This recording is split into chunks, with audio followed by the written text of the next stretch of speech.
By day, John serves as Zhou Jin'an's personal secretary, diligently working to deplete his finances.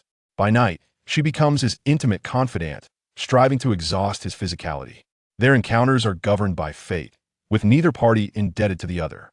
Yet, ensnared in a complex game, one resists fate while the other seeks to defy it, capturing his dominion and seizing her heart. The fervent activities in their shared bed unfold with fervor, their silhouettes intertwining under the warm light, movements wild and the atmosphere thick with passion. At this moment, John's phone abruptly buzzes, the sound jarring and intrusive. Typically, she would silence her device in advance during such intimate moments, yet tonight, she has forgotten. Kneeling on the bed, her form contorted in an awkward position, she attempts to reach for her phone while maintaining pace with Zhou Jin'an's vigorous motions. It is Zhou Jin'an's mother calling. Panic surges within John, causing her hand to tremble and the phone to slip from her grasp and tumble to the floor. The buzzing persists, disrupting Zhou Jin'an's ardor. Known for his endurance, he rarely relents until she pleads for mercy. However, his focus falters, and he steadies himself with one hand on her lower back, his movements swift and fierce as if punishing her for her distraction. The fervor of their encounter concludes quickly, and Zhou Jin'an rises to enter the bathroom, adhering to his habit of showering post-encounter. Soon, the sound of water flows through the air. John hurriedly descends from the bed, kneeling to retrieve her phone, which continues to ring with Zhou's mother's call. She swiftly answers, her mother-in-law's voice resonating immediately. "He's getting married. You know what you must do, right?"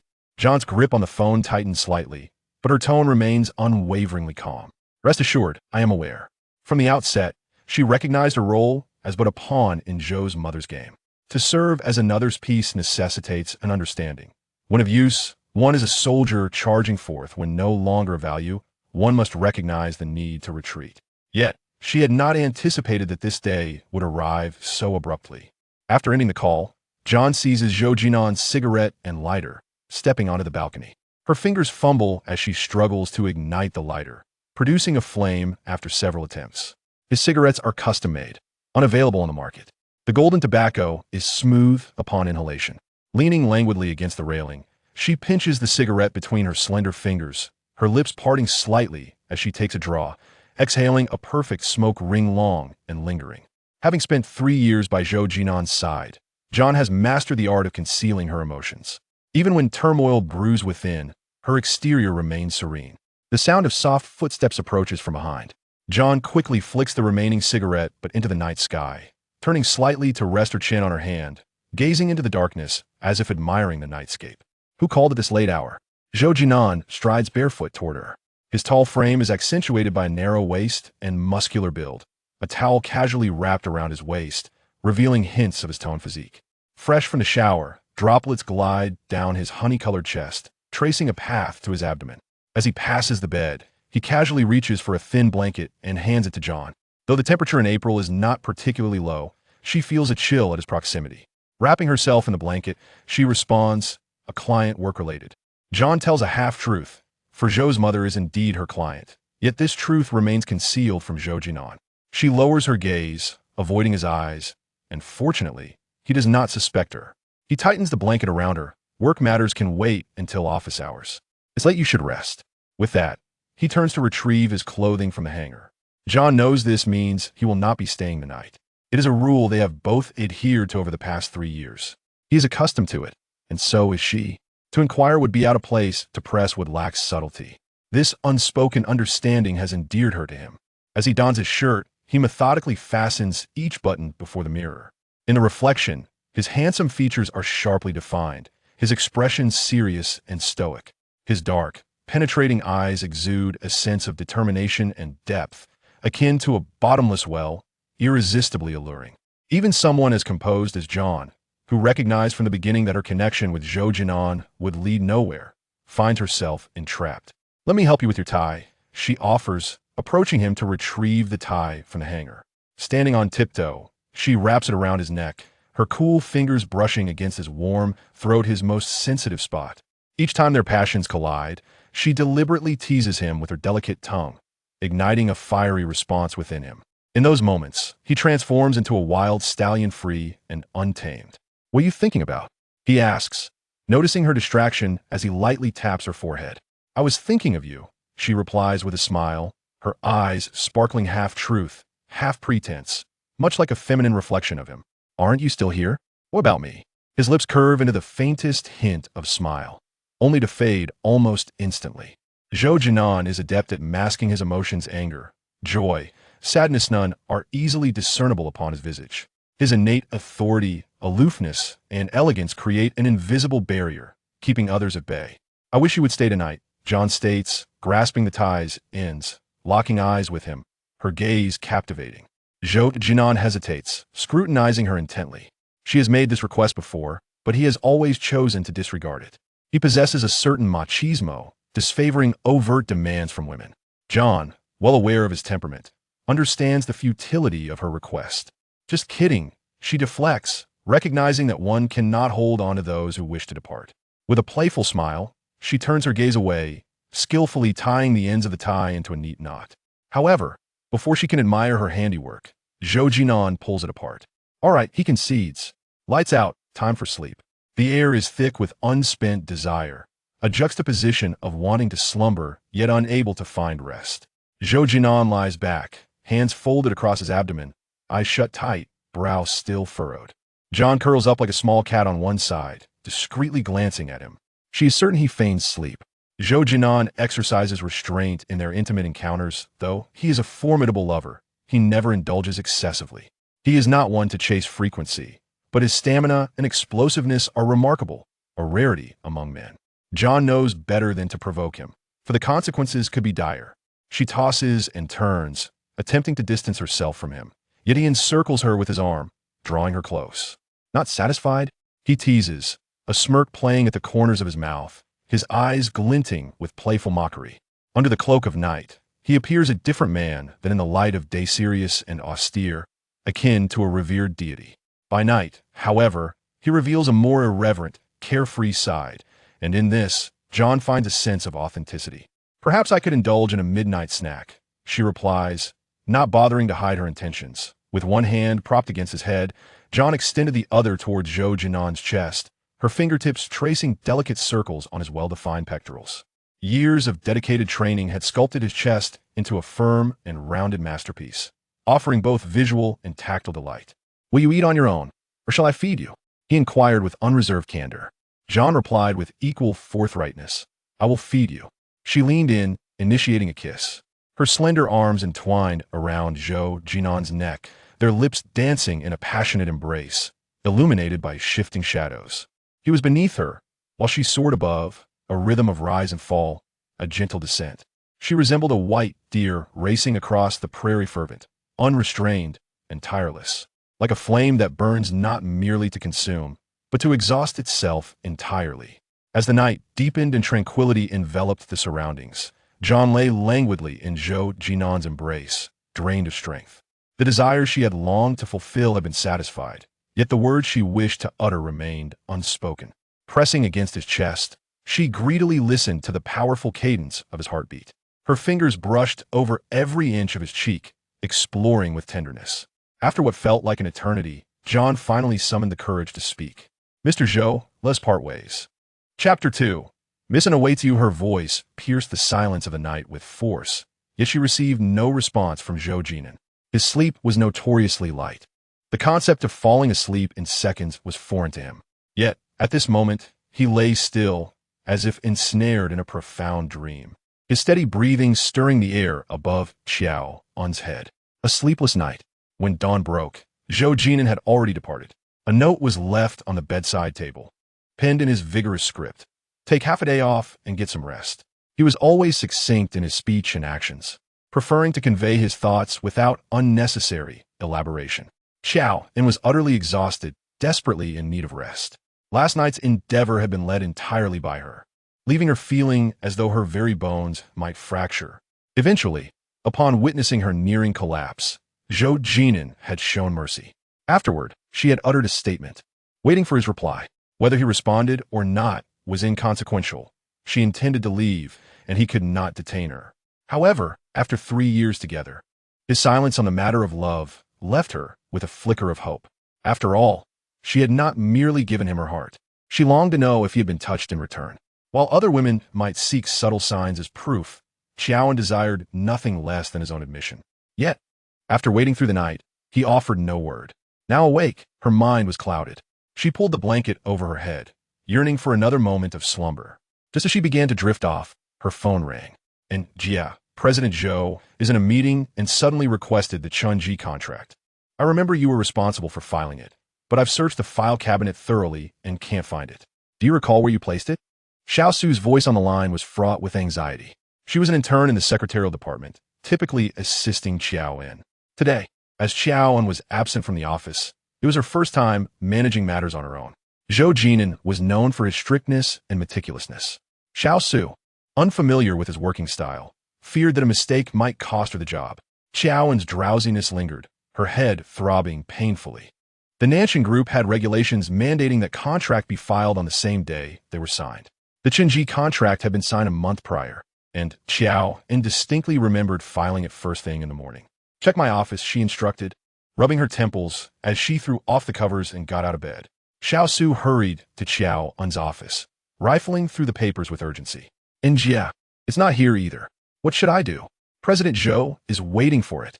The tremor in her voice was already tinged with tears. Don't panic.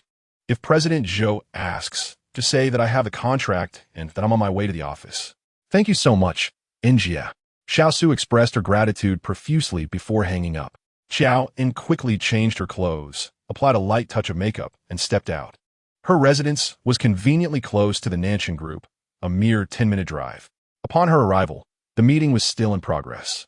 Xiao Su stood nervously outside the conference room and rushed to meet Qiao En. Injia, what did President Zhou say? Qiao En. She walked briskly towards her office, which was merely a partition away from Zhou Jin'an's. He didn't say much, but I sense he might be a bit displeased. Do you think he is angry? Am I going to have to end my internship prematurely?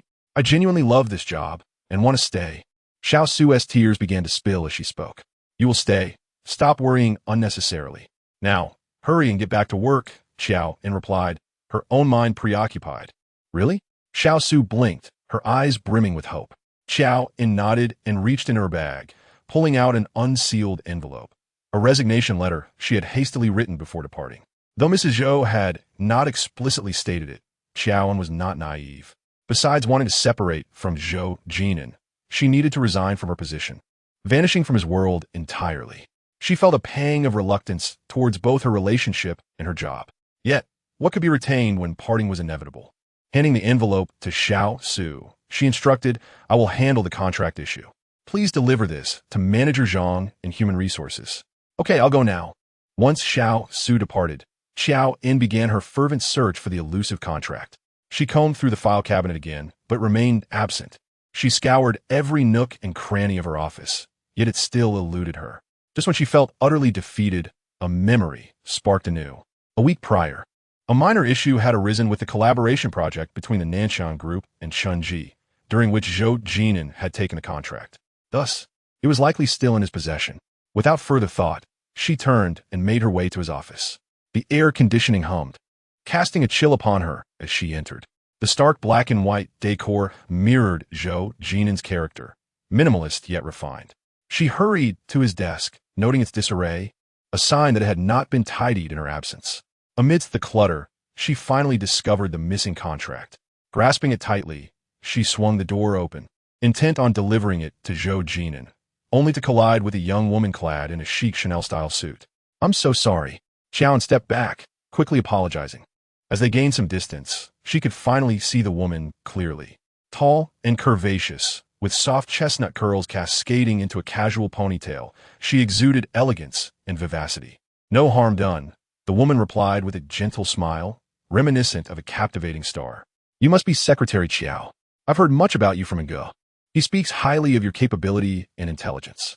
Thank you for looking after him all these years. And Kursin extended her hand, exuding warmth with her captivating gaze. Qiao En, unfamiliar with Kursin and having never heard Zhou Jin'an mention her, discerned an underlying familiarity in Kursin's tone, suggesting a connection that transcended mere acquaintance. No need for thanks. It is my duty, Qiao En replied, offering a polite smile as she shook Kursin's hand. Her touch was soft yet cold. Nge and our classmates. I was abroad previously, so you may not have seen me, but it's of no consequence.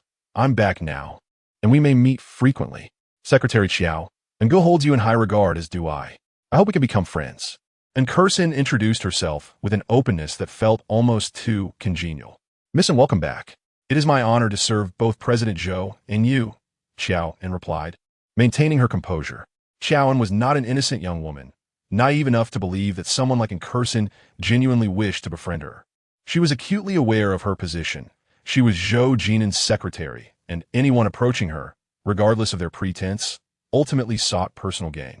What she needed was to remain vigilant. After all, stripped of her role as his secretary, she was nothing.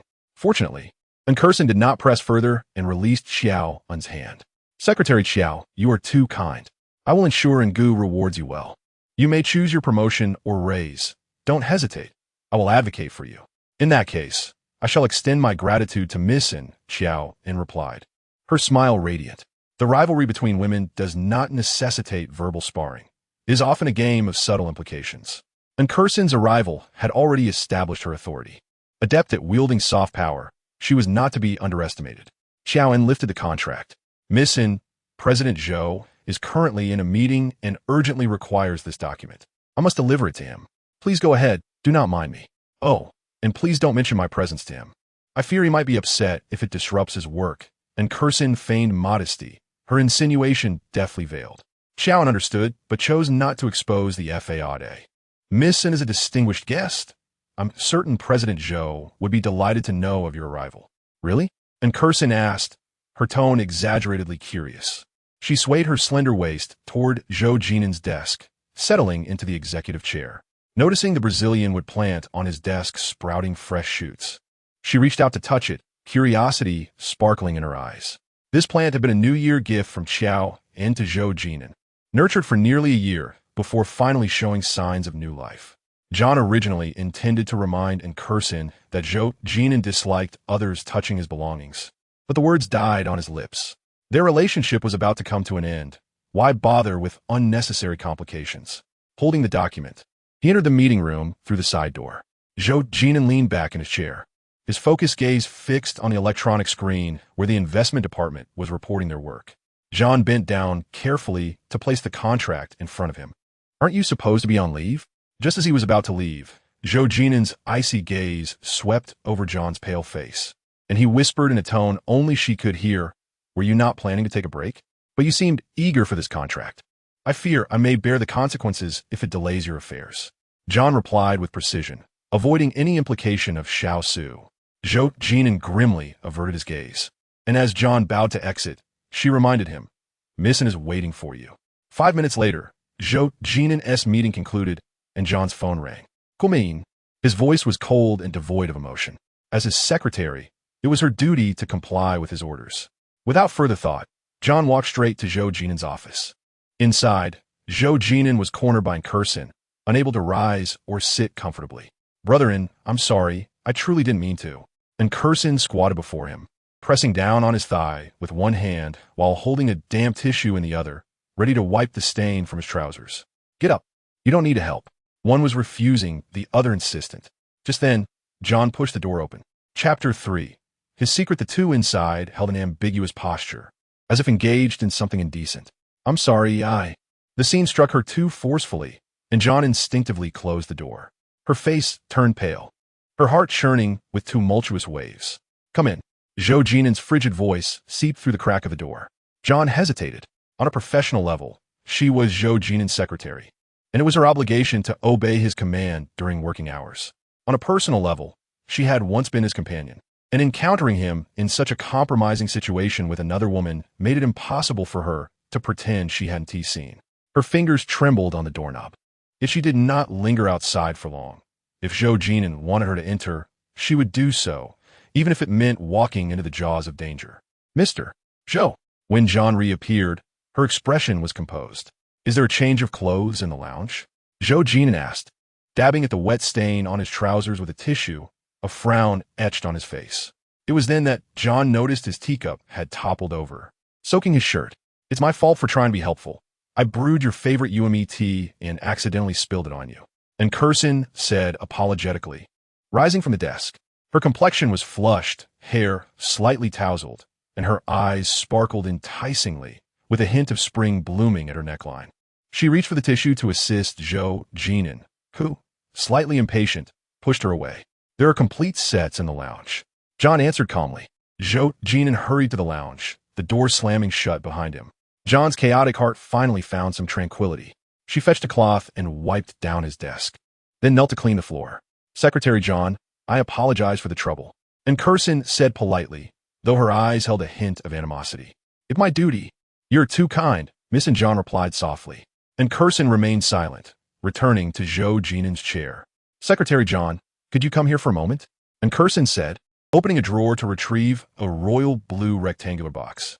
John recognized it immediately. It contained a limited edition CDM black diamond bracelet, of which only 2 existed globally, rumored to be priceless. 3 months prior, John had accompanied Zhou Jin'an to an auction where he purchased it for a 9-figure sum. She had admired it, but he never gifted it to her. She had always thought he would choose a special occasion to present it. However, she never imagined he would give it to Curson. Help me put this on. And Curson extended her slender arm, handing the bracelet to John. Certainly. John complied, half squatting before Curson to fasten the bracelet. And Curson's fair skin and delicate wrist made the black diamond appear exquisite, suiting her perfectly. It looks especially lovely on Miss, and John complimented, and Curson immediately beamed.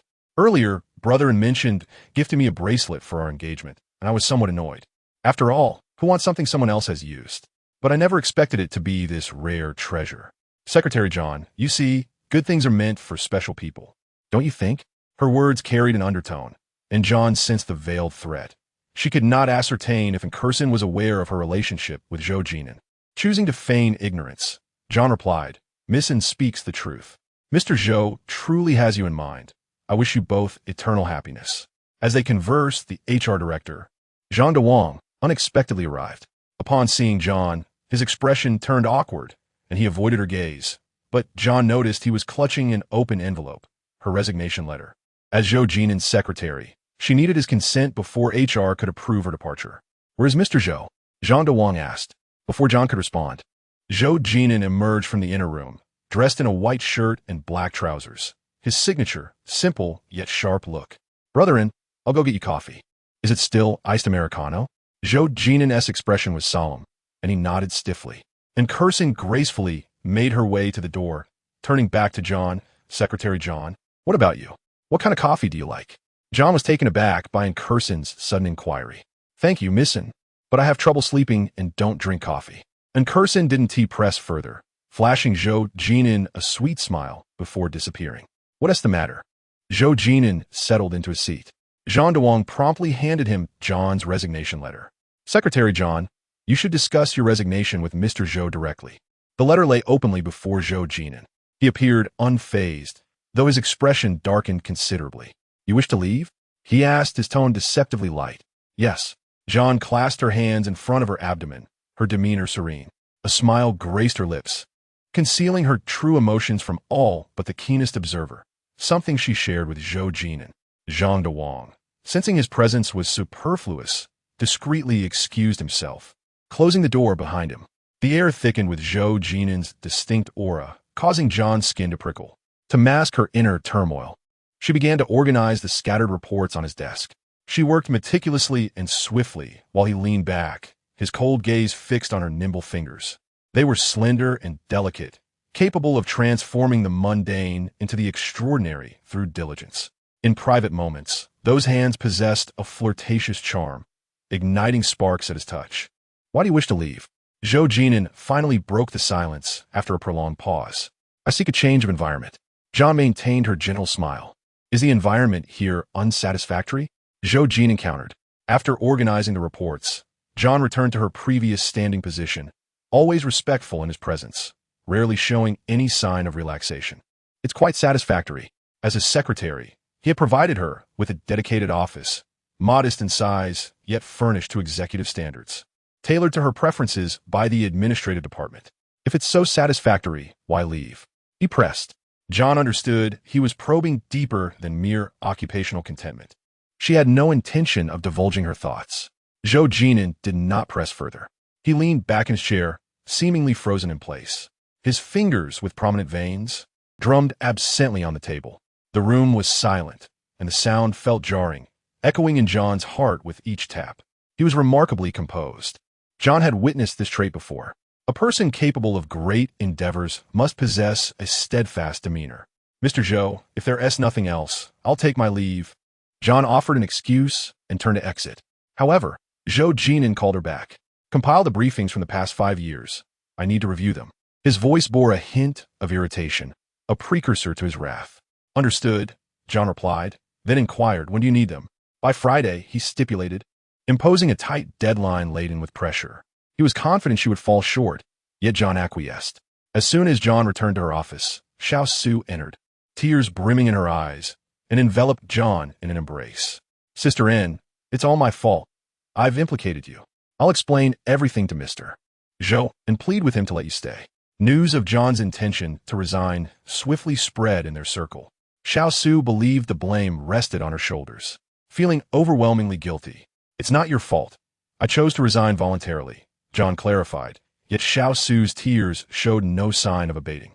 "Sister En, why do you want to leave? Others are striving to get into Nansheng, and you've finally secured the position of chief secretary. How can you bear to give that up?" Nansheng Group was unrivaled in Rongqing, both in strength and prospects, unmatched by any other company. Thanks to Zhou Jin'an's generosity, she had the opportunity to reach for the stars just 3 years after graduating from university. Leaving Nansheng, she knew she would never find a platform like this again, nor a superior like Zhou Jin'an. Yet, she had her reasons for departing, ones that need not be divulged to outsiders. "Focus on your work. I'll assist you with the internship evaluation report before I leave." In Xiao Su, John saw a reflection of her younger self. As a mentor, she was willing to lend a hand. Grateful, Xiao Su exited John's office. Once Xiao Su left, John immediately immersed herself in her work. Compiling the briefings was challenging, but her experience made her well-equipped for the task, which required immense patience. Others would shy away from such an assignment, but to appease Zhou Jin'an's anger, she had to comply. Just as she was engrossed in her work, a gentle knock interrupted her concentration. "Come in." John's fingers danced across the keyboard, her gaze fixed intently on the computer screen. The visitor entered silently, standing by the desk without disturbing her. After she completed a report and looked up, she realized the person before her was Enkursen. "Missin'?" John was taken aback. Enkursen smiled, her dimples appearing. "I saw you were busy, so I didn't want to interrupt. Since you mentioned not wanting coffee, I brought you a cup of hot milk." As Enkursen handed over the warm milk, John stood up, slightly flustered. "Thank you, Missin'. I'll transfer the money to you." "No need, it's just a cup of milk," Enkursen declined. However, John insisted, grabbing her phone to initiate the transfer. After a moment's hesitation, Enkursen smiled again, remarking, "You truly are quite insistent, Secretary John." She pulled out her phone and opened the WeChat friend request interface. "Add me first." John had only intended to transfer money and hadn't planned on adding her as a friend, but felt compelled to comply. Enkursen quickly accepted the request. "Now, Secretary John can continue her work. I have matters to discuss with Nge." She resembled a blossoming white lotus, exuding a subtle fragrance. John sat down, the cup of milk in her hand feeling somewhat awkward. Enkursen was no ordinary individual. Her presence was laden with probing, intimidating energy. As long as the delicate balance between them remained intact, John could manage. However, if the nature of Enkursen's relationship with Zhou Jin'an were to come to light, John could scarcely fathom her reaction. Lost in thought, John's heart felt tumultuous. She had transferred the money for the milk, and it took Enkursen a while to accept it. Enkursen's social media was unrestricted, allowing John to peruse it freely. Each post was adorned with exquisitely curated images, showcasing her refined taste and upbringing. John stumbled upon the latest update, featuring the lights along the riverbank, devoid of any accompanying text. John zoomed in on the image, her gaze fixating on the shadows cast by the streetlights on the ground. Like Sherlock Holmes, she began to compare the outlines of the shadows, only to unexpectedly discover that one of the figures was Zhou Jin'an. That day marked May 21st, their 3-year anniversary. He had claimed he had social engagements, leaving her waiting in vain. Chapter 4. Hidden corners. It turned out he had gone to meet Enkursen, momentarily lost in reverie. Jean became oblivious to the passage of time, sitting motionless at her desk. Rarely did she indulge in such emotions, her heart turbulent with an indescribable sensation, congestion, pain, and suffocation. much like the feeling of waiting for Zhou Jin'an's response the previous night. As closing time approached, John regained her senses. Zhou Jin'an's marital choices were of no consequence to her. They had always existed in separate realms, a fact predestined before their encounter. The Zhou family, esteemed and prominent, would naturally seek a suitable match, and in Curson fit the bill perfectly. With her connections to the En family, her elder brother, En Jinrong, being a notable figure in politics, and her second brother, En Jinhua, a leader in business, the En family was formidable, rivaling the Zhou family in strength. Marriages between noble families are often mutually beneficial. If Zhou Jin'an were to wed in Curson, he would gain the En family's unwavering support, a win-win for both the Zhou family and Zhou Jin'an personally. As for John, hailing from a humble background with ailing parents and a younger brother in school, she had been fortunate to have been Zhou Jin'an's companion for 3 years. She should be grateful. How could she dare to aspire to be his confidant? She was not of his caliber, and it was not her place to concern herself with such matters. That afternoon, with Zhou Jin'an absent from the office, John was able to focus entirely on the briefings. She lost track of time until her neck ached, realizing it was already past midnight. Her efficiency was commendable. Nearly a year's worth of briefings had been completed, allowing her to meet Zhou Jin'an's deadline. Exhausted, John resisted the urge to sleep, pushing through the night. The next morning, when Zhou Jin'an arrived at work and noticed the light on in John's office, he did not knock. Instead, he turned the doorknob and found her engrossed in her work, disheveled and pale. Did you not go home? He casually inquired. John responded, her voice hoarse now. Zhou Jin'an pursed his lips, hesitating to speak further. He slammed the door behind him, the sound reverberating through the corridor. John continued her work, undeterred. By noon, Xiaosu arrived to invite John to lunch. Having just finished the 3-year briefings, John quickly replied, please bring me a chicken leg rice. Xiaosu returned promptly with the meal, which John devoured ravenously. It wasn't tea that she was hungry. Rather, she had no time to eat. With Mrs. Zhou's orders in place, she had no reason to disobey. Zhou Jin'an employed such tactics to delay her departure, but John realized that some conversations had already taken place. Lingering would only lead to disinterest. Rushing against time, she managed to complete all the briefings before the end of the workday. This was her style, always leaving room for herself. Just as Zhou Jin'an was about to leave, John entered with the printed briefings in hand. Mr. Zhou, the briefings are ready for your review. She had meticulously organized the documents chronologically on his desk. Zhou Jin'an cast a cold glance at them before his gaze settled on John. She was just like him, a quintessential workaholic, one who would sacrifice sleep for the sake of duty. Are you in such a hurry to leave? He queried, pulling out a chair and sitting heavily. He lit a cigarette, taking a deep drag as the smoke enveloped them, obscuring his eyes. John sensed his growing anger, but chose to feign ignorance. She smiled. Leaving early is beneficial for everyone. Beneficial for whom? Zhou Jin'an retorted with a question. Who are you referring to? Wasn't this a question asked out of obviousness? As for the work handover, rest assured, General Zhou, I will arrange it promptly. Qiao En conveyed her decision in her own manner. This was her usual style, appearing gentle as water, yet once resolute, she would not be swayed by even the strongest of forces. Zhou Jin'an remained silent, narrowing his eyes as he scrutinized Qiao En. His gaze was fervent, igniting a sense of guilt within her. Nonetheless, her exterior remained as calm as a placid lake. Mr. Zhou, thank you for your care over the past 3 years. Qiao En bowed slightly, lifting her gaze only to miss his eyes, her slender figure turning towards the door. The decision to part ways seemed to rest solely upon her shoulders. As a cigarette burned down to its end, Zhou Jin'an refrained from taking another puff. He had always believed he knew Qiao En well. As a secretary, she was diligent and obedient, which eased his mind. As a companion, she was astute and considerate, which brought him comfort. Yet at this moment, he realized that there were many hidden facets of Qiao En's character that he had yet to explore. An indescribable sentiment began to sprout within him, like wild grass taking root in his heart. Just as Qiao En departed, Zhou Jin'an received a call from Mrs. Zhou. Qiao has arrived. When will you be here? There's a dinner arranged by Mrs. Zhou tonight at Qingxiang Pavilion. I'll be there shortly. After hanging up, Zhou Jin'an made his move. Simultaneously, Qiao En emerged from the Nanqing building, carrying a storage box. For the past 3 years, she appeared resplendent to outsiders. Yet only she understood that each day felt like walking on thin ice. Zhou Jin'an was not easy to please. To be his favored one, to be gentle and accommodating, required immense effort. Fortunately, she managed to keep up. As for Mrs. Zhou, she had to present herself as loyal, controllable, and obedient, which was no simple task. Thankfully, it was all coming to an end. She glanced back at the Nanchang building, as if reminiscing about a dream, indistinguishable whether it was a nightmare or a sweet reverie, unclear whether it was reluctance or relief. In any case, her emotions were quite complex. Just as Qiao En entered a taxi, her mother's call came through. "Inga, your father is coming home today. We are all waiting for you to start dinner. When will you return?" Her father had been residing in a convalescent home, funded by Mrs. Zhou. He was being discharged today, and Qiao was supposed to pick him up, but she was too busy. "Mom, you all go ahead and eat. I just left the office and we'll be back soon." After ending the call, Qiao En let out a long sigh.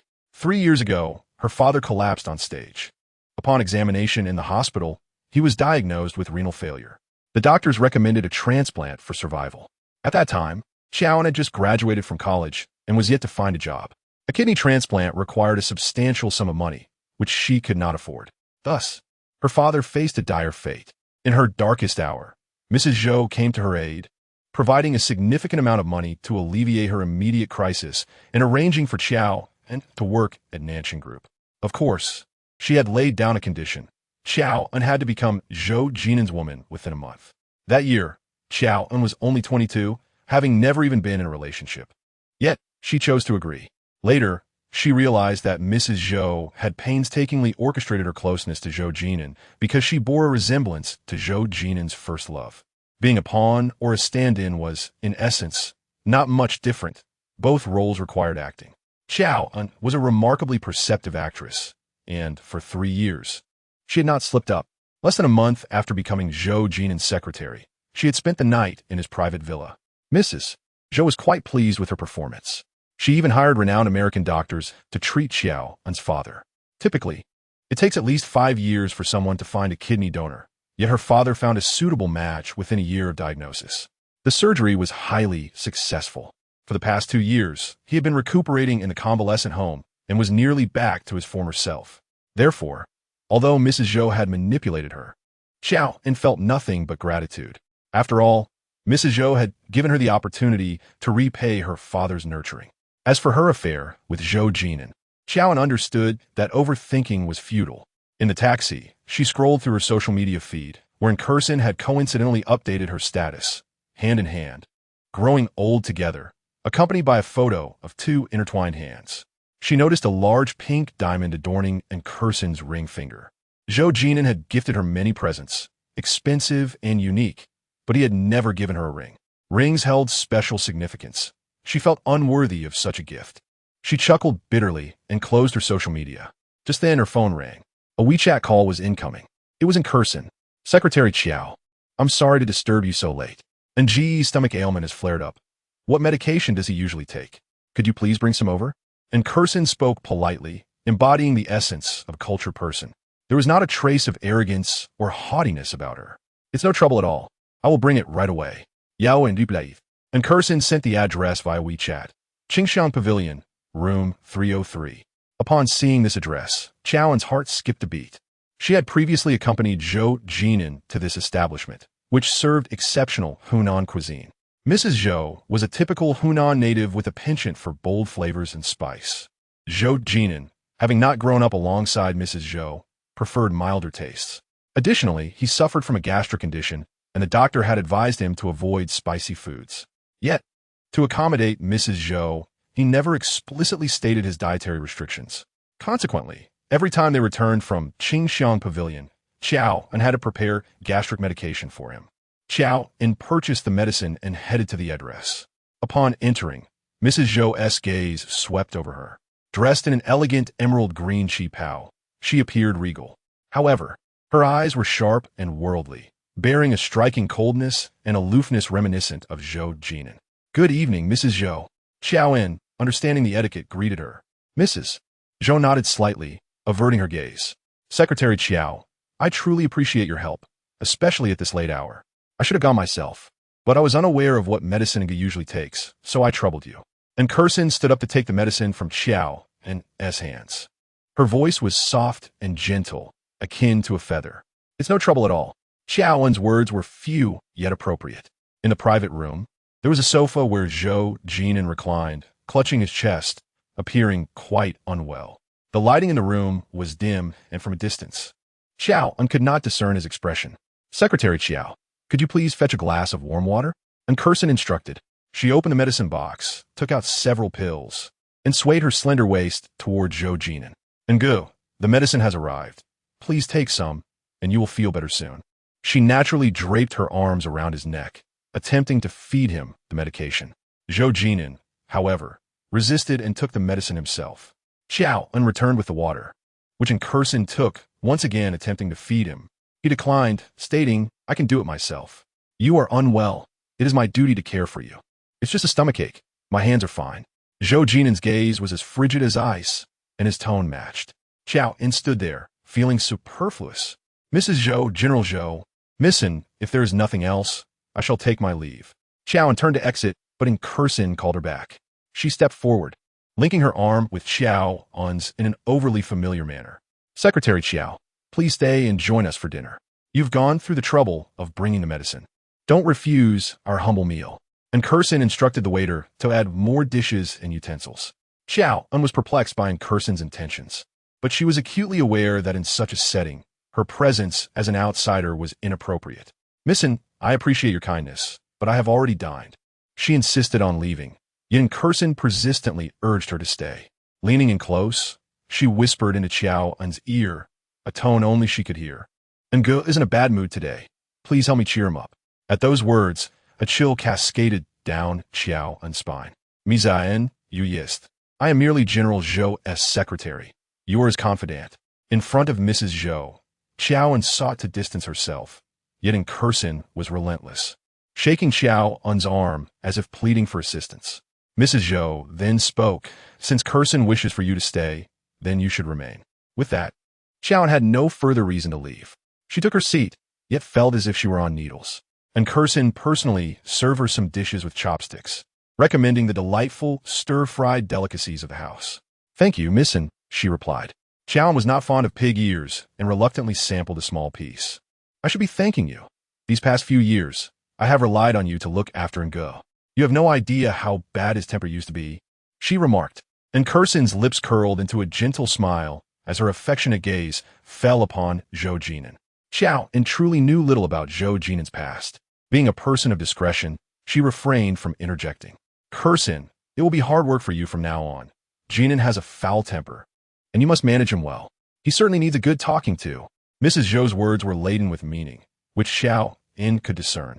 It seemed that the one who needed managing was not Zhou Jin'an, but rather herself.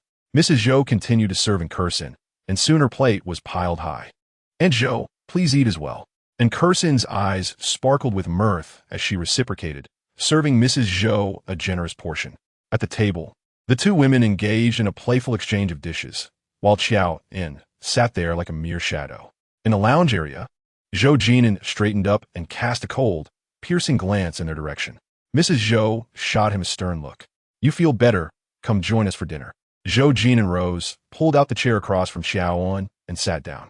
Mrs. Zhou spoke again. "I consulted a master. The 6th of next month is an auspicious day. You two should prepare for the wedding."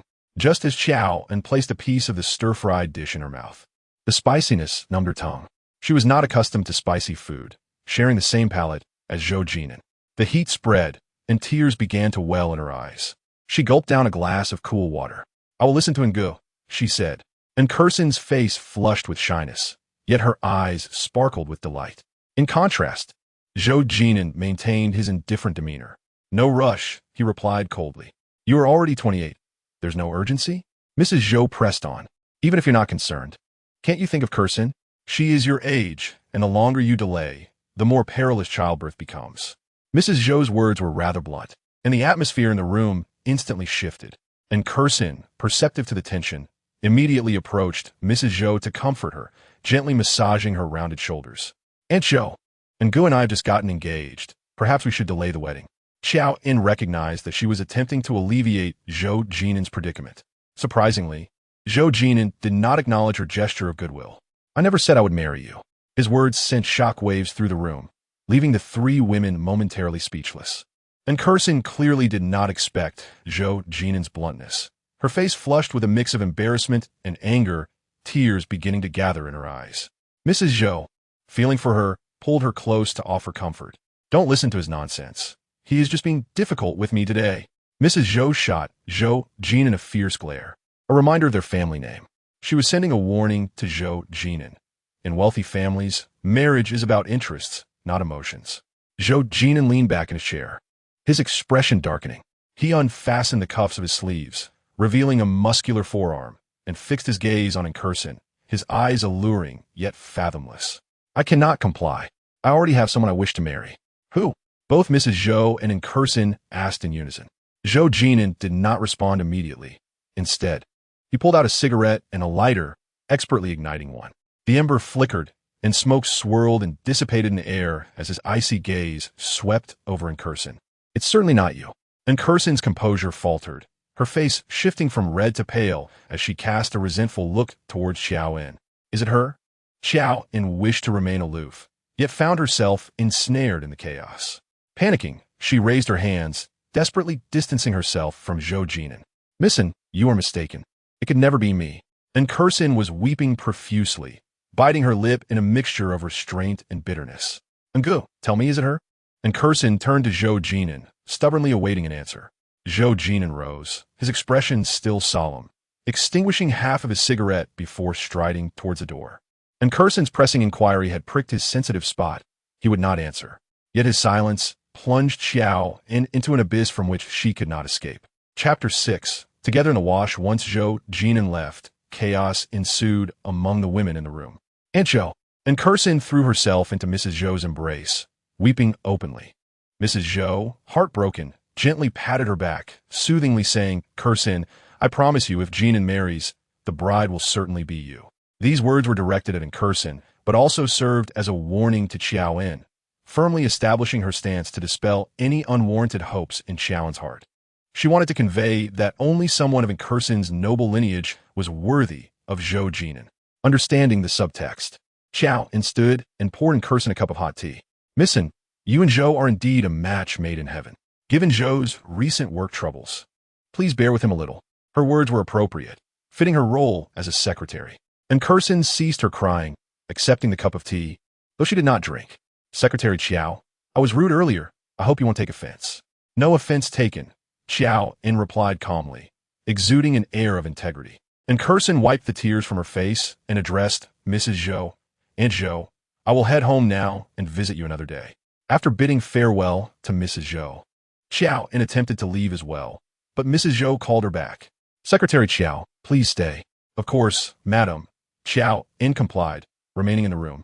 With the door closed once more, Mrs. Zhou sat at the head of the table, silent and contemplative. She remained seated while Qiao En stood. The atmosphere in the room tense. Mrs. Zhou was evidently displeased, and Qiao En recognized it was related to her earlier exchange with Zhou Jin'an. Now, she felt like a discarded pawn, determined not to become a hindrance. Qiao En, do you know what I admire most about you? Mrs. Zhou asked, her gaze unwavering. Your intelligence, Qiao En replied. Mrs. Zhou turned her head slightly, her keen eyes filled with reproach. But I fear your cleverness may lead to your downfall. Her voice carried weight, a sense of urgency. Qiao En understood the underlying message, taking a deep breath before responding. Madam, I have parted ways with Zhou. There will be no further connections. She mentioned their separation, the resignation of her position. From now on, clouds would return to clouds, and mud would revert to mud. She had fulfilled her role as a pawn, willingly accepting her fate as a discarded piece. What if he doesn't let go? Mrs. Zhou countered. Qiao En found herself momentarily speechless. Zhou Jin'an was not that type of person, and besides, she was not worthy of him. She possessed self-awareness. Yet Mrs. Zhou remained unconvinced. Pulling out an envelope from her bag and handing it to Qiao En. Inside was a card and a plane ticket. Qiao En, you are a smart woman. There are things I do not wish to say overtly. Jin'an has not grown up with me. He is my only son, and I must consider his future. Though I may have distanced myself from the Zhou family, Jin'an remains a Zhou. Do you know how much he has sacrificed to reach this position? Mrs. Zhou's voice quivered with emotion as she spoke. When Zhou Jin'an was 3 years old, Mrs. Zhou was ousted from the Zhou family due to scandal. A sensational event in Rongqing. Less than a year later, Zhou Jin'an remarried, and the new wife bore him 2 sons, further complicating matters.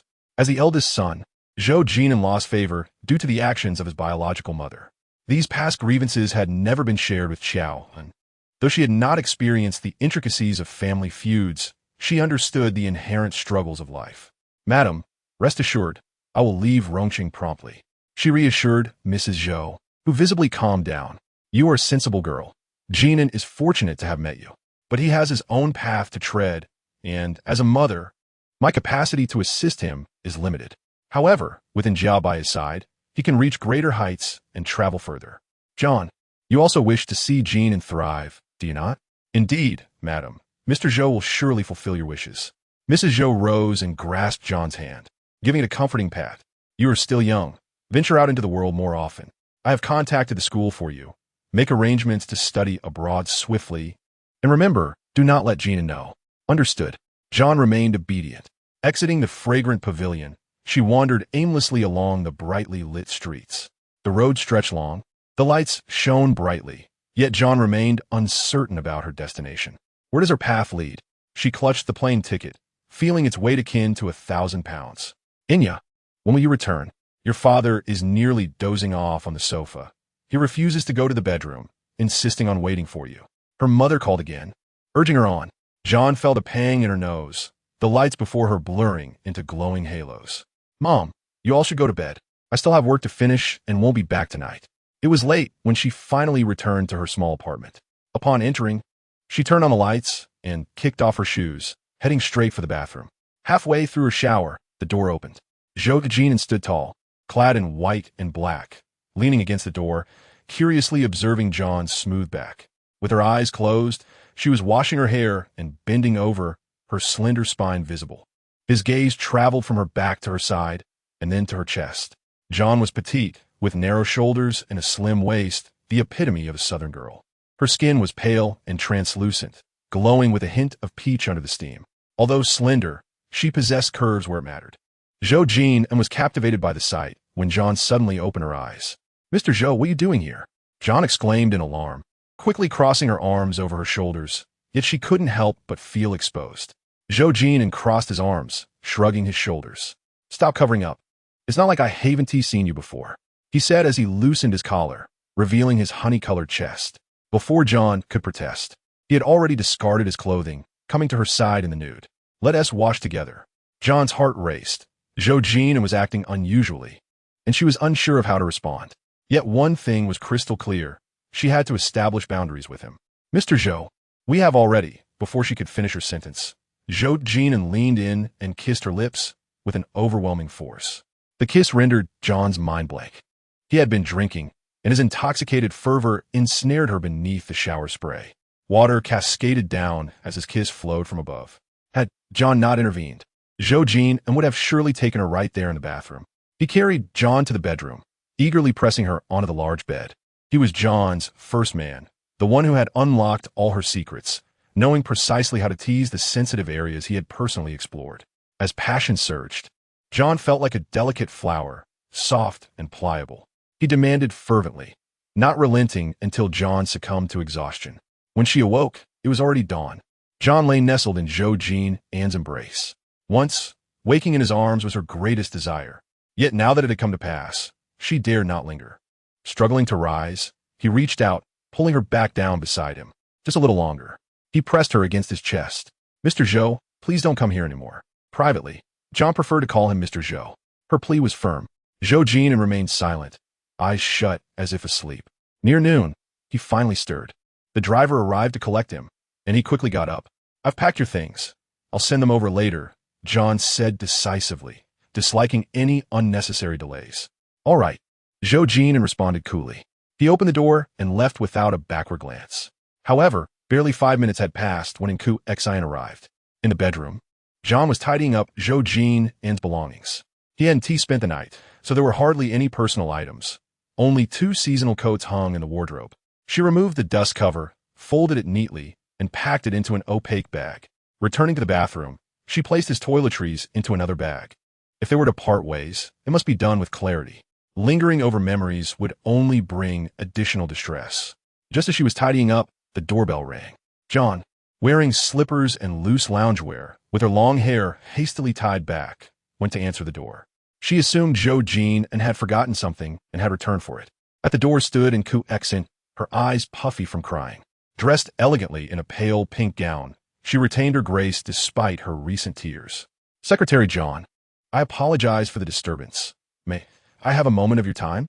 Miss En, please come in. John stepped aside to allow her entry, and Qiao En walked in, her heels clicking on the floor. John's apartment was modest, a one-bedroom with a quaint decor, impeccably clean. As soon as Qiao En entered, she began surveying the space. John went to the kitchen to pour her some water, but upon returning, she found Qiao En seated on the sofa, weeping anew. Secretary John, please tell me, who is the woman that Qiao wishes to marry? Having faced rejection from Zhou Jin'an, and Qiao En turned her inquiries toward John. As Zhou Jin'an's secretary, she was privy to his schedule, and if there were another woman in his life, John would surely know. Yet, apart from John, there was no one else. This was a perilous question, and Qiao En had begun to harbor suspicions, and the target of her doubts was John herself. John felt overwhelmed. Had Zhou Jin'an not spoken out of turn, she might have extricated herself unscathed, but now she was drawn into this mess. What was destined to occur would come, and there was no escaping it. John could only brace herself to confront it. Miss En, the person Mr. Zhou has always wished to marry is you. That black diamond bracelet was purchased by him during a business trip I accompanied him on. He specifically said he intended to gift it to someone very important to him. You are of great significance to him. How could he wish to marry anyone but you? John fabricated this tale, hoping to dispel Qiao En's doubts. But it was evident that Qiao En was not easily fooled. The distinction between wanting to marry and actually marrying was significant. Secretary John, do you comprehend? John understood, but she had to feign ignorance. Since Mr. Zhou wishes to marry you, it must be his intention. Miss En, you are beautiful, gentle, and come from a prestigious family. How could Mr. Zhou not desire to marry you? Concealment had been Zhou Jin'an's first lesson for her. At the right moment, playing the fool was essential for self-preservation.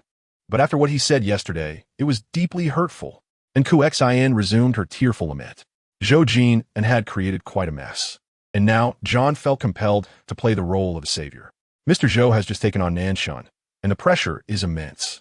Your marriage is being pushed by his mother, which naturally provokes a sense of rebellion in him. Please be a little more understanding.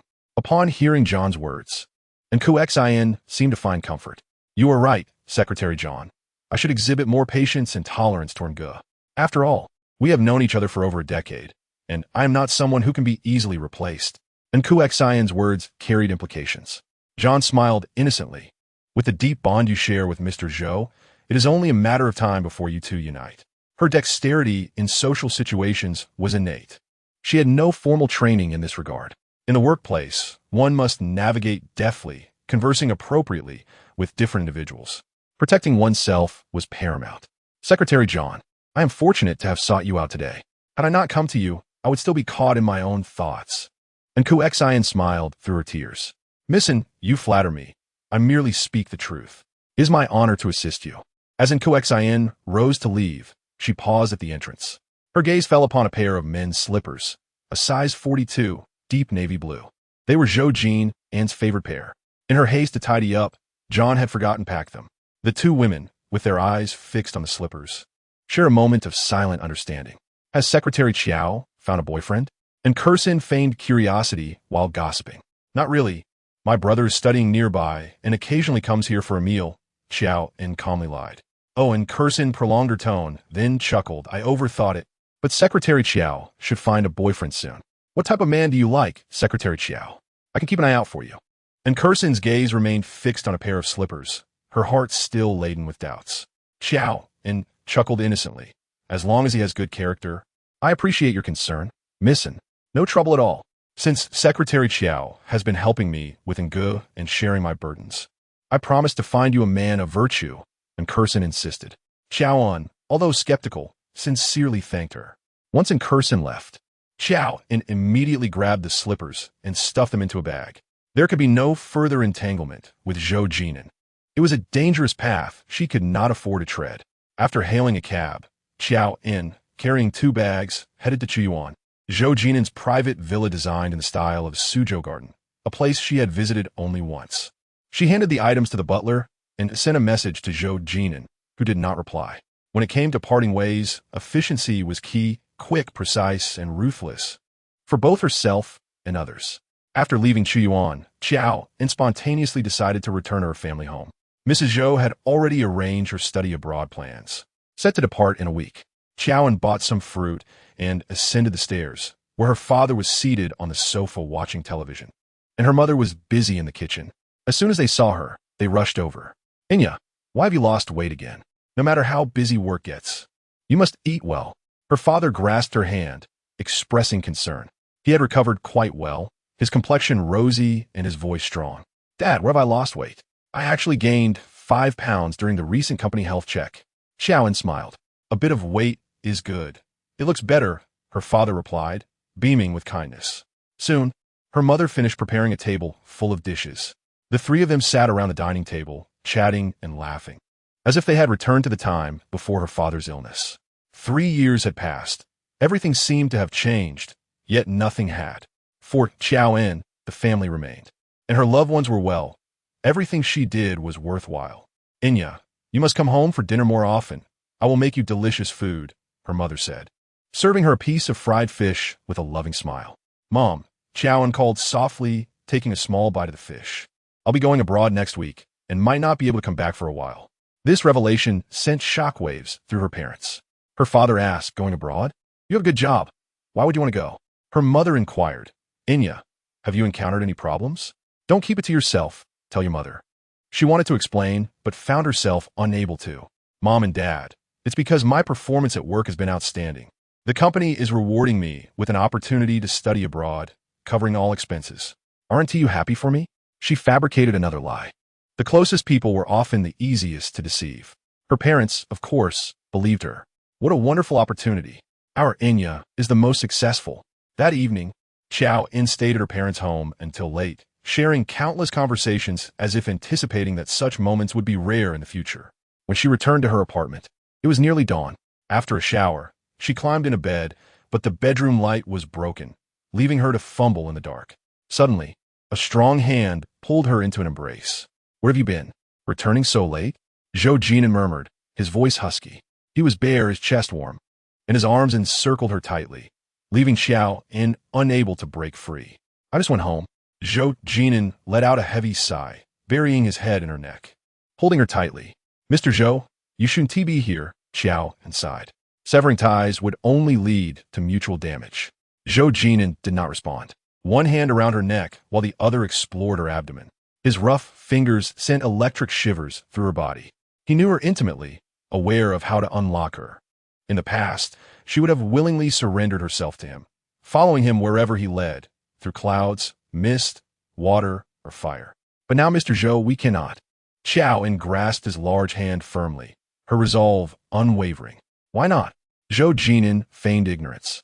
He never forced her. If she resisted, he would release her. "Mr. Zhou is engaged to Miss En. It wouldn't be appropriate for you to come here anymore." She stated the facts, but Zhou Jin'an seemed displeased. Leaning against the headboard, he lit a cigarette. In the darkness, the ember glowed fiercely as he inhaled deeply. "Are you jealous?" he asked, skirting the main issue. "No. What then?" Zhou Jin'an pressed, taking another puff. "I don't want to be entangled in this anymore." For 3 years, she had been his hidden woman, a situation that was less than honorable. But as long as they were both single, she did not consider it shameful. Now, with his engagement known, her continued involvement would be self-degrading. "What do you want?" Zhou Jin'an's gaze bore into her. What did she want? She pondered, but what could she do? To part ways, to end the entanglement. Qiao En offered a resolution. After finishing the cigarette, Zhou Jin'an got off the bed, dressed, and walked toward the door. As he brushed past her, he suddenly halted, grasping her chin with one hand and kissing her fiercely. The taste of smoke mingled with his unique scent enveloped her mouth. His kiss was both possessive and reluctant, filled with longing and regret. But soon, he released her. In the darkness, he strode toward the door, his tall figure fading away. The door closed behind him without a glance back. Qiao En leaned against the door for a long while, her heart heavy with turmoil. This time, she and Zhou Jin'an had finally clarified their relationship. From now on, bridges would be burned, paths separated, they would no longer intersect. This was the outcome she desired. It left her feeling utterly unwell. Later, Qiao En climbed into bed, the sheets still infused with Zhou Jin'an scent. Though she was exhausted, sleep eluded her. It was only with the dawn's arrival, as his scent faded, that weariness finally overwhelmed her. She slept until the sun was low in the sky. Her phone buzzed with numerous unread messages. One from En, Secretary Qiao. Let us have dinner tonight. I'll introduce you to a friend. En's swift actions caught Qiao En off guard. The invitation was not merely for dinner. To refuse would only heighten her suspicions. Sure, thank you for your thoughtfulness. Missin, Qiao En replied. Quickly, En sent the time and location for their meeting. She did not overly dress for the occasion, opting instead for a slightly brighter dress than usual, minimal makeup, and no jewelry, favoring simplicity. At 6:30 that evening, Qiao En arrived at the Western restaurant, where En was already waiting. As usual, her makeup was impeccable, her attire extravagant. Upon seeing Qiao En, she waved enthusiastically from a distance. Secretary Qiao, over here. Following her voice, Qiao En noted a gentleman seated across from En. He appeared to be no taller than 5'7", but certainly weighed over 170 pounds. En stood up, ushering Qiao En to sit beside her. Song Lian, this is Qiao En, the capable and kind-hearted person I mentioned. I hope you appreciate my good intentions. Song Lian lazily appraised Qiao En, his expression one of disdain. Just her? Song's family was in the building materials business, wealthy and the only child. Qiao En was advised to seize the opportunity. En leaned closer, whispering in a tone only Qiao En could hear, gently patting her hand to encourage her to greet Song Lian. Obediently, Qiao En smiled and greeted him. Good evening, Mr. Song. Song Lian regarded her with evident disinterest, his expression dismissive compared to En's charm. Miss Qiao, have you ever been in a relationship? He asked sharply.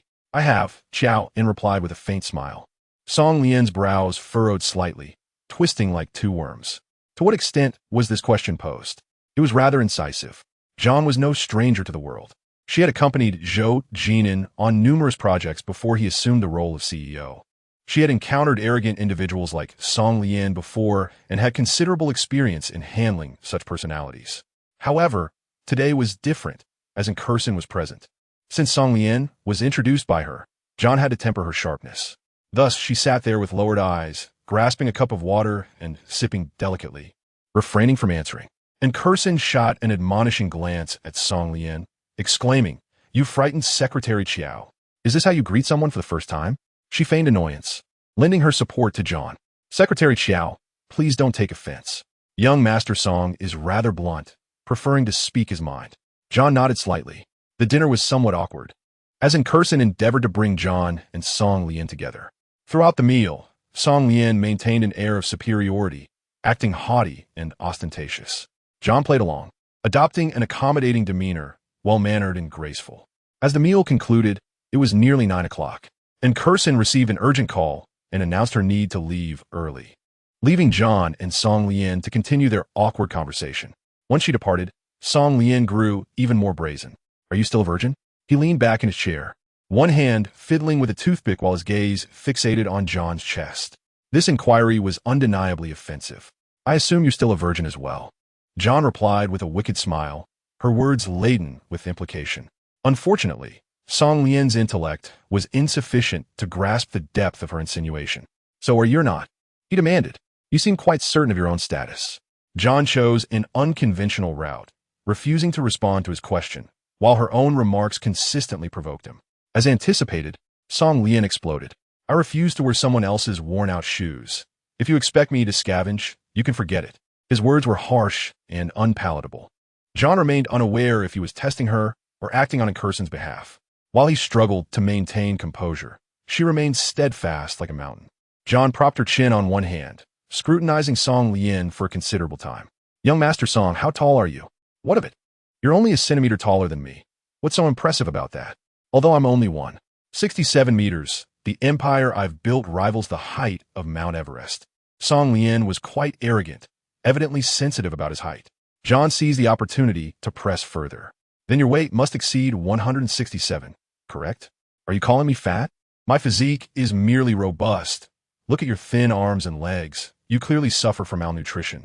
Song Lian's plump face flushed crimson with anger, causing the flesh beneath his chin to quiver. John could not contain herself and burst into laughter.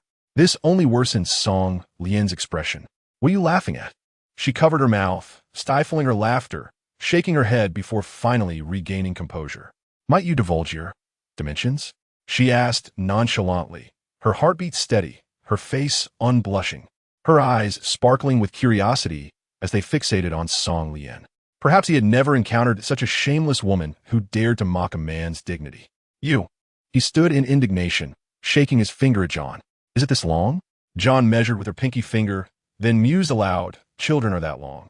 Before he could react, she displayed her thumb. How about this long? The humiliation inflicted upon a man could hardly be greater. John laughed innocently, yet her laughter was laced with daggers aimed at his heart. In this battle of wits, Song Lian found himself on the losing end. Yet, he remained unwilling to concede, leaving the table with gritted teeth. You just wait. Chapter 9. Not letting her go as John exited the Western restaurant, rain began to pour. The downpour was relentless, accompanied by wind that lashed against her. Without an umbrella, she sought refuge from the rain. She knew she shouldn't have provoked Song Lian. Some individuals are inherently troublesome and best left alone. She was but a speck of dust, her fate not in her own hands. How could she contend against destiny? However, regret is a luxury that does not exist, and everyone must bear the consequences of their impulsive actions. After waiting for a considerable time, the rain showed no signs of relenting. John steeled herself, braving the downpour. It was difficult to hail a cab in such weather, so she opted for the subway, which was a 300-meter dash away. Despite her speed, she emerged drenched like a drowned rat. Once aboard the subway, John received a call from Qiao En. After John's departure from Nanching, Qiao En had temporarily taken over her position. Secretary Qiao, are you available to take a call? John wiped the rain from her forehead and replied, Go ahead, I'm at your service. You were in charge of the Baimao project contract, weren't you? Yes, John affirmed. This was the last project she had managed before leaving Nanching. As Zhou Jin'an's secretary, her responsibilities extended beyond scheduling his daily agenda. She also participated in the oversight of key projects. The collaboration between Nanching and Baimao pertained to urban renovation, a project of modest scale, yet not without challenges. The board had been skeptical, yet Zhou Jin'an remained resolute. This project was significant. If it progressed smoothly, it would aid Nanching in promoting urban complexes in Rongqing, building its commercial empire. Qiao En sighed, hesitating before saying, Secretary Qiao, you must come to the office tomorrow morning. Judging by her tone, something was amiss. Qin's secretary, what is going on? Is there an issue with the project? John inquired cautiously. She had joined Nanching 2 years after Qiao En, but had been promoted more swiftly. Before her departure, John had strongly recommended Qiao En to the HR department, and her efforts bore fruit, instilling a sense of gratitude in Qiao En. I'm not entirely sure, but toward the end of the day, the finance department received a notification from Baimao stating there was a problem with the first batch of contract payments. Zhou is quite upset, but he hasn't spoken harshly. He just instructed me to inform you to come in tomorrow. Secretary Qiao, you're typically meticulous, so this shouldn't have gone awry. However, since there is an issue now, it would be wise to investigate matters of Baimao. Qiao En was typically tight-lipped, adhering to the professional ethics of a secretary. Yet she made an exception to give John a heads-up. Thank you, Qin's secretary. After hanging up, John felt as though her mind was in disarray. She quickly reached out to the contact person at Baimao, but they did not answer the phone or respond to messages. The next day, John arrived early at Nanching Group. Qiao En was even earlier, leading John upstairs. Familiar surroundings and faces, yet an unfamiliar sensation enveloped her. Once in the elevator, Qiao En finally spoke. I've inquired. It seems there was a discrepancy in the contract amount. Secretary Qiao, the finance team will come by shortly. You should prepare how to address this. Understood, John nodded, grateful for Qiao En's guidance. From now on, you may call me John. Qiao En smiled faintly, accustomed to the formality and maintaining her address of Secretary Qiao as a sign of warmth. Once they exited the elevator, Qiao En resumed her professional demeanor, embodying the gravity akin to Zhou Jin'an. She escorted John to the reception area, where Finance Director He Peng was already growing impatient, pacing back and forth with his hands in his pockets. Director He, John entered and greeted him, but he did not respond, his brows furrowed as he pointed at her. John, look at the mess you've caused. When she was still Secretary Qiao, Peng had treated her with utmost respect, addressing her warmly. However, the tides had turned. John's indifferent gaze swept over Peng's furious face. What good deed have I done? I would appreciate it if Director, he would enlighten me. She pulled out a chair and sat down, her expression cold, exuding an air of authority without being aggressive or submissive. Peng tossed the contract at John. Take a look for yourself. The bound contract slid across the table, falling to the floor. John bent to retrieve it, her keen memory allowing her to scan its contents swiftly. The contract's terms were intact, but the amount was erroneous. 120 million had been mistakenly recorded as 12 million. A tenfold discrepancy, a glaring oversight. Suddenly, John comprehended the magnitude of Peng's ire. This contract bore a significant flaw. John closed the contract and spoke with unwavering confidence. What I need you back for? Do you realize the extent of the losses your blunder has inflicted on the company? Bai Meng is relentless in pursuing this matter, ready to carve into our flesh. Peng, unyielding in his stance, spat words with fervor, his finger pointed accusatorily at John. She was the root cause, unforgivable, deserving of the harshest penalties. Peng, I assure you that the matters I oversaw were free of error. The contract signed with Bai Meng was meticulously verified by me, word for word, before signing and stamping. The figure on it was indeed 120 million. Huh? Peng crossed his arms, scoffing. How curious. Could it be that I altered it? In any case, it wasn't me. John maintained her serene smile. Showing weakness and admitting defeat were two entirely different matters. Zhou Jin'an had taught her that when it came to justifiable arguments, one must never concede an inch. Peng's aggressive demeanor did not intimidate John. However, since this issue concerned her, even after leaving Nanshan, she could not simply abandon it. If not you, then who could it be? If you weren't guilty, knowing you had made a grave mistake, would you have hastily resigned from your esteemed position as chief secretary? John's departure was indeed suspicious, and it was only natural for those unaware of the circumstances to speculate.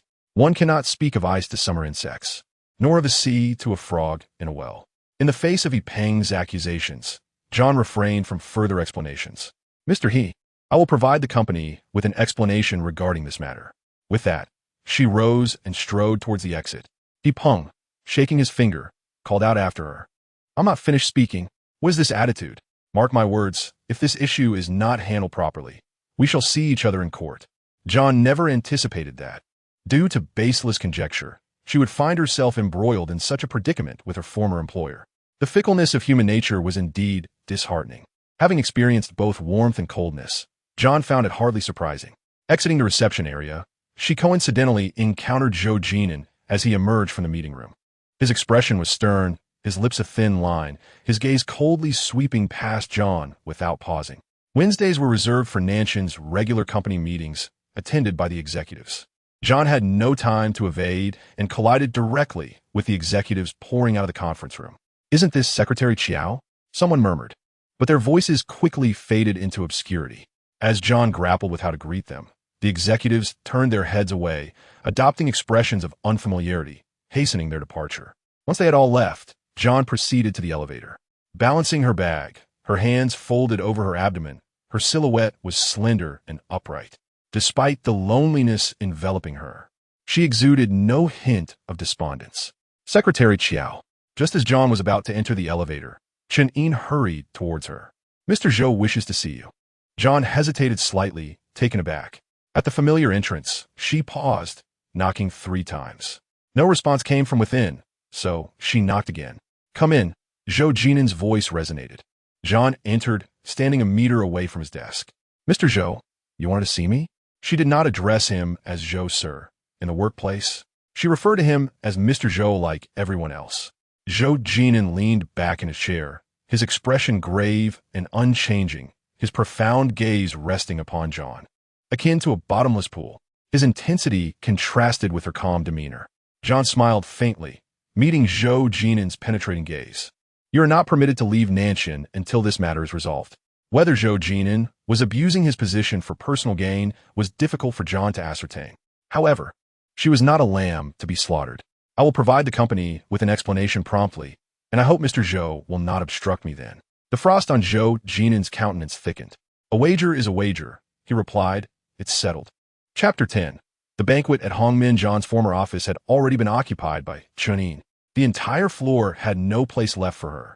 En guided her to the reception area. Secretary Qiao, I must apologize. You will have to endure some inconvenience for a while. Working in the reception area was akin to being a mobile force, ready to shift at a moment's notice. John did not mind. She was no longer part of Nanshan. And besides, she had no intention of staying long. It's no trouble. It's quite fine. En was busy and did not linger. Once she departed, John followed suit. The previous night, she had hardly slept, replaying the entire incident in her mind. Before joining Nanshan, she had already reached a conclusion. Someone intended to tarnish her reputation. Who? Why? She had yet to unravel the mystery. Times had changed. She was no longer Zhou Jin'an's secretary, and swiftly uncovering the truth behind the entire affair would not be an easy task. Yet, these challenges were not insurmountable for John. Once outside Nanshan's doors, she immediately messaged Huang Yan, the liaison for the Bai Meng project. The other party remained unresponsive. John was not perturbed. She settled at a hot pot restaurant. Capturing a photo, she posted a status visible only to Huang Yan. Subsequently, she sent a screenshot of an invoice to Huang Yan. Before long, Huang Yan's phone rang. John was busy dipping beef tripe into the bubbling broth, glancing at the incoming call before dismissing it. Unrelenting, Huang Yan called again. The invoice served as evidence of Huang Yan's kickback, which she believed was flawlessly concealed, unaware that John had her by the throat. If this matter were exposed, losing her job would be the least of Huang Yan's worries. Facing legal repercussions would be the gravest concern. Huang Yan was fully aware of the stakes. With John refusing to answer, Huang Yan ceased her calls. Half an hour later, she appeared breathless at the hot pot restaurant. John had eaten to a comfortable fullness, ordering a spread of dishes, with more than half remaining. Secretary Qiao, I apologize. I was just too busy today, Huang Yan began to explain. But John was not interested in hearing it. In the art of deception, John could easily be Huang Yan's mentor. Accountant Huang, this hot pot is delightful. It's already mealtime. You haven't eaten, have you? Please, eat first. We shall talk once you are satisfied. John picked up her chopsticks, tossing some ingredients into the pot, and then served some cooked items into Huang Yan's bowl. Huang Yan, seated opposite John, was sweating profusely, her plate piled high yet untouched. Secretary Qiao, eat while it's hot.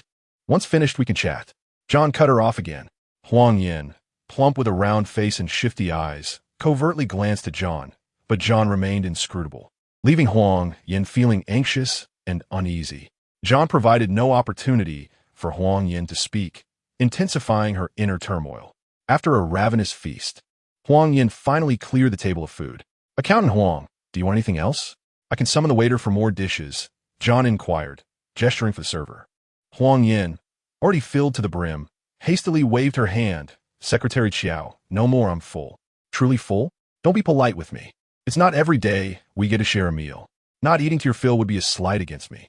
When the waiter approached, John ordered more dishes, and Huang Yan hurriedly stopped her, finally relenting. Secretary Qiao, Huang Yan, bending slightly to pour John some water, displayed a notably respectful demeanor. It's not that I'm unwilling to assist you with the contract. I simply cannot. Huang Yan's face bore a look of distress. John feigned surprise, sipping her tea. What is it that accountant Huang cannot do? Could it be that you were the one who altered that figure? How could it be me? I don't possess such audacity. Huang Yan quickly waved her hands, her words laced with implications. John chose not to expose her, instead coaxing her gently. When I handed the contract to accountant Huang, there were no discrepancies. You were responsible for the stamping and signing. If there were errors, they could only be attributed to you. This tactic of preemptively seizing the narrative was a strategy taught to her by Zhou Jin'an. Huang Yan felt as though she was caught between a rock and a hard place. Secretary Qiao, even if you gave me 10 times the courage, I wouldn't dare. Are there not other things you would not dare to do? John implied the kickbacks, pinching Huang Yan's vulnerability at just the right moment for maximum effect. Indeed, Huang Yan's internal defenses crumbled. Secretary Qiao, please spare me. I have elderly dependents and young children. The company's meager income is hardly sufficient, if not for dire circumstances. I would never break the law. She began to play the sympathy card, but this tactic held no sway over John. I may choose to let you go, but whether the judge will do the same remains uncertain. John was unyielding. Huang Yan was not foolish. Betrayal would merely be a breach of trust, while imprisonment could obliterate her entire life. If I were to confide in you, you must promise not to disclose that it was I who informed you. Huang Yin exhaled in relief. John displayed a foolish grin, skillfully playing the part of the fool to catch the cunning. Accountant Huang, what kind of relationship do we share? Do you truly believe I am the type to burn bridges after crossing? Rest assured, as long as I uncover the truth, I will not implicate you. John gave his word, and with that, Huang Yin felt unburdened. There's someone giving instructions. I went to the director's office yesterday to sign, and he happened to be on a call. I overheard part of it, but wasn't very clear. Later, he instructed me to contact Nanshan, claiming there was an issue with the contract. As John had suspected, it was no accident. It was deliberate. Secretary Qiao, please don't betray me. I'm just a minor player in this. This job is crucial for me. I cannot afford to lose it. Huang Yin implored in a hushed tone. John nodded. Accountant Huang, I keep my promises. I will not drag you down. Today, we have never met. Grateful, Huang Yin hurried away. John did not return to Nanshan immediately. She lingered at the hot pot restaurant for the entire afternoon. Few could directly command the director of Baimeng, and she could easily guess who it might be. She was astute and adept in her dealings, having not made enemies who would seek to sabotage her after her departure for Nanshan. After much contemplation, a semblance of clarity dawned on her mind, yet without evidence, her insights held little weight. That day, as fate would have it, John encountered Song Lian before she could leave the hot pot restaurant. He entered with 3 brash youths, making a ruckus. John was deep in thought, and he noticed her first, snorting derisively as he approached with his entourage. Well, here we meet again. Song Lian plopped down across from John. Sensing hostility, John had no desire to engage him. She grasped her small bag and attempted to leave, but one of the brash youths seized her shoulder. My brother is talking to you. Where do you think you're going? The other 2 stood behind Song Lian, blocking her path. Outnumbered, a confrontation was inevitable. Young Master Song, are you here for hot pot too? Unfortunately, I have an appointment today. John smiled sweetly at Song Lian, concocting a fib. Have they arrived? Let us all join together. Song Lian spread his arms, exuding an intimidating aura. Previously, he had been bested by John, and now he was eager for revenge. Since you like this spot, shall I change tables? As John attempted to rise once more, the brash youth tightened his grip on her shoulder. Outmatched, she was not his equal. My brother is being generous. Don't be ungrateful. The youth growled. Song Lian allowed him to act brazenly, tossing the menu to the waiter and ordering everything. For the broth, he chose extra spicy.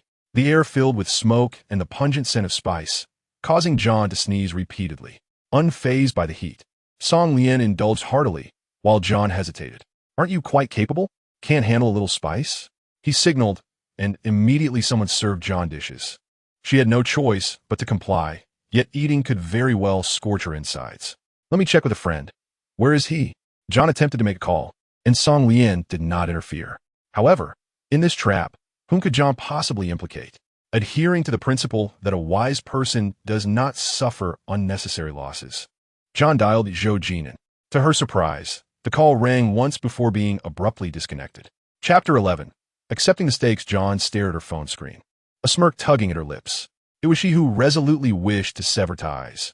How could she possibly turn back? This moment was fortuitously witnessed by Song Lian.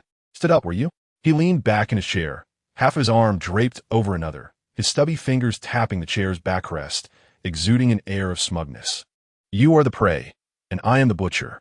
With her plea for help thwarted, John was left to fend for herself. Mr. Song, hot pot is rather monotonous. Let us find some amusement. How about drinking and playing dice? John boldly suggested. She typically would not act this way. Zhou Jin'an embodied elegance, and she never wished to diminish his stature. Whether accompanying him to a construction site or a banquet, she always presented herself beautifully, complimenting him. Yet today was different. Song Lian lacked decorum, and engaging with someone of his ilk required a more pragmatic approach. You know how? Song Lian scoffed, his eyes gleaming with predatory intent. Not really, but you could teach me. Practice makes perfect, John feigned innocence. Song Lian's forte was in dominating others. His kind reveled in seizing opportunities to manipulate those around them. Moreover, John had offended him, and he had a score to settle. Thus, with her voluntarily offering herself, he would not let the opportunity slip. Let us accept the stakes. Don't blame me for taking advantage of a woman. Song Lian grinned triumphantly. With a glance, he signaled, and a youth quickly brought a case of beer. John wrinkled her nose. Mr. Song, what is the point of drinking beer? It's gone in a flash. Her tone was sweet, but her demeanor brash. Upon hearing this, Song Lian barked, "What are you waiting for? Bring the white spirits." Soon, a case of liquor arrived, 54-degree Baijiu, which John had once tried and found overwhelming. "This liquor burns. Let me get a different kind." As John attempted to rise, she was forcibly seated again. Song Lian slammed his palm on the table. Fuming, "We're drinking this." The game of dice commenced. John found herself out of her depth, losing 3 rounds consecutively. "Drink!" Song Lian bellowed, and the other 3 youths echoed him. John raised her glass, taking a sip, her expression contorted with discomfort. "Mr. Song, may I take a breather before drinking again? This pace could be lethal." John feigned vulnerability, gazing at Song Lian with pleading eyes. He would never show her any mercy. Smirking, "We agreed. Accept the stakes." A crowd had gathered around them. Some disapproved of the 4 men bullying a single woman, yet none dared to speak up. Most merely observed, relishing the spectacle. John displayed a resigned expression, compelled to down 3 more glasses. However, after consuming those drinks, her punches seemed to unleash with newfound vigor. "Mr. Song, my apologies." John beamed at Song Lian, respectfully refilling his glass. Initially, he remained unimpressed. He believed he would turn the tide, but the more he sought victory, the more elusive it became. "Mr. Song, I concede." John maintained her composure, still smiling. Song Lian, despite his decent tolerance, grew dazed after downing a dozen shots of potent liquor. "Let us go again." He was unwilling to yield. "Big brother, this woman is on fire today. We should retreat." One of his lackeys spoke up, prompting Song Lian to slap him across the face. "Mind your own business. Pour the drinks." He raised his glass, ready to drink, yet John intervened. "Mr. Song, too much alcohol is harmful. How about we call a day?" Song Lian's eyes were bloodshot, his competitive spirit unyielding, ignoring any advice. "I want a drink," he cursed, downing the contents of his glass in one go. However, before he could even set the glass down, he collapsed. The crowd dispersed in a hurry. The 3 youths quickly carried Song Lian to the hospital. Though it was not directly her concern, John accompanied them. Thankfully, Song Lian merely suffered from excessive drinking and was not in serious danger. The doctor administered a hangover remedy and advised him to stay under observation overnight. John, exhibiting kindness, voluntarily covered the expenses. It is better to resolve enmity than to harbor it. As someone intent on leaving, she had no need to create more enemies. At 2 a.m., Song Lian awakened, complaining of hunger and demanding porridge. He vented his frustration on John, insisting she fetch him the 8 treasure porridge from Yujia in the southern city. "All right, I'll go get it." John complied without hesitation, hailing a cab straight to Yujia. Upon her return with the porridge, she unexpectedly encountered He Peng's car at the emergency room entrance, a somewhat worn domestic SUV, excessively understated. The executives at Nanxing earn annual salaries exceeding $1 million, driving cars that are often rare imports commensurate with their status. However, He Peng's SUV, while unremarkable, catches the eye. Qiao En, carrying a bowl of congee, casually strolls past the vehicle, which is conspicuously empty, parked at the entrance of the emergency room. A most unusual sight. Typically, Qiao En would avoid such a situation. Yet she strides into the emergency hall. In the early hours, the emergency room is quiet and sparsely populated. The examination rooms are brightly lit, yet devoid of patients. She proceeds to the wards, scanning each room through the glass doors. Finally, at the end of the corridor, she discovers He Peng. He leans back in his chair, one hand supporting his head, while the other loosely holds the hand of a woman in the hospital bed.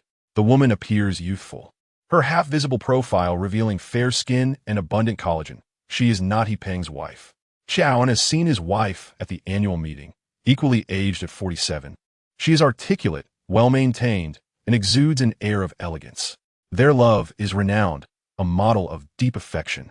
They have a daughter, excelling academically, currently studying at Oxford.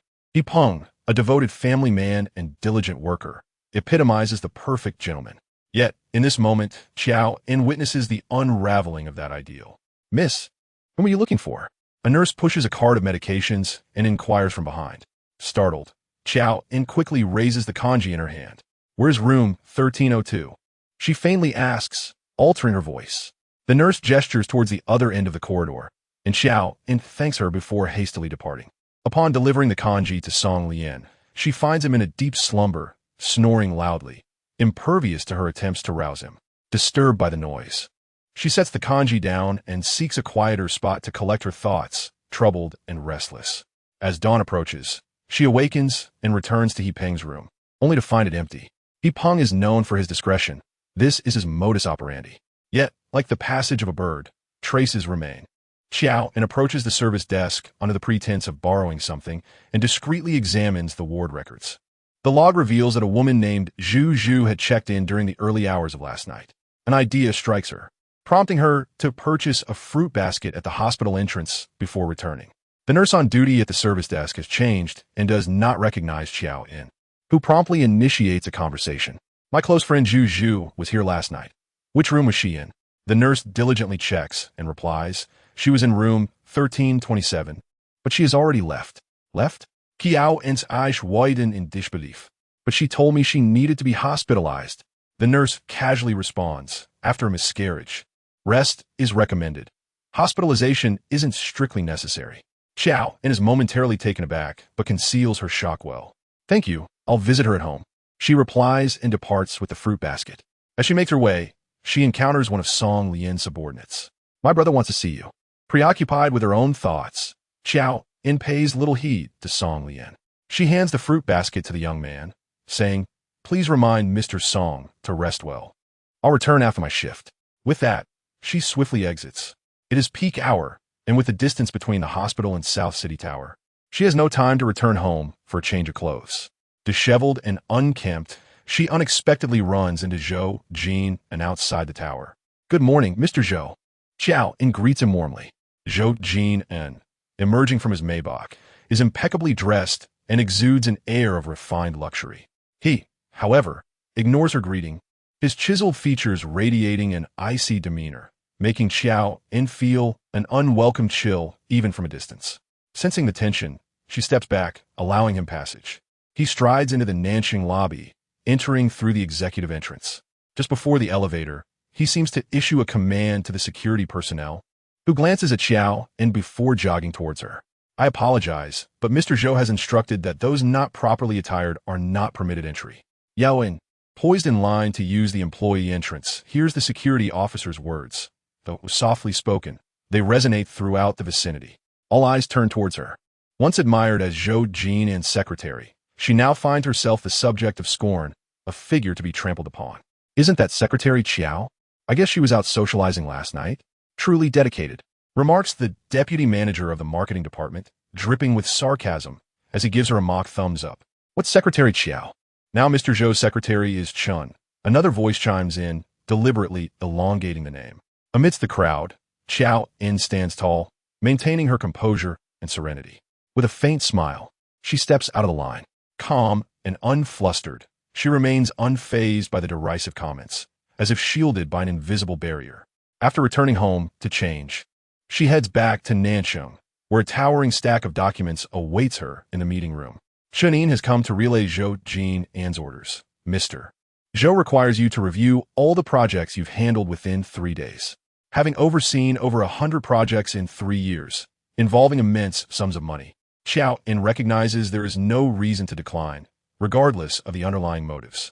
Understood, she replies and takes her seat, diving into the work at hand. So engrossed is she that the intention to visit Song Lian slips from her mind.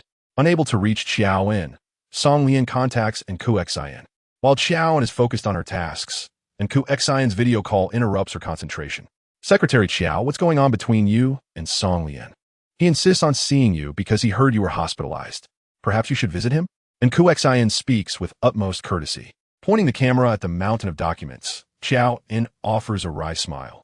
Missin, I truly cannot spare the time right now. Please explain to young Master Song that Mr. Zhou has assigned urgent work, and I will certainly visit him once I am finished. Ah, I see. This matter involves Zhou Jin'an, and En would not dare to provoke his ire. Why has he assigned you so much work? She inquires gently. Focus on your tasks, Secretary Qiao. The matters concerning Engu are pressing. I will explain to Song Lian on your behalf. You tend to throw tantrums, wanting your attention. Apologies for the inconvenience, Missin. I promise to soothe him once I'm done. Qiao En responds, adhering to En's suggestion. You too, take care. As evening descends, employees at Nanxing begin to file out. Qiao En decides to work through the night. Hunger pangs remind her she hasn't eaten all day. She quickly visits a convenience store downstairs for bread and instant noodles, returning promptly to her workspace. As she prepares her meal, she suddenly hears soft sobs emanating from the women's restroom. In the stillness of the surroundings, the muffled cries are strikingly clear.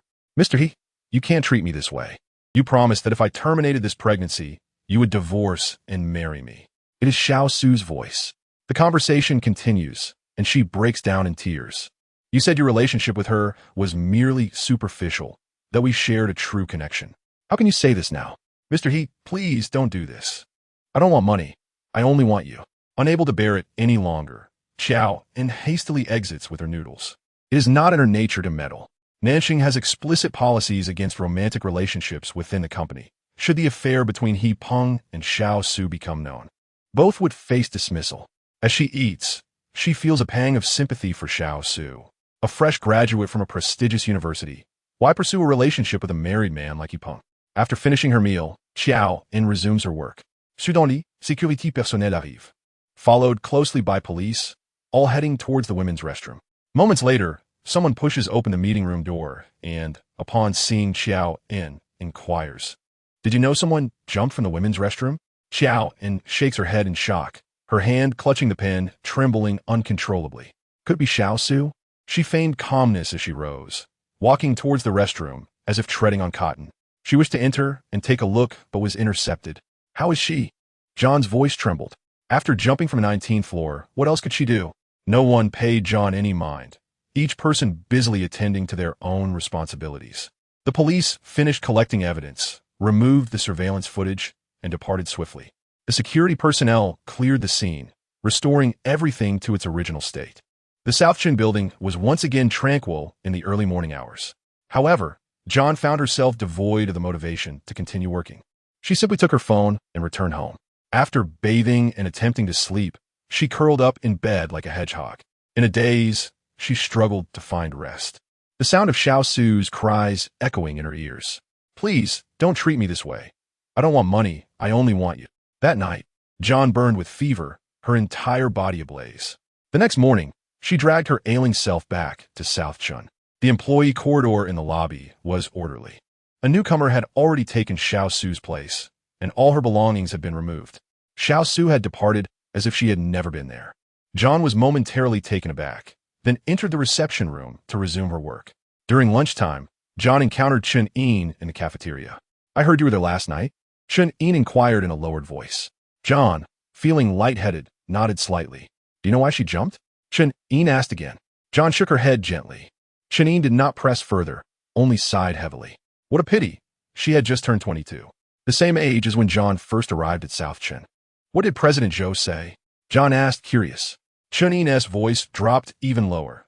"This matter is not under President Zhou's purview. It's handled by the legal department. I heard they settled for 1.2 million, and the family has already signed." John felt a pang. Xiao Su's life was valued at merely this amount. His annual salary 1.5 million? In the distance, He Peng was surrounded by a throng, laughing and chatting. With Xiao Su gone, his worries were alleviated. The beloved has departed, yet he feels no sorrow. Qiao En followed John's gaze and responded. Not just that. 5 years ago, he was already at this figure. Now, it must be at least 2 million. He earns a salary of 2 million, yet tramples upon a life worth 1.2 million. Heaven knows, earth knows, yet he feigns ignorance. During the midday break, John confronted He Peng in the tea room. "John, today marks the 2nd day. If you cannot prove your innocence by tomorrow, do you know what the consequences will be?" He Peng leisurely brewed a cup of tea, casually blowing at the floating leaves. John, with a headache, rubbed her temples. "Mister. Please don't frighten me." He Peng scoffed coldly, turning to leave. "You're on your own." John opened her phone, and Xiao Su's cries suddenly erupted from the device. "Mr. He, I beg you, don't do this. I don't want money. I only want you." In that instant, He Peng's face turned as pale as snow. His hand trembled uncontrollably around the teacup, scalding water spilling forth. Yet he remained oblivious to the burn. He looked at John in terror. John's cold gaze pierced through him.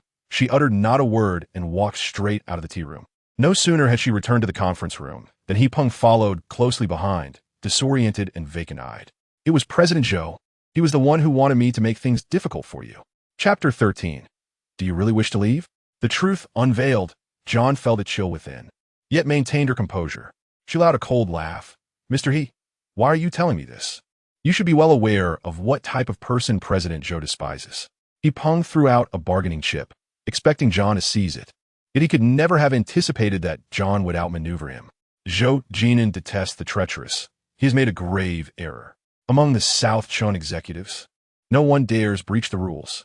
He, as a company veteran, had become the first to test the waters, and with the revelation, he could not escape severe punishment. He stood before John, sweat trickling down his forehead. John cast a fleeting glance at He, pulled out her chair, and shifted the open contract closer to her, stating, "If there's nothing else, Mr. He, I must attend to my duties." John lowered her head, quickly immersing herself in work. He, did not leave. Anxiety gripped him. His mind a tumult. He had little prior interaction with John and was unfamiliar with her ways. When she was merely Secretary John, he regarded her as a mere messenger, not worth much thought. Yet now, he found himself ensnared by her. That recording could plunge him into an irretrievable abyss. He was accustomed to a life of ease. He did not wish to become a stray dog. Secretary John, He, pleaded, his voice trembling. John did not raise her head, seemingly deaf to his entreaty. With a thud, He, knelt before her. "Secretary John, I am at fault. It was my mistake to harm Xiao Su. I am deeply sorry." He, sobbed as he spoke. "My wife was just diagnosed with cancer last month, and my daughter is only in her second year of college. Xiao Su wished to marry me, but I cannot abandon my wife and child for her." "So, you deceived her into having an abortion and then broke up with her?" John interrupted He-Peng's words. He, who had been crying profusely, was rendered speechless by her remark. John's emotionless gaze bore into him. At that moment, she made a decision. "Mr. He, given the circumstances, how do you intend to provide Xiao Su with an explanation?" John leaned back in her chair, soft light casting a gentle glow upon her head, her demeanor gentle, yet her gaze a lethal dagger. I will take care of her family. Xiao Su has a younger brother just starting college. I will support him through his studies and assist him in finding employment. Her parents are both ill. I will arrange for the best doctors to treat them. Secretary John, I assure you, I will do everything in my power to rectify my mistakes." He raised his right hand in a pledge, appearing earnest. John was not a judge. She had no right to determine He-Peng's guilt, nor could she stand on a moral high ground to condemn him. The deceased was gone, yet the living must continue. What she could do for Xiao Su was perhaps limited to this. "Remember what you just said." John's words resonated, and He nodded vigorously. "You have the copy of that contract, correct?" John inquired. "Yes, I have it. I will get it for you right now." He hurriedly dashed out, then like a whirlwind, returned. "Secretary John, here is the original contract, and here is the copy." He breathlessly presented the two contracts before John, his face a mask of obsequiousness. John took the copy, returning the original to him. "This is all I need." He accepted it with both hands, bowing deeply. "Secretary John, thank you for giving me this opportunity." He was eager for John to reassure him, but only stirred her deep-seated aversion. "Did I give it?" John's demeanor turned confrontational. He-Peng's face paled, his recently relaxed spirit now lodged in his throat. John had him by the throat, his fate hanging precariously. "Secretary John, I swear, if I fail to fulfill my promises, may I be struck by a car upon leaving." He-Peng's voice trembled with urgency. John casually perused the contract. Furrowing her brow, whether to grant an opportunity or not still depended on Mr. He's performance. Did it not? "If your actions are commendable, the opportunity will be yours to seize. If not, it will not seek you out. Would you not agree?" John, though young, was adept at reasoning. He nodded gravely. "Secretary John, you speak true. I will certainly perform well." After He left, the conference room fell silent at last. John rose and stood before the floor-to-ceiling window. She felt a profound ache within, uncertain whether it was for Xiao Su or herself.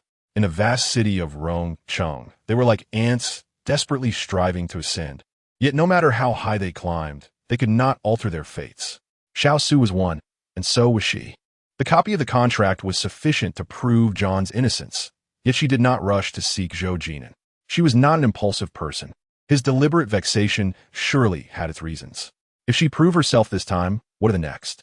John and Zhou Jin'an were essentially of the same ilk. Once they discerned each other's intentions, neither would act rashly. They would remain still, waiting for the opportune moment to strike decisively. 2 days later, Joan fulfilled her obligations as promised. She meticulously compiled a statistical report of the projects she had handled, arranging them chronologically and highlighting key matters while noting areas of particular attention. When she presented this detailed report to Zhou Jin'an, he gazed at her intently. During this period, she had often burned the midnight oil. Her eyes were sunken, her frame slender, and while her skin was pale, it lacked luster. Just leave it here, Zhou Jin'an said coolly. All right, Mr. Zhou, Joan replied, placing the report down. A hint of a smile graced her delicate face. Mr. Zhou, may I take my leave? Zhou Jin'an's expression darkened instantly. She was attempting to slip away like a slippery eel, and he was determined not to let her go. Have you resolved everything? The corners of his lips barely lifted, certain that Joan had not. After all, this was the trap he had set for her. As long as he held on, she could not escape. However, Joan was well prepared. She placed a copy of the contract before Zhou Jin'an, speaking softly, Mr. Zhou, this can prove my innocence. The figures on the contract were entirely accurate, and on the second-to-last page, she had discreetly marked a spot that would be imperceptible to the untrained eye. She possessed many clever tricks that Zhou Jin'an was unaware of, just as he was oblivious to the fact that Joan had secretly marked every document she handled to prevent forgery. Zhou Jin'an's face turned as dark as coal. You wish to leave, just like that? Joan did not respond. Instead, she smiled and said, Mr. Zhou, thank you for your concern. Until we meet again.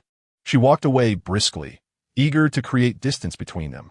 Zhou Jin'an sat back in his chair, tugging at his tie with frustration before tossing it aside. Have you punk come to see me? Zhou Jin'an exploded in anger, shouting into the phone at Qiao En. Yet all was in vain. Exiting the South Chun Hall, Joan felt a wave of relief wash over her. She stood on the steps, tilted her head back, and took a deep breath of the fresh air, the taste of freedom. Suddenly, a hand grasped her arm. Chapter 14. Whose hand moved on his woman, Joan recognized him as one of Song Lian's underlings. Damn, you really can hide. Do you think you can escape the first day of the month, and not the 15th? He cursed vehemently, dragging Joan towards the parking lot. Song Lian, clad in a white suit, appeared short and stout, leaning against the hood of a car like a frostbitten winter melon. Hiding from me? Song Lian approached Joan, his eyes scrutinizing her from top to bottom. He advanced menacingly, puffed up like a bloated pufferfish. Joan quickly tried to placate him. Young Master Song, you are mistaken. Why would I hide from you? I've been so busy these past few days that I haven't slept. If you don't believe me, you may ask Missin. She can vouch for me. Bah, what nonsense. Is any job more important than my life? Who gave you the audacity to keep me waiting in the hospital? Song Lian exploded in anger. His underlings joined in, shouting, You're looking down on my big brother. Do you want to die? He raised his hand, preparing to strike Joan. She had no time to react and closed her eyes, bracing for impact. However, the slap never landed. A dull thud echoed, followed by a pain cry. Song Lian's underling fell to the ground, blood oozing from his forehead, struck by a shattered phone. Everything happened too quickly. Neither Song Lian nor Joan grasped the situation. He stood there in disbelief, his mouth agape. Damn, what the hell? Song Lian muttered. Joan was not naive. She realized that someone had intervened to save her. Though she did not know who it was, the phone looked familiar. Scanning her surroundings, she spotted a black Maybach 10 meters away. That was Zhou Jin'an's vehicle. The window was partially rolled down, and someone sat inside. She could not see who it was, but she knew that person could see her. A wave of shame enveloped her, and all she wanted was to flee. However, she nodded in gratitude towards that direction and hurried away. Song Lian was quick to react, grabbing her wrist. You think you can run? Listen well, today. I will settle both old and new scores with you. Young Master Song, let us discuss this elsewhere, Joan pleaded. She did not want Zhou Jin'an to witness this embarrassing scene. But Song Lian was relentless. You want to play tricks with me? Are you itching for a beating? His language was foul, and his hands were not clean either. In such a public space, he dared to reach for Joan's chest. Bang! Another dull sound echoed, followed by the crash of a phone screen hitting the ground. Joan recognized it immediately. It was Zhou Jin'an's phone. He had not appeared, but he had intervened. Song Lian pressed his hand to his forehead, blood seeping through his fingers. Why don't you come out and fight me one-on-one? You think you can play dirty? You're asking for death. Song Lian continued to rant. Just then, the door of the Maybach swung open. Chung Lu stepped out, tall and muscular. A professional fighter and Zhou Jin'an's assistant and bodyguard. Song Lian squinted at Chung Lu. He was a head shorter, but his size was intimidating. lacking self-awareness. Song Lian pointed a finger at Cheng Lu, boasting, "You were the one who threw that, right?" Before he could finish his sentence, Cheng Lu acted swiftly. In a clean and decisive motion, he subdued Song Lian, pinning him to the ground, leaving him unable to move, only capable of grunting in protest. He wanted to retaliate, but found himself too intimidated. His resentful eyes glared at the ground as he squirmed helplessly. Though Song Lian was despicable, he was still in Kerson's man. Hitting Song Lian was tantamount to slapping in Kerson's face. "Thank you, Assistant Cheng. Young Master Song and I merely have a misunderstanding. We can resolve it ourselves." Cheng Lu looked at Joan with confusion. It was not her style to defend someone after being bullied. Cheng Lu did not release his grip, but instead turned toward the Maybach, awaiting Zhou Jin'an's orders. Joan bent down to collect the 2 shattered phones and handed them to Cheng Lu. "I'll transfer the cost to you later. Could you please buy 2 new ones?" Cheng Lu accepted the phones. "Are you sure you don't need help?" Joan smiled lightly. "Really, I don't." Cheng Lu released his grip, casting a long, disappointed glance at Joan before striding back to the Maybach. Once Cheng Lu was gone, Song Lian resumed his bluster. "Let me tell you, today, I will make you pay in blood for what you owe." With one hand bracing against the ground and the other grabbing a tire, he attempted to rise. Joan reached out to assist him, but was shoved aside. At that moment, Cheng Lu suddenly turned back. Song Lian, frightened, fell back to the ground. "Did that hand just touch you?" Cheng Lu's voice was low and heavy, exuding immense pressure. Song Lian's eyes turned bloodshot as he tried to act tough. But Cheng Lu did not give him the chance. He raised his foot and kicked Song Lian in the mouth. Joan barely registered the movement before Song Lian's 2 front teeth hit the ground, blood streaming from his mouth as he howled in pain. "This one?" Cheng Lu stepped on his right hand, asking coldly. Song Lian shook his head vigorously. Cheng Lu then stepped on his left hand. "How about this one?" Song Lian continued to shake his head. Cheng Lu's brow furrowed as he lifted his foot and delivered a powerful kick to Song Lian's wrist. A couple of cracks echoed, and Song Lian's wrist hung limply. Joan had not accepted Zhou Jin'an's favor, yet he had issued the command. "Dare to touch his woman? You're courting death." Song Lian rolled on the ground like a meatball, his white suit stained with dirt. Joan's heart plummeted. With good intentions gone awry, Zhou Jin'an had only complicated matters. The more severely Song Lian was injured, the more Kerson would doubt her, and her situation would only become more precarious. "Young Master Song, are you all right?"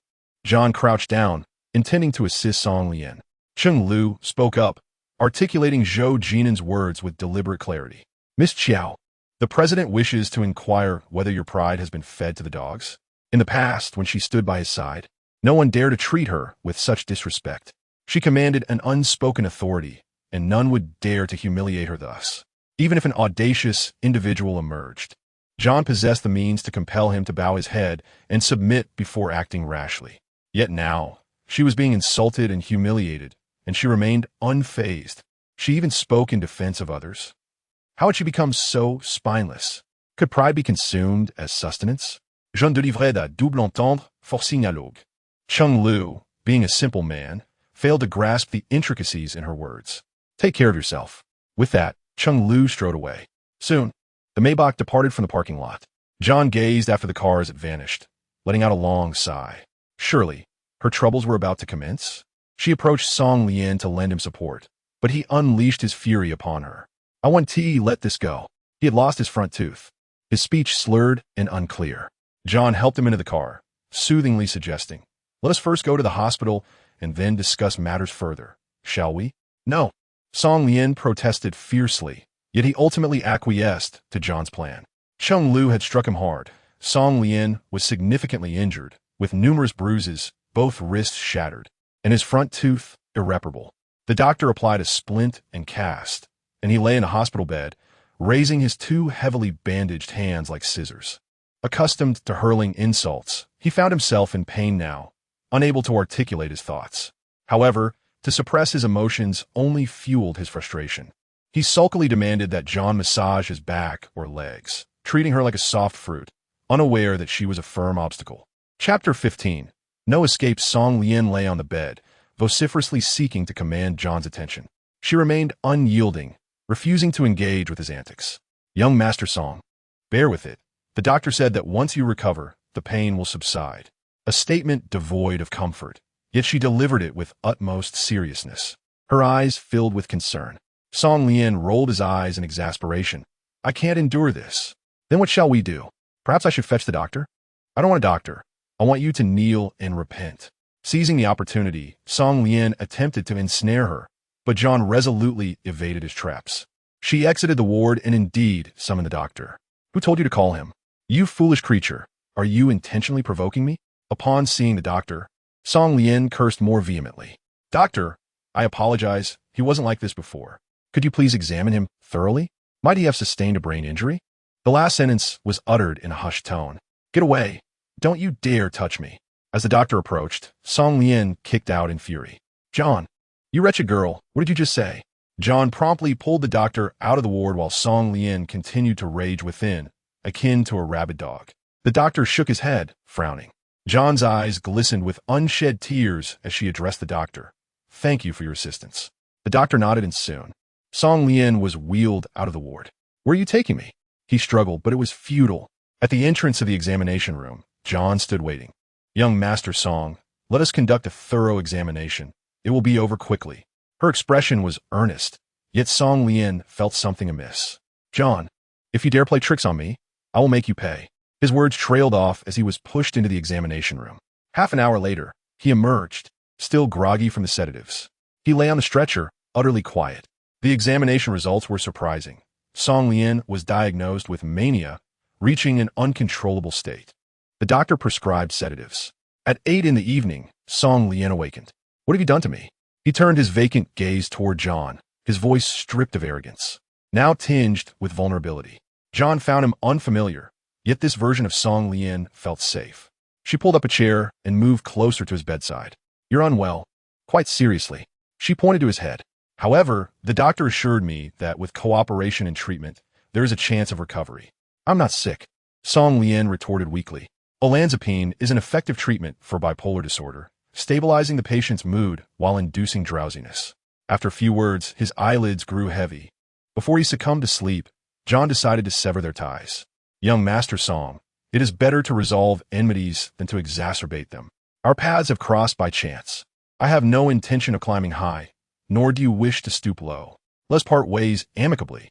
After contemplating for a moment, she uttered these awkward words.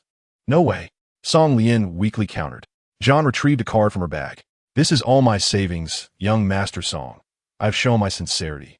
Do as you wish. As she spoke, she stood and walked toward the ward's exit. Enmities have their origins, and debts have their creditors. If you wish to seek revenge on whoever did this to you, feel free. John was certain he lacked the courage. Yet, Song Lian stubbornly insisted. His voice muffled by impending sleep, I'll find you. This last sentence was too soft for John to hear. Tomorrow, she would be leaving Rong City. She had no time to linger with Song Lian. Upon exiting the hospital, darkness enveloped the sky. John kept her head down as she walked toward the street. When Cheng Lu suddenly appeared, clad in black, his expression was solemn. John was taken aback. What are you doing here? President Zhou wishes to see you. Cheng Lu replied coldly. He was terse, turning to leave immediately. John's heart sank, but she thought little of it and hurried to keep pace with Cheng Lu. After navigating 2 intersections, John spotted the Maybach parked beneath the shade of a tree. The windows were tightly shut, exuding an imposing aura. Cheng Lu gestured for her to proceed, instructing her not to keep the president waiting. John nodded slightly. With each step toward the Maybach, her heart raced. President Zhou, she called out, halting at the car door, unwilling to enter. Get in. Zhou Jin'an's icy voice reached her. No, John firmly refused. The temperature plummeted from inside the car to outside. Through the door, John could sense the weight of Zhou Jin'an's anger. Thank you for your timely assistance today. She had expressed her gratitude to Cheng Lu earlier, but since Cheng Lu acted under Zhou Jin'an's orders to discipline Song Lian, she felt it necessary to thank him in person. Zhou Jin'an remained silent, as expected. John sighed softly, then added, I came to bid you farewell. I will be leaving tomorrow. Where to? The United States. For how long? Zhou Jin'an pressed. John felt lost. The president's wife wanted her to leave, fearing she might become an obstacle between Zhou Jin'an and Incursion. If she failed to comply with the president's wife's wishes, she would likely have nowhere to stand. For quite a while, John replied vaguely. Silence spread between them. John felt a tightness in her chest. She forced a smile to mask it. President Zhou, forget about me. Can you forget? Zhou Jin'an, who had remained silent, suddenly retorted. John feigned nonchalance. Why not? Why not? As long as she worked hard enough, she could surely achieve it. Goodbye, President Zhou, John declared, turning to leave. However, just as she took a step, the car door swung open, and Zhou Jin'an's long arm reached out, pulling her inside forcibly. Caught off guard, she tumbled into his embrace as the door closed once more. The Maybach was cramped. Zhou Jin'an, tall and long-limbed, felt even more confined with John added to the space. President Zhou, they were too close. She found herself nestled in his arms. John struggled to extricate herself, but he held her tighter. No escape? He loomed over her, his authoritative face shrouded in shadows. No escape, John echoed defiantly. She was merely a pawn, with no control over her fate. Zhou Jin'an's eyes were as deep as the sea, furrowing his brow as he powerfully stared at Qiao En. He had held her back time and again, yet she had persistently rejected him. Stretching out his hand, he grasped her chin, his knuckles turning white from the pressure. I shall grant you one final opportunity to respond appropriately. Qiao En turned to face Zhou Jin'an, the light casting a glow upon her. Though ripples stirred within her heart, her expression remained indifferent. Mr. Zhou, I must leave. Once again, she uttered words he did not wish to hear, poking at his tender spot. Anger blazed in Zhou Jin'an's eyes. Qiao En's obstinacy incensed him. Mr. Zhou, you once stated that we would each take what we need, that we owe nothing to one another. Have you forgotten? By invoking past grievances, Qiao En only further fueled the fire of Zhou Jin'an's wrath. His face darkened, resembling a stormy sky ready to engulf her. Once more, Qiao En struggled to break free from his grasp. Suddenly, Zhou Jin'an leaned in and unexpectedly captured her lips with his own. Chapter 16. I like you dominant and imperious. The autumn wind swept the leaves with a chilling ferocity. Qiao En did not resist. She closed her eyes. Their lips met, the familiar scent of tobacco enveloping her. His large hand crackled with electricity, awakening the dormant potential within her. She was about to depart, and this was her last moment to possess him. Qiao En climbed onto his neck, her slender limbs entwining around his robust frame like an octopus. The cramped confines of the vehicle were ill-suited for such fervent activity. Yet this very confinement lent a peculiar excitement to the encounter. Both were individuals accustomed to restraint. Once the floodgates of desire opened, a torrent akin to a wild beast was unleashed. Soon, the Maybach shook violently. Cheng Lu turned away, walking into the distance. After a while, the vehicle regained its equilibrium. Qiao En quickly adjusted her attire and opened the car door to step out. Zhou Jin'an leaned against the seat back, his profound gaze following her as she moved further away. He made no attempt to retain her, nor did she bid farewell. Throughout, he refrained from asking why she felt compelled to leave or when she intended to depart. For one who wishes to leave, every direction leads to a destination. By the time Qiao En returned home, it was quite late. She hastily packed her suitcase, uncertain of how long she would be gone or when she might return, stuffing everything she could into her bags. The two large suitcases were filled to the brim. Yet Qiao En felt an insatiable longing. Suddenly, the doorbell rang. Slipping on her slippers, she approached the door and peered through the peephole, spotting in Kursin standing outside. Missin, what brings you here at such a late hour? Qiao En opened the door, making no move to invite her in. It was nearing midnight, and her visit seemed suspiciously timed. Feigning forgetfulness of the hour, and Kursin exclaimed, "Oh, is it nearly 12? I sincerely apologize for disturbing you at this late hour." Despite her words, she showed no intention of leaving. Her eyes darted past Qiao En, entering the room uninvited. Soon, she noticed the two large suitcases. "Secretary Qiao, are you going on a long trip?" And Kursin inquired, her expression one of astonishment. "Yes," Qiao En replied nonchalantly, stepping aside as Kursin comfortably entered the room. "I heard from Brother En that you've resigned. It appears to be true. Secretary Qiao, you were doing so well. Why would you resign? Be honest with me. Has Brother En mistreated you?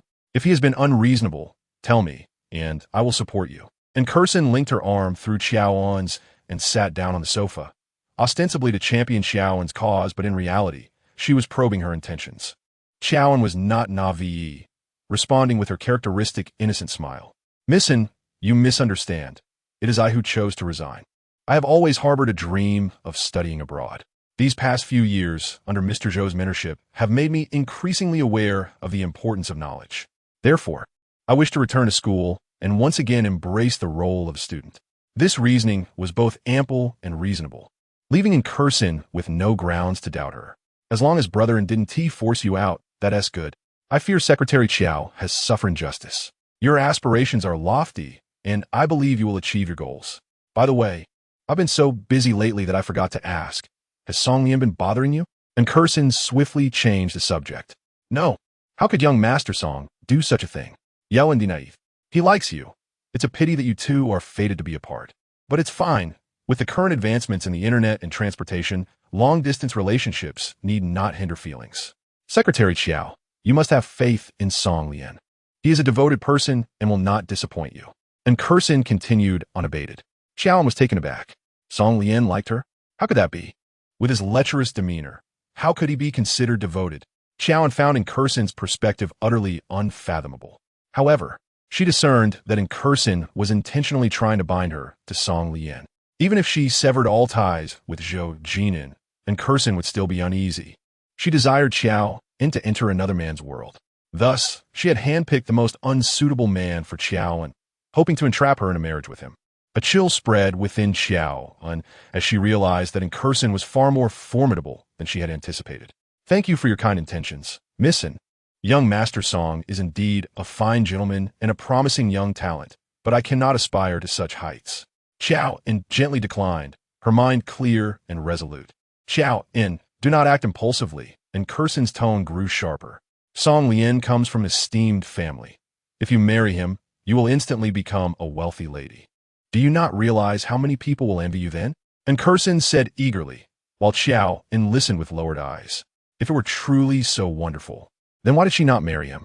In this world, countless individuals masquerade under the guise of goodwill, engaging in actions that harm rather than help, all while expecting gratitude. Yet how many are genuinely naive? Qiao En remained silent, prompting in Curson to finally cease her attempts. Please consider it carefully. Once this opportunity passes, it may never return. Women ultimately must marry. Men are our true refuge. Marrying Song Lian would not be a loss. Thank you, Miss En, for your concern. Qiao En maintained her innocence. As in Curson departed, her displeasure was unmistakable. Qiao En remained unfazed. She felt a flicker of irritation. After leaving the apartment in the southern part of the city, and Curson drove to Qiao En. Upon arriving at the entrance, the butler stopped her. Miss En, the young master is unwell and has gone to bed early. Please return. And Curson was taken aback. Before visiting Qiao En, she had sent Zhou Jin'an an invitation, which he had ignored. She had called, but he had not answered, hanging up instead. A spy reported that Chung Lu had gone to the hospital and had taken Qiao En with her. Whether she had seen Zhou Jin'an, and Curson did not know, but she was certain that Zhou Jin'an's unusual behavior was related to Qiao En's departure. How could someone who wished to leave still command his thoughts? It was utterly outrageous. When Brother En awakens, please remind him that I visited, and Curson said, brushing aside her disappointment as she turned the steering wheel and departed. The night was thick with darkness, the streetlights illuminating the way. The entire city began to drift into slumber. Qiao En finished her packing by 2 in the morning. Her flight was scheduled for 8 o'clock in the morning, granting her a few hours to rest. Yet the more she longed for sleep, the more elusive it became. As dawn approached, Qiao En rose. She fetched clean sheets to cover the sofa and bed. Once that was done, her pre-ordered ride arrived. She did not bid farewell to anyone, slipping away quietly. The car traversed familiar streets, the buildings blurring in the background. A sense of reluctance washed over Qiao En, especially as they passed by the towering Nanshang building, her gaze fixated on the structure, wishing to linger there a moment longer. In the airport waiting hall, Qiao En had just completed her luggage check-in when Zhou Jin'an's call came through. The familiar number flashed on her screen, quickening her heartbeat. Mr. Zhou, good morning. She greeted him with feigned cheerfulness. When are you leaving? Today. What time? Glancing at the clock, she noted there was less than an hour remaining. A long silence ensued on the other end. Qiao En anticipated Zhou Jin'an might say something, perhaps a wish for her safe travels. However, he said nothing and abruptly hung up the phone. John lingered in a moment of melancholy, but only for a fleeting instant, before regaining her composure. A journey of 1,000 miles must inevitably end in parting. Leaving quietly like this seemed rather fitting. When the registration time finally arrived, John felt no reluctance and walked away without looking back. Yet, just as she settled down, her phone rang again. Upon answering, the anguished voice of her mother pierced her ears. Inya, something terrible has happened to your brother. Chapter 17. What should I use to compensate? John's heart tightened as an ominous premonition enveloped her. Mom, please don't panic. Take your time and explain. What happened to Jode? Before her mother could respond, the phone was snatched away. A menacing voice emerged. Your brother owes us a substantial amount in usury. The interest has compounded to nearly $2 million. If the debt is not settled today, well, don't blame us for being harsh with your elderly parents. Before the words faded, the sounds of destruction reached John's ears, accompanied by her mother's terrified pleas. Please stop. We will repay, we promise. You bunch of thugs. This is my home. Get out. John's father shouted in fury. The scene descended into chaos. Gripping her phone, John's fingers trembled uncontrollably. The nightmare from 3 years ago seemed to resurface. I'll repay Jode's debt. Please do not harm my family. I will return immediately. Without hesitation, she grabbed her small bag and dashed towards the exit. Upon leaving the airport, John hailed a taxi to rush to her family home. At a traffic light, a discreet Maybach pulled up beside her taxi. Zhou Jin'an lounged in the back seat, frowning with closed eyes. After finishing a call with John, he had spontaneously decided to embark on an impromptu business trip, his destination being the United States. He remained oblivious to John's presence in the nearby taxi. In a state of urgency, John too failed to notice Zhou Jin'an so close at hand. As the green light illuminated, they each sped away in opposite directions. 20 minutes later, John arrived at her family residence, situated in an old neighborhood with a 5-story walk-up. Upon entering the building, a pungent smell of paint assaulted her senses. Ascending the stairs, she found splattered paint along the way. Their apartment was on the 3rd floor, the door marred by red paint, a scene of disarray. The door stood ajar, and inside, she could hear her mother's intermittent sobs. As John stepped in, all eyes turned towards her. A tattooed man adorned with a gold chain lounged on the sofa, smoking, with his feet propped on a coffee table. 4 others, similarly dressed, sat around the dining table. Inya. Upon seeing John, her mother cried even harder. The room was in disarray. Her father's fish tank, nurtured over many years, lay shattered, with several dying goldfish gasping for air. Mom, don't be afraid. I'm here, John comforted as she embraced her mother. The man at the forefront squinted at John and asked, So, are you going to repay Jode's debt? Where's my brother? John inquired, scanning the room. Her mother replied, They have locked your brother and father in the bedroom. The man signaled, and someone rose to open the bedroom door. John's father and Jode were pushed out. Dad, are you all right? Her father hung his head in despair, his face clouded with gloom, remaining silent. Jode, with his head downcast and one side of his face swollen from a beating, looked defeated. She approached him, gently patting his shoulder for reassurance. Speak up. How will you repay? Bank transfer or cash? The man pressed on. John turned, her expression icy. The situation was dire, but she felt unafraid. Let us discuss this outside. Not a chance, the man retorted. Ignoring him, John marched towards the door. I said I would repay. If you want the money, come with me. Inya. Her mother looked at her with concern. Jode, take care of Dad and Mom. I'll be right back. After nodding, John swiftly exited. As she left, the group followed her out.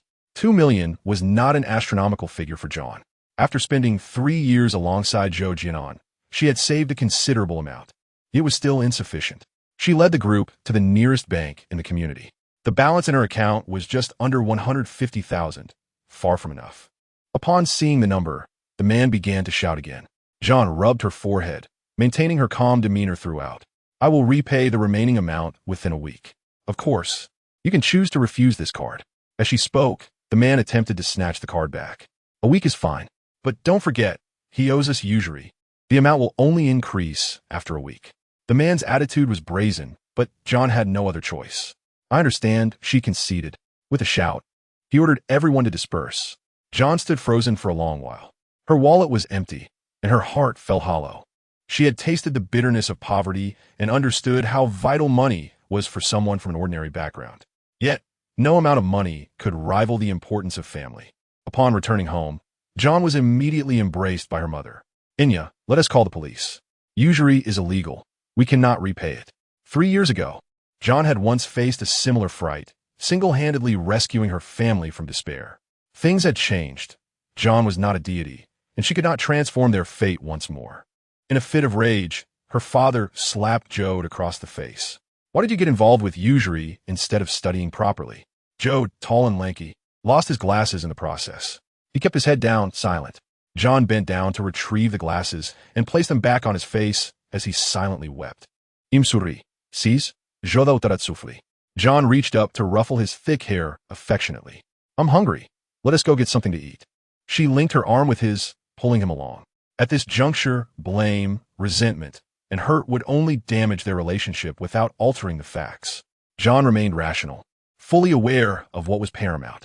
As they exited the apartment, Jode asked, Sis, will those people come back to trouble us?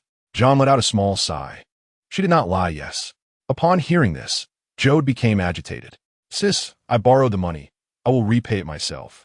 What will you use to repay? John countered succinctly. Jode opened his mouth, but fell silent, taken aback. He had always lived in a sheltered bubble, and during the calamity 3 years ago, he was preparing for his college entrance exams, oblivious to the dangers surrounding him. I'll find a job, sell blood, live stream. There is always a way to earn money. His tone was that of a child. Yet, he did not comprehend that while making money might be easy, making substantial sums was arduous. John refrained from crushing his spirit. Instead, she asked, I've given you a generous allowance. Why did you resort to borrowing from usurers? Jode stammered, unable to provide a reason. John did not press him further. They sat at a noodle shop near the community entrance, each ordering a bowl of clear broth noodles. John was genuinely famished, bowing her head to devour the noodles hungrily. Jode, however, could not eat, his gaze fixed on her as she feasted. After finishing a bowl, John lifted her head to find Jode's eyes glistening with unshed tears. Do not concern yourself with the money. I will take responsibility. You should return to school and focus on your studies, avoiding such matters from now on. Though she reprimanded him with her words, there was no blame in her tone. Yet, Jode felt even more distressed. Throughout his life, regardless of the troubles he caused, John had always been the first to defend him. Sis, I'm sorry. Jode began to apologize again. That evening, he returned to school. All along, he refrained from divulging the reason behind his borrowing from usurers. Later that night, John returned to her family home, where her mother was scrubbing the entrance with a bucket, and her father hunched over, repairing the damaged furniture. Inya, her mother, paused her work, grasping John's hand and pressing the house deed into it. Jode has caused a great mess this time. It's a reflection of your father and my lack of discipline. Sell this house to cover the debt. Tears streamed down her mother's face. This house was purchased in full by John during her first year of work. In a modest 2-bedroom stairwell apartment. The space is small and the location unremarkable. Yet, on the day of their move, the family was enveloped in joy, their laughter echoing for quite some time. They finally had a home, no longer crammed into the dilapidated buildings on the outskirts of the city. As for selling the house, that was a matter I could manage. There was no need for you to fret unnecessarily. With that, Qiao En tucked the property deed away. That evening, she stayed over at the Qiao family residence. Just as she lay down, Mrs. Zhou's phone call abruptly interrupted her. Chapter 18. A change of heart according to prior arrangements. Qiao En was supposed to be in the United States by now. Her failure to appear on time would surely provoke Mrs. Zhou's ire. Qiao En, where are you? Mrs. Zhou's voice was laden with accusation. For 3 years, Qiao En had been as compliant as a lamb. She would never stray from Mrs. Zhou's commands. However, today marked an unprecedented defiance. Madam, I'm dealing with an urgent family matter. Once I resolve it, I will head to the United States immediately. Mrs. Zhou dismissed her explanation, demanding that Qiao En vanish from Rong City without delay. I don't care what your urgent situation is. You must leave at once. Mrs. Zhou's tone escalated, revealing her growing frustration. Yet Qiao En could not abandon her family. My family needs me now. I cannot turn my back on them. Please understand, madam. Before she could finish her plea, Mrs. Zhou abruptly hung up the phone. Less than half an hour later, disaster struck again. Qiao had been in a car accident on his way back to school. The negligent driver fled the scene, and coincidentally, the surveillance camera was out of order. By the time bystanders found him and rushed him to the hospital, his condition was dire. Upon receiving the call from the hospital, Qiao En's face drained of color. She hurried to leave, but her mother, still awake, emerged from the bedroom. En, where are you off to at this hour? Standing at the entrance, Qiao En struggled to change her shoes, her hands and legs trembling. Mom, she forced her voice to sound calm. A friend just went through a breakup and called me, asking for company. Her mother, oblivious to the gravity of the situation, merely cautioned her to drive safely. Arriving at the hospital, Qiao En found Qiao still in surgery. She fixated on the glowing green indicator light, her heart lodged in her throat. It wasn't until dawn that Qiao finally emerged from the operating room. His body battered and his head swathed in white bandages, his face grotesquely swollen. Qiao En could hardly recognize him, tears streaming down her face. She reached for Qiao's hand, but it too was injured. His condition was critical. The accident had caused a violent impact to his head. The doctor warned that even if the surgery was successful, he might suffer lasting impairments. Soon, Qiao was transferred to the ICU. A barrage of payment notices inundated Qiao En. With the driver having fled and the surveillance footage destroyed, liability for the accident remained unclear, leaving Qiao's medical expenses to be shouldered entirely by them. The financial burden was immense, and Qiao En found herself cornered. Before her departure abroad, Mrs. Zhou had given her a card containing a sum of money as compensation. Initially, Qiao En had planned to reserve this money for a wedding gift for Zhou Jin'an and in Kursin, a way to repay Mrs. Zhou's kindness. However, now the urgency to save her brother eclipsed all else. Yet, when she presented the card at the payment counter, she was informed that it had been frozen. Stunned, Qiao En's mind raced to find funds. She could not sell the 2 dilapidated rooms her family occupied, nor could she allow her elderly parents to be displaced. The small apartment she lived in was purchased under Zhou Jin'an's name, leaving her without the deed to sell. Returning to her apartment, Qiao En gathered all the jewelry, bags, and items Zhou Jin'an had gifted her over the years, selling everything she could. Yet, the meager funds barely scratched the surface of what was needed. In her desperation, she considered seeking Zhou Jin'an's help, but Qiao En informed her that he was on a business trip and not in Rome City. Eventually, Qiao En resolved to approach Mrs. Zhou. At the entrance of the Zhou family estate, she implored the steward to relay her request, but Mrs. Zhou, still incensed, refused to see her. Standing under the blazing sun, Qiao En waited for 2 hours, hoping Mrs. Zhou's temper would subside. Instead, she unexpectedly encountered Kursin, stepping out of her car with an air of elegance. Kursin feigned surprise upon spotting Qiao En. "Aren't you studying abroad? What brings you back here?" Having gone a night without sleep, Qiao En appeared haggard. She parted her cracked lips. "I wish to see Mrs. Zhou." Kursin's lips curled into a fleeting smirk as she turned to the steward. "Did you not inform Aunt Zhou that Secretary Qiao is here?" The steward, adopting a respectful demeanor, replied, "Madam has stated she will not see you, Missin." Kursin sighed, moving closer to Qiao En, her tone deceptively gentle. "Secretary Qiao, Aunt Zhou is unwell. Perhaps you could return another day." Qiao En remained silent, unwilling to leave. Kursin lowered her voice further. "Perhaps I could go in and speak on your behalf. Wait for my news." She appeared genuinely eager to help, but Qiao En knew better, and Kursin was no friend. Yet, with no other options, she reluctantly placed her trust in Kursin. "Thank you, Missin." Kursin smiled faintly as she entered the estate with the steward. Qiao En waited until nightfall, and finally, after 8 p.m., Kursin reemerged. Seeing Qiao En still waiting, she offered apologies. "I'm sorry, Secretary Qiao. Aunt Zhou has been suffering from a migraine, and I didn't dare mention your visit. If you have any urgent matters, feel free to share with me. I will do my utmost to assist you." Qiao En understood that seeking Kursin's aid would be akin to digging her own grave. "Thank you, Missin. I have other matters to attend to." Kursin was not someone she could afford to offend. She needed to maintain her distance. However, just as Qiao En returned to the hospital, a nurse approached her. "Miss Qiao, a group of people has gathered outside your brother's room. You should take a look." Realizing the seriousness of the situation, Qiao En hurried over. It was the debt collectors again, blocking the entrance to Qiao's room and preventing medical personnel from entering. "Are you reneging on your word?" Qiao En was taken aback by their audacity. The ringleader crossed his arms, a mocking smile playing on his lips. "Not as noble as you. We're just trying to make a living.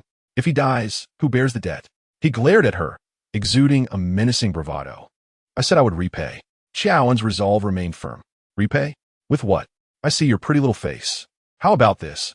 I can introduce you to a fast way to make money. If you're lucky enough to land a wealthy benefactor, this debt will be wiped clean." As he spoke, he reached out to touch Qiao En's face. Instinctively, she recoiled, only to bump into another man behind her. Perfect timing. The moment the words left his lips, Qiao En found herself subjected to unwanted advances, the crowd pressing in, leaving her isolated and defenseless. Just when she felt most vulnerable, a righteous voice pierced through the chaos. "Stop!" Chapter 19. A trap. The voice was high-pitched and familiar, but amidst the tumult, Qiao En could not hear it clearly. Another pretty girl has arrived, the leader sneered, his eyes glinting with desire as the others joined in raucous laughter. I wonder how she would perform in bed. The men roared with laughter, and then, in the midst of their jeering, En strode forward with an air of authority. She was still dressed in the previous set of cream-colored Chanel-style attire, her figure alluringly curvaceous. Her tall stature was accentuated by the slender high heels she wore, causing her waist to sway gracefully with each step. The delicate femininity she exuded contrasted sharply with the fierce expression etched upon her face, creating a striking dichotomy. It was both captivating and distinct. Secretary Qiao, do not fear. I have summoned my second brother. He will arrive shortly. Onki Shin Gusped Qiao En est. Pulling her closer. Qiao En was utterly astonished. She was not well acquainted with Qiao and had no obligation to assist her. Yet here she was, unexpectedly at the hospital, ready to stand up for Qiao En. Qiao En, a seasoned individual familiar with the storms of life, understood the principle of confronting challenges head-on. Despite the intimidating demeanor of these men, she remained unfazed. However, En was different. Though her presence was formidable, her grip on Qiao En's hand trembled involuntarily. Missin, I am fine. You should leave quickly, Qiao En urged, pushing En away. Debts of money can be repaid, but favors are far more challenging to settle. Moreover, she was uncertain if she could ever repay the favor owed to En. Secretary Qiao, I cannot leave you alone. En's voice quivered, yet she insisted on staying. Qiao En was unsure whether En's intentions were genuine or merely a performance. Regardless, she had no intention of bearing this debt of gratitude. Missin, it is dangerous here. Please leave. As Qiao En continued to push her away, those men began to encircle them. Beautiful lady, since you are here, why not entertain us a little? The boldest man spoke lewdly, his hand reaching towards En's face. Her skin, delicate as cream, seemed utterly vulnerable. En turned pale with fright, clutching Qiao En and hiding behind her. What? What do you want? She stammered, trembling. The man laughed, a lewd and despicable sound. Did you not come to defend her? If you agree to play with us for a couple of days, I can extend her debt another week. His gaze, brazen and unashamed, pierced directly towards En's bosom, which was accentuated by her alluring curves. Realizing the gravity of the situation too late, En hurriedly covered herself. Secretary Qiao, how much do you owe them? Qiao En's expression darkened, her icy gaze sharp as a blade, emanating an intimidating aura. Let her go, she commanded fiercely. The man sneered, leaning closer, pointing at En, and said to Qiao En, if you have the ability, pay her debts now. If not, you can use her as collateral. I will count to 3, and if you cannot produce the money, she must come with me. 1, 2. The man elongated his words as he counted, while En's grip on Qiao En's arm tightened. 3. As the man reached 3, he lunged towards En. At that moment, a wave of individuals clad in black suddenly surged from the elevator. They moved swiftly, subduing the men in mere moments. Following them was Jinhua. He walked at the forefront, flanked by 2 bodyguards. His tall frame, broad shoulders, narrow waist, and long legs, clad in an impeccably tailored black suit, exuded an air of authority and mystery. Against the light, Qiao En could not discern his features. He seemed to carry a chilling aura that made the atmosphere tense. In truth, Qiao En had encountered Jinhua before. 3 years ago, when the En family collaborated with Nanshan on a project, the leader was Zhou Jin'an, and Qiao En had accompanied him to the En family several times. At that time, Jinhua was merely the deputy of the group. Qiao En recalled that he always attended project meetings, speaking little but delivering piercing insights when he did. Rumors suggested that the second son of the En family was a formidable figure, a prodigy in the business realm of Rong City.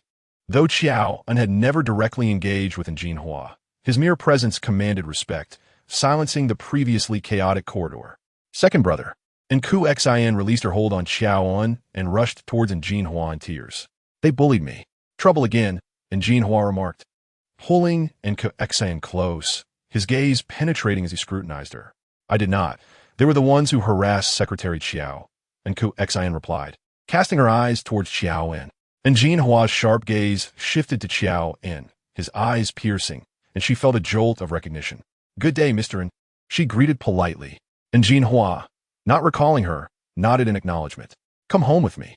He affectionately pinched Enku Xian's cheek and took her hand, preparing to leave. Second brother, what about those men? And Jinhua's expression darkened, and with a mere glance, his bodyguards understood, launching a brutal assault on the men. The corridor echoed with the sounds of fierce fighting. Thuds and grunts filled the air. Soon, the aggressors lay on the ground, left only with the strength to breathe.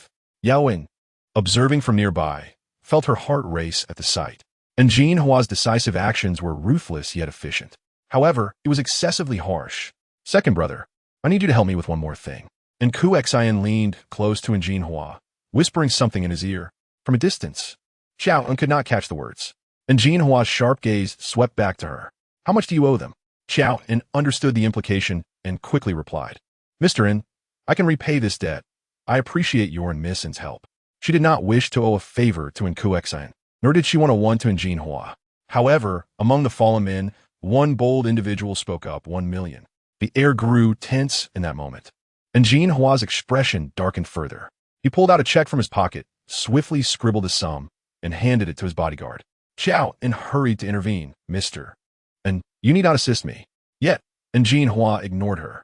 The bodyguard tossed the check on the ground, and the man scrambled to pick it up, retreating with his companions in haste. Throughout, and Jinhua remained silent, not sparing a glance at Qiao En. Her heart plummeted as if plunged into icy depths. She bent slightly, bowing to Jinhua. Thank you, Mr. En.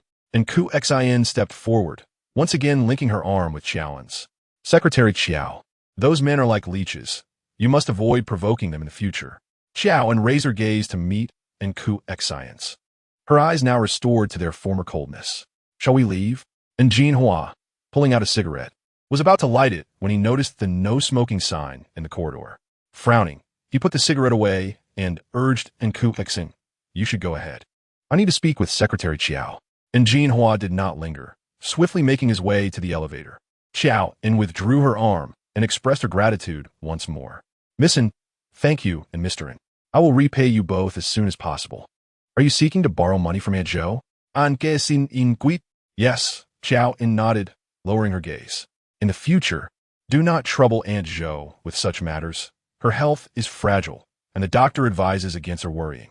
For small amounts like this, you can simply come to me. Though my finances are tight, I can manage 100 or 80,000. She spoke generously, yet Qiao En had never considered borrowing money from her. Today, Enku Xian had stepped in unexpectedly, even bringing reinforcements. Though Qiao En felt gratitude, she was even more apprehensive. Enku Xian's eagerness to lend her money raised suspicions. A windfall had landed in her lap, yet it felt more like a trap. From this moment on, the En siblings would become her creditors, and Qiao En would be akin to a fish on the chopping block. This maneuver of using a knife to kill from a distance was one Enku Xian executed with finesse, leaving Qiao En feeling inadequate in comparison. Miss En, I will remember this. Enku Xian added, you are ambitious, yet you seem restless, wanting to resign while doing well beside Engu. Now, with all these troubles, have you thought about how to resolve them? Qiao En shook her head, taking it one step at a time. She was not foolish enough to confide in Enku Xian. However, Enkursin had prepared a trap in advance, waiting for her to fall into it. Chapter 20, Bound by Others. How about this? You start working at the incorporation, and I will have a word with my second brother to ensure he looks after you. Enkursin, with a spark of inspiration, made a decision for Qiao En. She alleviated Qiao En's urgent plight, while also devising a plan for her future concerns. If Qiao En had even a modicum of conscience, she should be profoundly grateful. Miss En, thank you for your kindness. I appreciate it. However, I cannot trouble you with work matters any further. Qiao En resolutely declined, unwilling to be beholden to anyone. Think it over carefully. In Rongqing, the only company comparable to Nansheng is the incorporation. You have experience at Nansheng, and my second brother will not treat you poorly. The salary and benefits will be no less than those at Nansheng. The bait was substantial, and Qiao En understood that the price to pay would be even greater. Miss En Qiao En displayed a hint of embarrassment. I apologize, but I have been approached by other companies, and I plan to go abroad, so I didn't accept any offers. But now that I have encountered this situation, I must decline. Stealing a deal is a taboo in the business world.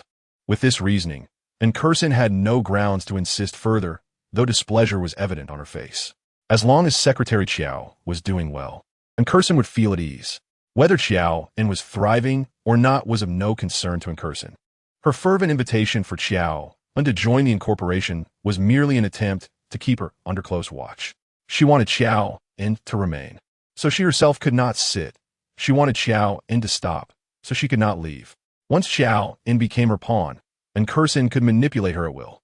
Most critically, she could prevent Qiao En from getting close to Zhou Jin'an. It was a double whammy, and her calculations were astute. However, Qiao En was not foolish. She understood the implications fully. Rest assured, Missin, I will not disappoint you. Qiao En met the sharp gaze of Curson with poise. The exchanges between high-caliber women are not characterized by shouting or pulling hair. Each phrase was delivered with a calm demeanor. Yet concealed intentions were embedded within the seemingly effortless dialogue. Curson smiled faintly, her demeanor exuding a sense of inevitability. However, Qiao En underestimated Curson at that moment, believing that by rejecting her olive branch, she could escape her fate. Yet reality dealt her a significant blow. Her 3 years of experience at Nansheng served as an excellent stepping stone, and Qiao En thought that finding a similar job would be a breeze as long as her salary and benefits expectations were not too high. She submitted countless resumes and vigorously promoted herself. However, unexpected rejections ensued. Every company she applied to turn down her applications. 1 day, 2 days, 3 days, her resumes fell into a void. She was perplexed. Her once steady heart began to feel restless, anxious, and even trapped in a vicious cycle of self-doubt. Zhou Jin'an had built her confidence, yet she was now the one to dismantle it, just as her self-assurance was on the verge of shattering. Qiao En received a call for an interview. The company name was unfamiliar to her, a small entity. Nevertheless, she no longer minded. Any company that could generate income was desirable. This small company aligned with her expectations. They scheduled the interview for that afternoon at a downtown office building. Qiao En arrived 10 minutes early, noting several signs at the entrance, yet none belonged to the company she was applying for.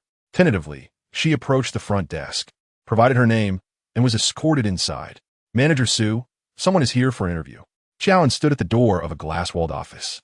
Upon hearing the commotion, the person inside rose to open the door. "Are you Qiao En?" Su-mei crossed her arms, scrutinizing Qiao En with a sidelong glance. She was of average height, dressed in a well-tailored beige suit that appeared both refined and competent. "Hello, Manager Su." Qiao En greeted her and followed Su-mei into the office, taking a seat on the visitor's sofa. "Do you know what position you're applying for?" Su-mei personally poured Qiao En a glass of water, her keen eyes scanning her. "Qiao En de public relations." She had no prior experience in this field, but it was not entirely foreign to her. Nansheng had its own public relations department. Public relations roles typically demanded high standards. Appearance was a basic requirement, while quick thinking and social acuity were essential skills. As for other abilities, each individual would showcase their strengths as long as they operated within boundaries and accomplished their tasks. "Have you done this before?" Su-mei settled in her chair, narrowing her eyes as she assessed Qiao En. Her discerning gaze immediately identified Qiao En as a promising candidate, fair-skinned and beautiful. Qiao En passed the first test. Throughout the interview, Qiao En displayed no signs of timidity, indicating her worldly experience and lack of small-mindedness. "No, Yao En uncerdanistly." Su-mei toyed with her crimson nails, having reviewed Qiao En's resume, recognizing that her lack of experience in public relations was a disadvantage. Yet, she appreciated talent. "Are you in need of money?" Su-mei probed cautiously. Qiao En was straightforward, "Yes, very much." Desire for financial gain often leads to a more devoted work ethic. "When can you start?" Su-mei opened a drawer and extracted a blank contract, handing it to Qiao En. She accepted it, glancing briefly at the commissions section. A small public relations firm would naturally not compare to Nansheng's formality, but Qiao En did not intend to stay long.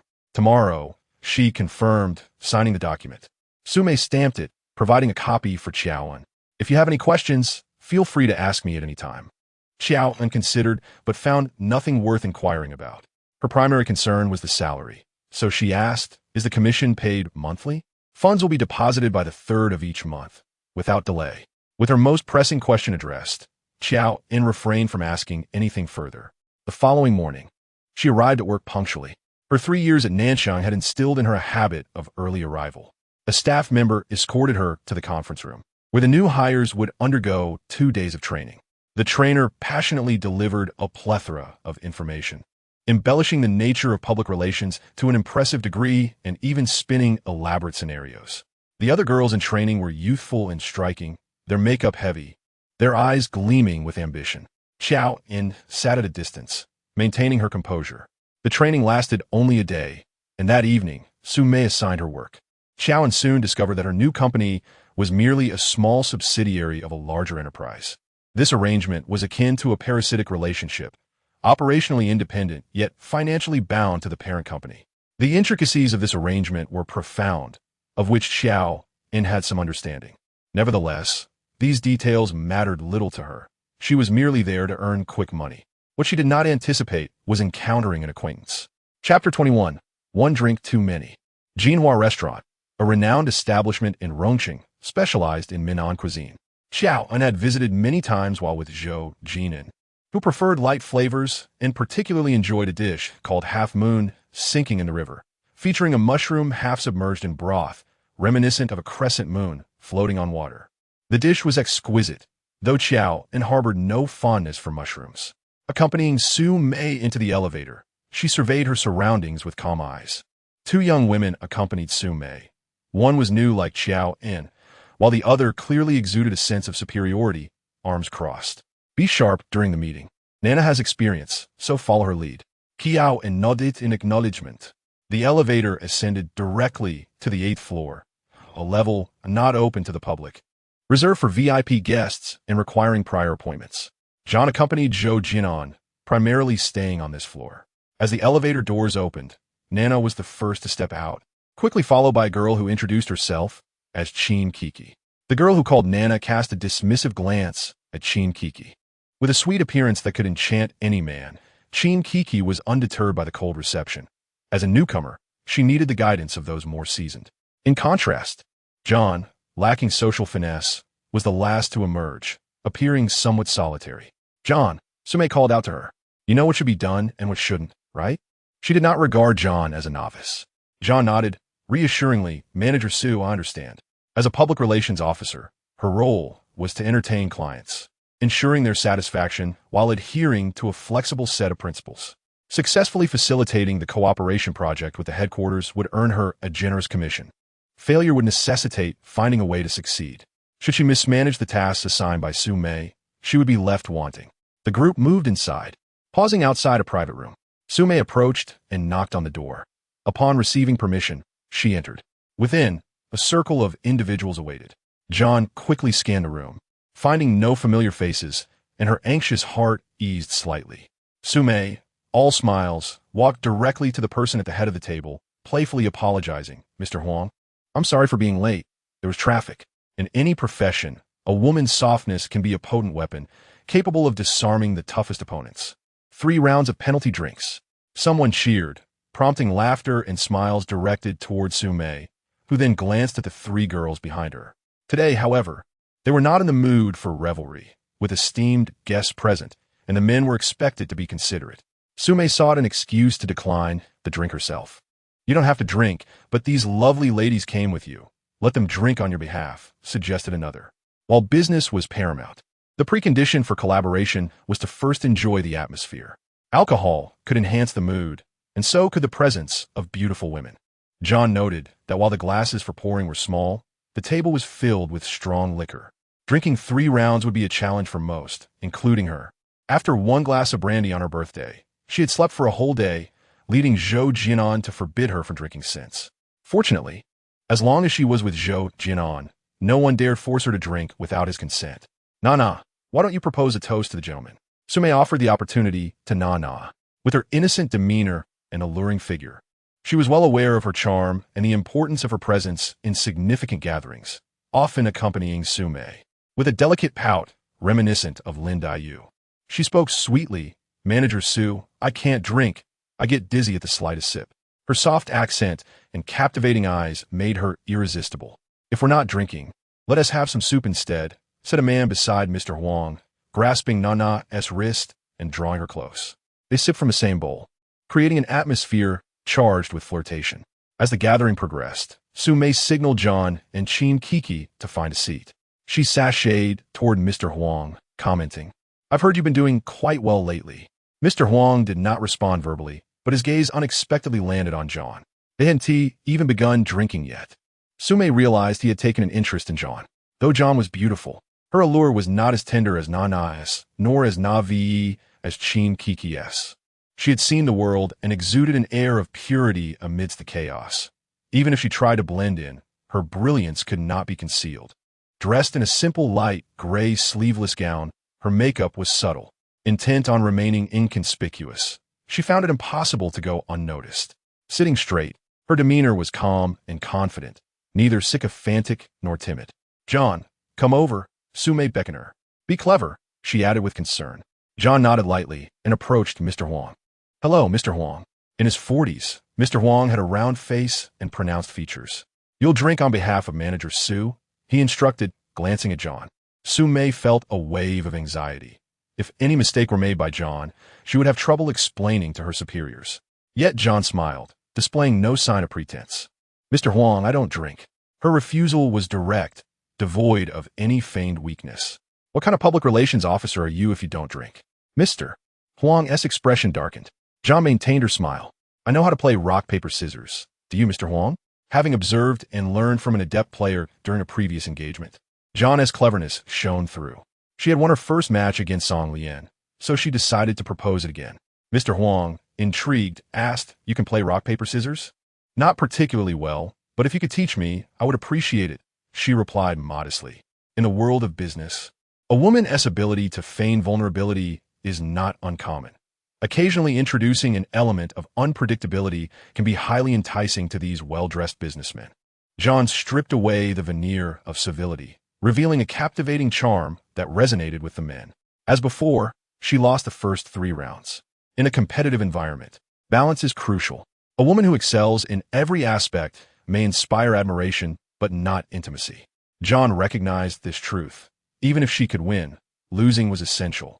Losing could evoke a protective instinct in men, allowing them to relax and igniting their competitive spirit. After 3 losses, John quickly won 3 consecutive rounds, capturing the attention of everyone in the room. They laughed at her defeats, but laughed even harder at Mr. Huang's losses. "Miss John is quite the luck," someone praised. John humbly replied, "It's all thanks to Mr. Huang's guidance." Men are often fond of nurturing. In the 4th round, Mr. Huang was eager to continue, but John feigned reluctance. "Mr. Huang, I wouldn't dare. I had a stroke of luck winning a few rounds, but I'm bound to lose the next. My tolerance is low, and if I get drunk and act foolishly, I could jeopardize our business. I would want to bear that burden." John skillfully set a trap for Mr. Huang. Sumei caught on and played along. "Mr. Huang, perhaps we should end it here. John truly struggles with alcohol. If anything were to happen, it could cost us the business, and as an employee, I cannot take on that responsibility." Mr. Huang, caught up in the excitement and having consumed more drink, waved his hand. "Bring me the contract. I'll sign it now. If you can win 3 more rounds, I'll extend the contract for another 3 years." John feigned trepidation, yet filled her glass to the brim. Sumei quickly retrieved the contract and handed over a pen. Without hesitation, Mr. Huang signed. The game of rock, paper, scissors continued, with John triumphing 3 more rounds. The private room was filled with shrieks of excitement, and Mr. Huang, a man of his word, decided to extend the contract for another 3 years. Sumei, elated, hurriedly went to renew the contract. In her haste, she forgot to close the door behind her. Outside, a piercing gaze swept in. Zhou Jin'an had just returned from the United States 3 hours prior. Mr. Jing from Chunji had intercepted him at the airport, hoping Zhou Jin'an could assist in securing a piece of land from the city. Aware of Zhou Jin'an's fondness for Minnan cuisine, Mr. Jing had reserved a room at the Jinhua Hotel. Unluckily, his room was adjacent to John's. The atmosphere was electric with excitement, while John remained composed, seemingly unfazed by the chaos. It appeared she had not lost. Chung Lu, following closely behind Zhou Jin'an, caught sight of John and was puzzled. "Mr. Zhou, that's Secretary John," he remarked. Zhou Jin'an, with long strides, cast only a fleeting glance at John, his expression darkening.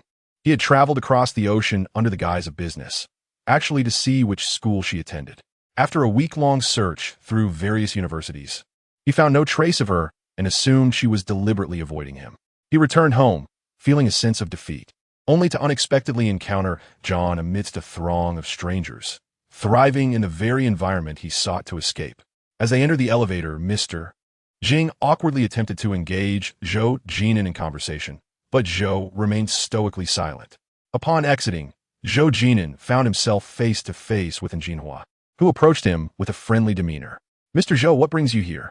And Jinhua smiled, extending a hand. Both were emerging figures in the business world, equally matched in prowess. However, their families had not interacted since a collaboration 3 years prior, and rumors of a potential union between the Zhou and En families had circulated, hinting at a shift in the political landscape of Rongqing. Zhou Jin'an, in a moment of unexpected candor, dismissed Jinhua's handshake with a curt response, leaving him momentarily taken aback. Mr. Jing, equally bewildered, could only watch as Zhou Jin'an hastened away. "Mr. Zhou, the tea room isn't far. Allow me to drive you," Mr. Jing suggested, eager to curry favor. Another time, Zhou Jin'an replied tersely as Cheng Lu brought the Maybach around. At the entrance of the Jinhua Hotel, Su Mei and Jinhua lingered, observing the scene unfold. "Mr. Zhou can be quite unsociable," Su Mei remarked, to which Jinhua questioned whether John had played a significant role in securing the contract. Su Mei affirmed, noting John's impressive capabilities that had certainly caught Mr. Huang's attention. And Jinhua then turned to enter the establishment, with Su Mei hastening to press the elevator button, leading them upstairs. Outside the private room, Jinhua paused, peering through the door. Inside, several individuals were intently focused on the game of rock, paper, scissors. Mr. Huang, flushed from drink, was already exhibiting signs of intoxication. Yet his competitive spirit drove him to continue playing, with John occasionally allowing him a victory to keep the game alive. "Mr. Huang, let us save the game for another day. You've had quite a bit to drink and ought to rest," John suggested, demonstrating her understanding of moderation in both business and conviviality. "Not yet," Mr. Huang insisted, grasping John's hand firmly. "Let us continue. If I lose 3 more rounds, I'll gladly extend the contract." This was a tantalizing bait, as John stood to gain a substantial commission from the contract renewal. She had already earned a considerable sum over the years of Mr. Huang's contracts, and a continuation would only increase her earnings. After all, she had come to this venue with the intent of making quick money, and it would be foolish to refuse such an offer. "Mr. Huang, the Buddha jumps over the wall here is exquisite. You've been so focused on drinking that you haven't tasted the dishes. Let me serve you a bowl. Enjoy your meal first, and I'll join you for another game afterward," John said, rising gracefully to serve him. Just then, the door swung open, revealing Jinhua in all his opulence. "Mr. Huang, here's to a fruitful partnership." Su Mei promptly stepped forward to pour a drink for Jinhua, who accepted it with a scrutinizing glance toward John, before returning his attention to Mr. Huang. In that moment, John felt a jolt of realization. Upon entering Tianyu, she had conducted her due diligence, discovering it to be a relatively insignificant public relations firm. She had even discreetly inquired about the connection between Tianyu and the En family, but Su Mei had revealed nothing. Her intent was to avoid entanglements with the En family, yet she had unwittingly walked straight into their den. "Mr. En, your employee is quite impressive," Mr. Huang remarked, clinking glasses with Jinhua, his gaze lingering approvingly on John. Jinhua acknowledged her efforts with a brief, "Well done," before excusing himself under the pretense of other engagements. With his departure, the others quickly lost interest and began to leave. John followed, Su Mei out to see everyone off. On the way home, a sense of dissatisfaction washed over her. "John, you performed admirably today.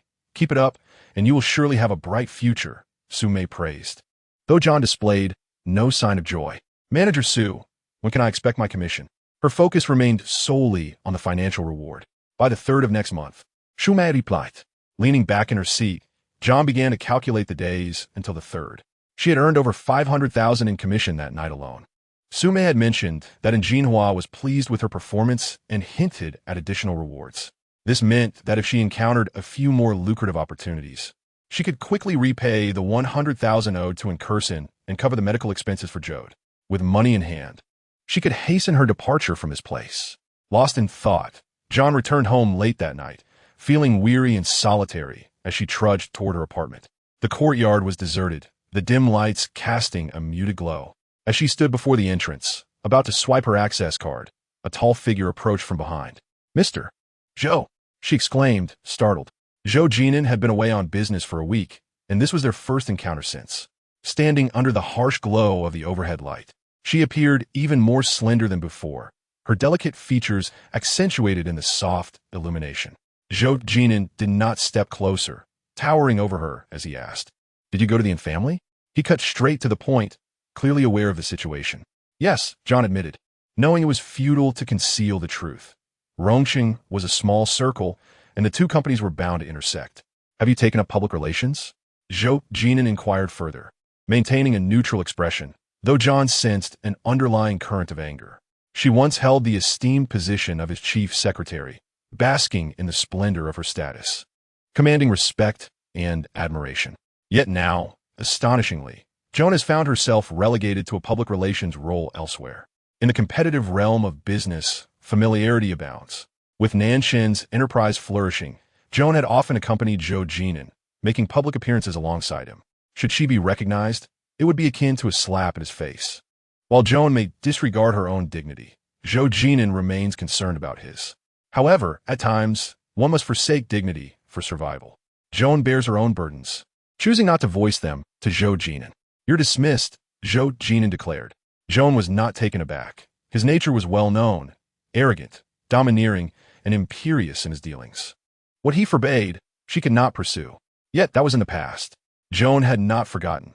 She was no longer Zhou Jin'an's secretary, nor his woman. Their relationship had dissolved, and she was free from the need to tread carefully around him. "Mr. Zhou, you have overstepped," Joan gently reminded, unaware that she had triggered Zhou Jin'an's latent fury. "You are wallowing in self-degradation," he accused, brandishing her choice to abandon her promising career as his secretary for a position at a mere shell company under the En family.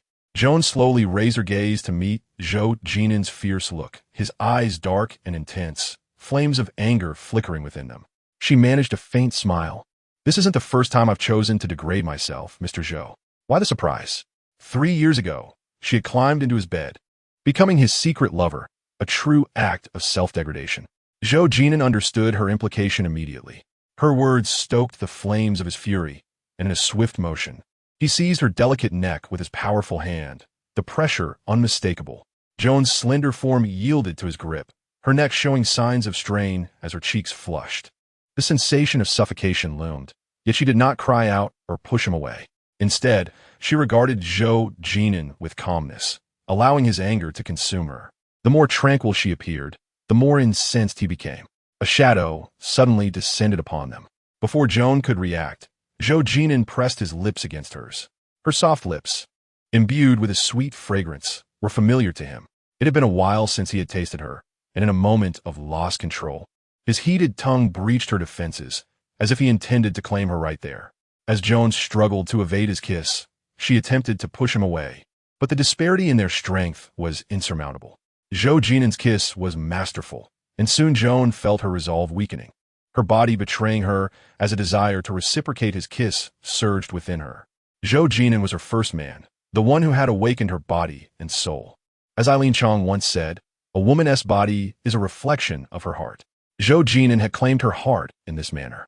For 3 years, she had suppressed her emotions with reason, yet feelings can flood forth uncontrollably. For a woman, love is the most precious treasure in the world. To love someone is to act and to speak. Yet for Zhou Jin'an, love is a burden, a shackle. He preferred to express it through actions, refusing to utter a single word. When she suggested parting ways, he offered no pleas for her to stay. She wished to leave, yet he remained entangled. Is it truly love? Joan doubted. Perhaps he only cherished her body. Zhou Jin'an exclaimed, abruptly pushing Joan away, his hand instinctively reaching for his lips, blood staining his fingers. Joan had bitten him, fiercely. "Mr. Zhou, please conduct yourself with dignity," she replied, her eyes as calm as still waters, her inner turmoil now quelled. Without a backward glance, she straightened her posture and stepped into the elevator, performing her role with a chilling indifference. The elevator ascended directly to the 26th floor, and Joan swiftly entered her room. Through the balcony window, she gazed down, seeing Zhou Jin'an's retreating figure, a mere shadow. Longing is a natural sentiment. After all, parting with a beloved pet after 3 years is heart-wrenching, let alone with someone one has shared daily life with. Yet one must not be shackled by habit. Some must depart, and others must disperse. On his way back, Zhou Jin'an's mood was evidently sour. He reclined in the back seat, brow furrowed, his gaze lost in the familiar streets illuminated by streetlights. He was not a man of enduring affections, remaining aloof and detached. This may well be attributed to his upbringing. Separated from his mother at the tender age of 3, he had known little maternal love, and due to his mother-esque circumstances, he received little affection from Zhou Jin'an. The new wife of Zhou Dong was similarly distant. At 12, he ventured abroad alone, with few friends beside him. As an adult, he joined Nanchun, surrounded by many, some seeking to curry favor for their own gain, while others plotted against him. He had grown accustomed to solitude, neither a victim of manipulation nor of betrayal. Joan was an exception, a beam of light dispelling the shadows in his heart. Yet that light had only lingered for 3 years. Mr. Zhou, there have been several calls from Madame Zhou. She is unwell and wishes for you to visit, Cheng Lu reminded him. Zhou Jin'an remained silent, his brow tightening further. His relationship with Madame Zhou was not particularly close. Their interactions were limited in childhood, only increasing after his return to Rome City. Madame Zhou had lived in solitude, her circumstances less than favorable, estranged from her family due to past grievances. She had no friends or relatives, and Zhou Jin'an was her sole source of connection.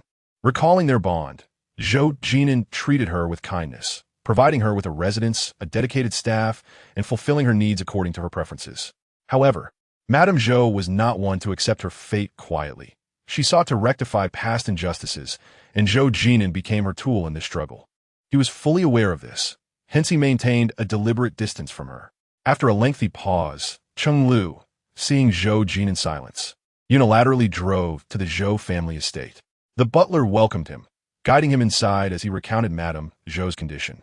Has a doctor seen her? Zhou Jin'an inquired. Yes, but it's a chronic ailment. She can only manage it, the butler replied. Upon entering the living room, Zhou Jin'an found Madame Zhou curled up on the sofa. A thin blanket draped over her. Her complexion appeared sallow and worn, signaling a significant decline in her health. Jin'an, you have returned, Madame Zhou croaked, her voice filled with emotion. Zhou Jin'an settled into a chair across from her, his demeanor cool and distant. Did I not advise you to avoid unnecessary worries? Do you not care for your own health? Madame Zhou lowered her gaze, sorrow etched across her features. Is it not for you that I endure this? If you were secure in your position, would I have to worry so? Under the guise of concern for him, she had indeed taken many actions, some for his benefit, others for her own gain, believing he remained oblivious. My ability to secure that position is dependent on my own merit. Do not hinder me, Zhou Jin'an responded, casually peeling an orange from the fruit bowl and offering it to Madame Zhou. She accepted it, segmenting the fruit and consuming it piece by piece. His demeanor was frigid, words few and sharp, yet his heart was tender. Understanding his nature, Madame Zhou sighed deeply. I'm a castaway from the Zhou family. What assistance can I offer you? She revealed her wounds deliberately, aiming to pierce Zhou Jin'an's heart. A mother's pain is often shared with her child. Hasten your marriage to Qiao En. The family is powerful. Marrying her will solidify your position. Madame Zhou had crafted an elaborate scheme, believing she understood Zhou Jin'an. Yet she did not grasp his aversion to being controlled. I have matters to attend to. Take care of yourself, he stated, preparing to leave. Zhou Jin'an's expression darkened as he abruptly stood up and strode toward the door, only to collide with Incursion at the entrance. Chapter 24. A slice of flesh and goo, you're back. Incursion gently called out. Her eyes, as clear as water, gazed affectionately at Zhou Jin'an. Her lips parted slightly, as if she had 1,000 words to share, yet she restrained herself. The thermos she held slipped from her grasp and fell to the ground, spilling soup everywhere. The butler hurried over to clean up the mess. During this period of the Madame's headache, Miss Than had been visiting daily to offer her companionship and care. Hearing that massages could alleviate headaches, she even sought out a mentor to learn the skill. The Madame's headaches had somewhat lessened over the past few days, largely thanks to Miss N's efforts. The butler, being the Madame's confidant, spoke highly of Incursion. With her head bowed, she didn't seek praise but appeared shy instead. Luma, I have merely done a little that I could manage. It is hardly worth mentioning. While her words were modest, her gaze flickered toward Zhou Jin'an, as her actions were undoubtedly aimed at garnering his attention. He was a dutiful son and would not overlook such gestures. However, Zhou Jin'an displayed no particular emotion. He simply replied, "Thank you for your efforts." After speaking, he stepped into the Maybach without pausing for even a moment. And Kursin gazed longingly at the departing vehicle, letting out a heavy sigh. "Miss, and do not be disheartened. The young master surely sees your efforts and will remember them," the butler added. And Kursin withdrew her gaze, responding nonchalantly, "Let's hope so." Once outside the Zhou residence, Zhou Jin'an's demeanor grew even more somber as he closed his eyes again. In an attempt to curry favor with the An family, Madame Zhou had unilaterally arranged for a marriage between Zhou Jin'an and Kursin in his name. Her intentions were clear. She sought to secure support from the An family for Zhou Jin'an, thereby gaining leverage in the struggle for control over the Nanshan group. Zhou Jin'an, wary of this alliance, would undoubtedly lean toward Zhou Jin'an when making decisions. Yet, her ulterior motives did not escape Zhou Jin'an's keen perception. Ultimately, she wished to use Zhou Jin'an's power to avenge past grievances, desiring to see those who had wronged her become the subject of ridicule. Whether her son Zhou Jin'an would find happiness was of no concern to her. "Investigate what Qiao En has been up to lately," Zhou Jin'an commanded sharply to Cheng Lu. "Understood, Mr. Zhou," Cheng Lu replied promptly. His actions were swift. By the following morning, he had gathered all the information Zhou Jin'an sought. Before the morning meeting, Cheng Lu reported back to him, stating, "Secretary Qiao indeed went to the airport, but she did not board a flight. Her brother, Qiao Da, has accrued a substantial debt, which Miss can help him settle." As Zhou Jin'an sipped his coffee to awaken his senses, he furrowed his brow at this news. "And Kursin helped him pay it off?" he questioned in disbelief. The amount was nearly 3 million, and it seemed likely that Qiao En had borrowed from Kursin because she could not repay it. Cheng Lu speculated, though he was uncertain. Zhou Jin'an remained silent, taking a deep sip of coffee as its bitterness spread across his palate. While 3 million was indeed a significant sum for Qiao En, seeking assistance from Kursin was uncharacteristic of her. Why did Qiao Da borrow such a large sum? Zhou Jin'an inquired further. He had met Qiao Da, who seemed like a well-behaved youth, not one prone to extravagance. It was illogical for a second-year college student to borrow such a hefty amount. The specifics can only be asked of him, Cheng Lu shrugged. However, Qiao Da was in a car accident and remains in a coma at the hospital. Strangely, the driver fled the scene, and the surveillance cameras happened to be malfunctioning. I suspect this may not have been an accident, but rather a deliberate act. Zhou Jin'an had just finished the last sip of his coffee, the bitterness lingering. His deep-set eyes darkened with intensity as he commanded, "What are you waiting for? Investigate." Someone was restless and had begun to act against him. He was not afraid, but Qiao En was different. She was powerless, and her family was her Achilles heel. The orchestrators of this event had clear intentions, to force Qiao En into submission. To what end?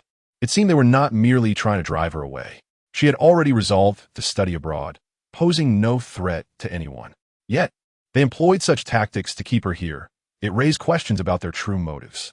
Zhou Jin'an's thoughts spiraled, and he was reminded of someone. "Mr. Zhou, it is time for the meeting," Qiao En gently reminded, knocking on the door.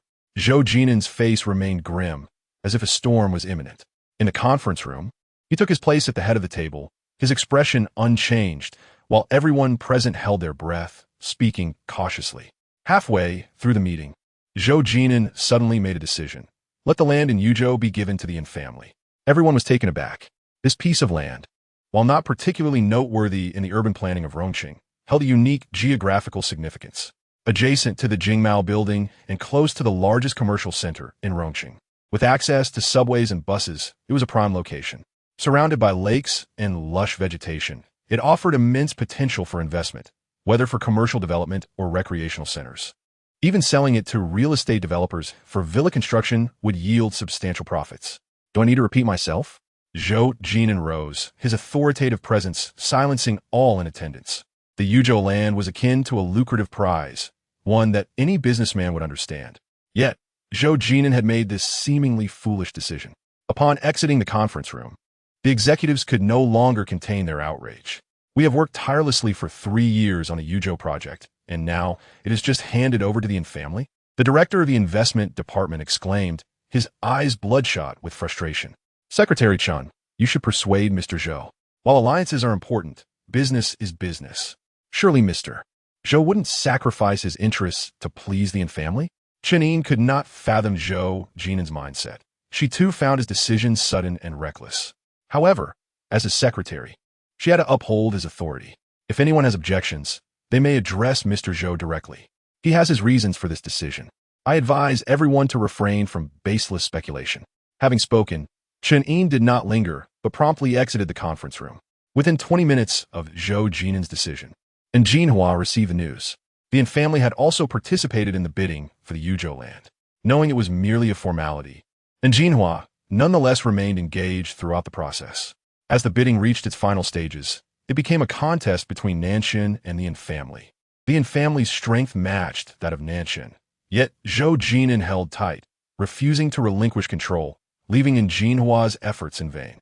Just as it seemed Nanshan was on the verge of victory, and Jinhua received an unexpected surprise from Zhou Jin'an. Is the news accurate? And Jinhua could hardly contain his excitement as he asked his secretary. Nanshan has withdrawn their bid. Upon hearing this, and Jinhua rose from his seat. Standing before the tall floor-to-ceiling window, a smile graced his face, yet his eyes reflected a distant contemplation. The anticipated prize had slipped away. This was not Zhou Jin'an's typical behavior. His deviation from the norm suggested he had ulterior motives. What could he possibly want? And Jinhua pondered, perplexed, but suddenly a thought struck him. Invite Zhou Jin'an to Jinhua Restaurant. Chapter 25. A brain full of water, Qiao En received an invitation from the En family. Feeling somewhat conflicted, she glanced at Zhou Jin'an's schedule and noted that he already had plans for the evening. I'm sorry, Mr. Zhou is unavailable tonight. She informed them honestly. Please tell Mr. Zhou that it is I, and Jinhua, who wishes to invite him. Came in Jinhua's voice unexpectedly from the other end of the line. Qiao En was taken aback, but quickly responded, Understood. I will inform Mr. Zhou right away. Typically, such invitations were communicated between secretaries, but in Jinhua, personally extending an invitation was a first for her. She did not dare to delay and hurried toward Zhou Jin'an's office. He leaned against the genuine leather seat, his eyes gently closed, and his hands folded over his abdomen, seemingly awaiting something. Mr. Zhou, Mr. from the En family, personally called to request a meeting with you tonight. Zhou Jin'an did not open his eyes, responding coolly, All right. Qiao En interjected, But you already have plans for tonight. The dinner was arranged a week ago. Zhou Jin'an slowly opened his eyes, rising from his seat, and said sternly, Cancel it. At 7 o'clock, Zhou Jin'an arrived at the Jinhua Hotel. Just as he stepped out of his Maybach, he spotted in Jinhua standing at the entrance with an assistant, awaiting his arrival. A few years older than Zhou Jin'an, and Jinhua was tall and elegant, possessing a charm that matched Zhou Jin'an's striking appearance. However, as they drew closer, the disparity became evident. Zhou Jin'an was stoic and cold, exuding an air of aloof nobility, whereas in Jinhua, though not verbose, carried a sinister charm hidden behind his smile, a contrast of light and shadow, of virtue and vice. Mr. Zhou, thank you for accommodating me. And Jinhua extended his hand, his expression warm, his deep-set eyes fixed on Zhou Jin'an, signaling his intent to be amicable. The En and Nanshan families had collaborated during their father's generation. However, for reasons unknown, the current generation had become estranged. Zhou Jin'an's voluntary relinquishment of the Yuzhou land seemed to signify a reconciliation between the two major enterprises. And Jinhua was astute. He had already discerned Zhou Jin'an's thoughts, yet he concealed his own. His overtures were in line with the prevailing sentiment, but also a test. Should Zhou Jin'an be perceptive, he would be more than willing to extend a friendly gesture, as mutual prosperity benefited them both. Conversely, if Zhou Jin'an were to miscalculate, then I will not give it away for free. Zhou Jin'an spoke plainly, making his intentions clear. His cold gaze swept over in Jinhua's outstretched hand, as if he were blind to it, and he strode inside. And Jinhua chuckled softly, retracting his hand. He had reserved a private room towards the back. The room was modest, with a tea area outside and a dining area within. A splendid view of the river unfolded before them as they opened the window. The tea master had prepared the tea in advance, and upon their entrance, he discreetly exited. Mr. Zhou, please, and Jinhua gestured for him to take a seat. Zhou Jin'an accepted without hesitation. With only the two of them in the room, the atmosphere was conducive for any discussion, yet both bore their own suspicions, leaving little to converse about. Please try the clear Longjing tea, Mr. Zhou. Are you accustomed to it? And Jinhua played the role of the agreeable host. Zhou Jin'an took a sip, finding it unpalatable, and returned the cup to its place. Let go of Qiao En. He lifted his gaze, his eyes sharp as blades, radiating an intimidating aura. And Jinhua laughed, feigning ignorance. What do you mean by that, Mr. Zhou? The literal meaning. Zhou Jin'an raised his voice. And Jinhua had encroached upon something he ought not to have, provoking Zhou Jin'an's ire. Leaning back in his chair, and Jinhua maintained his refined demeanor. Mr. Zhou, you may be mistaken. Qiao En was indeed your employee, but she has voluntarily resigned. Where she chooses to work is her prerogative, and neither of us has the right to interfere. As for her joining Tianyu, that was her choice, and the recruitment process was entirely legitimate. While Tianyu is a subsidiary of the Yan family, hiring decisions do not fall under its jurisdiction. To Zhou Jin'an, this was tantamount to refusing to release her. What must be done to free her? Zhou Jin'an had relinquished a substantial asset solely for Qiao En. Yet he had not anticipated in Jinhua's insatiable appetite. And Jinhua lifted his teacup, taking a delicate sip. Yao En perforum admirably. The company has no reason to dismiss her unless she chooses to leave. He met Zhou Jin'an's gaze. Neither was willing to yield. One piece of Yuzhou land in exchange for Qiao En. Mr. En, you should weigh this carefully. Zhou Jin'an adjusted his tie, his words carrying an even greater weight. Shouldn't Jinhua remain obstinate, Zhou Jin'an possessed numerous means to reclaim that asset. An already cooked duck cannot be allowed to fly away, and Jinhua mused, smiling. However, this matter is not solely up to us. We must also consider her opinion. Wouldn't you agree? Here is what I propose. I will summon Qiao En, and if she is willing to resign voluntarily, I will release her without hesitation. As he spoke, and Jinhua took out his phone and dialed Su Mei in Zhou Jin'an's presence. Manager Su, please bring Qiao En to the Jinhua Hotel at once. He provided the room name, but did not elaborate on the reason. Understood. We will be there shortly. Su Mei responded promptly. Qiao En was engrossed in familiarizing herself with another project when Su Mei called for her at the office door. Let's go. Qiao En rose swiftly, following Su Mei. Where are we going, Manager Su? You'll find out when we get there, Su Mei replied, focused on reaching their destination. The building where Qiao En worked was not far from the Jinhua Hotel, and Su Mei drove directly there, arriving in under 10 minutes. Time was of the essence. The boss's summons could not be delayed. Upon entering the private room, Su Mei stepped in first, leaving Qiao En waiting outside. Mr. En, I have brought her, Su Mei announced, glancing at Zhou Jin'an. Let her in, and you step out, and Jinhua instructed. Su Mei exited immediately, telling Qiao En, go in, Mr. En wishes to see you. Without a second thought, Qiao En entered, only to be surprised to find both in Jinhua and Zhou Jin'an present. Mr. and Mr. Zhou. Qiao En placed her hands in front of her abdomen, standing tall and straight, her gaze focused ahead, exuding a professional demeanor. And Jinhua assessed her with a glance before saying, Qiao En, Mr. Zhou has come to request you. I called you here to ask for your opinion. Would you prefer to follow Mr. Zhou or continue at Tianyu? And Jinhua's tone was light, yet struck Qiao En like a bolt from the blue. She had not anticipated such a turn of events. Her attempts to distance herself from Zhou Jin'an were futile, and now he was reappearing in her life. Was he trying to sabotage her? Zhou Jin'an's gaze bore into her, fervent and insistent, as if waiting for an answer, a question that was all too obvious. Mr. Zhou, I appreciate your favor, but having chosen to leave Nanshan, I have no intention of turning back. Mr. En has treated me well, and thus, I wish to remain at Tianyu. Qiao En maintained her composure, her diction resolute. And Jinhua rested his chin on his hand, a glint of triumph flashing in his eyes. Qiao En, have you thought this through? At Tianyu, you are merely an ordinary public relations officer. However, if you return to Nanshan, you would still be Mr. Zhou's chief secretary. Yao En smiled gently, a humble expression gracing her features. Mr. En, you jest. Work should not be judged by its status. Whether in public relations or as a secretary, the roles may differ, but the pursuit of personal value remains the same. A gem will shine regardless of its setting. I believe I can achieve success in public relations as well. Well said.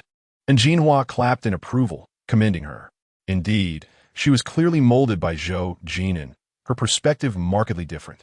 Yet, Zhou Jin'an's expression darkened. He scrutinized Qiao En, perceiving her intentions as a deliberate affront.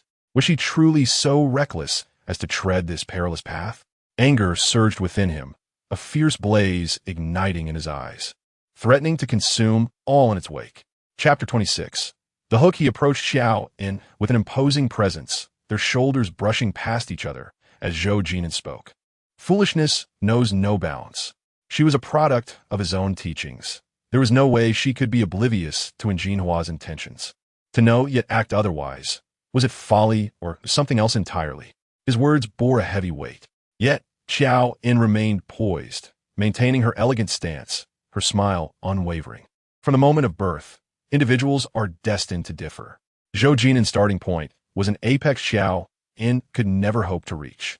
She was as insignificant as dust. Weak and alone in this silent battle, naturally at a disadvantage. She had no right to be willful. And Jinhua reclined against the back of his chair, squinting slightly as his unruly gaze swept over Zhou Jin in silhouette before settling on Qiao En. He regarded her for a while before gesturing for her to leave and inviting manager Su to enter. Yes, Qiao En replied, stepping out as Su Mei entered. Do you know what to do?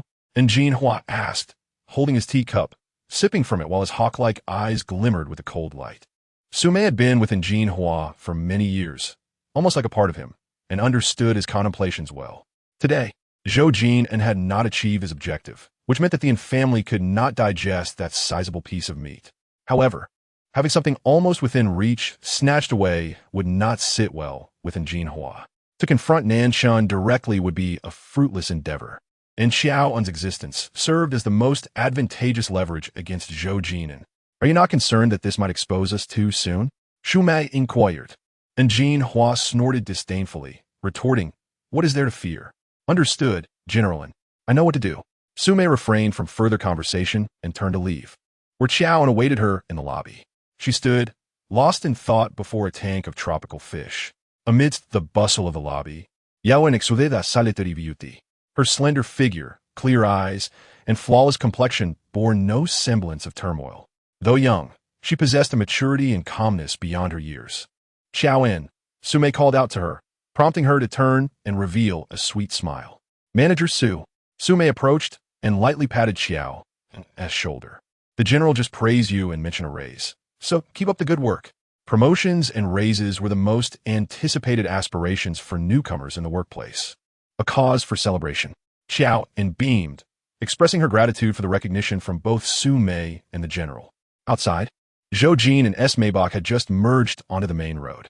Leaning back in the rear seat, his expression was as dark as a storm-laden sky in June. Cheng Lu, driving, reported on newly discovered leads.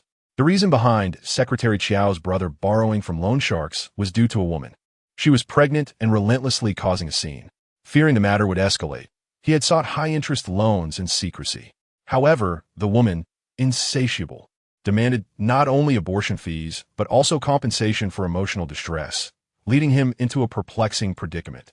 Zhou Jin'an gazed out the window, seemingly listening to Cheng Lu's account, though his silence suggested he was merely pretending to pay attention. Zhou, that woman definitely has ulterior motives. Should we investigate? Cheng Lu ventured. Do you have an insatiable curiosity? Zhou Jin'an snapped, his pent-up rage igniting as Cheng Lu unwittingly stumbled into his line of fire. Cheng Lu immediately fell silent. Zhou Jin'an's temper had been increasingly volatile, akin to a firecracker ready to explode. As they traveled, a call from Qiao interrupted. Zhou Jin'an disregarded it, hanging up. She called again, and upon receiving a second rejection, she redirected her call to Cheng Lu. He hesitated, debating whether to answer when Zhou Jin'an seized his phone and picked up. Assistant Cheng, isn't good busy?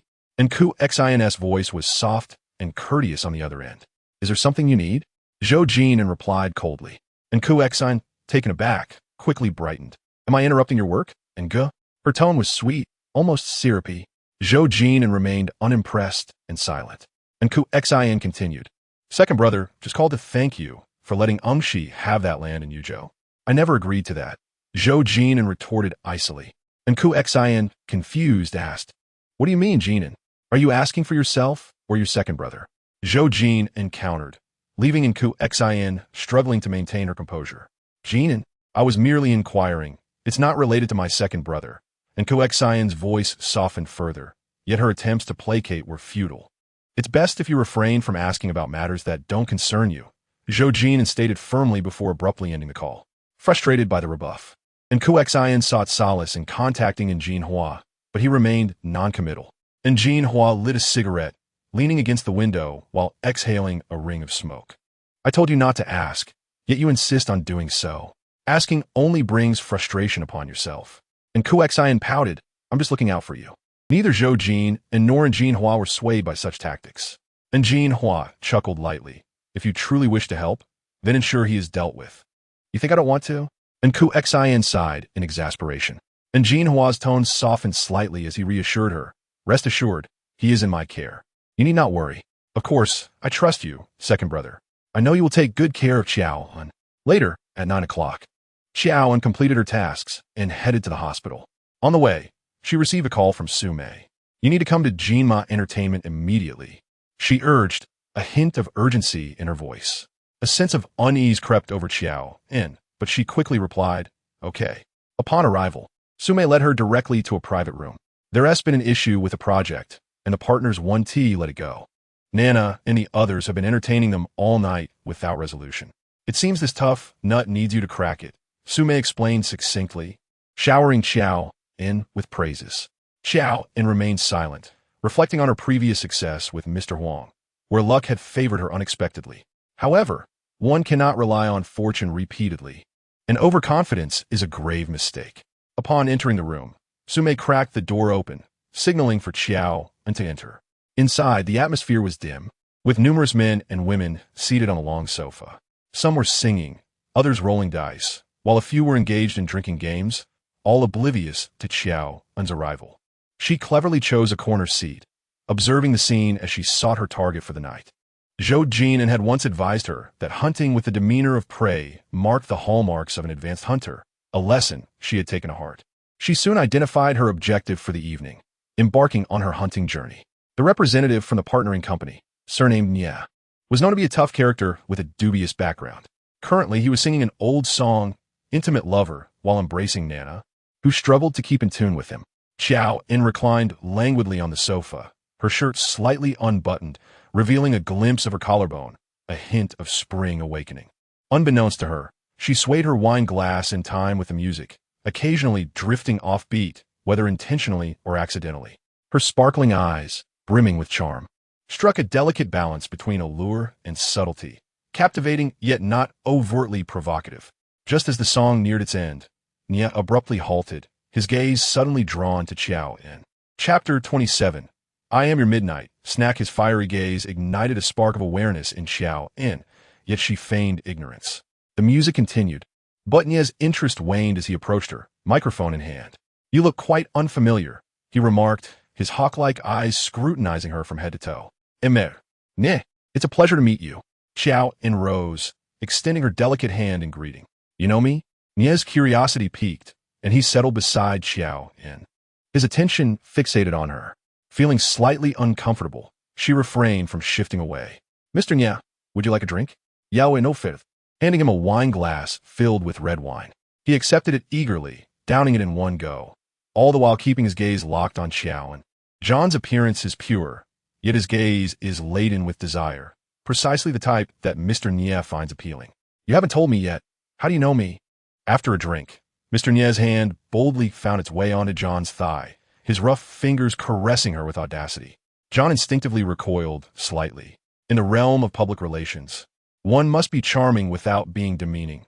Once devalued, one becomes indistinguishable from a courtesan. Men, after all, do not cherish what comes too easily. It is only that which remains out of reach that lingers in their hearts. Mr. Nia's reputation is renowned, who in the industry is unaware. The infamous decision to collaborate with Changlin was anchored in Mr. Nia's esteemed name. John subtly set a trap for him. Given their lack of familiarity, she could only probe through insinuations. Mr. Nia, being streetwise, was particularly sensitive to matters of reputation. What reputation? Pray enlighten me. John smiled coyly. They say you are a man of principles, loyal to your friends. Had you lived in ancient times, you would have been akin to a hero of Liangshan. The flattery was a tad excessive, yet Mr. Nia relished it. He regarded John with a glint in his eyes. You have a way with words. I enjoy what you say. As he spoke, he reached out, attempting to pull John into his embrace. Quick-witted, John stood up just as his arm extended. Nana, come sit next to Mr. Nia. The Public Relations Department mandates that each individual is responsible for their own targets and achievements. Nana, a veteran in the department, felt a twinge of jealousy when Mr. Nia was drawn to John. She feared John might eclipse her accomplishments. With a beckoning gesture from John, Nana's expression softened, and she hurried over. Mr. Nya, would you like to sing another song? Your previous performance was splendid, reminiscent of Fu Dixing style. Nana began to flatter him extravagantly. John poured herself a glass of red wine and sat down beside Nana. Mr. Nya, with an arm around Nana, turned his gaze to John. Tell me more sweet nothings. I love to hear them. John commenced a discourse filled with historical anecdotes, eliciting laughter from him. Noticing his uplifted mood, John exchanged a knowing glance with Nana. She would never steal credit for the success. She was above such tactics. Mr. Nya, regarding the venture capital project, would you kindly extend your favor just this once? Timing her words strategically, she leaned closer, and the effect was palpable. All right, Emer. Nya relented. Nana felt a surge of excitement, securing Mr. Nya's approval could yield her a 5-figure commission. In her exhilaration, she impulsively wrapped her arms around Mr. Nya's neck and planted a kiss on his cheek. Mr. Nya appeared slightly repulsed and pushed her away. You're acting like a courtesan, he remarked disdainfully. Nana, aware of her indiscretion, refrained from apologizing, merely pouting. Oh, come now. Her voice trailed off in a feigned innocence. A weight lifted slightly from John's chest. Her purpose for being there was to facilitate this very matter. Now that the deal was in motion, she needed a way to extricate herself. Mr. Nya, I must visit the restroom. John grasped her purse and stood, but Mr. Nissy's terrorist. Didn't you ask me to be lenient? If you leave now, I cannot guarantee this project will proceed. His words were laden with a threatening undertone. John's heart sank, yet she maintained a smile. Mr. Nya, I never said I was leaving. I merely need to use the restroom. Oh, really? Emer. Nya suddenly stood. I'll accompany you. He wrapped his arm around John's shoulder, pulling her towards the restroom. It was well understood that anything could transpire in such a space. John was acutely aware of Mr. Nya's intentions, yet she was a public relations professional, not a courtesan. She would not engage in anything untoward. Mr. Nya, it's rather noisy here. Let us step outside. John feigned shyness, whispering a few words into his ear. Mr. Nya's face brightened instantly. I adore women like you who know how to play the game. He tightened his grip on John as they stumbled out of the private room. John felt a surge of disdain, but could only endure. Tonight, she had to ensure Mr. Nya was satisfied. Otherwise, the venture capital project could falter, leaving her unable to report to Sume. Mr. Nya, I'm feeling a bit hungry. Shall we grab a bite to eat? John had done her homework on Mr. Nya. He was domineering, with a penchant for violence, even against women. Thus, in her dealings with him, she had to be cautious. Mr. Nya pulled out a room key card from his pocket and slowly pressed it against John's chest. I'm your midnight snack. I'll fill you up. His tone was suggestive. His large hand began to wander up John's waist, which she seized, feigning innocence. Mr. Nya, you truly have a sense of humor. I'm hungry for food here. She poked him gently in the stomach. However, he grasped her hand, eager to take advantage of the moment. The elevator has arrived. Let us go. Just as they were about to enter, Mr. Nya shoved John inside, his actions brutish, causing her arm to collide painfully against the elevator wall, leaving a mark. In the cramped space, apart from them, stood a service worker. Mr. Nya's eyes glimmered with a predatory light, viewing John as a succulent lamb ready for slaughter. John struggled to maintain her composure, though the sweat began to bead in her palms. She understood that escaping Mr. Nya's clutches would not be an easy feat as the elevator descended 2 floors. The service worker exited, leaving only John and Mr. Nya in the confined space. One tall, one short, one male, one female. The air thickened with an ominous tension. John sought to divert Mr. Nya's attention. Mr. Nya, I know a great place nearby that serves delicious braised pigeon. Allow me to treat you. What is so special about pigeon? Come to my room. Tonight, I'll ensure you're well fed. He moved closer, enveloping John in his aura. Emer. Nye. This isn't appropriate, John protested. He tightened his grip on her wrist, leaning in to kiss her. John turned her head hastily, feeling his wet lips brush against her cheek, sending a wave of revulsion surging within her. What is appropriate is for me to decide. Seeing John's reluctance, Mr. Nya used his other hand to grip her chin firmly, causing her face to pale with pain. Ouch! She gasped, tears welling in her eyes. Yet Mr. Nya showed no mercy. He leaned in aggressively, kissing her lips. This kiss was the most revolting she had ever experienced, an overwhelming surge of nausea threatening to engulf her. She struggled to suppress her disgust, a sound of resistance escaping her throat. Suddenly, the elevator doors slid open, halting the moment. Outside stood Zhou Jin'an, flanked by his several partners. Secretary Qiao. The others recognized John, gasping in shock. John felt humiliated, yet Mr. Nie remained engrossed in his kiss, refusing to let go. Zhou Jin'an stood there, his cold gaze ablaze with fury. He was a man of possessiveness, unwilling to tolerate his woman kissing another man, even when their relationship had dissolved. Before he could react, Cheng Lu, standing beside him, intervened, placing a hand on Mr. Nie's shoulder, applying pressure. So eager. Have you never seen a woman? Mr. Nie winced in pain, releasing John, glaring at Cheng Lu. Outnumbered, he retreated from the elevator. As John attempted to exit, Zhou Jin'an blocked her path. Mr. Zhou, it's been a while, John said, crossing her arms, feigning indifference. She greeted the partners with a casual wave. Although she appeared calm, the partners were anything but, their faces awkward.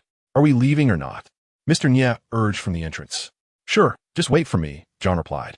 John forcefully pushed Zhou Jin'an aside and took the initiative to link arms with Mr. Nie. Zhou Jin'an's gaze was icy, filled with disbelief at John's apparent moral decline. I heard that Secretary John has resigned? One of the collaborators asked cautiously as they entered the elevator. Another ventured, I heard from a friend that Secretary John has gone into public relations.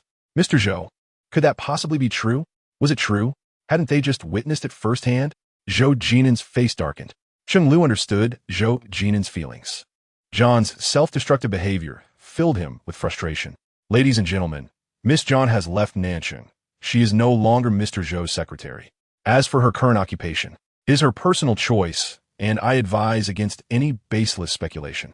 The elevator ascended to the 17th floor, and as everyone exited, Zhou Jin'an turned back, pressing the button for the lower floor. Mr. Zhou, where are you going? Someone inquired. Cheng Lu quickly explained that Mr. Zhou had forgotten his phone and urged everyone to proceed to the private room. The elevator descended, stopping at the first floor, where Zhou Jin'an exited briskly. Outside, Jinma Entertainment. John was still entangled in conversation with Mr. Nie, who insisted on taking her to a hotel room.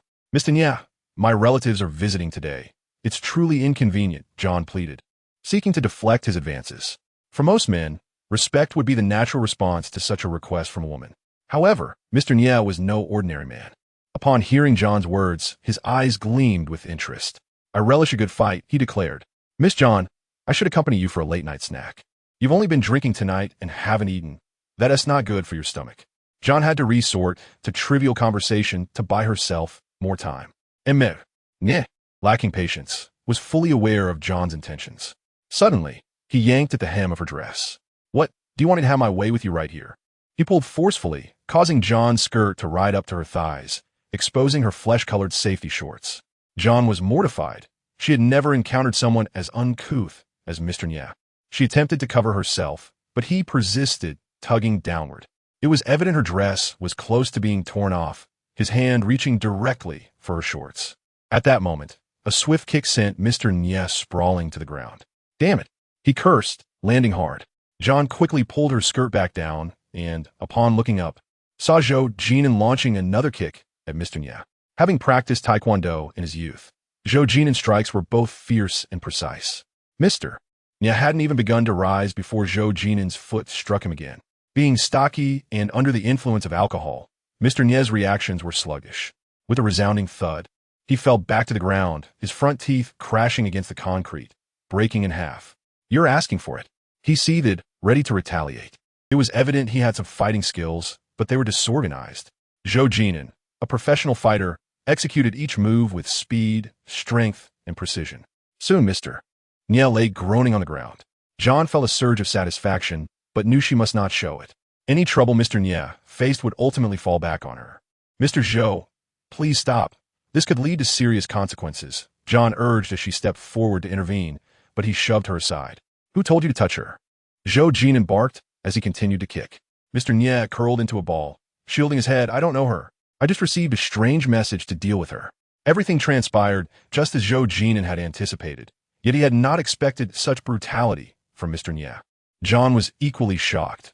She had thought she was merely stepping in to help, only to find herself ensnared in a perilous situation. But what of it? She was motivated by money, eager to earn quickly and substantially, knowing well that sacrifices were necessary. "Mr. Zhou, please show mercy." John turned back, spreading her arms to shield Mr. Nya. Their eyes met. His were ablaze with fury while hers reflected helplessness and a plea for understanding. Had he not arrived just in time, John could scarcely fathom the fate that awaited her. Yet now, she was pleading for mercy for someone who had tormented her. Zhou Jin'an could neither comprehend nor wish to understand. "Do you even realize what you're doing?" he shouted. John responded calmly, "Mr. Zhou, I understand you mean well. However, if you truly care for me, please stop." Her words were sincere. If he harmed Mr. Nya and something went wrong, no one would hold Zhou Jin'an accountable. But John would bear the brunt of it. Zhou Jin'an's anger flared, his gaze fixed on John. "Everyone is waiting for you," Chung Lu interjected just in time. The fury in Zhou Jin'an's eyes gradually dissipated, replaced by a cold indifference. "Take care of yourself," he stated before turning to leave. Simultaneously, John helped Mr. Nya to his feet. "Mr. Nya, I'm truly sorry. Let me take you to the hospital." As her voice rang out, Zhou Jin'an did not look back. He feared that should he glance back, he would no longer recognize the John he once knew. Chapter 29. Caught in a scandal with Zhou Jin'an gone. John wasted no time and promptly called for an ambulance to take Mr. Nya to the hospital. He was a partner of the En family, regardless of the circumstances. She could not afford to offend him. "Mr. Nya, sincerely apologize. I will cover your medical expenses. Could you please reconsider the venture capital project?" John tread carefully, not neglecting her work. Mr. Nya had suffered a silent defeat today. Those who had encouraged him to pursue John had failed to warn him about the repercussions of crossing Zhou Jin'an. He was a man of the streets and understood the weight of Zhou Jin'an's name. Having failed to secure what he desired, he had ended up in a tangled mess. Angered at Zhou Jin'an, he realized he would pay the price. "Get lost. Don't block my view." He waved John away as she exited the hospital room. As soon as she left, Mr. Nya dialed in Jinhua's number. "Mr. En, you set me up?" He spat, blood spewing from his mouth. "Tell me about it." And Jinhua was busy working out, beads of sweat trickling down his neck as his bulging muscles contracted. "You told me to pursue John, but you didn't mention she was Zhou Jin'an's woman." Mr. Nya cut straight to the point, omitting any mention of the beating he had taken, as such matters were less than glorious. And Jinhua continued his workout, used to be, but not anymore. "It seems Zhou Jin'an truly cares for her. And now I've landed in hot water. Mr. En, we're in this together.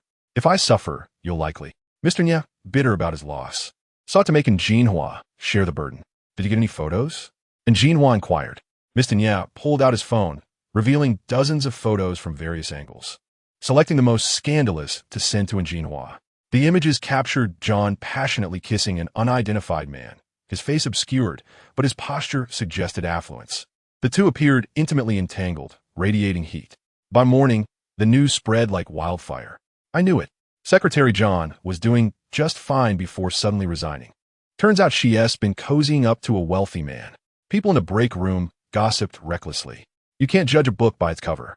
Secretary Qiao appears to be a demure young woman. Yet surprisingly, she is quite uninhibited in certain aspects. Have you not heard? After leaving Nansheng, she joined a small company as a public relations officer, specifically engaging with men over drinks and meals.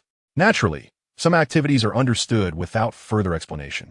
Qiao En was initially at the wash basin touching up her makeup when she overheard these idle remarks, causing her heart to feel somewhat constricted. She strode directly to the tea room, her expression stern, reprimanding. "Are you all just sitting idly?" The crowd was taken aback and immediately dispersed. Upon returning to her desk, she noticed whispers in the secretary's office. As soon as they saw Qiao En, they fell silent. The matter regarding the photograph had already been handled by the technical department, but it was of little consequence now, as the rumor had already spread. Qiao En approached Zhou Jin'an to have him sign a document.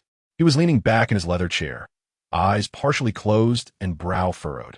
"Mr. Zhou, this document requires your signature," she said softly, handing it to him. A fleeting shadow crossed Zhou Jin'an's face, quickly replaced by his familiar indifference. Since Qiao En's departure, he had not smiled. His demeanor grew darker, his gaze deeper. Zhou Jin'an seized the pen and signed briskly, tossing it back onto the table with force. "Mr. Zhou, Secretary Qiao is not that kind of person." Qiao En usually refrained from speaking out, yet at this moment, she could not hold back. She had spent more time with Zhou Jin'an than Qiao En had. Zhou Jin'an's emotional fluctuations were subtle and often unnoticed by others, yet she was sensitive to them. What kind of person is she? Zhou Jin'an suddenly countered. Qiao En smiled lightly. Secretary Qiao possesses principles in her dealings. She knows what she should and should not do. Zhou Jin'an's lips curled into a cold smile at her words. Once he had shared that belief, but the current Qiao En was someone he barely recognized.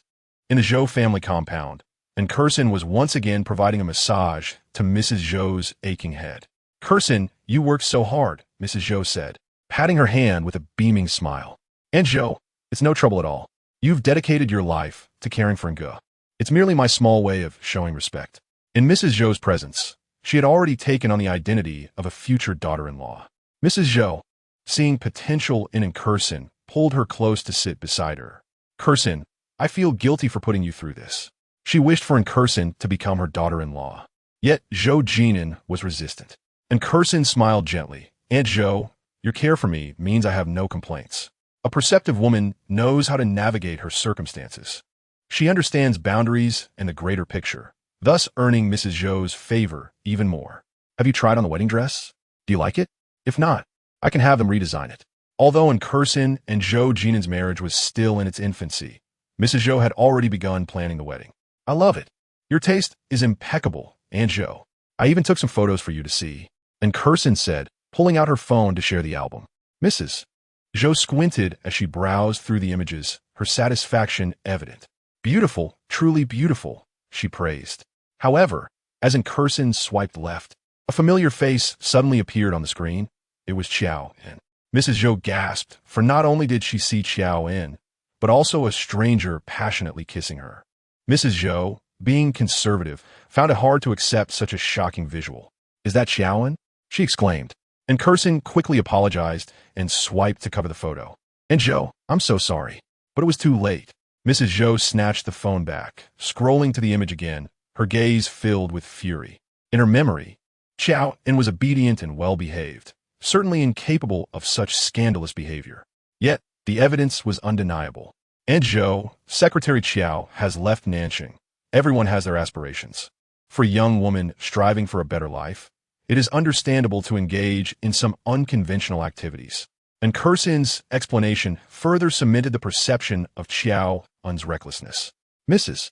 Zhou pondered for a moment, her anger still simmering. Suddenly, she slapped the sofa and commanded, Lu Ma, call the young master and tell him to come home for dinner tonight. Chapter 30. Awareness. Lu Ma promptly dialed Zhou Jin'an. Mrs. Zhou's gaze shifted to Kirsten, noticing the flicker of triumph on her face. A wise woman knows the subtleties. She understood that Kirsten had intentionally revealed Qiao En's photo to tarnish her reputation and exert pressure on Zhou Jin'an through Mrs. Zhou. While Mrs. Zhou disapproved of such manipulations, she could not dismiss Kirsten, whom she had personally chosen as her daughter-in-law. In the realm of affluent marriages, excessive affection is unnecessary. The more entangled the interests, the tighter the bond. And Kirsten was backed by the powerful and family, influential in both political and business spheres, capable of providing substantial support to Zhou Jin'an. As for Kirsten herself, Mrs. Zhou was convinced that she was entirely devoted to Zhou Jin'an. A woman like that would go to great lengths for her man. Once their interests were aligned, she would become his most reliable ally. Thus, her jealousy and petty schemes were of little consequence. Mrs. Zhou, aligning herself with Kirsten against Qiao En, instructed Lu Ma, call Qiao En as well and tell her I wish to speak with her at the old residence. As Qiao En waited for the subway, Lu Ma's call came through. Miss Qiao, the lady wishes to see you. Qiao En felt suspicious and asked, can I come later? Lu Ma replied coldly, the lady insists on seeing you now, implying there was no room for negotiation. All right, I'll head over immediately. Qiao En switched to the subway, heading straight for the Zhou family compound. Upon her arrival, she found Kirsten in the living room, still massaging Mrs. Zhou. Madam, Miss and Qiao En greeted as she entered. And Kirsten smiled lightly. Secretary Qiao, you look well after not seeing you for a few days. Qiao En modestly replied, Miss Anne's complexion is far better. I rely on makeup to cover the dullness. Mrs. Zhou scrutinized Qiao En with a stern expression, perhaps influenced by Kirsten's comment about Qiao En's good appearance. Mrs. Zhou now perceived her complexion as fair and rosy. The image of the passionate kiss momentarily flashed in her mind, darkening her expression. What work requires such heavy makeup? Public relations. Qiao En souhaite candidly. You've taken up public relations? Qiao En, you must be doing this on purpose, right? You may have no shame. But how can you allow others to tarnish Jin'an's reputation? Have you forgotten your previous status? Mrs. Zhou, fiercely protective of her son, would not tolerate anything that could bring harm to Zhou Jin'an. Qiao En remained silent, lowering her head as Mrs. Zhou's ire was directed at her. Aunt Zhou, please don't be upset. Secretary Qiao is earning a living through her own efforts. She hasn't stolen or cheated. She is earning money honestly. Besides, public relations commissions can indeed be quite substantial. So, please don't overthink it. The nature of public relations is different from that of a courtesan. And Curson gently soothed Mrs. Zhou, seemingly defending Qiao En. Yet, her words bore a clear guiding influence. Mrs. Zhou had not given much thought to it before, but now she contemplated deeply. Different? How so? Isn't it all about dealing with men and engaging in unsavory dealings? Qiao En, do you even understand what shame means? Mrs. Zhou and Curson exchanged barbs, leaving Qiao En unable to interject, appearing as a compliant student. And Zhou, how could Secretary Qiao be that kind of person? It must be a misunderstanding. Misunderstanding? A what? Qiao En was bewildered. The photo had circulated within a limited circle at Nancheng. No one had informed her, and she was completely unaware. Secretary Qiao, please explain to Aunt Zhou what happened last night at the entrance of Jin'an Entertainment with that man. Qiao En's expression hardened in an instant, a chill rising in her gaze. The man surnamed Nia had said he received a strange message instructing him to deal with Qiao En. Is that person in Curson? Before she could explain, she saw in Curson whispering a few words into Mrs. Zhou's ear. Mrs. Zhou's expression softened slightly. Even in a serious romantic relationship, one must be mindful of boundaries. You were once Jin'an's secretary. With so many eyes upon you, any inappropriate behavior would tarnish his reputation. Mrs. Zhou began her reprimand once more. Qiao En was utterly bewildered. A romantic relationship? With whom? It is no wonder that Secretary Qiao is confused. Nowadays, many men, emboldened by wealth, show little respect for women. Secretary Qiao, I believe you ought to have a good talk with Song Lian.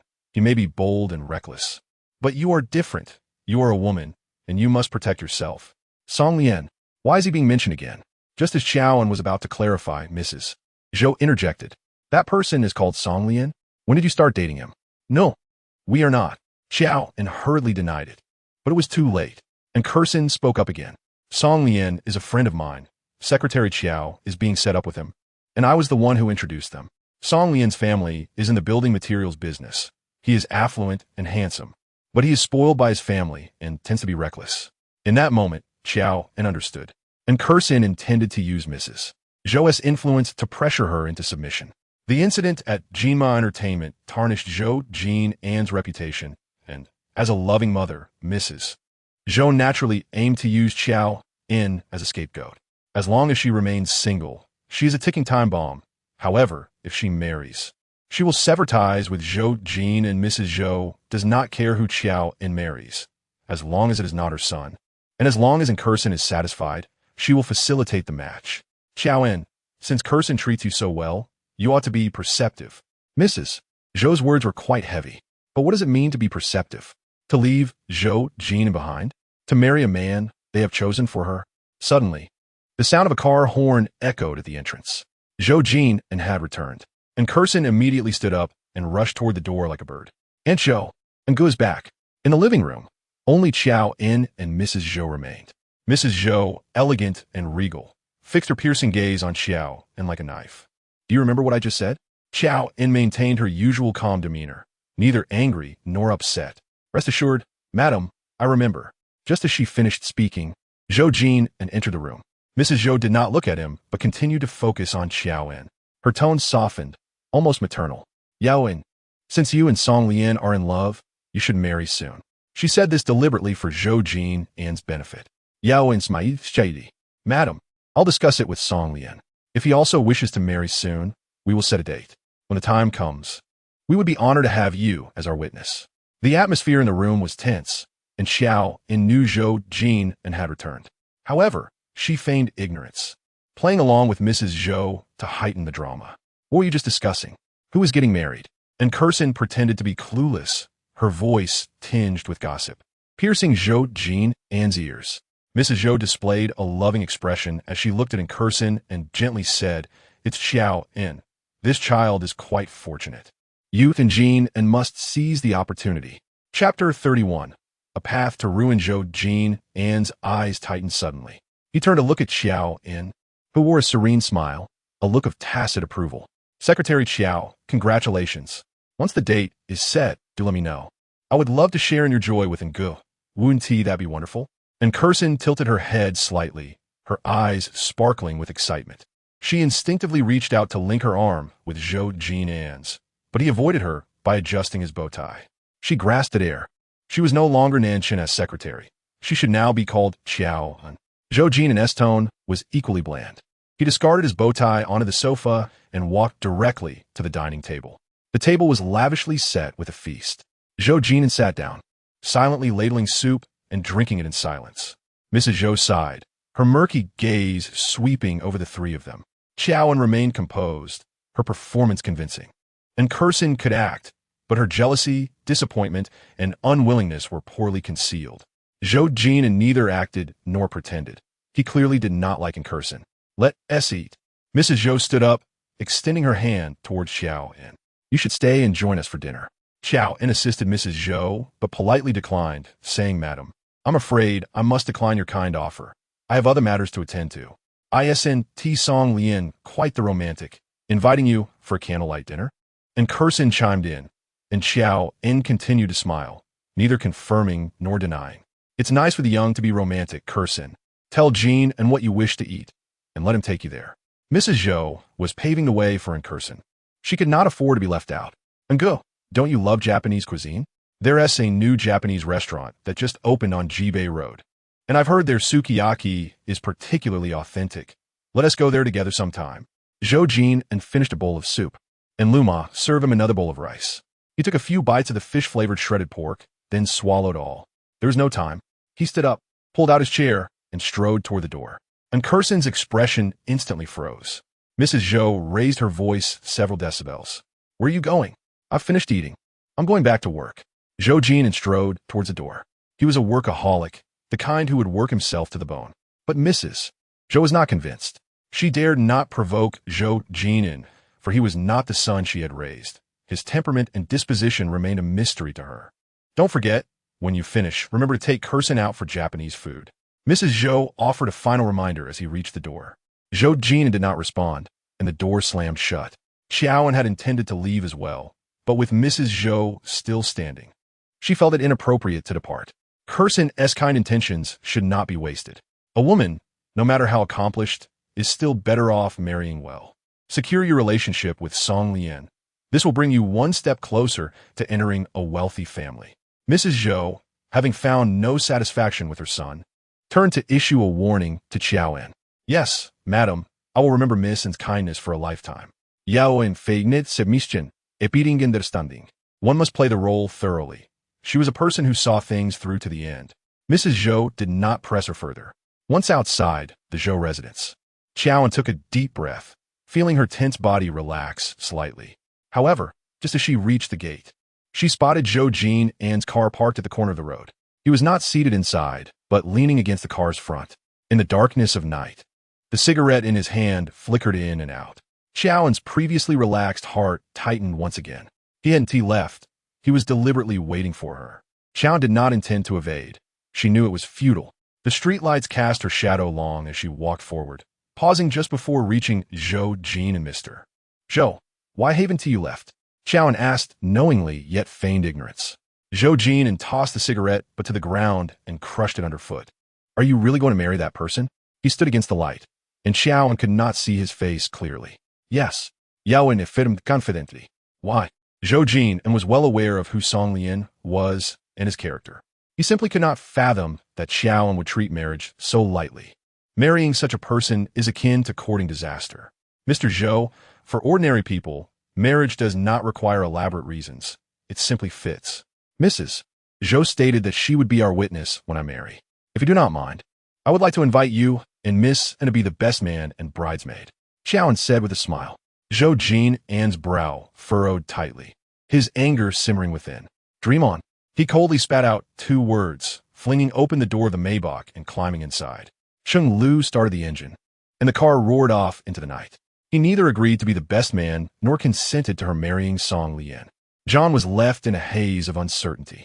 The only clarity she possessed was the realization that her fate had been sealed the moment she became a pawn in this intricate game.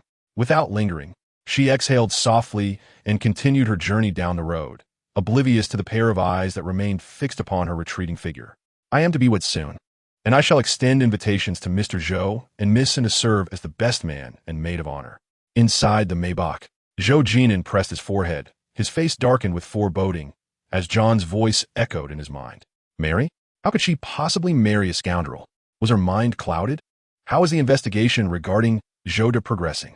Zhou Jin'an suddenly inquired. Sheng Lu was taken aback. The last time he had brought it up, Zhou Jin'an had dismissed his involvement. Thus, he had ceased his inquiries. Well, we have located that girl. Would you like to meet her? Sheng Lu stammered nervously. Just arrange it for now, Zhou Jin'an replied, as if a thought struck him. And what of the driver responsible for the accident? Has he not been found yet? Sheng Lu quickly responded, we are still searching. Zhou Jin'an refrained from further questioning, leaning back in his chair, his gaze penetrating as he stared out at the fleeting streetlights. After a few moments, he dialed Chen Yin's number. Contact the best neurosurgeon in Rongqing. Chen Yin, puzzled, asked Mr. Zhou, what is the matter? Nothing much. Someone is in need, Zhou Jin'an answered with rare patience. Chen Yin took her leave to attend to the matter. At the Zhou family's old residence, after John and Zhou Jin'an departed, and Curson returned, weeping profusely. Aunt Zhou, please tell me, is the woman in Go wishes to marry Secretary John? If it truly is her, I am willing to step aside and grant them my blessing. Mrs. Zhou felt a wave of panic. 3 years prior, she had arranged for John to be by Zhou Jin'an's side, never foreseeing the troubles that would arise. John was merely a pawn. She could never be Zhou Jin'an's wife. Grasping in Curson's small hand, she consoled her gently. Curson, how could Jin'an possibly be drawn to such a woman? Rest assured, Aunt Zhou guarantees that Jin'an will marry you. You're his only true bride. Chapter 32. A bride, but she is cunning, having spent 3 years by Ji's side. And I've been away for so long that I have grown distant from him. And Curson was acutely aware that her personal abilities alone could never elevate her to the status of the Zhou family's young mistress. It was but a dream. However, if Mrs. Zhou were willing to assist her wholeheartedly, perhaps that dream might become a reality. Thus, she needed to secure Mrs. Zhou's allegiance, and willingly at that. Aunt Zhou, perhaps I should let go. I love Ngu, but I wish for his happiness above all. With reddened eyes, and Curson wiped away her tears, testing Mrs. Zhou's sentiments while feigning a desire to leave. Mrs. Zhou quickly grasped her. Curson, you must remain. You are meant to be the young mistress of the Zhou family. I recognize no other as my daughter-in-law. You must exercise patience. Lu Ma, call the young master and inform him that I have suddenly fainted, Mrs. Zhou commanded. Lu Ma complied and hurriedly called Zhou Jin'an. Midway through their journey, Cheng Lu received the call from Lu Ma. Young master, something terrible has happened.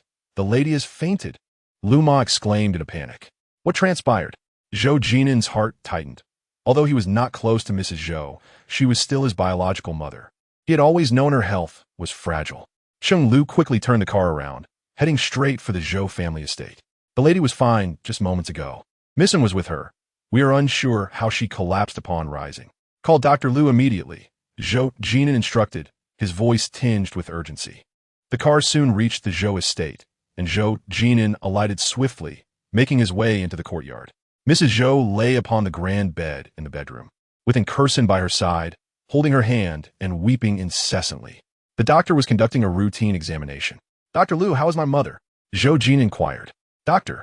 Lu removed his stethoscope and regarded him with a grave expression. The lady has fainted due to anger. She requires ample rest. I will prescribe some medication. After delivering his assessment, he exited the room. The atmosphere fell silent, save for Curson's sobs. Mrs. Zhou lay on the bed, her complexion pale and exhausted. She suffered from a heartache that had plagued her for much of her life. Until this affliction was addressed, her health could not improve. Ngu, it is all my fault. I failed to care for Aunt Zhou. She, the pampered heiress of the Yin family, had willingly taken on the role of a servant to Mrs. Zhou, a gesture that should have evoked Zhou Jin'an's gratitude. Yet, he merely shot her a look of disdain. Leave. My mother requires peace to recuperate. His tone was frigid as ice. And Kursin's eyes reddened further. Go, please allow me to stay. With Aunt Zhou in this condition, I can lend a hand. Mrs. Zhou's performance was intended for her sake. If she departed, what meaning would there be in this charade? There are doctors and nurses. Your presence here would only create chaos, Zhou Jin'an retorted, his irritation becoming palpable. And Kursin found herself at a loss, but Mrs. Zhou intervened on her behalf. Jin'an, she spoke, her voice suddenly aged by a decade, frail and tremulous, evoking sympathy. Zhou Jin'an approached, though he did not draw near. Mrs. Zhou trembled as she reached out, attempting to grasp his hand. He recognized her intent, but did not extend his own. For many years, Zhou Jin'an had maintained a distance from all, including his own mother. You are unwell. Rest easy, he said, pulling a chair beside her bed. Her act was convincingly performed, nearly deceiving him. Aunt Zhou, please recuperate. I shall return to see you tomorrow. And Kursin soon realized that remaining here was a futile endeavor. Mrs. Zhou had instructed her to exercise patience and to look towards the future, and she quickly understood the necessity of this wisdom. Jin'an, see Kursin off. It is unsafe for a young lady to return home alone at this hour, Mrs. Zhou directed. And Kursin paused at the door, casting a glance back at Zhou Jin'an. His silhouette was tall and reassuring, yet his demeanor remained cold and unyielding. Chung Lu will escort me home. The glimmer of hope in Kursin's eyes faded, yet she concealed her disappointment. Aunt Zhou, there is no need for trouble. My family has sent a driver. I can return on my own. She exited the room, thoughtfully closing the door behind her. Once she was gone, Mrs. Zhou sighed heavily. Jin'an, why are you so stubborn? Kursin harbors genuine feelings for you. You ought to treat her with more kindness. Zhou Jin'an crossed his long legs, peeling an orange and offering half to Mrs. Zhou. No more pretense, he stated bluntly. Mrs. Zhou's expression hardened, and she replied coldly, do not be ungrateful. Kursin is supported by the An family. Her elder brother in Jinrong is in politics, while her second brother in Jinhua is in business. Marrying Kursin would grant you their backing, ensuring your stronghold in the Zhou family. Mrs. Zhou had conveyed this rationale to Zhou Jin'an multiple times, yet he had always remained unresponsive. You do not trust your own son? He countered, his face darkening. Mrs. Zhou felt vexation rise. Zhou Jin'an's refusal to heed her felt akin to striking a pillow. Zhou Jin'an, do you ever listen to your mother? I do this for your own good. Suddenly, Mrs. Zhou raised her voice. Zhou Jin'an methodically consumed the orange, piece by piece. The fruit was sour. He had never liked it, and, after a few segments, it was discarded into the trash. So, you have colluded with them?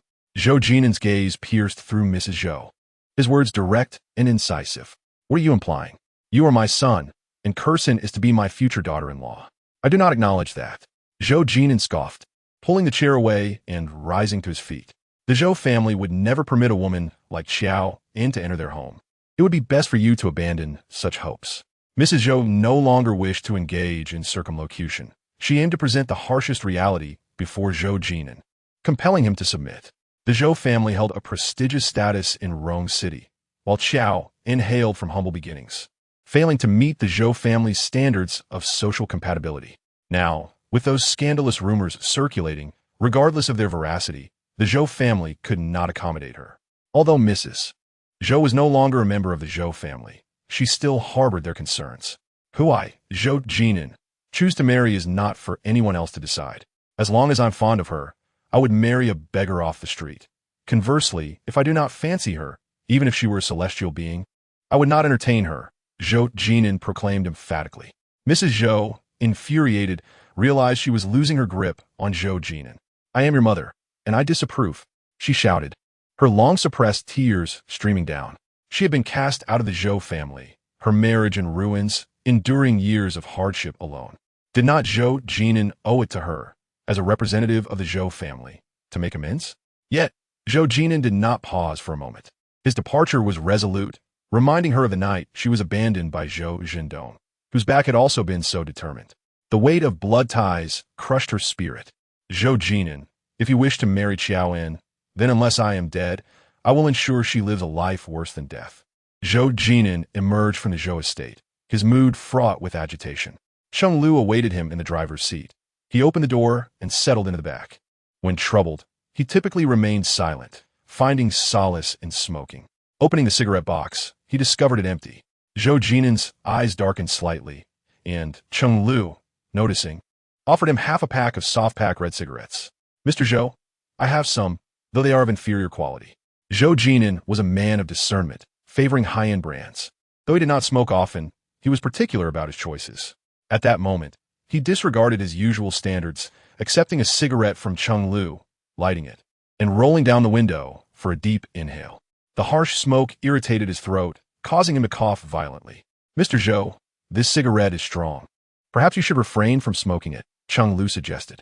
Zhou Jin'an clutched the cigarette, coughing and smoking simultaneously. Suddenly, he inquired, "Where is that woman?" Cheng Lu was initially taken aback, but quickly responded, "She works at a beauty salon. She should still be there." "Bring her to me," Zhou Jin'an commanded coldly. Cheng Lu complied, promptly making arrangements. The car sped toward Qiao En, where Zhou Jin'an, having showered and donned a set of dark blue silk pajamas, awaited the woman's arrival. Descending from the second floor, his steps were slow and slightly languid. Standing at 6 feet tall, he wore the pajamas as if strutting down a runway, exuding an air of elegance that left the woman before him awestruck. "Sir, are you here for beauty treatments?" The woman, youthful and slender with appealing curves, stood at the entrance, her eager gaze fixed upon him. Zhou Jin'an remained silent, moving to the bar to pour himself a glass of red wine, his fingers delicate as they swirled the glass. Unable to contain herself, the woman spoke again. "Sir, are you opting for the full package or just a specific area? You maintain yourself so well. Where do you usually get your beauty treatments?" She sought to break the silence. Zhou Jin'an settled into a chair, crossing his long legs, leaning back against the sofa, his narrowed gaze playfully scrutinizing her. "What is your name?" he asked, his tone indifferent. "Zhang Xiaoxia, with Xiao as in dawn and Xia as in rosy clouds," she answered earnestly, her somewhat shrill voice causing Zhou Jin'an to frown. "Do you have a boyfriend?" Zhang Xiaoxia could not perceive Zhou Jin'an's intentions. This handsome and affluent man had summoned her for a service, offering a generous tip. However, his current inquiry veered into personal territory.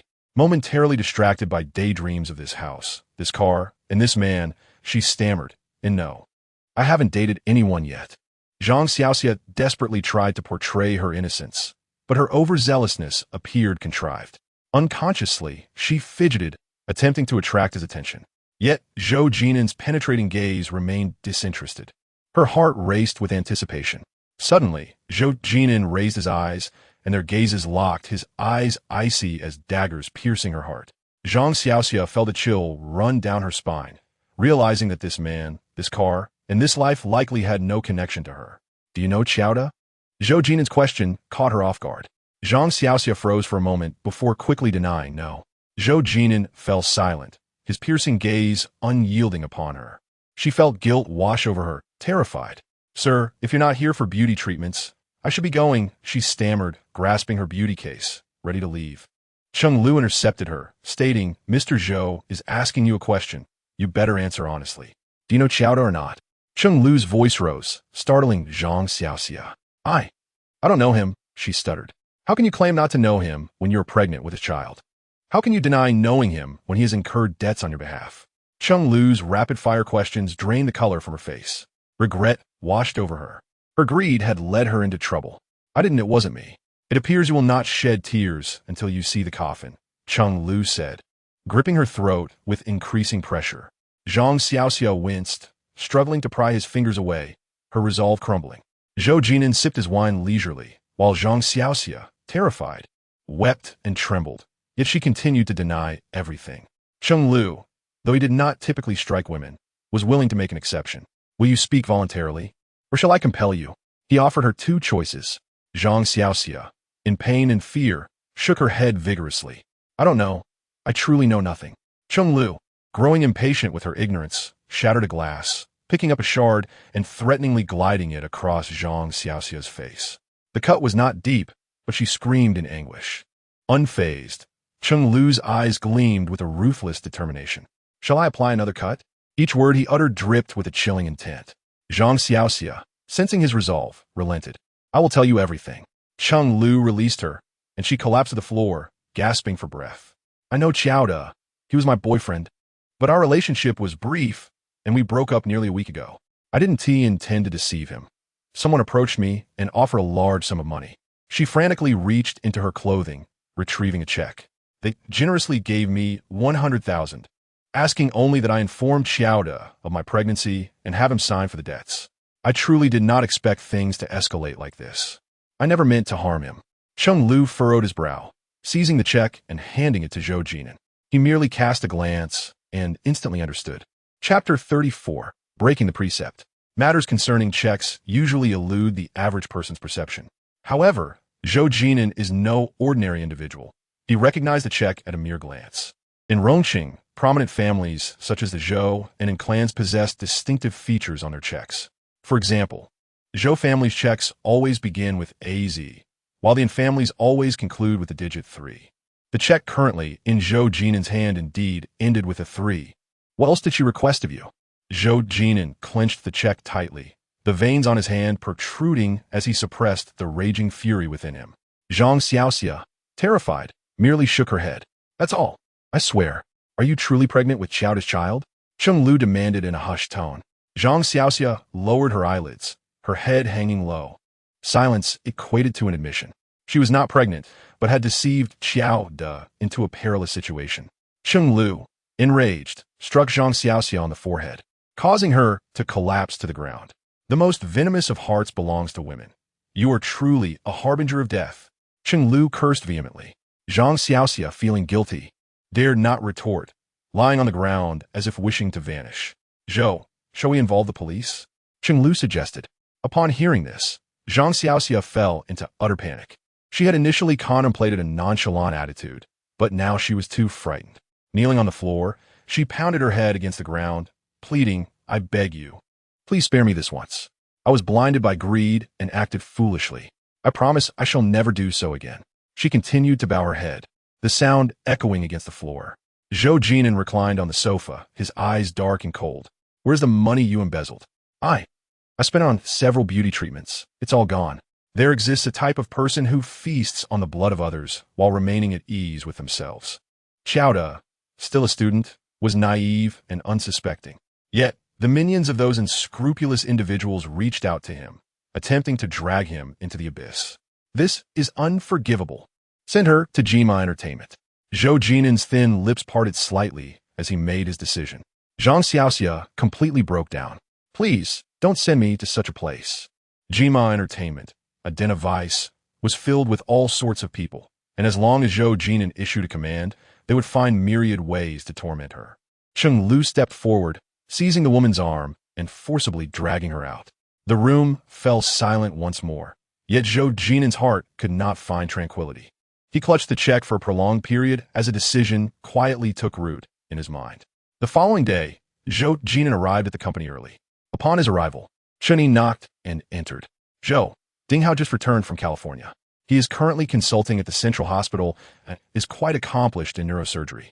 Would you like him too? Chen Yi tentatively inquired. Zhou Jin'an was engrossed in reviewing documents.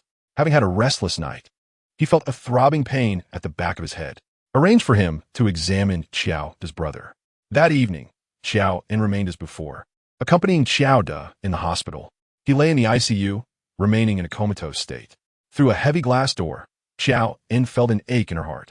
Having grown up close to Qiao, their sibling bond was harmonious, and his misfortune weighed heavily on her. After Chen Yi reported to Zhou Jin'an, she contacted Ding Hao, but unexpectedly, he did not immediately examine Qiao. He merely reviewed Qiao's medical records and then fell silent. At 1 o'clock in the morning, on a sudden whim, he led a team of doctors to Qiao's room. Qiao En, exhausted from days of worry, had dozed off on a bench outside the ward. As she slept fitfully, she was jolted awake by a piercing scream from within the room. Ade, Qiao En started to walk. She quickly discerned that a circle of white coats surrounded Qiao's bedside. Some were recording, others photographing, each engrossed in their tasks. In the deep of night, doctors typically do not appear in the wards unless in emergencies. A sense of dread washed over Qiao En as she pushed open the door and rushed in. What is happening to my brother? No one responded. Each person remained focused on their duties. The lead physician bent over, holding a long needle, preparing to pierce Qiao's forehead. What are you doing? Qiao En gasped, her eyes wide with fear. Given the numerous unexpected events surrounding Qiao lately, her anxiety surged. "Stop her," the man, face obscured by a surgical mask, commanded. As he spoke, someone swiftly approached Qiao En and seized her arm. "Whatever your intentions, direct them at me. My brother is innocent." Qiao En struggled, beads of cold sweat forming on her forehead. What were they planning to do? "Silence," the man barked, his gaze fixed intently on the needle. Seconds ticked by, tightening the knot of anxiety in Qiao En's chest. The man's hand clutched the slender needle, methodically preparing for the procedure. The needle's tip slowly pierced Qiao's forehead, and as it delved deeper, Qiao's face twitched slightly. Then, a miracle occurred. Qiao suddenly opened his eyes, locking onto Qiao En's gaze. "Sister," he called out clearly. "Adele, you're awake. You've finally awakened." Yao En exclaimed, her heart brimming with excitement. She yearned to rush to Qiao's side, but those present held her back. Ding Hao remained composed, retrieving a medical flashlight to inspect Qiao's pupils and posing the simplest of questions, to which Qiao responded coherently. "Transfer him to a regular ward." Ding Hao methodically retracted the needle, his expression impassive as he walked outside. Qiao En hurriedly followed him. "Doctor, thank you for saving my brother." She bowed deeply in gratitude. Ding Hao's gaze brushed past Qiao En, yet his steps did not falter. "You are quite disruptive." His long, slender eyes bore an air of mischief, starkly contrasting with his otherwise patient demeanor. "Dr. Ding, your skills are truly remarkable. This is extraordinary, of course, but his consultation fees are exorbitant, beyond the reach of most." As the nurses gossiped, Qiao En overheard snippets of their conversation. She felt a pang of suspicion, but had no time to inquire further. Qiao was soon transferred to a regular ward, appearing to be in satisfactory condition. The nurses conducted routine checks, and all indicators had returned to normal. "Sister, did I scare you?" Qiao asked, his eyes glistening with emotion. Qiao En grasped his hand, reassuring him, "Indeed you did, but please, do not frighten me like that again. You must live well." Yao de nadie mistri. Having just awakened, the doctor advised him to rest. After receiving the injection, Qiao slipped back into slumber. A weight lifted from Qiao En's heart as she leaned against Xiao's bedside, succumbing to sleep herself. This time, she dreamed a long dream. In it, she and Xiao were children again, riding their bicycles, one large, one small, along the city moat. The wind blew fiercely, and the sky was a vivid blue. They laughed and played joyfully. Suddenly, Qiao stumbled over a stone, falling heavily to the ground. Qiao En gasped, calling out, "Ade!" The intensity of her cry roused her from her slumber. Upon awakening, she found a tall figure beside her. Chapter 35. "Will you marry me?" "Mr. Zhou, what brings you here?" Qiao En exclaimed, startled, as the suit jacket draped over her shoulders fell to the floor. It was Zhou Jin'an's coat. Qiao En hurriedly bent to retrieve it. Zhou Jin'an, who possessed a mild case of obsessive cleanliness, disliked his possessions absorbing the scent of others. "Mr. Zhou, thank you for your jacket." She offered it back to him, but he did not accept it. His pitch-black eyes bore into her intensely. "Must you be so formal with me?" His lips parted slightly, casting a long shadow over Qiao En's petite figure. He maintained an air of aloofness, keeping his distance from everyone. Only John granted her the privilege of being infinitely close to him. Yet now, they stood infinitely apart. John chuckled lightly, as if the past were merely a fleeting memory. "Mr. Zhou, your coat is too expensive. I am unworthy. Whether you are worthy or not is for me to decide." Zhou Jin'an's heart flared with anger, his voice rising a notch, though his expression darkened. He was accustomed to their mutual support, but now, with each step he took forward, John retreated. He loathed this feeling. "Come with me." He seized John's wrist without further ado, dragging her towards the staircase. It was quiet there, devoid of any presence. They halted, with John leaning against the railing, her gaze languidly fixed on Zhou Jin'an. "Mr. Zhou, thank you for visiting my brother. It's getting late. You should head back." John's voice was calm, devoid of any turbulence. Yet, such tranquility only intensified the oppressive atmosphere. How could things return to the way they were? Zhou Jin'an's intense gaze bore into John. He had never clung to anyone, but with John, she stirred his emotions and left him restless. "Mr. Zhou, please don't." John lowered her eyelids, weary both physically and mentally. "Do you not wish to marry me?" Zhou Jin'an asked suddenly. John was like a slippery eel. No matter how he grasped, he could not hold her, yet the more elusive she became, the more he yearned to keep her. He feared marriage. Childhood experiences had left Zhou Jin'an deeply scarred, fostering a lack of trust, coldness, and detachment within him. After 3 years with John, she had been obedient, never demanding affection. He relished their secure relationship. When she needed money, he was generous, but never pried into her life. He craved love, and she was considerate, crafting a warm haven for him. Their mutual affection was balanced, with neither owing the other. Thus, everything was well. He had never contemplated defining their relationship, because he always believed John would not leave. If marriage could secure someone, he was willing to try. John was taken aback, her heart racing wildly. She looked at Zhou Jin'an. He stood tall and imposing, his eyes bright like stars, and his gaze was resolute, devoid of jest. "Are you proposing to me?" John's voice trembled uncontrollably. She had anticipated this moment, yet never imagined it would materialize. "Then will you marry me?" Zhou Jin'an inquired again. Time seemed to freeze at that moment. John did not respond. Her emotions screamed to nod, yet her rationality pulled her back to reality. Zhou Jin'an was a businessman. For him, marriage was a transaction, an exchange of benefits that required certainty of profit. However, marrying John posed high risks and low returns for him, an unwise venture. "Mr. Zhou," John smiled, "you inquire whether I am willing? Allow me to clarify. I am not. I acknowledge your merits. You are a man I, John, could never hope to reach. Yet, Mr. Zhou, marriage is a serious matter. I have never considered marrying you, nor do I desire to be your wife. Your persistent entanglement is merely a manifestation of your reluctance to accept that I initiated the breakup. If my actions have caused you pain, I apologize." John poured forth a torrent of words, her expression laced with a playful disdain, her arms crossed defiantly as she sought to distance herself from Zhou Jin'an. Her words were cold and piercing, like daggers thrust into Zhou Jin'an's chest. She believed that by enraging him, she could force an end to this tug of war. She was but a minor character, entangled with Zhou Jin'an, unable to afford the stakes. However, she underestimated Zhou Jin'an. He remained unfazed, his gaze tightening around her. "They pressure you, and you wish to leave me? John, where is your resolve?" Zhou Jin'an questioned in a muted tone. In that abrupt moment, he pierced through the veil of pretense. John's body stiffened, realizing he was aware of everything. But what of it? Dragging him into her troubles? Confronting Mrs. Zhou and the family together? Would that bring him joy? Was that her desire?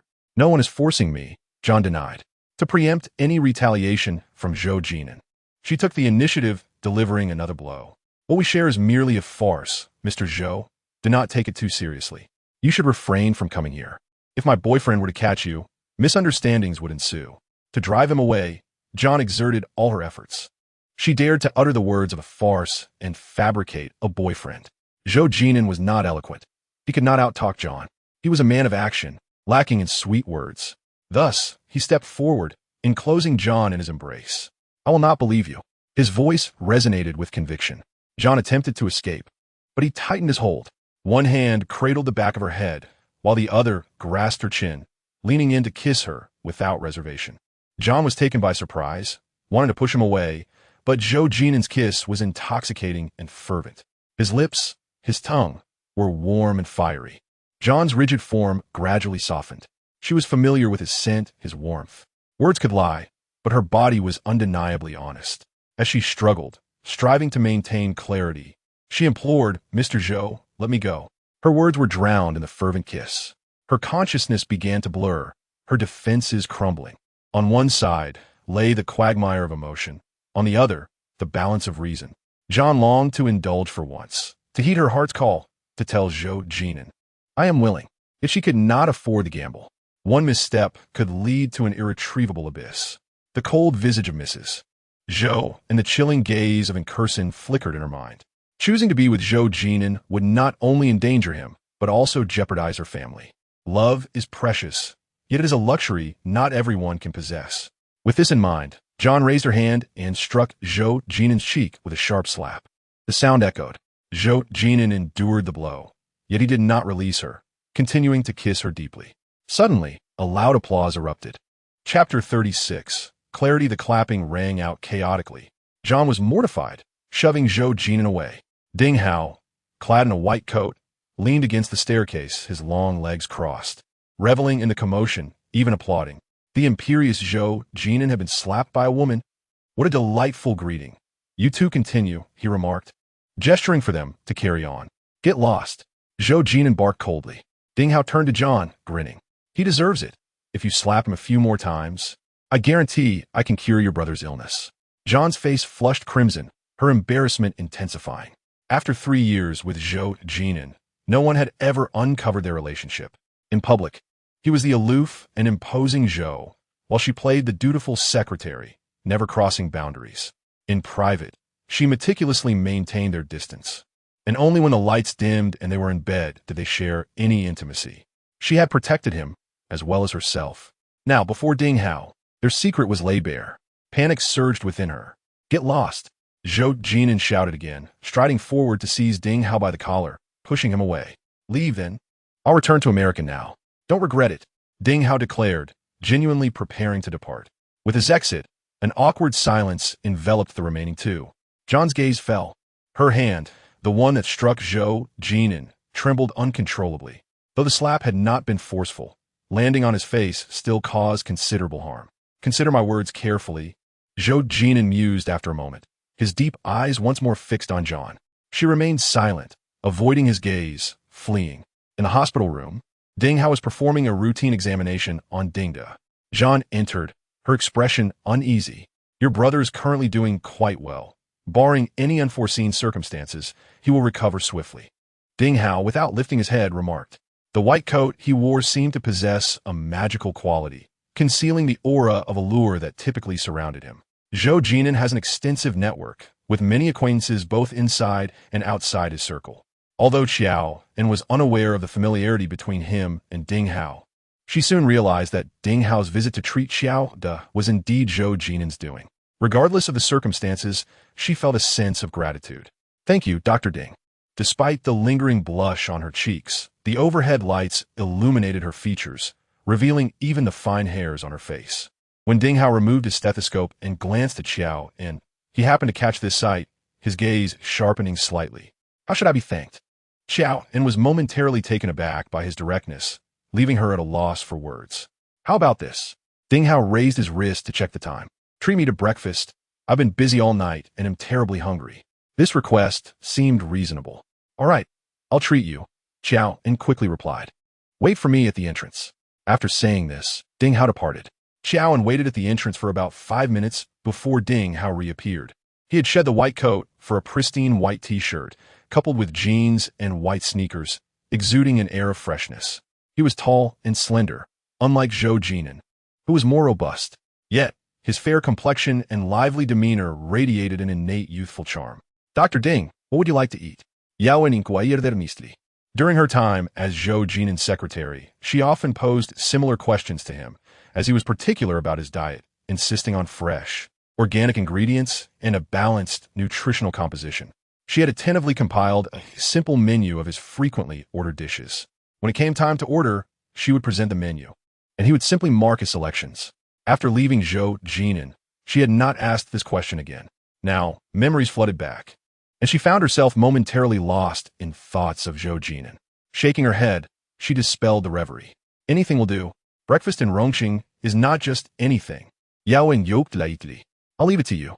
Ding Hao shrugged, his hands casually tucked into his pockets, exuding a nonchalant demeanor. At 5 a.m, dawn was just breaking in Rongqing, as the entire city slowly stirred from its night-esque slumber. Breakfast stalls had begun to bustle, with a scattering of early risers gathering. Qiao En led Ding Hao through 2 alleys at the hospital's entrance to a community cafeteria known for its authentic local flavors. Such establishments often lurked within dilapidated old neighborhoods. The storefronts were modest, and the dining environment was far from pristine, yet the flavors were unmatched elsewhere. Before long, they arrived at their destination. The community cafeteria was exceedingly shabby. The characters on the sign faded beyond recognition. Inside were only a few greasy tables and a row of plastic stools outside. There was no air conditioning, just an old fan laboring away. Neighbors who found it too warm purchased their breakfast and settled on the plastic stools outside, enjoying bowls of noodles, cups of soybean milk, and crispy fried dough sticks which, while not particularly healthy, were savored with delight. Is this what you're bringing me to eat? Ding Hao asked incredulously. Qiao En did not respond. Instead, she called out to the bustling staff inside. 2 bowls of noodles, less spicy, 2 bowls of soybean milk, no sugar, and 2 each of fried dough sticks and fried dough cakes. Her familiarity with the ordering process was evident. Ding Hao furrowed his brow. Accustomed to a breakfast of coffee and cold bread in a clean, bright restaurant. "Hey, I don't eat this," he protested. Qiao En noticed, but paid no mind, quickly taking a seat on one of the now vacant plastic stools. Soon, the noodles arrived, glistening with chili oil and adorned with vibrant green scallions, their aroma tantalizing her senses. Qiao En eagerly picked up her chopsticks and devoured her meal, relishing the familiar taste from her childhood. Following closely, the soybean milk arrived in 2 old enamel bowls. Qiao En lifted one and took a generous sip. Then the golden, crispy fried dough sticks and fried dough cakes were served. Ding Hao looked at the delicacies with disdain. "Really not going to eat?" Yao En asked, holding up a fried dough stick. Ding Hao shook his head vigorously. "I refuse to eat such junk food." Qiao En rolled her eyes, took a big bite of the fried dough stick, and wiped the oil that dripped down her chin with her hand. After finishing the fried dough stick, she sipped the soybean milk and picked up another mouthful of noodles. Her enthusiasm for the meal was infectious. Ding Hao, arms crossed, watched from distance, and somehow, he found himself reaching for the fried dough cake. He broke off a small piece and tentatively chewed it. The flavor exploded on his palate, and, as if discovering a new world, he devoured the entire piece. "Don't choke, drink some soybean milk," Qiao En said, pointing to her bowl. Just moments before, Ding Hao had been disdainful, but now he lifted the enamel bowl and gulped down every last drop. His gaze then shifted back to the bowl of noodles, and he seized a pair of disposable chopsticks, taking a large mouthful. You can't eat noodles without garlic. It loses half its flavor. "Want some?" Qiao En stood up, grabbed a few cloves of garlic from the counter, and offered them to Ding Hao. Without hesitation, he picked one up and tossed it into his mouth. After finishing their breakfast, Ding Hao wore a contented smile. "Thank you for introducing me to such a delightful breakfast." He allowed a satisfied burp. Yao En, emboldened, decided to press her luck. "So, Dr. Ding, how do you plan to repay me?" Ding Hao was taken aback, surprised that Qiao En had mirrored his earlier words. He pointed a finger at her, about to speak, but she interrupted. "How about this? You forget everything you saw and heard today, and we'll consider it even." Chapter 37. Jumping in the fire pit, do you want me to keep it a secret for you? Ding Hao narrowed his almond-shaped eyes, scrutinizing Qiao En deeply. She was truly unique. Were it any other woman, having the support of someone like Zhou Jin'an, she would undoubtedly make it known to the world. So why did she desire to remain undiscovered? Ding Hao as curiosity soared. "Can Dr. Ding do that?" Qiao En countered, her demeanor slippery and elusive. Yet, for those who seek to capture such elusive beings, the challenge only intensifies the desire to succeed. Qiao En underestimated Ding Hao. She simplified him. "Then how do you propose to repay me?" Ding Hao's lips curled into a smirk as he initiated yet another round of playful bargaining. "Yao En checketh. I'll take you to a place with delicious food. It's a deal." Ding Hao extended a hand, a glint of a hunter's spirit in his eyes. Qiao En grasped his hand, unaware of the significance of their pact. After breakfast, the day in Rongqing officially began. On the streets, pedestrians hurried along. Ding Hao received a call about an emergency and promptly retraced his steps.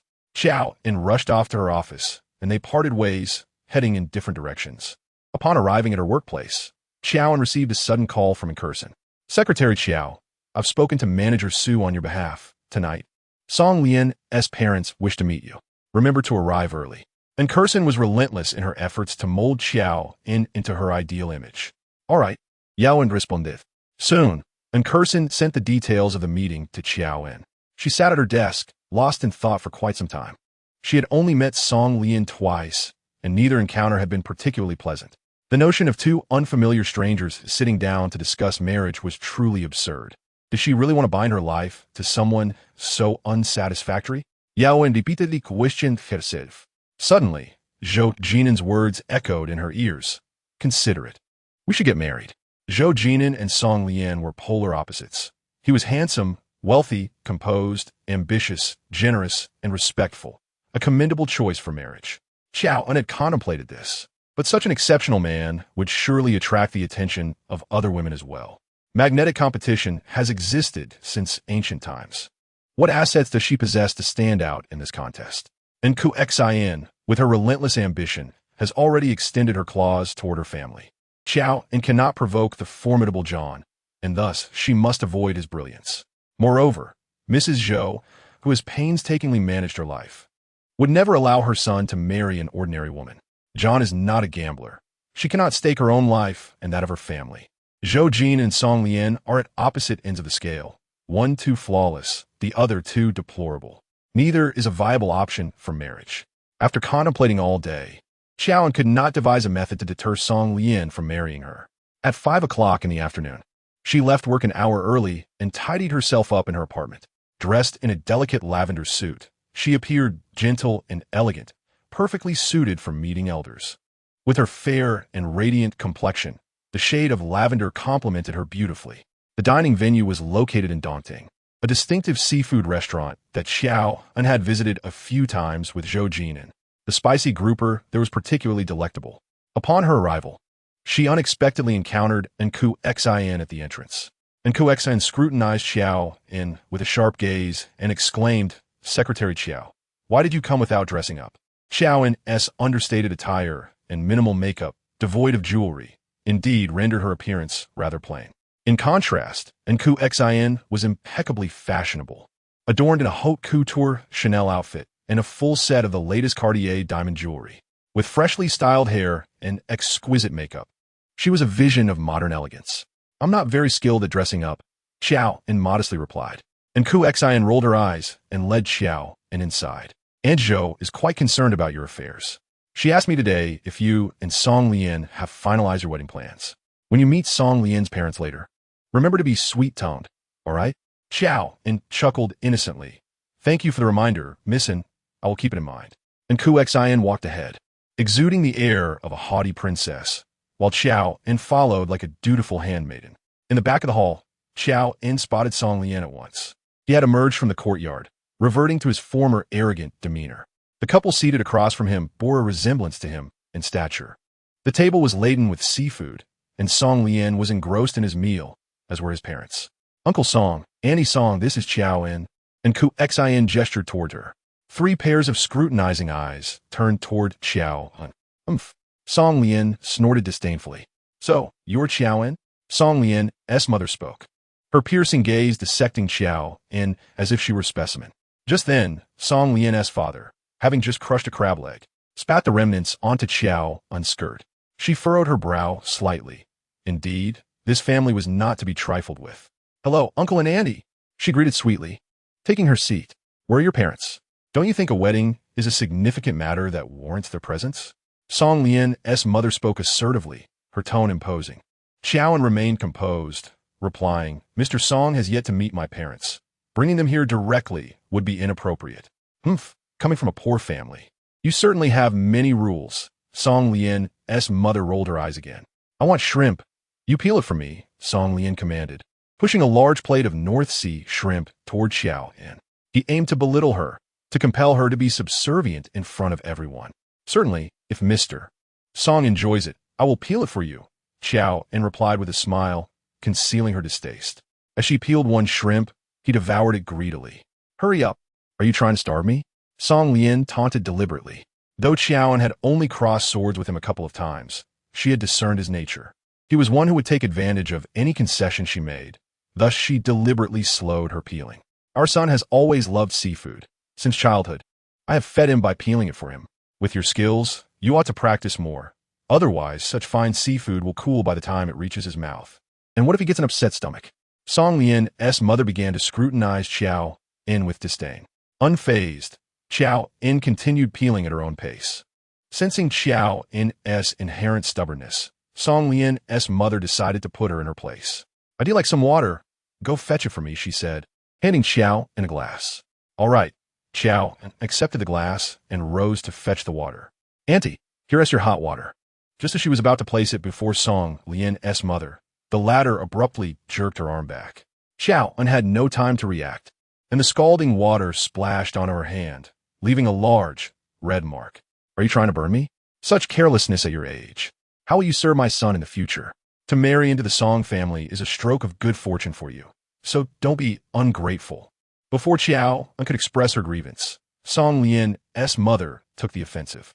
"Refill Auntie's glass," and Qiao En instructed Qiao En, covering her burned hand. Qiao En cast a deep glance at Qiao En.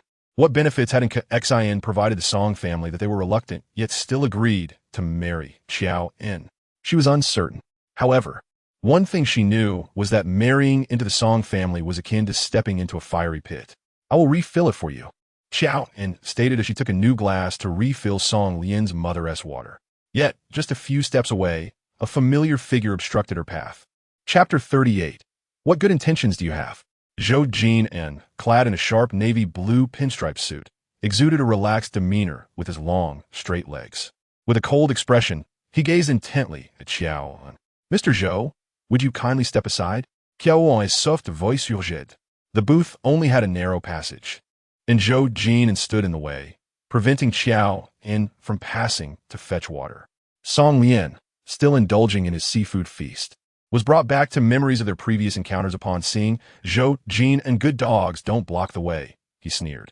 Zhou Jin'an's piercing gaze swept over him, causing Song Lian to shrink back immediately. And go, what brings you here? And Qiao En hurriedly rose, eager to move closer to Zhou Jin'an. Yet, he did not spare her glance, his attention solely on Qiao En. Do you enjoy serving others so much? He spoke in a low, furious tone. Qiao En, however, remained unfazed, responding with a calm smile. Mr. Zhou, serving my future in-laws and husband is indeed my duty. Would you kindly step aside? She attempted to squeeze past him, but he shifted left as she moved left, right as she moved right. Ultimately, she was unable to pass. Who is this?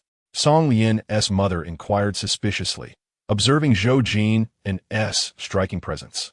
And Qiao En quickly linked her arm with Zhou Jin'an's, smiling sweetly as she introduced, Annie Song. This is my fiancé. Zhou Jin'an. Miss Qiao used to work in his company as a subordinate. She attempted to defuse the situation while establishing her own status. Let go, Zhou Jin'an commanded softly, but Qiao En clung tightly, refusing to release him.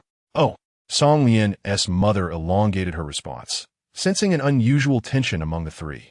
What are you waiting for? Hurry and fetch water. She raised her voice, her commanding tone mirroring that of her son. All right, I'll go now, Qiao En replied cheerfully. As she held the cup, the burns on her hand throbbed. She forcibly attempted to squeeze past Zhou Jin'an once more. He seized her wrist, saying, "Come with me." He intended to lead her away. Qiao En hurriedly shook him off. Mr. Zhou, please let go. Zhou Jin'an reached for her again, but Qiao En embraced his waist. And go. There's so many people watching. You wouldn't want to embarrass everyone, would you? If Annie Song finds out you've ruined Secretary Qiao's engagement banquet, do you think she would let it go? Her voice was subdued, almost a whisper. Zhou Jin'an understood her mother well, vengeful to the core. If he truly took Qiao En away today, Madame Zhou would undoubtedly annihilate her. His face darkened, fists clenched tightly. Qiao En fetched water and respectfully presented it to Song's mother. Qiao En, let me be blunt. My son Song Lian is well off and has no shortage of women. If you cannot be wholly devoted to him, then this marriage is off the table. In this day and age, it is not easy for a sparrow to ascend to the status of a phoenix. Song's mother spoke with a sardonic tone, her words laden with implication. Qiao En discerned her meaning, but chose not to retort. She was indeed correct. Before Qiao En could finish her sentence, an incongruous voice erupted from the corner. What nonsense! Utter rubbish! Ding Hao lounged on a bench, his face exuding a devil-may-care charm. Before him, a mound of Hokkaido shrimp shells lay scattered. Noticing the attention on him, he simply belched and sauntered over Qiao En. His narrow eyes narrowed, focusing on her hands, which bore the delicate skin now blistered from hot water. Can you drive? Ding Hao inquired unexpectedly. Yao En nadi definitively. I've had a drink. You'll take me back to the hospital. As he spoke, he casually draped an arm around Qiao En's neck. Damn, she is my woman. Song Lian, unacquainted with Ding Hao, felt his arrogance flare. It disliked Yao En, but he resented others encroaching on his territory. Look in the mirror before you speak. A toad cannot aspire to eat swan meat. Ding Hao turned, casting a dismissive glance at Song Lian. Deep down, Song Lian felt inferior and despised being called ugly. His face flushed with anger, and he lunged forward, ready to fight, but was restrained by his mother. Such a woman is not worth keeping. Before marriage, her character is already suspect. Madam Song, please refrain from such judgments. Secretary Qiao is not that kind of person. And Qiao En attempted to mediate, but Song's mother shot her a glance that silenced her. I have seen her true colors today, Qiao. I disapprove of this marriage. Do not speak further. The fact that Madame Song looked down on her filled Qiao En with secret delight, but she worried that Qiao's silver tongue might ruin her good fortune. The best strategy is to retreat. Qiao En Ding Ho. Dr. Ding, I might not be very available right now. Ding Hao understood and pulled her along. When I say convenient, it is convenient. He forcibly dragged Qiao En from her predicament. Secretary Qiao En Qiao called out in frustration, attempting to stop Qiao En, but Zhou Jin'an left her behind and pursued Qiao En. And Qiao hurried after them. With his long strides, Zhou Jin'an quickly distanced himself from her. Unwilling to give up, she sprinted after him in her 7-centimeter heels. And slowed down. She grasped his arm, but this time luck was not on her side. As she touched his forearm, he violently shook her off. And Qiao stumbled and fell to the ground, scraping her delicate hand against the rough concrete, leaving trails of blood. Tears welled up in her eyes, her voice thick with grievance. Why do you bother when she does not like you? Tears streamed down her cheeks, carving deep paths. Her feelings for me are none of your concern. Zhou Jin'an's pent-up fury erupted. And Qiao gasped between sobs. We are already engaged, and Secretary Qiao has found her place. Isn't this good for everyone? Good? Zhou Jin'an scoffed. And Qiao appeared fragile, but her heart was twisted with ulterior motives. You schemed against Qiao En's brother to marry me, didn't you? The accident was your doing, wasn't it? And Qiao was taken aback, shaking her head vehemently. No, and I didn't. I truly didn't. Zhou Jin'an's brows were furrowed into a sharp line. You didn't? You eagerly sought a good match for her. What were your intentions? His relentless questioning left her speechless. She cried, her heart breaking. I only wanted what was best for her, and why won't you believe me? And Qiao, let me be clear once more. I, Zhou Jin'an, will marry only the woman I love, and you're not in my plans.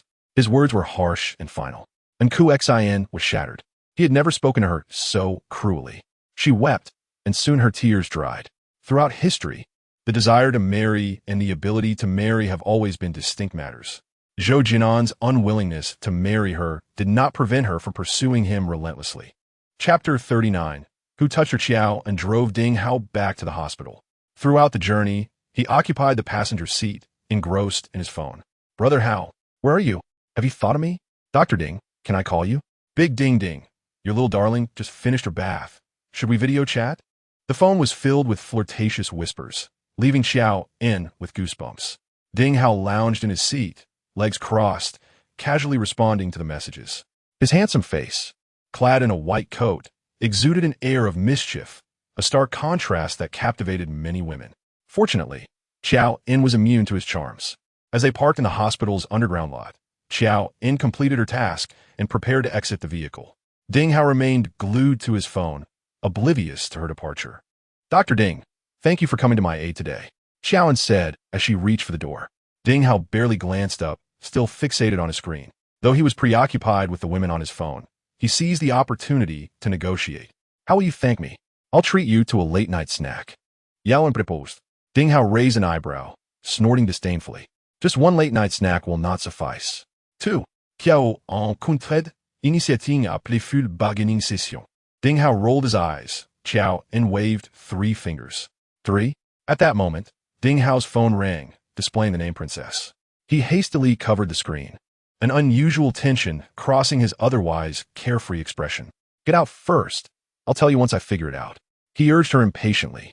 As soon as Qiao En stepped out, he locked the car door. Embarrassed to invade someone else's privacy, especially Ding Hao's, she hurried away, unaware that this call would somehow tie back to her. At 9:30 that evening, the Zhou family's old residence was brightly lit. At this hour, Madame Zhou would typically be in bed, but tonight was an exception. And Qiao sat on the sofa, sobbing inconsolably. Dr. Liu masked, carefully tended to a small wound on Qiao's face. The injury was minor, but the implications were significant, with several areas already bruised and swollen. Madame Zhou, my intentions were good. Secretary Qiao has been by Ngu's side for years, and though she may not have achieved much, she has endured a lot. She asked me to help introduce a match, and I genuinely put in the effort. Though Song Xiao may lack a distinguished image, he is wealthy and capable. If they marry, Qiao En would no longer need to work for others. And Qiao rambled on, while Madame Zhou frowned, nodding frequently. and Qiao was eager to see Qiao En married. But her true aim was to sever Zhou Jin'an's unwarranted affections. Madame Zhou had investigated Song Lian, discovering that he possessed neither character nor competence. His only merit was his wealth. The most terrifying aspect is that he is a mama's boy, with a domineering mother-in-law at home.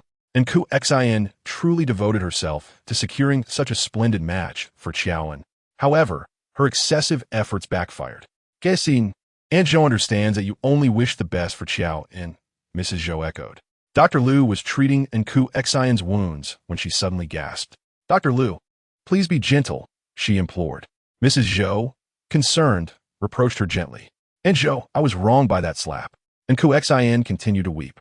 While confiding in Mrs. Zhou, she recounted the events of the engagement dinner, the entrance of Zhou Jin'an, the intrusion by Ding Hao, though she embellished certain details. Qiao, Aunt Zhou will take charge, Mrs. Zhou declared, but Qiao quickly grasped her arm. Aunt Zhou, please do not mention this to Jin'an. It is not his concern. I was careless and did not pay attention to that person, which allowed him to take advantage of the situation. Her face was swollen and red, and after applying the medicine, it appeared even worse. A woman's face is not to be touched or struck. Yet just an hour ago, Qiao had been struck by someone who warned her to keep her distance from Qiao En. Mrs. Zhou, still fuming, called Qiao En. You come here immediately. Qiao En, sensing the gravity of the situation, hurried over. Upon entering the room, she saw Qiao sobbing in Mrs. Zhou's embrace. Come here, Mrs. Zhou commanded. Although Qiao En felt uneasy, she complied. As she approached, Mrs. Zhou raised her hand and slapped her face. With a sharp crack, half of Qiao En's face turned red. You ungrateful wretch, Mrs. Zhou scolded. Seeing Qiao En struck, and Qiao feigned concern and rushed to support her. Secretary Qiao, are you all right? Their eyes met, hers filled with feigned vulnerability and concern. Thank you for your concern, Missin. I am fine, Qiao En replied, pushing Qiao's hand away. Mrs. Zhou, beside herself with rage, pounded the armrest of the sofa. You dare instigate harm against Qiao. How bold of you! Qiao En, bewildered, denied the accusation. Madam, I did not. You did not? Mrs. Zhou raised her hand again, and with another resounding slap, she left another mark on Qiao En's fair cheek. And Qiao immediately rushed to protect Qiao En. Aunt Zhou, please do not hit Secretary Qiao again. She is certainly not that kind of person. Mrs. Zhou's face turned ashen with fury. What kind of person is she, if not an ungrateful wretch? Qiao arranged the marriage for your benefit, yet you scheme behind her back. This is utterly despicable. Mrs. Zhou's voice thundered, striking at Qiao En's heart. For her benefit? How so? A cold smile flickered in Qiao En's heart. Is it permissible for everyone to trample upon her, humiliate her, and mold her like clay, all under the guise of doing it for her own good? Madam, I truly did not instigate harm against Miss, and Qiao En's eyes shone with clarity. She was fully aware of the consequences of opposing Mrs. Zhou, yet she stood her ground. Secretary Qiao quickly apologized to Aunt Zhou. She is not well and cannot be angered, and Qiao resumed her act of concern. Qiao En glanced at her, and a smile unexpectedly graced her lips. In that moment, Qiao En found herself feeling a tinge of pity for Qiao. To earn Zhou Jin'an's affection, she had lowered herself and endeavored to please.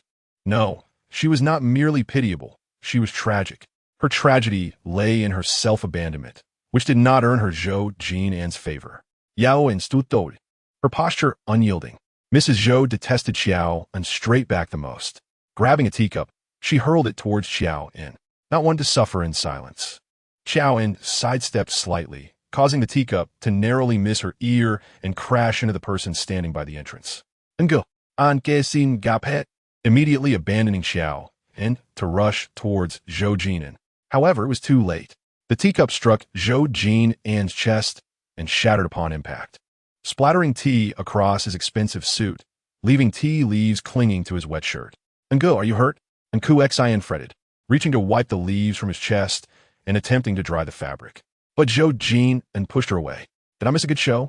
He remarked, striding into the living room, his sharp gaze landing on Qiao En, who stood before Mrs. Zhou. She was dressed as she had been that evening, but now her fair cheeks bore 2 angry red marks. Isn't this quite a spectacle? Mrs. Zhou huffed disdainfully. Did you hit her? Zhou Jin'an poured himself a cup of tea, but did not drink, merely blowing on the surface to disperse the leaves. He appeared calm, yet a storm brewed behind his brow. She deserved it, Mrs. Zhou declared emphatically. Leaning back against the sofa, Zhou Jin'an loosened his tie. She is no longer my secretary. Why do you still cling to her? Qiao En, please leave, Zhou Jin'an commanded, raising his voice. Understanding the implication, Qiao En recognized this as her opportunity to escape. Yes, President Zhou, she replied, turning to leave. Wait, Mrs. Zhou interjected, her expression dark and tumultuous, her frustration barely contained. Luma, bring me the wooden box from my nightstand. Mrs. Zhou instructed the housekeeper. Luma ferid to comply. The room fell silent as everyone held their breath. Soon, Luma returned, presenting a brown wooden box with great reverence. Madam, here is the item you requested. Open it, Mrs. Zhou commanded. Following her instructions, Luma opened the box to reveal a multi-folded sheet of white paper, which she handed to Mrs. Zhou. However, Mrs. Zhou directed it towards Zhou Jin'an. Take a look. Qiao En stood at a distance, unable to discern the contents of the paper, but she could see Zhou Jin'an's expression darkening as he read. He lifted his gaze, his eyes sharp as daggers, locking onto Qiao En. What is this? And Qiao suddenly leaned in behind Zhou Jin'an, snatching the paper from his hands. A cooperation agreement? She mumbled. Upon hearing those words, Qiao En's complexion drained of color. 3 years ago, she had signed this agreement with Mrs. Zhou, stipulating that she would watch over Zhou Jin'an, and in return, Mrs. Zhou would assist in treating her father. However, there was a crucial condition. Should Zhou Jin'an find a partner, Qiao En must depart. This agreement had remained a secret, unknown to Zhou Jin'an. Yet now Mrs. Zhou was presenting it to him, a clear intent to sever any lingering feelings he held. The love he clung to was nothing but a deception. How ironic. You signed this? Zhou Jin'an rose, stepping closer to Qiao En, his tall figure casting a shadow over her. Qiao En lowered her gaze, unable to meet his eyes. Yes, she replied, her voice barely above a whisper. After what felt like an eternity, her admission signified that the past 3 years had been a fade. Jin'an, do you understand now? She never loved you. She had ulterior motives for being with you. Are you still going to deceive yourself? Mrs. Zhou's voice pierced through the tension. The veins on Zhou Jin'an's forehead throbbed. The greatest disdain of his life was for deceit. Yet the woman he cherished the most had ensnared him in the deepest web of lies. Why would you do this? Zhou Jin'an's voice was a low rumble. Qiao En remained silent, offering no answer. In a fit of rage, Zhou Jin'an seized her arm. Speak up. Have you lost your hearing or your voice? Why are you doing this?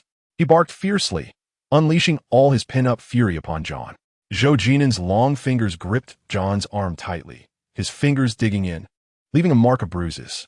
In that moment, Zhou Jin'an resembled a crazed lion, poised to devour at any moment. And En, at an inappropriate time, collided again with his fury. Brother-in, you're hurting Secretary John this way. The reason she concealed the truth must be due to her own struggles. Please wake up and stop being so stubborn. Get lost. Zhou Jin'an roared once more, and En, frightened, hastily retreated a few steps. Why are you doing this? Why? Zhou Jin'an pressed John for an answer, desperate for something that would ease his tumultuous heart. But deceit is deceit, inscribed in black and white. It was not something he could overlook. John slowly lifted her gaze, calmly meeting Zhou Jin'an's eyes. Mr. Zhou, you know I love money. For money, I would do anything. I can be your secretary or a pawn to the lady. These roles are not mutually exclusive, and I can earn 2 salaries. Now that you know the truth, I will no longer hide it. I indeed approached you for money, to play this charade with you. Mr. Zhou is generous. I have profited immensely, truly. I must thank you, John declared, a proud smile breaking across her face. That very smile pierced Zhou Jin'an's heart anew. Overcome by rage, he could no longer distinguish between fact and truth. He recalled how he had shamelessly sought reconciliation, only to be met with John's indifference every time. At that moment, Zhou Jin'an understood why John had been so cold-hearted. John, you are truly despicable. He spat through gritted teeth, expending all his strength as he turned and strode toward the entrance. Thank you for your kind words, Mr. Zhou. John's professional smile froze painfully on her face. As Zhou Jin'an slammed the door behind him, only the 3 women remained in the room. And En, filled with confusion, stared blankly at Mrs. Zhou. Aunt Zhou, is this true? Mrs. Zhou did not respond, her cold gaze sweeping over John. You may leave. I do not wish to see you again. Yes, ma'am. John bid farewell to Mrs. Zhou, walking steadily towards the door. With each step, a chill surged through her heart. Emerging from a Zhou family's old residence, a fine drizzle began to fall, dense and relentless. John did not take an umbrella, walking into the mist unprotected.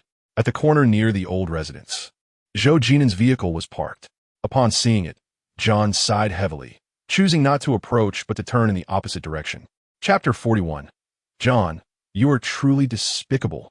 The veil between Zhou Jin'an and her had been torn asunder, leaving her with no face to meet him again. The rain intensified, yet John did not hail a cab, remaining bareheaded as she trudged home, drenched. In the bathroom, she submerged herself in the bathtub, filling it with scalding water as steam enveloped her. With her eyes closed, she curled up, resembling someone in slumber. She longed to sleep, yet sleep eluded her. Her mind played a relentless reel, showcasing the moments she shared with Zhou Jin'an over the past 3 years. His voice echoed in her ears. John, you are truly despicable. She did not grieve excessively. She had known the outcome of this game from the start. She and Zhou Jin'an were not destined for a happy ending, nor for miracles. She had indeed developed feelings. But what of it?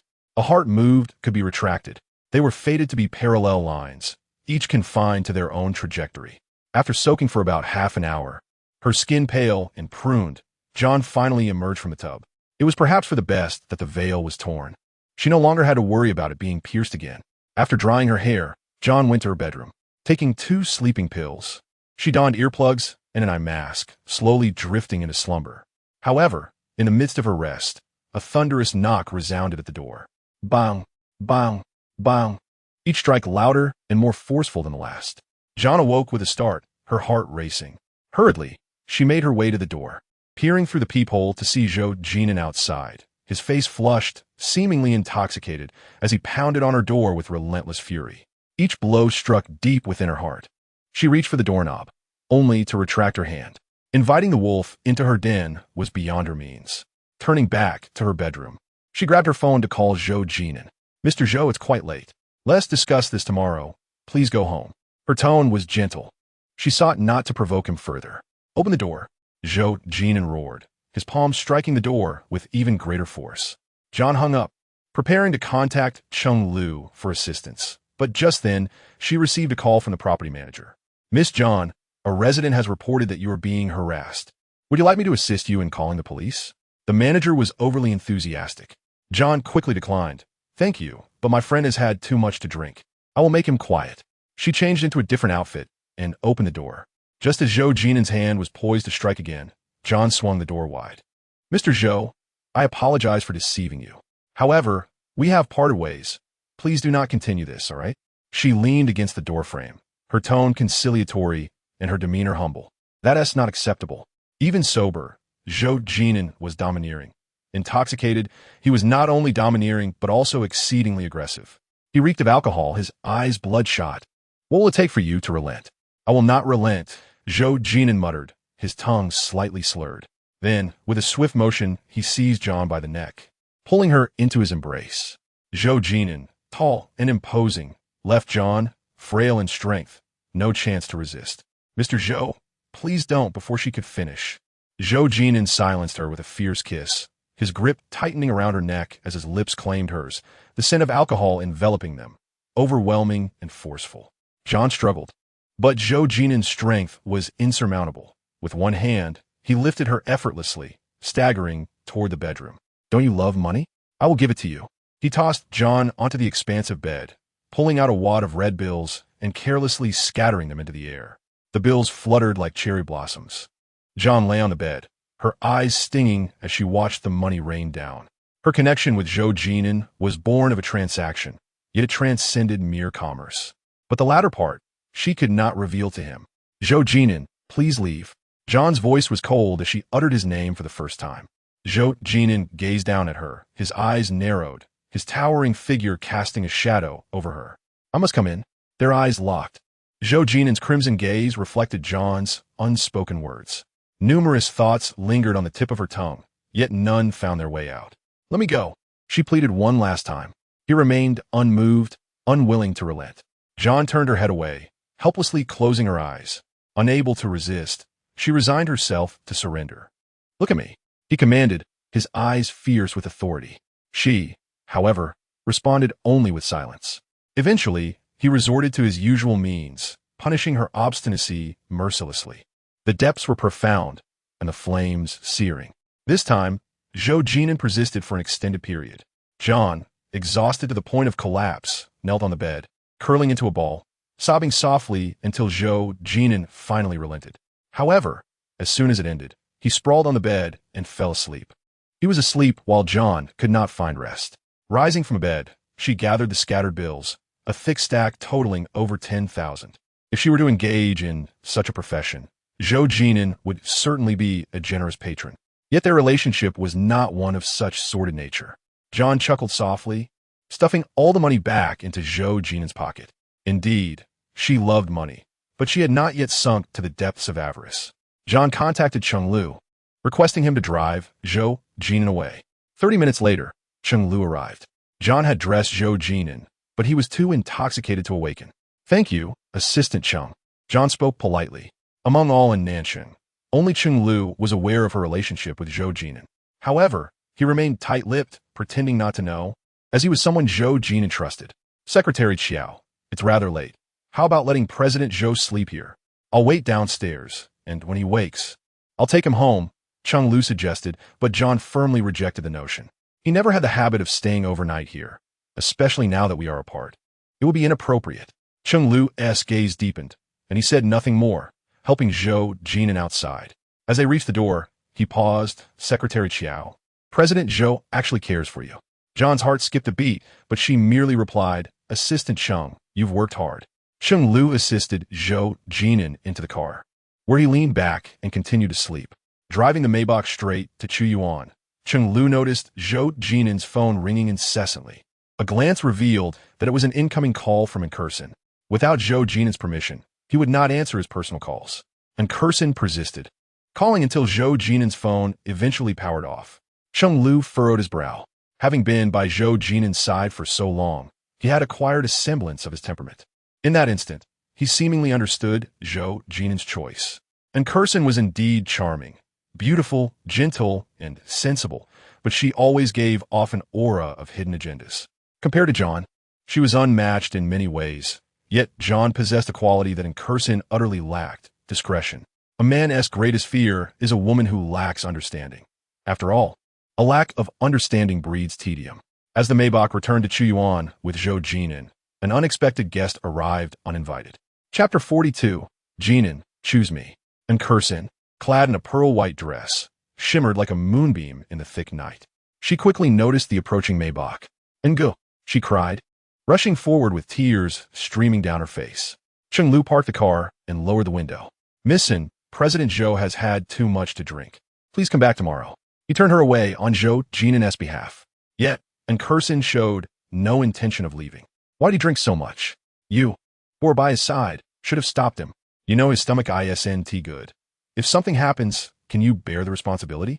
She scolded Cheng Lu as if she were the mistress of the house. He remained silent, assisting Zhou Jin'an from the car. Enkursen rushed to support him, leading him inside while chattering incessantly, "Be careful not to bump his head." Cheng Lu directly brought Zhou Jin'an to the bedroom. But as he was about to change his clothes, Enkursen stopped him. "Assistant Cheng, let me take care of this. It's late, and you've had a long day. You should head back." Cheng Lu hesitated, but eventually retreated from the room. The moment he left, Enkursen swiftly locked the door behind him. "Is it worth it, Jin'an? For a woman like that, you've degraded yourself so?" She took a towel and began to wipe Zhou Jin'an's face, her eyes reddening as she did so. She, the center of attention like a princess, was bewildered by his infatuation with a lowly Cinderella. Thankfully, the bond between him and Cinderella was a mere illusion, and his true destination would ultimately be her. The thought of their partnership agreement brought a satisfied smile to Enkursen's lips as she slowly approached Zhou Jin'an. This was the man she had long coveted. She reached out, unbuttoning his shirt one by one. Zhou Jin'an, a man accustomed to fitness, had a solid build with well-defined abs and a prominent V-line. It was the first time Enkursen saw Zhou Jin'an's physique up close, leaving her mesmerized. In that fleeting moment, inspiration struck her. She shed her outer garment, pressed against Zhou Jin'an, and captured the moment with her phone. On social media, she made it visible only to John. In the South City apartment, John's bedroom was brightly lit. After Zhou Jin'an left, her sleepiness faded. The 2 sleeping pills she had taken were ineffective. Leaning against the headboard, John scrolled through her phone, fearful that if she stopped, memories would flood back. Suddenly, a post from Incursion caught her eye. In the picture, she nestled in Zhou Jin'an's embrace, both of them bare-shouldered, covered only by a blanket. The image was undeniably captivating and vividly alluring. Incursion was skilled at photography. She captured not only their profiles, but also the lamp on Zhou Jin'an's bedside table. John recognized that lamp. It was a gift she had given Zhou Jin'an during their second year together. They had found it in an antique shop while abroad, not expensive, but exceptionally unique. Zhou Jin'an had accepted it without hesitation, placing it on his bedside. John stared at the photo for an extended period. Just an hour after Zhou Jin'an had been with her, he was with another woman. Truly, he was a master of time management. Zooming in and out, John examined the image repeatedly, feeling as though her heart was constricted. In frustration, she tossed her phone aside and took a cold shower. Incursion felt triumphant after posting, knowing John would inevitably see it. She pondered whether John would rage or feel heartbroken upon viewing it. But at that moment, she was simply elated. "Engel, I love you, and you can only love me," Incursion declared, cupping Zhou Jin'an's face and eagerly kissing his lips. Her kissing technique was clumsy, overwhelming like a tidal wave. Zhou Jin'an, still in a drunken stupor, felt someone pressing against him, blocking his mouth, and instinctively pushed the weight off him. Incursion, caught off guard, tumbled to the floor like a soft winter melon, landing with a heavy thud against the bedside table. A strange woman's voice echoed in the room. Not John S. Zhou Jin'an's drunkenness lifted partially. He jolted upright, his bleary gaze landing on Incursion. "What are you doing here?" His voice was still muddled. Incursion, with tears in her eyes, rubbed her head where it had struck, extending a hand toward Zhou Jin'an. "Engel, don't you remember? You called me to keep you company." Zhou Jin'an shook his head, his brow furrowing deeper. He had no recollection of calling Incursion. "Leave." He threw off the blanket and unsteadily rose, using the furniture and walls for support. "I want to leave. I want to stay with you." Incursion, dressed scantily, wrapped herself around Zhou Jin'an from behind, rubbing his back with her bare skin. Tall and voluptuous, especially in the chest area, she believed Zhou Jin'an could not resist her allure. Noticing he hadn't pushed her away, Incursion grew bolder, entwining her arms around his neck. "Jin'an, choose me." Incursion's misty eyes shimmered with desire. She stood on tiptoe to kiss Zhou Jin'an, but just as their lips were about to meet, Zhou Jin'an suddenly erupted in anger, forcefully shoving her away. "Get off," he shouted. Incursion fell hard onto the floor, tears streaming down her face. Despite her overt advances and his intoxicated state, why couldn't they connect?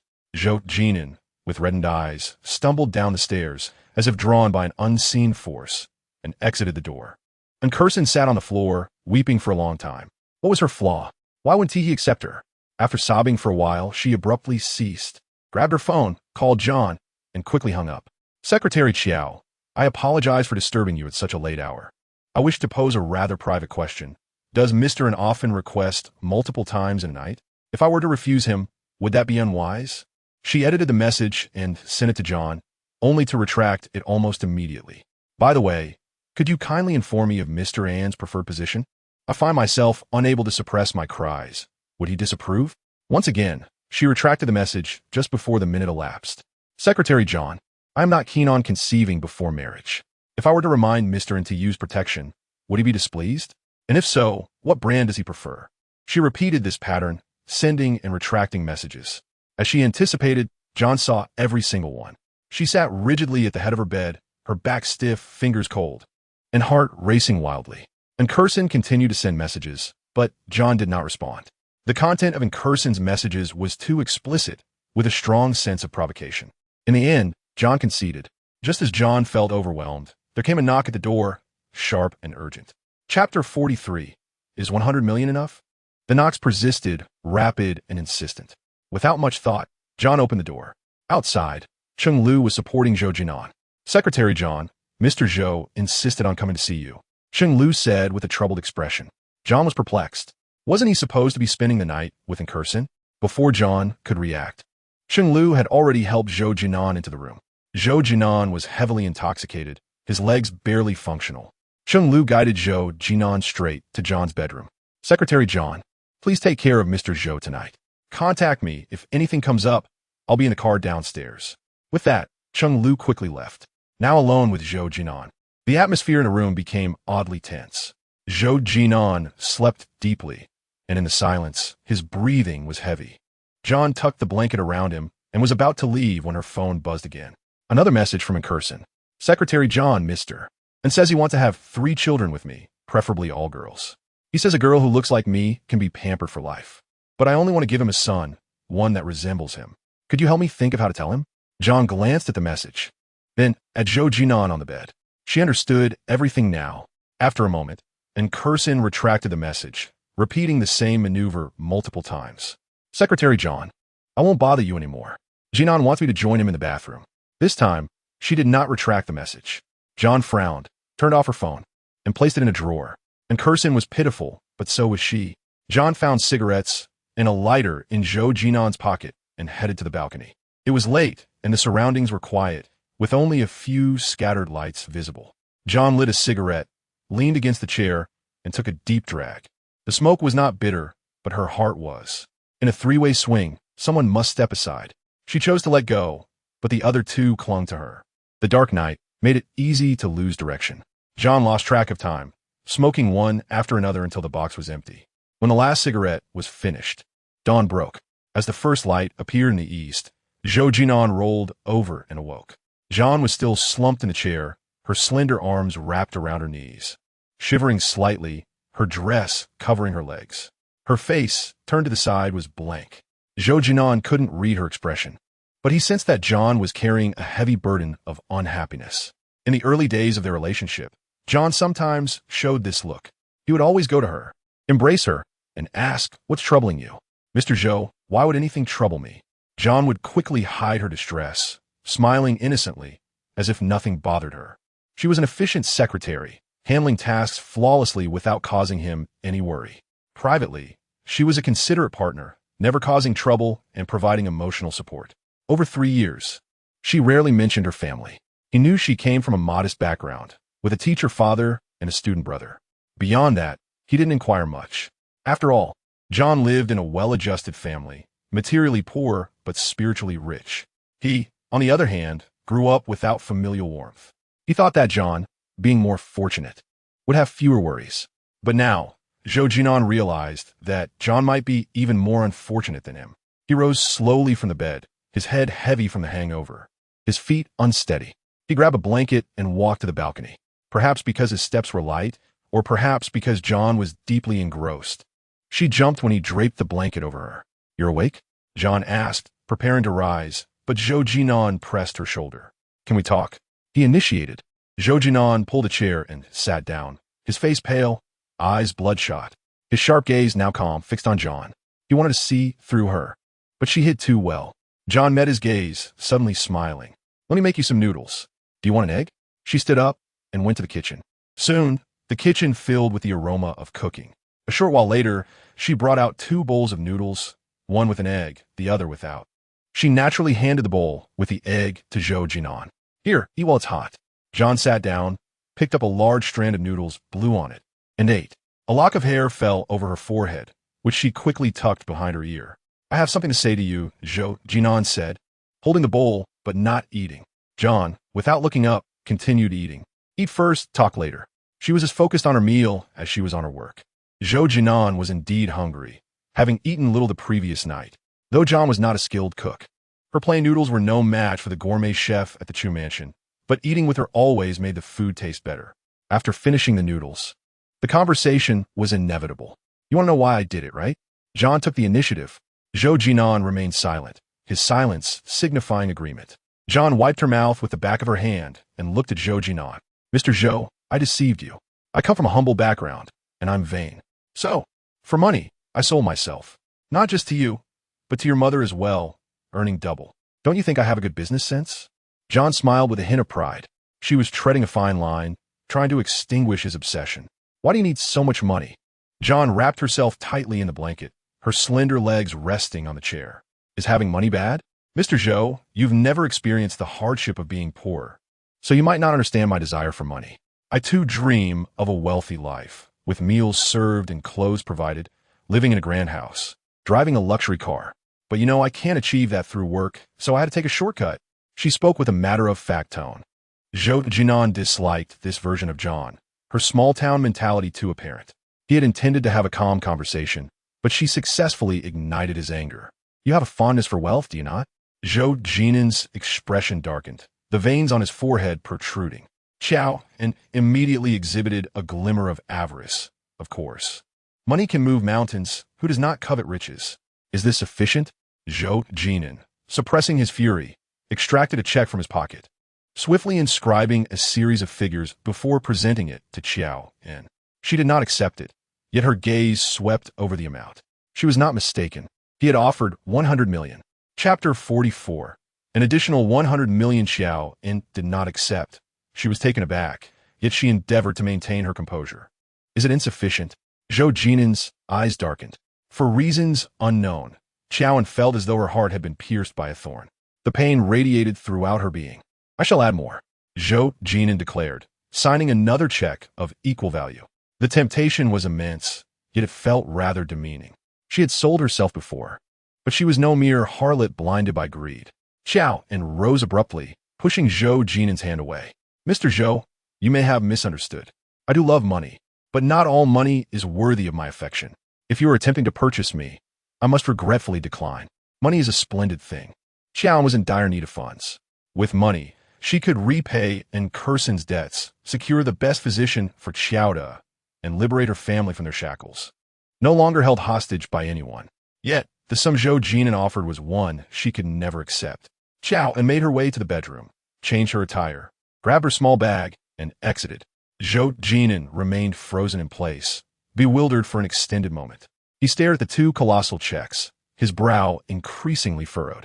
She rejected affection. She also rejected money. What then did she desire? Cheng Lu was still waiting in the Maybach when Qiao En exited her apartment, while Zhou Jin'an lingered behind. Mr. Zhou, I have brought your clothes. Shall I deliver them to you? Cheng Lu inquired, calling Zhou Jin'an. At this moment, Zhou Jin'an felt a heavy knot in his chest.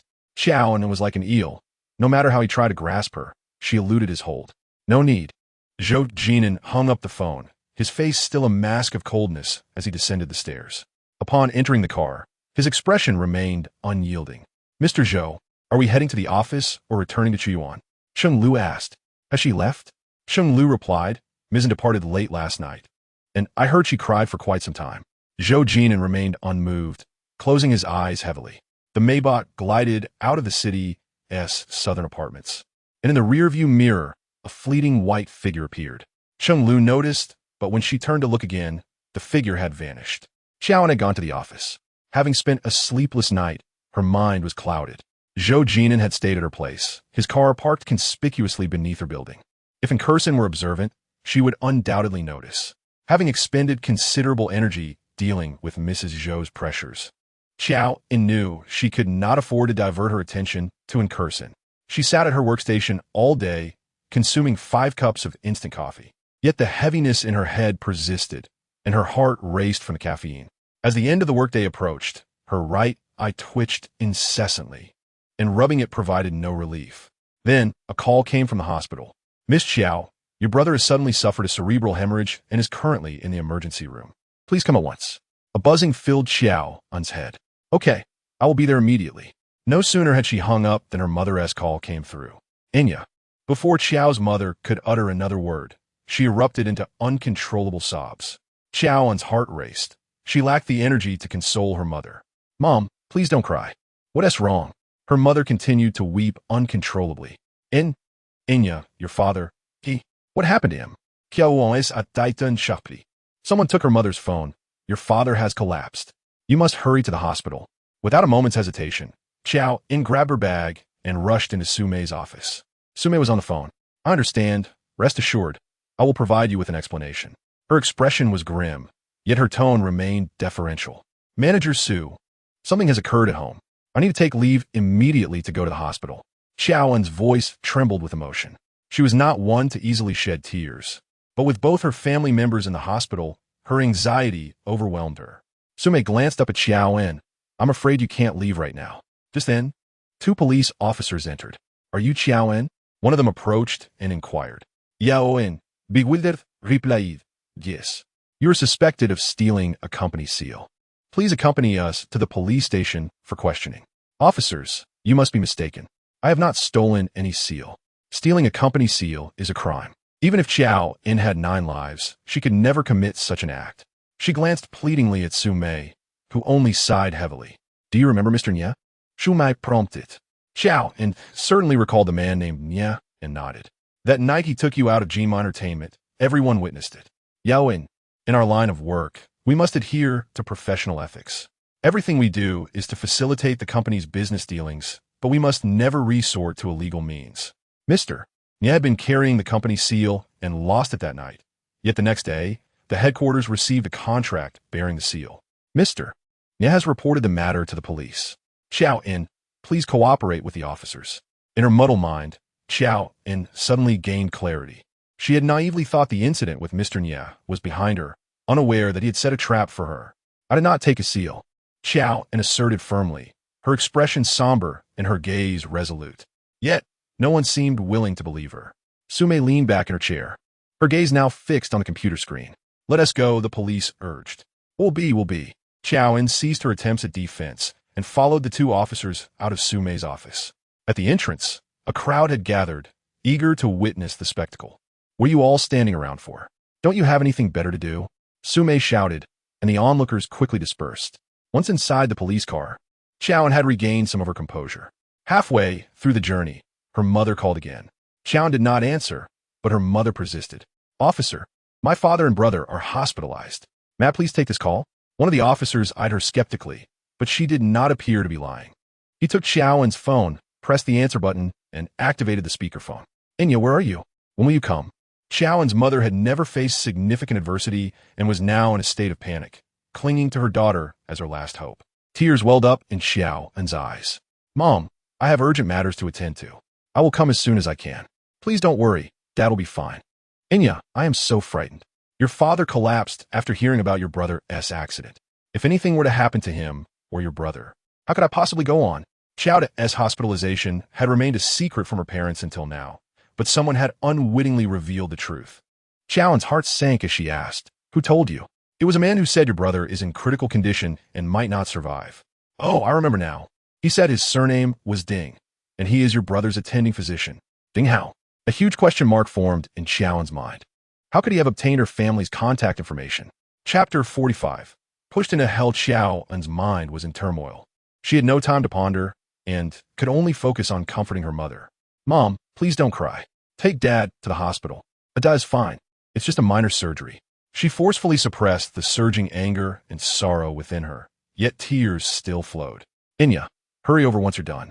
I feel uneasy without you here. After hanging up, Qiao En leaned back in her chair, closing her eyes and lips tightly.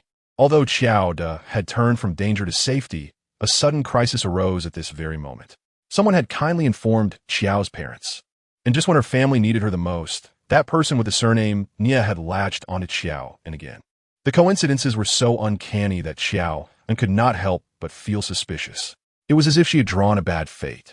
After being publicly exposed by Madame Zhou the night before, she was thrust into hell the very next day. Who was so eager to see her descend into darkness? A police officer beside her cast a complex glance in her direction, as if wanting to say something, but ultimately remained silent. Qiao En's gaze was fixated on a particular spot. In times of crisis, one must remain calm, was the advice given to her by Zhou Jin'an. At this moment, all she needed to do was allow her boiling blood to cool. Upon arriving at the police station, she was swiftly taken into the interrogation room. 2 more officers entered, intending to take her statement. Do you recognize this contract? One officer displayed a piece of evidence encased in a plastic bag, gesturing for her to look. She glanced at it and shook her head, indicating she had never seen it before. What about this? The other officer revealed a round official seal, similarly secured in a plastic bag. Qiao En numbly shook her head again. This contract was sent from the address of your residence at the South City apartment. This seal was found in your handbag. Qiao En, please be honest. The other officer's tone elevated, his expression grave and authoritative. Leaning back in her chair, Qiao En's eyes were as cold as water. I truly have no knowledge of this. Faced with unfounded accusations, she could not prove her innocence. All she could do was maintain her silence. That night, Qiao En entered the detention room. Anxiety gnawed at her as she wondered how Qiao De and her father were faring. She longed to know. However, her phone had been confiscated, leaving her unable to make a call. Throughout the night, she remained awake, hugging her knees until dawn. Who was the one trying to push her into hell? Was it in Curson?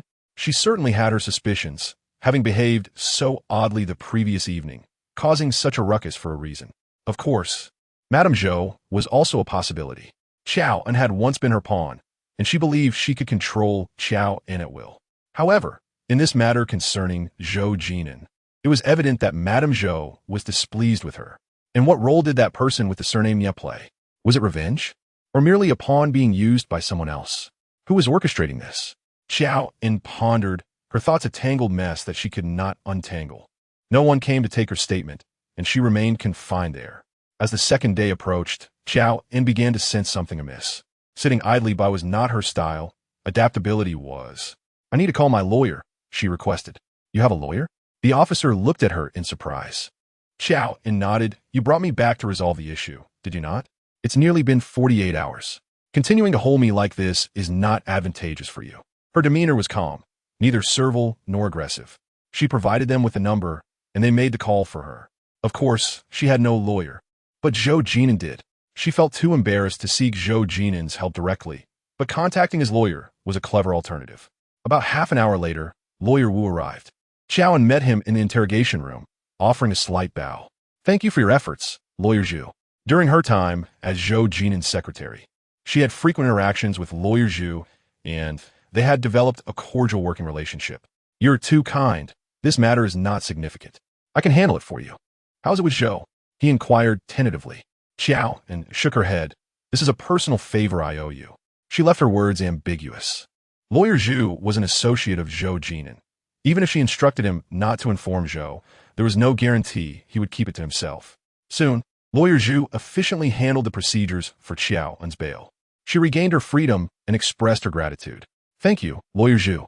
I have urgent matters to attend to, so I must leave." Qiao En hurried away, heading straight to the hospital. She first visited Qiao De's ward, where he lay thin and elongated on the narrow hospital bed. Upon seeing Qiao En rush in, he turned his head and forced a smile, trying to reassure her. "Sister, why did it take you so long to come?" Qiao En approached, tears welling in her eyes, but she held them back. "Ada, you scared me to death." Qiao De slowly raised his hand, grasping Qiao En's arm and shaking it gently. "Sister, I'm fine, really." His voice remained weak, his face still puffy, and his large eyes squinted into slits. "As long as you're okay." Qiao En fought back her tears. Just then, a nurse entered, heading straight for Qiao De, preparing to roll up his pant leg.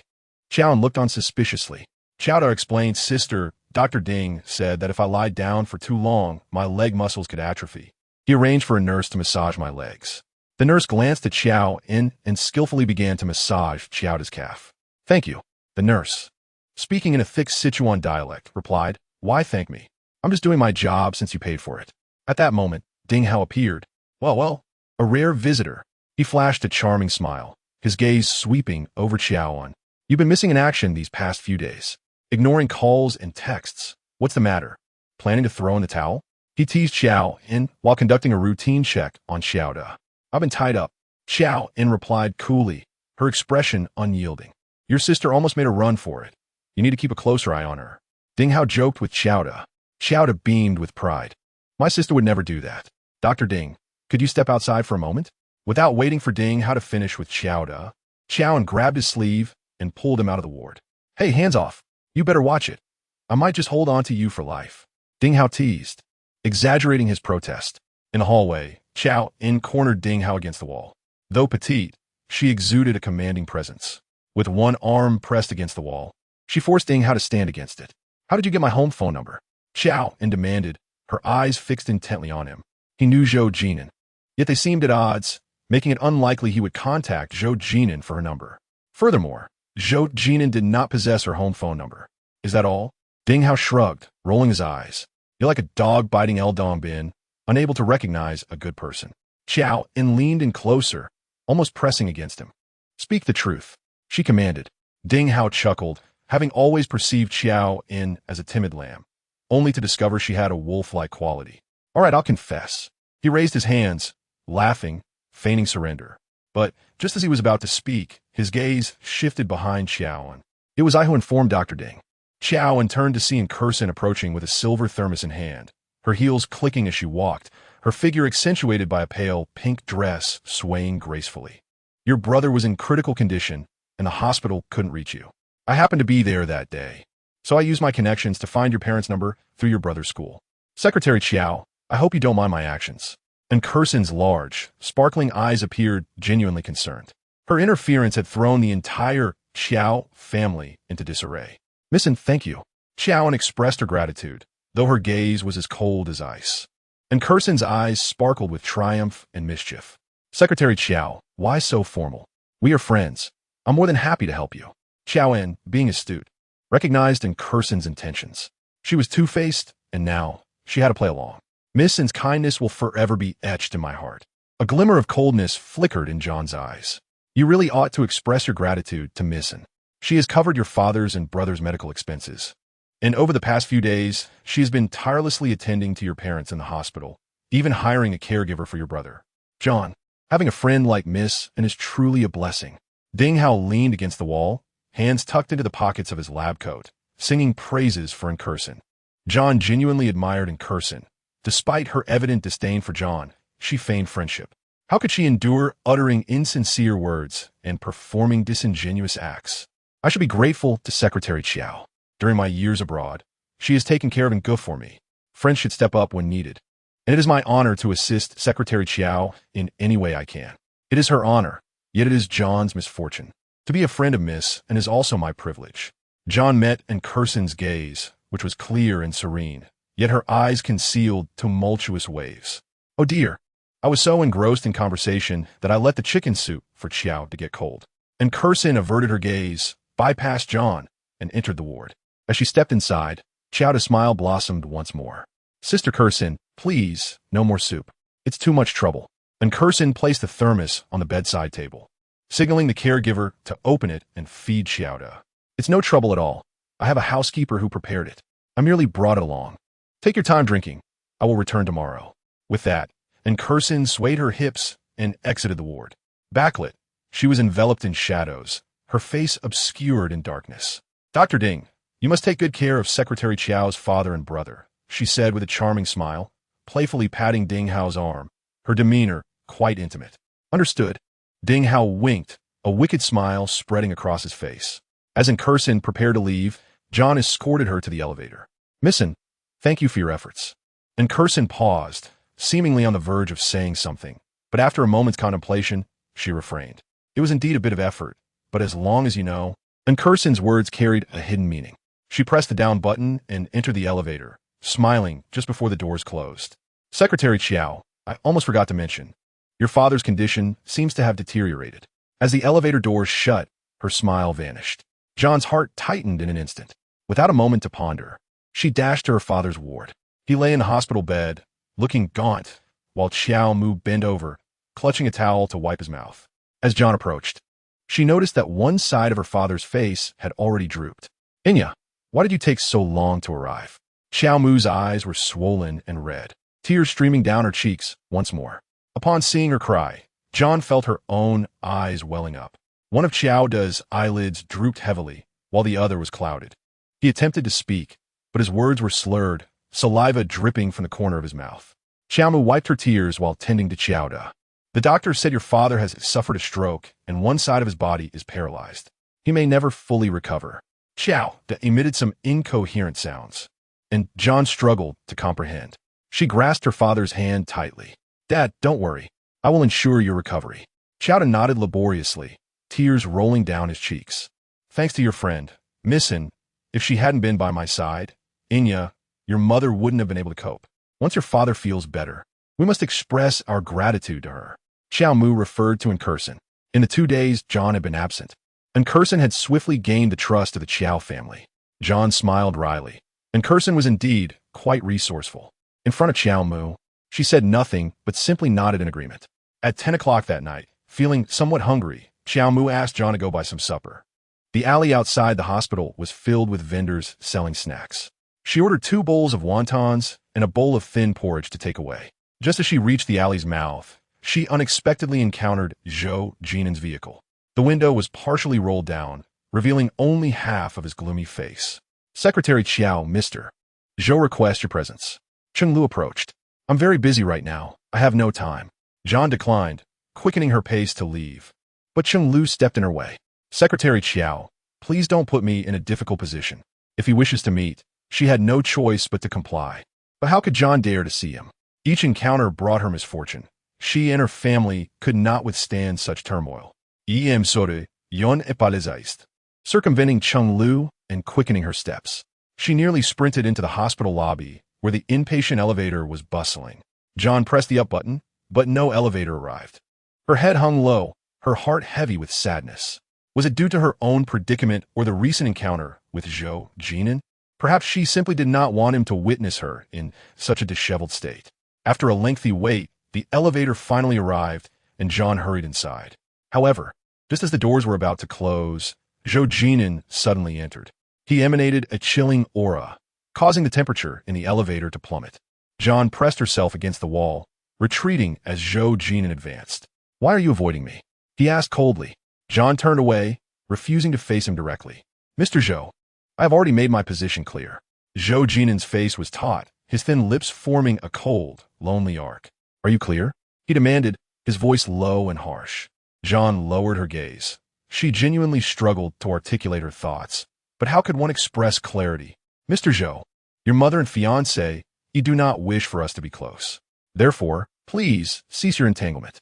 She had conveyed her message clearly. Whether for love or money, she would no longer be with him. She was merely a minor character in this narrative, her fate not her own. Years ago, she had followed him out of necessity and had already paid the price. She could no longer afford to play this game. "Do you believe that by leaving me, they will let you go?" Zhou Jin'an's brows knitted tighter. "Mr. Zhou, I have more than just myself to consider. I have family. Unlike you, I must prioritize my survival before contemplating anything else." In the end, she firmly resolved to leave him. Zhou Jin'an's anger surged. "As long as you are willing to stay by my side, you need not worry about these matters." The bait was enticing. Under the shelter of Zhou Jin'an, John could indeed escape the storms of life. However, she was not foolish. The trials she currently faced were all due to him. John raised her head to look at Zhou Jin'an and smiled. In the next moment, she doused him with a bucket of cold water. "Mr. Zhou, a good horse does not return to its old pasture, and neither will I." John departed, resolutely. Zhou Jin'an's expression darkened instantly. He clenched his fist and struck the elevator wall with a heavy blow. "I cannot keep her." He had said everything that needed to be said and done everything that needed to be done. Yet that stubborn woman simply would not stay. In the lobby on the first floor, Cheng Lu stood respectfully by the elevator. After a long wait, Zhou Jin'an finally emerged. Cheng Lu barely noticed the dark cloud hanging over his face. Since John's departure, his demeanor had remained stormy, and she was nearly accustomed to it. However, she did notice the bloodied knuckles on Zhou Jin'an's right hand. "Mr. Zhou, your hand." Cheng Lu gasped. Zhou Jin'an's punch had been a bit too forceful. Yet at that moment, he seemed oblivious to the pain. "Mr. Zhou, your hand needs to be bandaged. Let us go to the emergency room." Cheng Lu followed, kindly suggesting. "No need," Zhou Jin'an replied curtly, his words squeezed through clenched teeth. The wounds on his hand would heal, but the gash in his heart continued to bleed profusely. After leaving the hospital, Zhou Jin'an returned to Qiao En, shutting himself in the study. Cheng Lu was worried, but as a man, he did not know how to console Zhou Jin'an. After leaving Qiao En, in a fit of impulsiveness, he drove back to the hospital. Secretary Qiao. When Cheng Lu arrived, Qiao En was dozing beside Qiao's father's bed, propped up on one hand. He stood at the door, anxiously calling out to Qiao En. She stirred from her light slumber and quickly exited the ward, following Cheng Lu to the fire escape. "Did you need something?" Cheng Lu was not one to meddle in others' affairs, yet witnessing Zhou Jin'an's current state weighed heavily on his heart. "President Zhou has injured his hand," he finally managed to say after a moment of hesitation. "Assistant Cheng, President Zhou has hurt his hand. You ought to seek a doctor." Qiao En replied with a faint smile, maintaining an air of indifference. "He refuses to leave the study," Cheng Lu added. In his memory, Qiao En had always been attentive. caring for Zhou Jin'an with utmost diligence. Even a simple cough from him would elicit her concern. Yet now, she seemed indifferent to Zhou Jin'an's plight. Qiao En's eyes dimmed slightly, and she lifted her eyelids once more, smiling as she said, "Assistant Chung, I've already resigned from Nanshan. What you speak of is no longer my concern. Is there anything else? If not, I must be on my way." With that, she attempted to bypass Chung Lu. Chung Lu, a rugged man, was not well versed in matters of the heart. However, Qiao En's complete lack of concern infuriated him. He grasped her arm firmly, defending Zhou Jin'an. "Qiao En, President Zhou truly cares for you. Do not be ungrateful." Qiao En met Chung Lu's gaze. She appeared delicate, yet her eyes held a fierce strength. "You are not me. How would you know if I am ungrateful?" She forcefully shook off Chung Lu's grip. Chung Lu was momentarily taken aback, a fire igniting within him. And in a fit of anger, he swung his fist against the wall. The following morning, Chung Lu drove to pick up Zhou Jin'an for work. He sat in the driver's seat, sporting two prominent dark circles under his eyes. After impulsively striking the wall the previous night, his hand ached, preventing him from sleeping. By morning, his right hand was swollen like a bun. Zhou Jin'an, too, had not rested well, his dark circles conspicuous. He reached for the car door, revealing his own swollen right hand. "President Zhou, let me take you to the hospital," Chung Lu offered, hastily exiting the car to open the door for Zhou Jin'an with his left hand. Zhou Jin'an immediately noticed Chung Lu's injured hand, and the two men bore similar injuries. "What happened to your hand?" Zhou Jin'an asked coldly. Chung Lu's expression soured as he lied. "I accidentally bumped it." No sooner had he spoken than the car door slammed against his right hand, causing him to grimace in pain. "Let's go to the hospital." Zhou Jin'an settled into the back seat. Half an hour later, they arrived at the hospital, registering together and undergoing CT scans. Fortunately, there were no serious issues. Only superficial wounds required anti-inflammatory treatment. What a coincidence. Your injuries and their severity are identical, both sustained in a fight. A beautiful nurse mused while applying medicine to both men, casting surreptitious glances at them, indulging in a bit of gossip.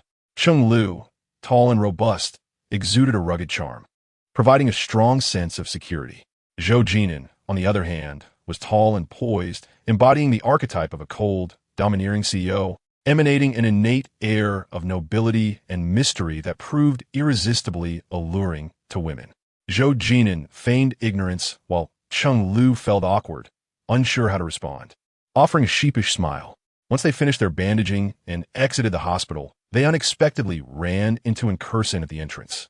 She approached, carrying a silver thermos, her gait slightly unsteady. "Brethren, how did you injure your hand?" Incursion exclaimed, noticing Zhou Jin'an's bandaged hand, her expression turning to one of shock. "Assistant Chung, what happened?" she inquired, failing to notice Chung Lu's injured hand. Chung Lu hesitated, glancing at Zhou Jin'an for guidance. Zhou Jin'an, maintaining a frosty demeanor, replied curtly, "It's nothing." He could not be bothered to offer her even a perfunctory response. Incursion's eyes welled with tears. "Brethren, I merely wanted to express my concern for you. This hurts me deeply." Zhou Jin'an's gaze was piercing, laden with unspoken implications, as he coldly stared at Incursion. "What do you mean?" Incursion half covered her mouth, her demeanor resembling a tragic figure. "You reached too far and risked too much." Zhou Jin'an's words were vague, but clear. "Brethren, do you harbor any misunderstandings about me? I truly have done nothing wrong. You must believe that I love you dearly and would never do anything to harm you." She stepped forward, attempting to grasp Zhou Jin'an's arm. He recoiled as if from a plague, forcefully pushing Incursion away. She fell to the ground, the silver thermos rolling away, spilling its contents. "Harming her is akin to harming me. Incursion, let me reiterate, who I, Zhou Jin'an, choose to care for is none of your concern. Please do not delude yourself into thinking you are involved, for it will only lead to unnecessary hurt." Incursion, teary-eyed, looked up at Zhou Jin'an, a scion of the Yin family, feeling utterly disregarded. For the sake of a woman she deemed beneath him, he had publicly cast her aside.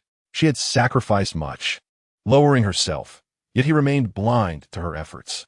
Incursion's heart ached with pain and frustration, but more so with a sense of indignation. I truly did not harm her. I have done nothing." She shook her head, tears streaming down her cheeks as she continued her performance. Chapter 48. "I want you to sleep next to me," Zhou Jin'an no longer wasted words on Incursion, striding away with determination. The more he distanced himself, the more Incursion felt compelled to challenge him. Slowly, she rose from the ground, retrieving the thermos and tossing it into the trash. As she left, tears still glimmered in her eyes, but the chill in the air was palpable. For the next few days, she did not appear at the hospital, her heartfelt chicken soup disappearing along with her. On one such day, Qiao En returned with a clay pot of soup, only for Qiao to take a sip and spit it out, exclaiming, "This soup is dreadful. It pales in comparison to Sister Curson's." While visiting her father, Qiao Mu remarked, "Inya, why hasn't Missing come around these days? You two aren't at odds, are you? That girl comes from a good family and is well-mannered. You should be grateful." It seemed not only Qiao Da, but also Qiao Mu had begun to favor Incursion. "Mother, I have matters to attend to at the company." Qiao En fabricated an excuse to slip away, though in truth, she genuinely returned to the office. Passing by the main office, every head turned to her. Just days prior, Qiao En had been taken away by the police from this very spot, causing quite a stir. They had not anticipated her safe return. Manager Su. Qiao En ignored the curious glances and knocked on Su Mei's office door. Su Mei was reclining in a genuine leather chair, engrossed in her phone. Upon seeing Qiao En, she glanced up. "What brings you here?" "I'm still handling unfinished business." Qiao En entered, pulling a chair in front of Su Mei's desk and plopping down. "I am precisely addressing matters here, so it won't interfere with work." Su Mei, hearing this, tossed her phone onto the desk with a thud. "Yao En, we are a legitimate company. If your actions lead to losses, can you bear the responsibility?" Qiao En smiled, snatching the cigarette and lighter from Su Mei's desk, crossing her legs as she lit one up. "Manager Su, I am innocent. The police are investigating. Sooner or later, my name will be cleared. My father and brother are hospitalized, and I owe $1 million in debts. Every moment is a financial burden. Do you expect me to sit idly by?" Blowing a long smoke ring, Qiao En was not one to play the victim, yet she conveyed her plight with a subtle appeal for sympathy. Su Mei pondered for a moment before picking up her phone. "I cannot make a decision on this matter. I must consult with General Manager En." She spoke as she rose and walked towards the window, dialing in Jinhua's number. "Mr. En." Su Mei's voice was low as she recounted John's situation. In the end, it seemed that there was a response from the other end, but John couldn't hear it clearly. She only caught Su Mei's reply. "All right, I will follow your instructions." Once Su Mei finished her call, John extinguished the cigarette she had in her hand in the ashtray. Su Mei returned to her seat, casting a meaningful glance at John. "Mr. En said you can return to work, but you must resolve your troubles promptly." "Thank you, Mr. En and Manager Su. I will definitely take care of it as soon as possible." John nodded and exited Su Mei's office.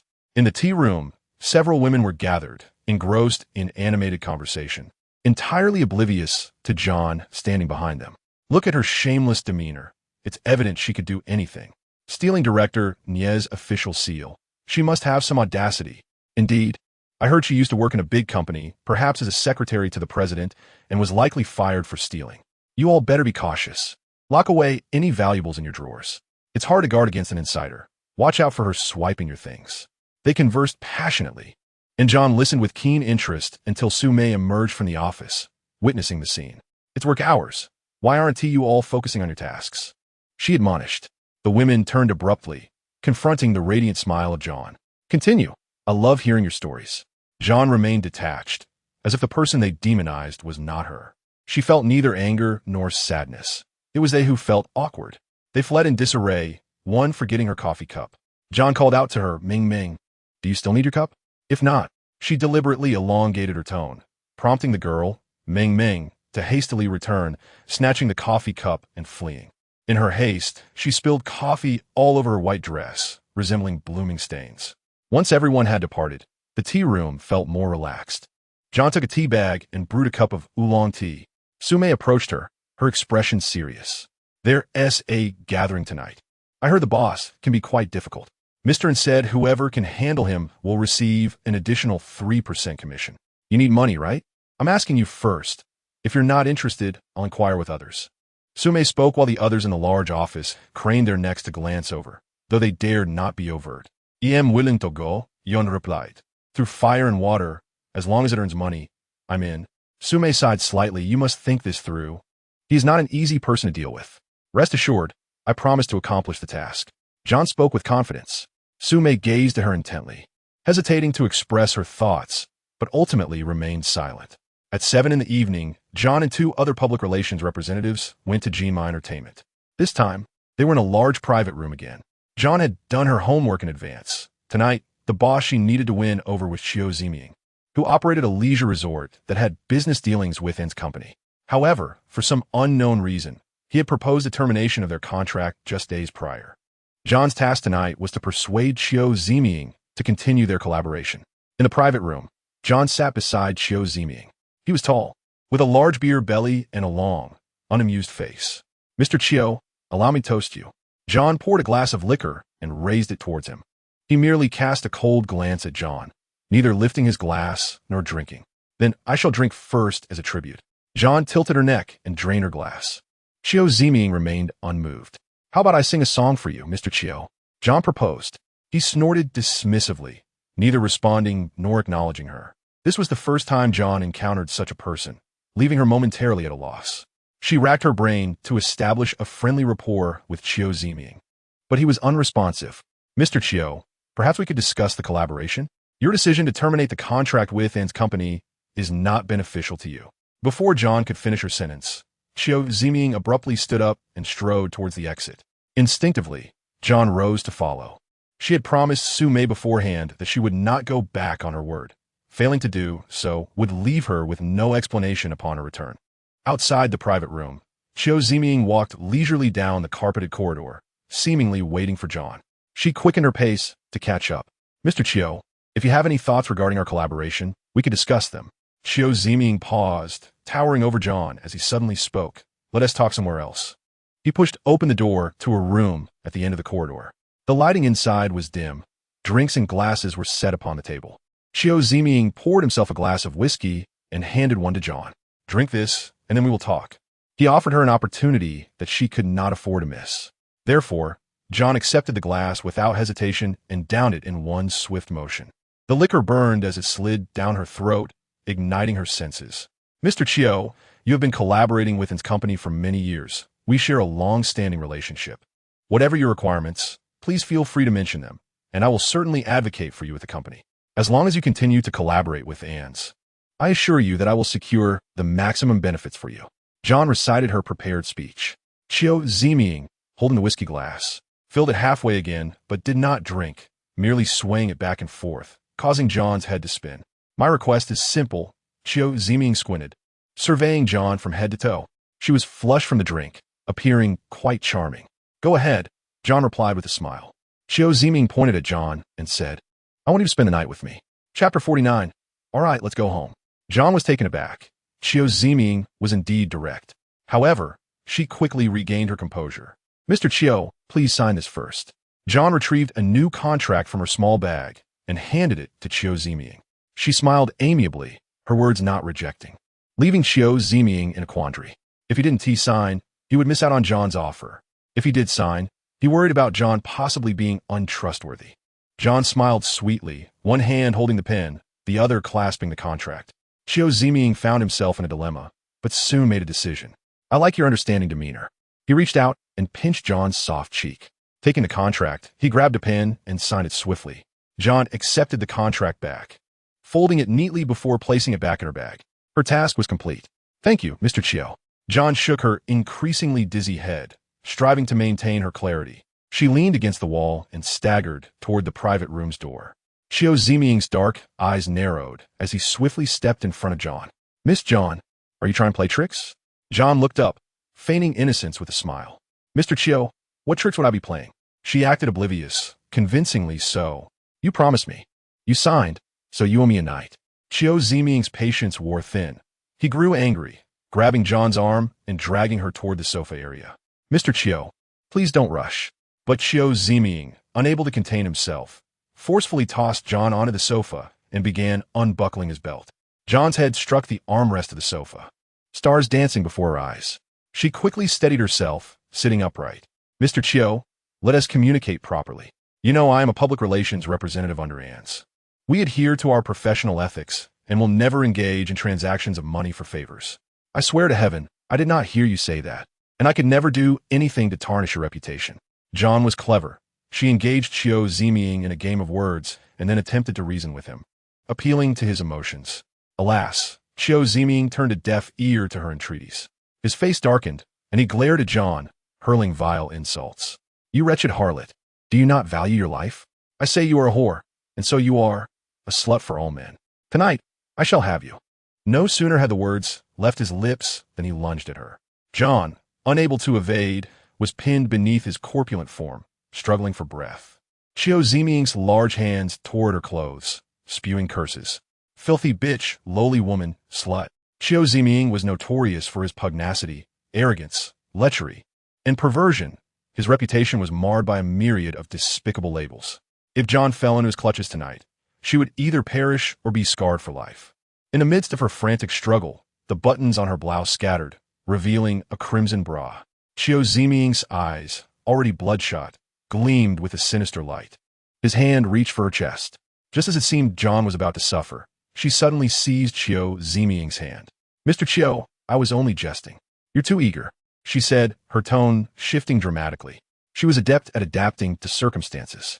"Mr. Qiao, they all say you are a true man in that regard, skilled and tender. It would be such a bore if you were to force yourself upon me." Her voice was sweet, her smile alluring, though her appearance was innocent. Her eyes smoldered with desire.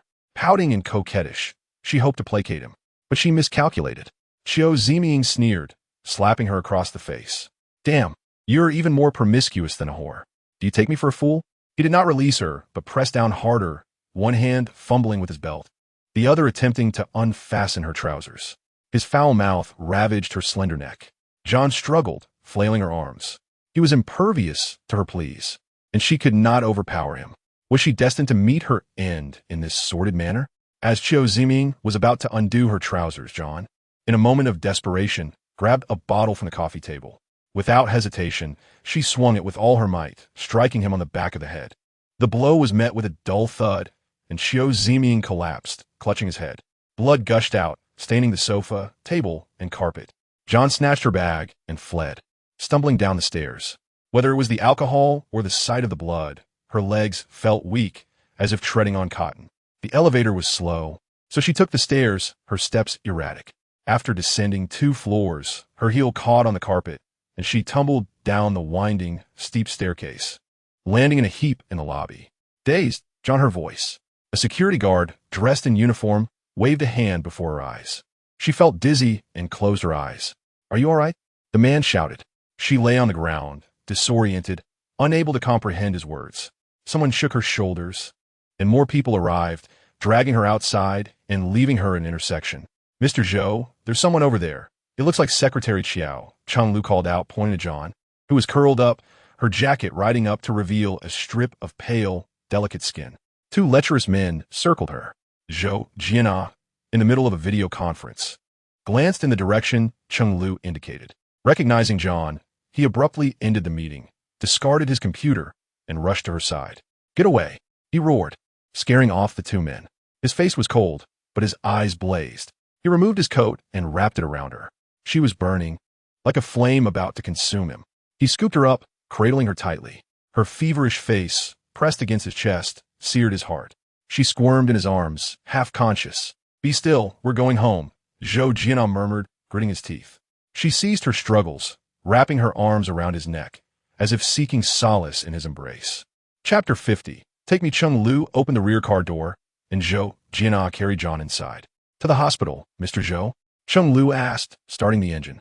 Zhou Jin'an glanced at the woman in his arms, who, though restless, did not push him away, her arms still entwined around his waist. "Back to Qiao En," he decided after a moment's hesitation. Half an hour later, John lay sprawled on Zhou Jin'an's bed, her posture far from graceful. Zhou Jin'an wet a towel and wiped her face, hands, and feet. Her skin was flushed, and she was sweating profusely. As he began to unbutton her blouse, John lashed out, hitting him several times. "Bastard, get away," she muttered, her brows furrowed, her body writhing on the bed. Zhou Jin'an had no idea what had driven John to drink so much or what had upset her, but he intended to find out. Investigate. Find out who she met today and what happened. "I want a detailed report," he ordered Cheng Lu.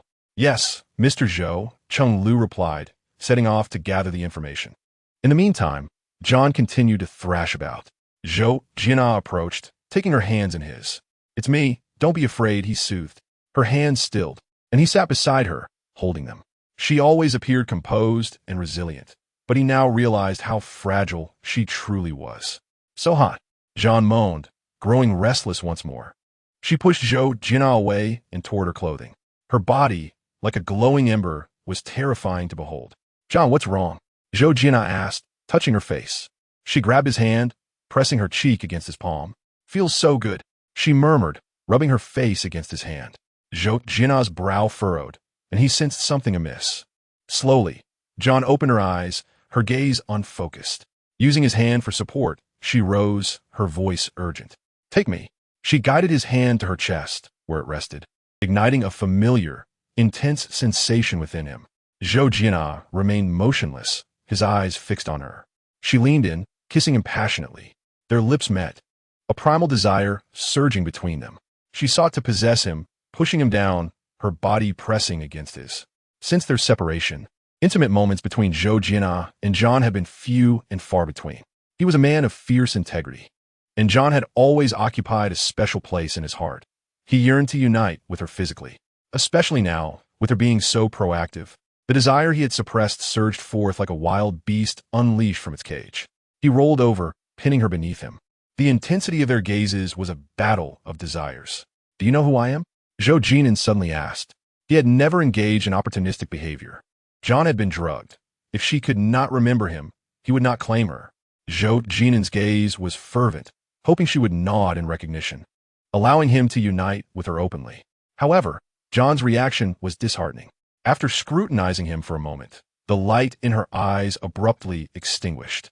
"Let me go. Let me go." Zhang struggled violently, wriggling like an eel attempting to escape from Zhou Jin'an's grasp. She ignited the spark, but resisted his approach. Zhou Jin'an's heart softened, and he released her.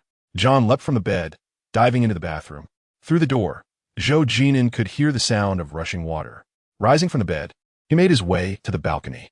Outside, a light rain fell, drizzling softly, the air thick with moisture. He lit a cigarette, inhaling deeply as the rain mingled with the smoke. The haze enveloped him, yet could not dissipate the gloom in his heart. It turned out she was so unwilling to be connected with him, even in her nearly unconscious state. The mere mention of his name, or recognition of his face, instinctively triggered her desire to flee. The crispness of the tobacco was laced with bitterness, transforming into a fog that obscured all clarity in Zhou Jin'an's heart. After standing on the balcony for a considerable time, he returned to the room. The bathroom door was firmly shut, and the sound of water continued unabated. Zhou Jin'an grabbed a coat and headed out, passing by the bathroom door. He knocked gently, saying, "I'm leaving. You can sleep here tonight." No response came from within the bathroom. Pausing for a moment, he called, "John, are you still in there?" The only reply was the persistent sound of water. He turned the doorknob, only to find it locked from the inside. Zhou Jin'an quickly retrieved a spare key from the drawer. When he unlocked the door, he was stunned. John lay in the bathtub, filled with water, completely soaked.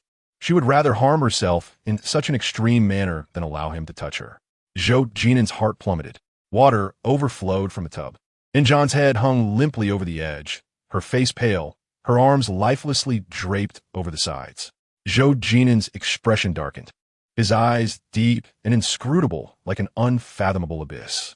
He swiftly lifted John from the bathtub, forcefully tearing away the soaked garments that clung to her. Her skin had turned white and was chillingly cold. Cradling her in his arms, he strode toward the bed, tucking John beneath the covers.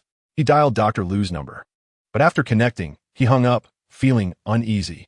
He turned to Chung Lu and instructed, "Call Ding Hao to chew you on."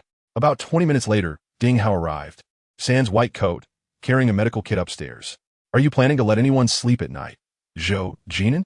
I'm a doctor dedicated to saving lives, not a servant of the Zhou family," Ding Hao grumbled, dropping the medical kit heavily on the floor. Though he feigned reluctance, his keen eyes darted toward the large bed. A small figure curled up on it caught his attention, and his mind wandered. "No way. Your taste has changed. I thought you preferred the voluptuous type. What is appealing about this slender girl? No chest, no curves, no allure. What are you after? A nurturing project?" Ding Hao's teasing continued, his tone growing increasingly irreverent. Zhou Jin'an remained silent, shielding John with his body. "Enough chatter. I summoned you to provide medical assistance.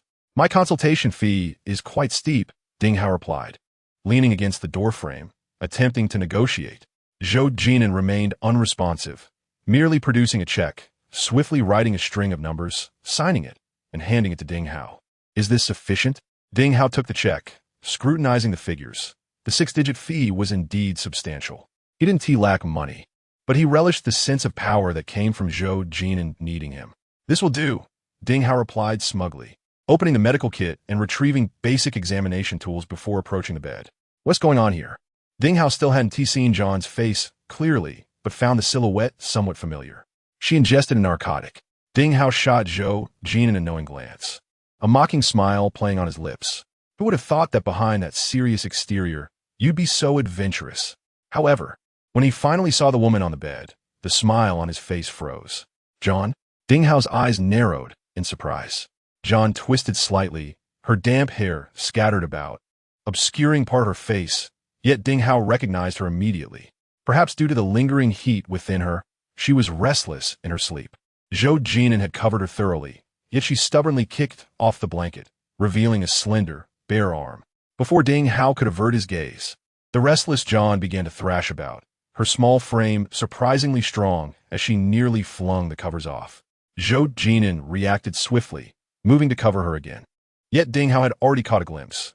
John was not wearing any clothes. What are you waiting for? Zhou Jin'an barked. Ding Hao smirked, his demeanor unbothered. Well, I'm a doctor, after all. You know that medical professionals don't avoid treating patients, right? Less talking, Zhou Jin'an commanded again. He personally placed the stethoscope on John's chest. Ding Hao, eyes closed, fell silent, but his expression was grim. All done. After a few minutes, he finally spoke, removing the stethoscope, his face cold as he turned to leave the bedroom. Soon, he returned with medication and a syringe. Why don't you administer it? He taunted, pushing the syringe toward Zhou Jin'an. Zhou Jin'an's expression darkened. He shot Ding Hao a sidelong glance. I believe you're the one who wants me to inject you. Oh, really? I'm game, Ding Hao replied, a smirk on his lips, refusing to back down. Expose her arm for the injection. Zhou Jin'an complied. After the injection, within 5 minutes, John appeared to be sleeping more soundly. Ding Hao lingered, arms crossed over his chest, reclining against the doorframe.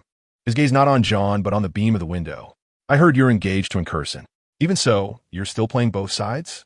Do you think the family is a bunch of pushovers, or do you just enjoy taking advantage of this girl? I do not acknowledge the engagement. Zhou Jin'an replied stubbornly and coldly.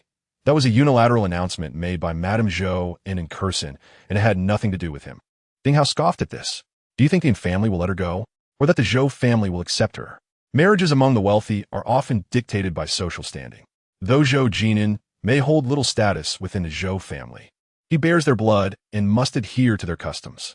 He cherished John, yet she did not conform to any of the rules. He refused to acknowledge his engagement to Incursion, but what did it matter? The Zhou and families were prominent clans in Rongqing, and this matter was orchestrated by Madame Zhou, with the news disseminated at her behest. Zhou Jin'an could not easily extricate himself from the situation. None of your business. Zhou Jin'an snapped back at Ding Hao. Feeling dismissed, Ding Hao stood up, grabbing the medical kit as he made his exit. A dog bites El Dongbin, failing to recognize the heart of a good person. When the time comes to harm others and oneself, do not blame me for not having reminded you. He wishes to leave, but Zhou Jin'an does not permit it. He instructs the servant to prepare a guest room on this floor, near the stairway. You may leave once she awakens. Ding Hao says nothing. He merely rolls his eyes and strides into the guest room, deliberately slamming the door with a loud bang. Qiao En sleeps soundly, and upon awakening, realizes that the sun is already high in the sky. A gentle breeze rustles the curtains, casting a beam of light through the gap that lands perfectly on her brow. Qiao En, sensitive to light, struggles to awaken, only to discover that she is lying on Zhou Jin'an's grand bed. Even more shocking is the realization that she is completely naked. Her memories of the previous night are hazy. She recalls only drinking the wine that Xiu Ziming had poured for her at Jima Entertainment, after which her mind went blank. Covering her chest, Qiao En leans over the edge of the bed in search of her shoes. At that moment, the door swings open. Zhou Jin'an enters, clad in a deep blue robe, standing tall with his customary air of authority. Awake? He inquires. Yao En nods, but does not release her grip on the blanket covering her chest. You were drugged last night and were in a daze, so I brought you here Zhou Jin'an explains. Qiao En lowers her gaze and murmurs, "Thank you." A cold distance lingers between them, marked by indifference. "Rest well," Zhou Jin'an concludes, reaching for the doorknob to close the door behind him. However, knocking soon follows. "Miss Qiao, I have brought you breakfast," Rongjie announces from outside. Qiao En responds and opens the door. She curls up in the blanket, feeling exceptionally awkward. Rongjie places the meal tray at the bedside and turns to leave. But Qiao En stops her. "Rongjie, could you help me find a set of clothes?" she requests. Rongjie hesitates, but quickly nods, saying, "Please wait a moment. I will fetch them right away." Before long, Rongjie returns, carrying a complete set of clothes. "These were bought by the young master this morning. I've already washed them, so you can wear them with confidence." She sets the items down and exits. Qiao En hastily dons the clothing. Zhou Jin'an, being attentive, remembers her sizes, including her intimate apparel. He even bought her new shoes, size 37, a 3-centimeter heeled soft sheepskin pair, perfectly suited for her. Dressed and composed, she steps out of the room, her previous disheveled state now a distant memory. Descending the stairs, she finds Zhou Jin'an seated at the dining table, enjoying breakfast while replying to emails on his tablet. As she approaches, he looks up. Even while chewing, his demeanor remains dignified. "Are you leaving?" Zhou Jin'an inquires. Qiao En nods, her hands folded modestly over her abdomen, maintaining the respectful posture she had as a secretary. "I cannot impose on Mr. Zhou any longer," she states, grasping her small bag as she moves toward the entrance. Zhou Jin'an's voice interrupts. "Rongjie, summon Dr. Ding. You cannot leave until the doctor confirms you are well." Rongjie promptly knocks on Ding Hao's door. He, still in deep slumber, is roused by the disturbance, his irritation palpable. "Zhou Jin'an, do you even let anyone live?" Ding Hao grumbles, though he descends the stairs. Upon seeing Qiao En, he raises an eyebrow. "Still here?" His smile carries a hint of mischief, his gaze laden with meaning. "I was about to leave," Qiao En responds, her expression unchanging. "This is the second time I've caught you with Zhou Jin'an," Ding Hao remarks. "Administer another injection." Zhou Jin'an commands. Ding Hao rolls his eyes, having witnessed Zhou Jin'an's domineering nature, but never to this extent. "Am I the doctor, or are you? She is already fine. What more do you want to inject her with?" Zhou Jin'an, "Shouldn't you temper your controlling tendencies? She is a person, not a pet. If you wish to administer an injection, do it yourself." Ding Hao's obstinacy is exceedingly irritating. Zhou Jin'an steps closer, executing a swift sweep of his leg, sending Ding Hao to the ground. He kneels, pressing his knee against Ding Hao's chest, his hand moving with astonishing speed. He grips Ding Hao's throat, his fingers tightening gradually. "Do you believe I want to cut out your tongue?" Ding Hao, caught off guard, finds himself unable to resist, his face turning crimson. Yet he refuses to concede. His voice raspy with defiance. "You dare." Ding Hao retaliates, advancing toward Zhou Jin'an. To his surprise, Zhou Jin'an acts resolutely, grabbing a knife from the dining table, ready to fulfill his threat. "If I don't cut you, you are a mere pup." Ding Hao, caught in a vice-like grip, attempts to provoke him further. Qiao En, terrified, rushes over, pleading, "Mr. Zhou, this will take a life." Yet Zhou Jin'an, consumed by rage, refuses to relent. "Get away." Evedos, pushing Qiao En aside. Perhaps his shove is too forceful, or perhaps Qiao En is too slight. A resounding thud echoes as her forehead collides with the coffee table. Chapter 52. "I will seek justice for you," Zhou Jin'an freezes, his grip releasing. Ding Hao, equally stunned, shoves Zhou Jin'an away. "Quickly, bring my medical kit," he shouts, causing a frightened Rongjie to dash off to retrieve it. Ding Hao swiftly approaches gently pushing aside her banks. She has sustained a significant blow, a large bump forming on her forehead, blood seeping from a wound. Ding Hao bends low, blowing softly on the injury. Their proximity appears overly intimate, drawing Zhou Jin'an's ire, his brows furrowing in displeasure. "I will do it." He steps forward, intending to take over for Ding Hao. Ding Hao, however, shoots him a glare, refusing to yield. "Are you trying to ensure she suffers more?" Blood trickles from Qiao En's forehead, pooling but not spilling. Rongjie has returned with the medical kit, and Ding Hao commands, "Open it, find the disinfectant." Rongjie obediently complies. Zhou Jin'an stands nearby, a statue of suppressed fury, his eyes ablaze with concern for Qiao En.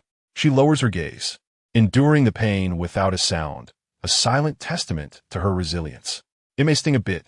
Bear with it. Ding Hao advises gently, expertly dipping a cotton swab into the disinfectant to cleanse her wound. Dr. Ding, I can manage myself, she retorts. I am the doctor. You are the patient. It is my duty to care for you, he insists. Sensing Zhou Jin'an's growing agitation, Qiao En refrains from further protest. Ding Hao cleanses the wound and bandages it simply. I have limited supplies. You must accompany me to the hospital, he states, gathering his items into the medical kit, seizing Qiao En's wrist to lead her away. No need. Dr. Ding, it's just a scrape. It's nothing serious, she protests, attempting to free herself from his grip, but he remains steadfast. After such a heavy impact, how can you be sure you haven't injured your bone? What if there is a scar from the abrasion on your forehead? We must conduct a thorough examination at the hospital. If there are any issues, I will seek justice on your behalf and ensure those reckless individuals are held accountable. The atmosphere in the room grows tense, with Zhou Jin'an and Ding Hao poised for another confrontation. Ultimately, Qiao En concedes. All right, I will follow Dr. Ding's arrangements. A smug smile graces Ding Hao's lips as he triumphantly grabs the medical kit in one hand and Qiao En's hand in the other, exiting the residence. How will you thank me this time? Ding Hao's eyes, imbued with mischief, glance sideways at Qiao En as they leave the estate. He seizes the opportunity to boast, while Qiao En, smiling sheepishly, responds with a teasing remark. I had also assisted Dr. Ding, hadn't I? During the encounter between Ding Hao and Zhou Jin'an, he found himself at a disadvantage. Not only did she intervene in the altercation, but she also sacrificed herself, sustaining a head injury to alleviate his emotional turmoil. Logically, he should indeed express gratitude to Qiao En. Are you so certain that I cannot defeat him? Ding Hao's narrow eyes narrowed sharply, a hint of anger flickering across his face. A wise man does not suffer losses in front of him, does he not? Qiao En retorted with a smile. She flagged down a taxi and swiftly hopped inside. Goodbye, Dr. Ding. As the car door closed, the vehicle sped away with a roar. Ding Hao had never encountered a woman like Qiao En. She appeared humble, yet possessed an indomitable spirit. How intriguing. He pressed the accelerator, the car swiftly departing from Chu Garden's entrance. On the terrace of the third floor at Chu Garden, Zhou Jin'an stood tall, his deep-set gaze fixed on the distance. His vision was remarkably acute. Even from such a far distance, he could see Qiao En clearly. She had not entered Ding Hao's car. He felt a tinge of surprise, though it was not entirely unexpected. Qiao En, though seemingly fragile, bore an extraordinary inner strength, sometimes even surpassing his own. She was a woman of strong opinions, fully aware of her desires. As for what she did not want or what others attempted to impose upon her, she would gently refuse in her own way. Mr. Zhou, Niet Daojun has arrived, Cheng Lu announced, her expression anxious. Zhou Jin'an slowly retracted his gaze, a dark aura rising within his clear eyes. Bring him to me. 20 minutes later, Cheng Lu led two individuals, forcefully shoving a man wearing a black hood into the basement. The basement was surrounded by soundproof walls, accessible only through a coded door. The room was filled with surveillance cameras, a large incandescent light hanging from the ceiling. In the corner sat a black single sofa, where Zhou Jin'an reclined with crossed legs. His face was grim, a lit cigarette dangling from his long fingers, its glowing ember casting smoke that curled but remained unconsumed. Kneel! Cheng Lu commanded coldly, kicking at the man's knee. With a thud, he collapsed to the ground. Cheng Lu signaled, and one of the men abruptly ripped away the black hood. The harsh light blinded him, and he muffled a whimper behind the black tape over his mouth. Let him speak, Zhou Jin'an ordered. Cheng Lu took it upon herself to yank the tape, causing the man to grimace in pain. I'll sue you for kidnapping, he shouted, his words filthy, prompting Cheng Lu to slap him, blood oozing from the corner of his mouth. Why did you frame Qiao En? Zhou Jin'an leaned back against the sofa, his expression dark and unclear. I did not, Niet Daojun denied vehemently, squinting to make out Zhou Jin'an's features, yet failing to do so. I'll ask you one last time, why did you frame Qiao En? Zhou Jin'an's voice was chilling. The basement's air conditioning blew cold air at Niet Daojun, raising goosebumps on his arms. I did not. He stubbornly continued to deny, but with less conviction than before. Cheng Lu stepped forward, stepping hard on his calf, applying all her weight to the fibula. Niet Daojun winced, beads of cold sweat trickling down his forehead. Zhou Jin'an slowly rose, his footsteps echoing in the silent room. Let us change the question. Who instructed you to frame Qiao En?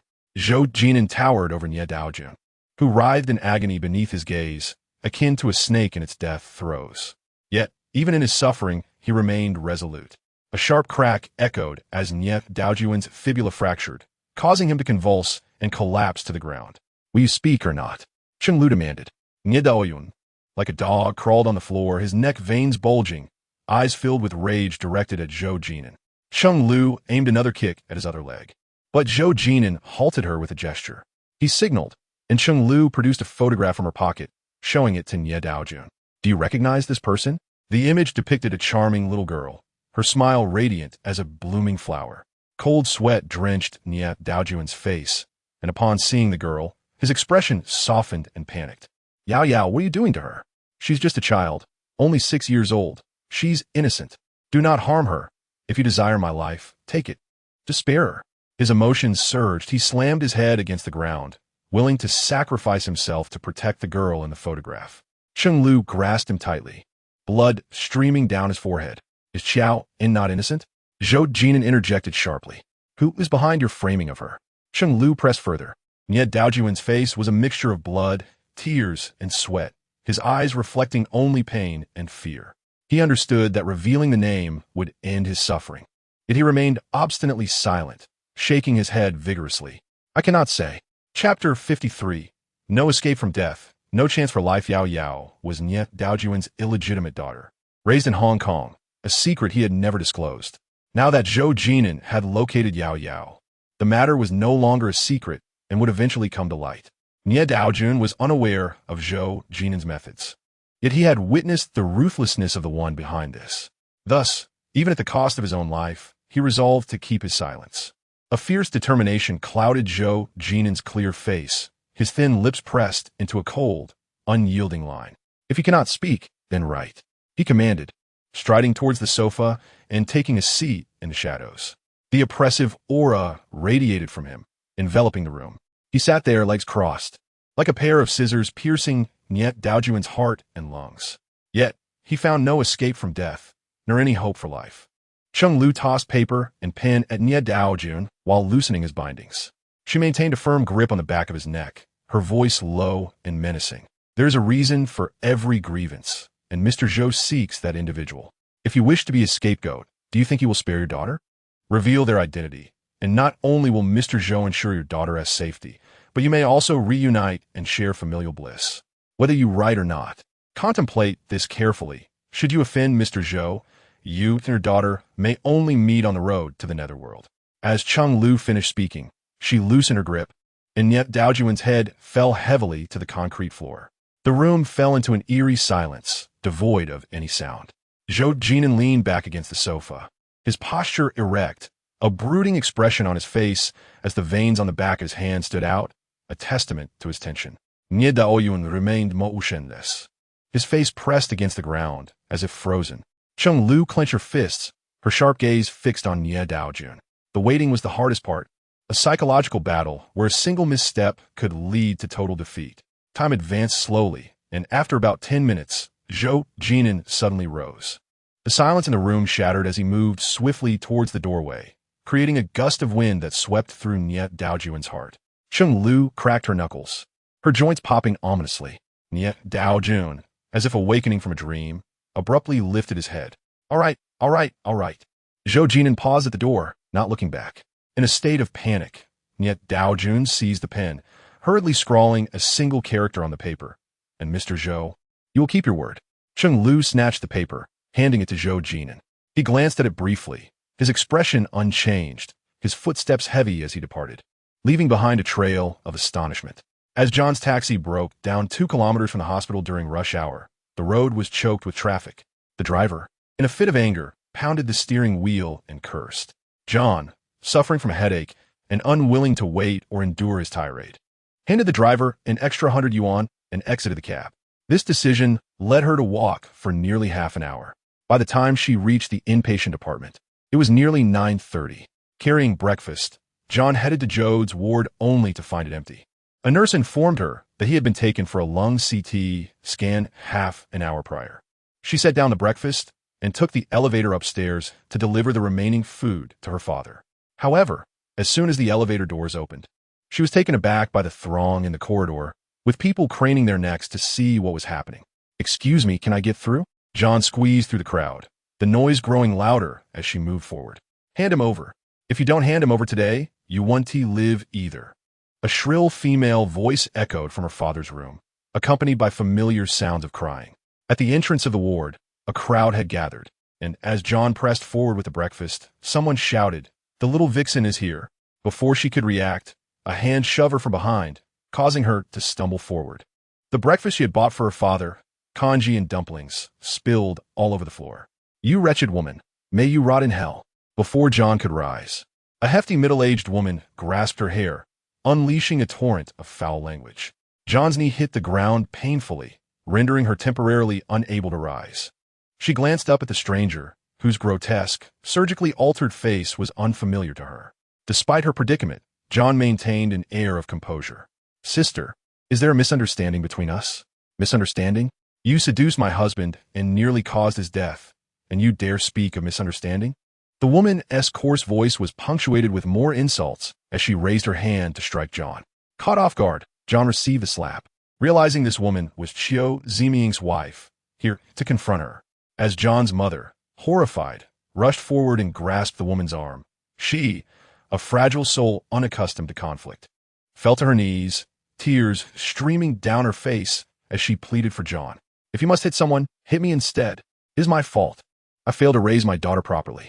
"Mom, it's not as she says. Why are you kneeling before her? Get up." John, immobilized, urged her mother to stand, but her mother was too frightened, seeking only to placate the situation. "It's my fault. I deserve this." She raised her own hand and struck her own face. In a hospital bed, John's father, overwhelmed with emotion, began pounding on the bed, his blood pressure skyrocketing. No one intervened. Instead, many watched coldly, some even reveling in the chaos. "Wretched woman, you deserve it. You vile creature, it's your fault." "Mom, stop." John's eyes burned with anger as she struggled to prevent her mother from harming herself. The woman yanked John's hair, dragging her out of the ward. "Everyone look. This vixen seduced my husband and tried to take his life. My husband is now in the ICU, fighting for his life. Do you think she deserves to live?" John had never endured such humiliation. With nowhere to escape, she passively accepted the hostility directed at her from all sides. "Die, you wretched woman." The crowd, unaware of her connection to Qiao Jin'an, had been stirred into a frenzy by the woman's accusations, blindly expressing their outrage. John had become a pariah. Amid the uproar, a clear and commanding voice pierced through. "Who dares to create a ruckus on my turf?" Before the words faded, Ding Hao emerged through the crowd, clad in a white coat, tall and striking, with an underlying menace in his enchanting gaze. He strode toward the woman, seizing her wrist with force. "It hurts! It hurts!" she cried, her face contorting from the pain as John regained her freedom and rushed into the ward, embracing her mother. Mom, tears streamed down both their faces. While calamity threatened their family, the adversary relentlessly aimed for John's heart. Outside, Ding Hao tightened his grip on the woman's wrist, scanning the onlookers with a measured tone. "Enjoying the spectacle? Are you all done with your appointments?" Ding Hao, a renowned specialist in the hospital, had patients clamoring to see him. None dared to offend him for the sake of gossip. One by one, the doors to the ward closed, leaving the corridor devoid of spectators. The woman had sought to amplify her scene, but Ding Hao's arrival thwarted her plans. Unfazed, she shouted at the top of her lungs, "The doctor hit me! The doctor hit me!" Her cries grew louder, and Ding Hao made no attempt to stop her until the elevator doors opened, and several security guards rushed out. Chapter 54. I will repay her debt. Seeing reinforcements arrive, the woman shouted even louder, "It was him! He hit me! I want to file a complaint. I want to call the police." However, an unexpected turn of events unfolded. The security guards, seemingly oblivious to her claims, surged forward. Some grabbed her arms, others her legs. While a few covered her mouth, Ding Hao's handsome face darkened, his eyes narrowing into a menacing glare. "You need treatment." He pulled a syringe from his pocket and advanced slowly toward the woman, still clad in his crisp white coat, exuding both charm and an air of danger. The woman struggled, whimpering in terror as she realized she could not escape the grip of the guards. Moments ago, she had been so arrogant. Now, panic flooded her features. Ding Hao, ignoring her pleas, focused on the syringe, methodically pushing the liquid inside it. He then approached her, a sinister smile curling at the corners of his mouth. Rolling up her sleeve, Ding Hao issued a command, and immediately someone complied. The woman trembled, attempting to withdraw her arm, but Ding Hao held her firmly, his touch burning hot against her skin, his voice chillingly cold. If you move, I'll 1T be responsible for what happens next. She froze, yet her body continued to tremble uncontrollably. Ding Hao let the needle glide across her arm, taking his time before injecting. The woman, pale as a ghost, was so terrified she wet herself. So cowardly? Weren't you quite bold just a moment ago? Ding Hao's tone dripped with mockery as he rose, his gaze shifting uncertainly. After a prolonged silence, he feigned disappointment, releasing the liquid from the syringe toward the ceiling. Remember, this territory is mine. If I see you here again, do you know what the consequences will be? Leaning in, he whispered fiercely to her. The security guards released their hold, but the woman felt as if all strength had drained from her body, leaving her speechless and unresponsive. Thank you, Dr. Ding. She stumbled toward the stairwell, her movements frantic. John had already tidied her hair, leaning against the doorframe as she expressed her gratitude to Ding Hao. Despite the ordeal, her delicate features remained unshaken.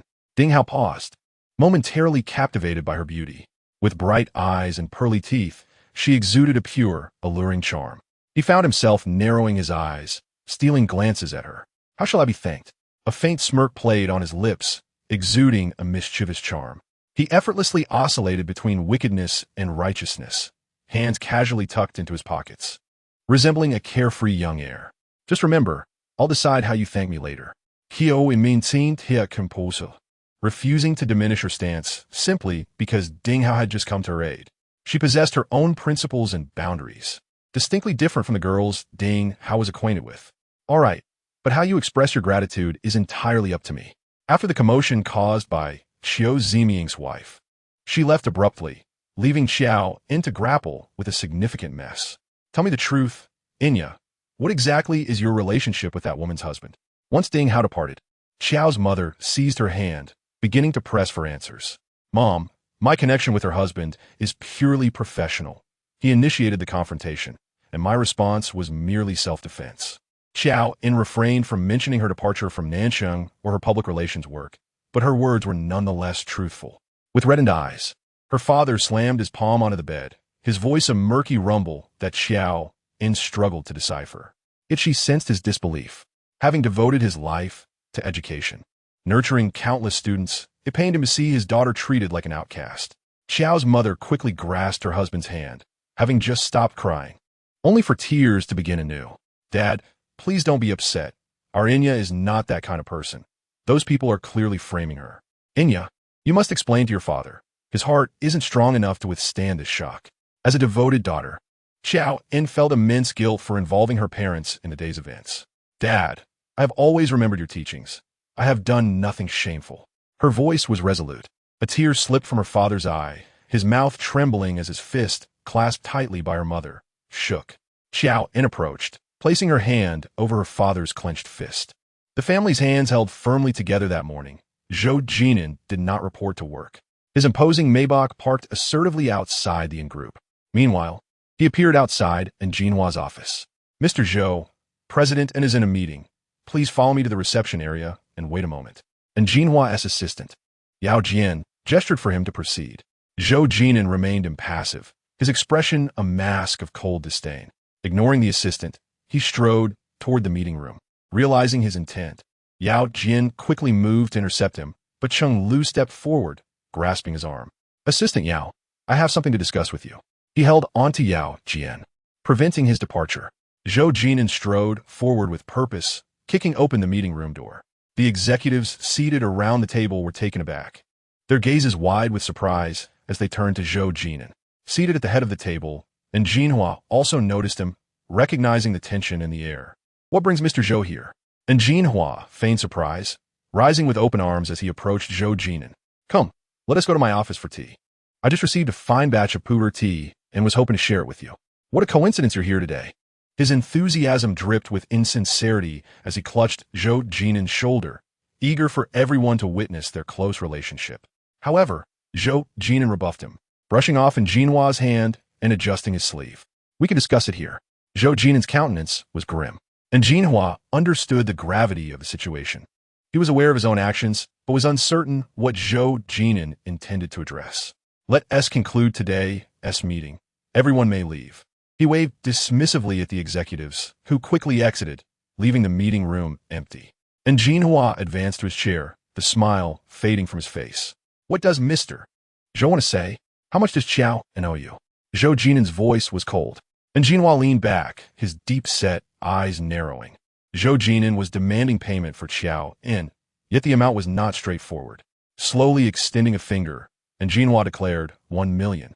Zhou Jin'an pulled a check from his pocket, signed it without hesitation, and slid it across the table toward Jinhua. Here are 2 million. I will repay your debt. From this moment on, she has no ties with the En family. Since she wouldn't leave voluntarily, he had to resort to extreme measures. By settling her debts, he could ensure her safety, the only means he could conceive to protect Qiao En. Nie Daojun was merely a cold arrow from Jinhua, easily countered. However, hidden dangers were far more challenging to evade. Zhou Jin'an would not allow anyone to treat Qiao En as a target. And Jinhua picked up the check, his piercing gaze scanning the figures, a smirk creeping onto his face before he pushed the check back to Zhou Jin'an. Not enough. Did Qiao En not inform you? She injured someone, and that person is currently in the ICU. While she managed to escape, the other party is still pursuing the matter. Manager Su is still in custody, and the entire company is in disarray. Had I not been protecting her out of respect for you, she would have been arrested by now.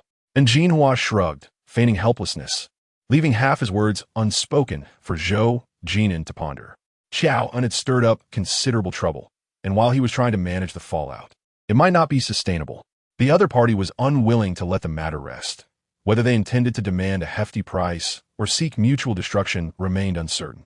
Given these circumstances, 2 million was insufficient to sever ties.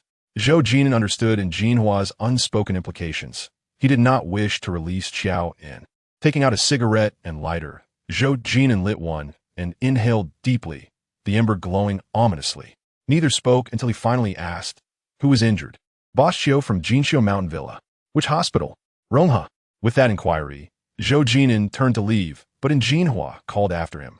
"Mr. Zhou, your check." And Jinhua held the check between his fingers, a knowing smile on his face. Zhou Jin'an snatched the check and exited the meeting room. Once outside the building, he instructed to Rongha.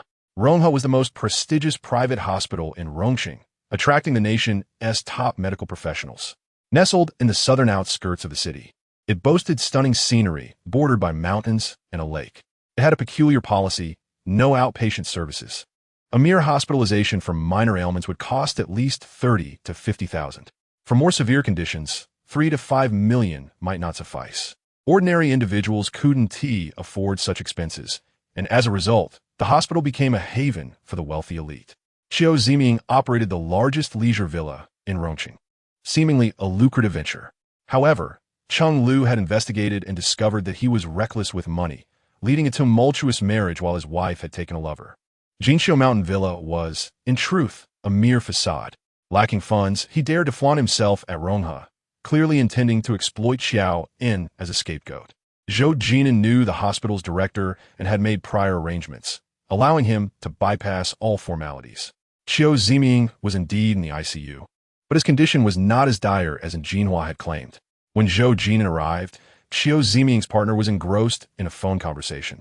Lounging on the sofa by the window, she appeared to be in her 40s, slightly overweight, with multiple layers of flab around her waist. Her face was devoid of wrinkles, a testament to modern cosmetic procedures. She spoke in a sultry voice. "Darling, I miss you.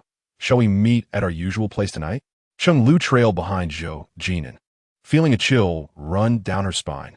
The woman, oblivious to his presence, continued her flirtation over the phone. Suddenly, she turned her head, nearly dropping her phone in shock. "Mrs. Qiao, is it? We are friends with Mr. Qiao. Upon hearing that he is hospitalized, I came to pay a visit," Cheng Lu remarked.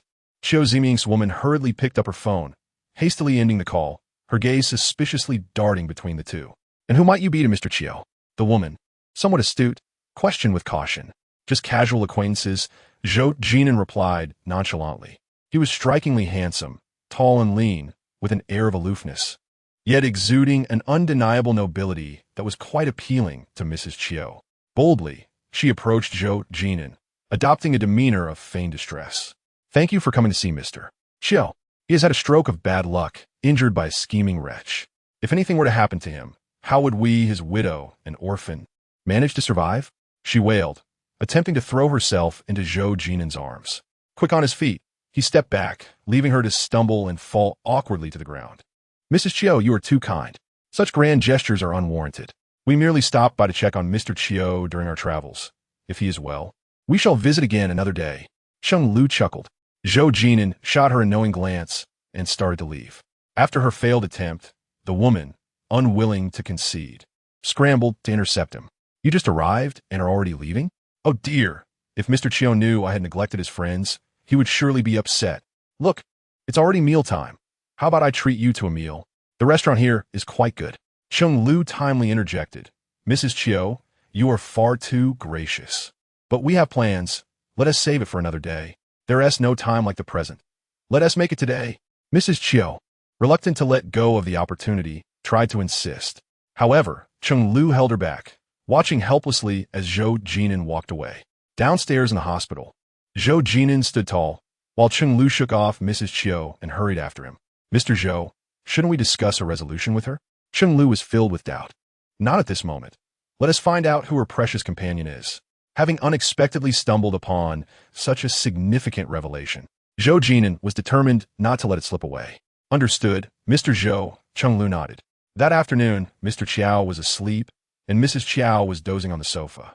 Qiao En took a basin to the laundry room to wash the dirty clothes her father had just changed out of.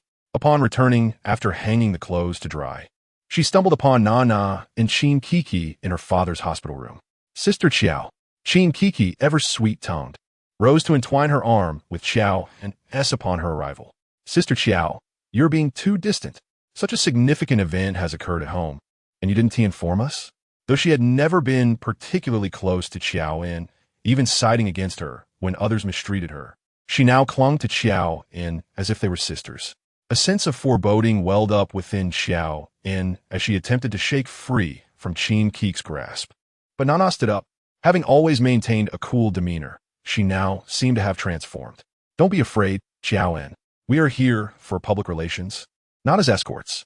That person named Qiao is clearly trying to extort you. The sisters will surely support you." Bang! The fruit platter misses. Qiao was holding fell to the ground. Her complexion turned pale, and her hands trembled uncontrollably. "Inya, aren't you working as a secretary in a large company?" "Auntie, didn't Sister Qiao tell you? She is now our company's star public relations officer. However, don't misunderstand, we are not escorts. We merely accompany clients for meals and drinks, occasionally for fun," Qin Kiki explained nonchalantly. Before she could finish her sentence, Mrs. Qiao's vision darkened, and she collapsed to the floor. "Mom!" Qiao En rushed over, shaking her mother's shoulder, but Mrs. Qiao remained unconscious. "I'm sorry, Sister Qiao. I didn't realize Annie was unaware," Qin Kiki said, her lips pouting in feigned innocence. Nana crossed her arms and snapped. "You talk too much. Didn't you say anything?" Qin Kiki retorted. "Get lost." Qiao En shot back coldly without turning. The two exchanged a glance, satisfied with their mischief, and quickly retreated from the room. As if the heavens conspired against her, trouble compounded upon trouble, and the urgency of the threat loomed over her like a dark cloud. Was this person truly intent on leaving her with no way out? Half an hour later, Mrs. Qiao regained consciousness, with Qiao En vigilantly by her side. "Mom, I'm sorry. I should have kept things from you," Qiao En apologized. She had waded too deeply into this murky water, and extricating herself unscathed was no easy task. She wished to spare her family from suffering, but the other party's strikes were too fierce, leaving her defenseless. "Mrs." Qiao's eyes were filled with disappointment as she glared at Qiao En. Suddenly, she raised a hand and struck Qiao En across the face. It was the first time in her life that Mrs. Qiao had laid a hand on her. Qiao En did not flinch or cry out in pain. "Inya, you have truly let me down." Mrs. Qiao trembled, chastising her. Qiao En lowered her gaze, remaining silent. She had always been the bearer of good news, never revealing the troubles that beset them. 3 years ago, when she signed the contract of servitude with Mrs. Zhou, she had only told her mother that she had found a good employer. How Mr. Qiao had survived death remained a secret from Mrs. Qiao, and Qiao En had never spoken of it. She and T even informed her mother that Mr. Qiao had received a kidney transplant. She merely assumed that her luck was good and her abilities commendable. After leaving Nanchen, Qiao En had not disclosed her career change to her family. Mr. Qiao was a respected teacher, and Mrs. Qiao had enjoyed a lifetime of glory alongside him. They could never accept Qiao En's decline into such a life. How could you stoop to such disgraceful acts? What has your father taught you? Mrs. Qiao questioned, her voice rising. You are tarnishing our family's reputation. How will we survive after this? Qiao En had no answers. She and T contemplated such matters when making her decisions. Sorry, Mom. She could only repeat her apologies. Angered, Mrs. Qiao got off the bed, leaving Qiao En behind as she stormed into Mr. Qiao's room. He can't be treated anymore. His money is tainted. We must go home. In her fury, Mrs. Qiao reached for the needle in Mr. Qiao's arm, insisting on taking him away. Qiao En rushed in to stop her, but Mrs. Qiao would not relent. Your money is filthy. Your father and I will not accept it. She shouted through tears. The most painful wounds are those inflicted by the swords wielded by those we care for. As Mrs. Qiao wept, Mr. Qiao's eyes reddened as well. Only Qiao En stood there, devoid of tears. Mom, please sit down. I have something to say. Yao and Rose, locking the hospital room door behind her. She pulled up a chair, sat down, and opened her phone, pulling out the bank statements. Money had been flowing out like water. I'm sorry. I've concealed many things from you. My father does not suffer from a common kidney ailment. He is in renal failure. Without a transplant, he cannot survive. During those 3 years, I became someone else's lover. The money I sent dirty. It was earned through my own efforts. I only wanted my father to live. I have emptied my savings to cover the 3 million that Adi owes, but that hole remains unfilled. I chose to work in public relations, not as you think, but I earn money through my own capabilities solely to save my brother's life. I may not be your biological daughter, but you have raised me. You are the most important people in my life, and for you, I would forsake everything. Qiao En's words detonated like a series of bombs, exploding in Mrs. Qiao's heart. Overwhelmed with emotion, she embraced Qiao En tightly. And yeah, why didn't you say anything? Mrs. Qiao cried, holding on to Qiao En. What difference would it make to speak? Would it not only add to everyone's sorrow? Qiao En gently patted her mother's back. Mom, I'm fine. The money I earned is not tainted. On the hospital bed, Mr. Qiao's mouth opened in a silent plea, tears streaming down his face. Qiao En wiped away his tears, forcing a smile. Dad, focus on your recovery. Your blessings are yet to come. Mr. Qiao nodded, his face smeared with saliva, mucus, and tears. At the door, a slender figure flashed past. Yao En demanded oblivious. As night deepened and silence enveloped the room, both Mr. and Mrs. Qiao fell asleep, but Qiao En found herself unable to doze off. Recently, an overwhelming series of events unfolded, one after another, creating an unbreakable chain of circumstances. Even if she possessed the strength of 3 heads and 6 arms, she would still find herself weary from the incessant demands. She ventured downstairs to procure a coffee, only to forget to press the floor button in the elevator, inadvertently ascending to the rooftop. Thus, John, coffee in hand, found herself on the terrace. The rooftop was desolate, devoid of any presence. She settled into a secluded spot. In the distance, the city buzzed with life, its neon lights flickering, a dazzling spectacle of mundane allure that both captivated and repelled her. Beyond that lay the vast expanse of stars and ocean, the shimmering galaxy representing the divine and the sacred, forever out of reach. John took a sip of her iced Americano, undiluted by sugar. The bitter taste lingered on her tongue, gradually seeping into her heart. Is it you? She tilted her head, searching for the Big Dipper, when suddenly a voice broke the silence behind her.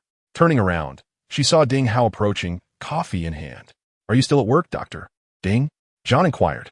The unfortunate laborer must endure the night shift, Ding Hao replied with a smirk, stretching his long legs as he plopped down next to her. She shifted slightly to create some distance. Ding Hao chuckled softly, sensing her desire for space, yet he refrained from encroaching further. After taking a hearty sip of his coffee, he leaned back against the railing and unexpectedly asked, Are you tired? He had overheard the conversations in the ward that evening. John hugged her knees, gazing into the distance. Tired, she exhaled softly in response. To exist in this worldly realm, driven by desire, how could one not be weary? Perhaps you should find someone to marry, Ding Hao suggested, his thought process unconventional. Marry someone else? John quipped, humorously pointing out her current predicament. I mean, find a good person to marry. Someone to share the burden, so you don't have to struggle so much. But finding that good person is no easy feat, Dr. Ding.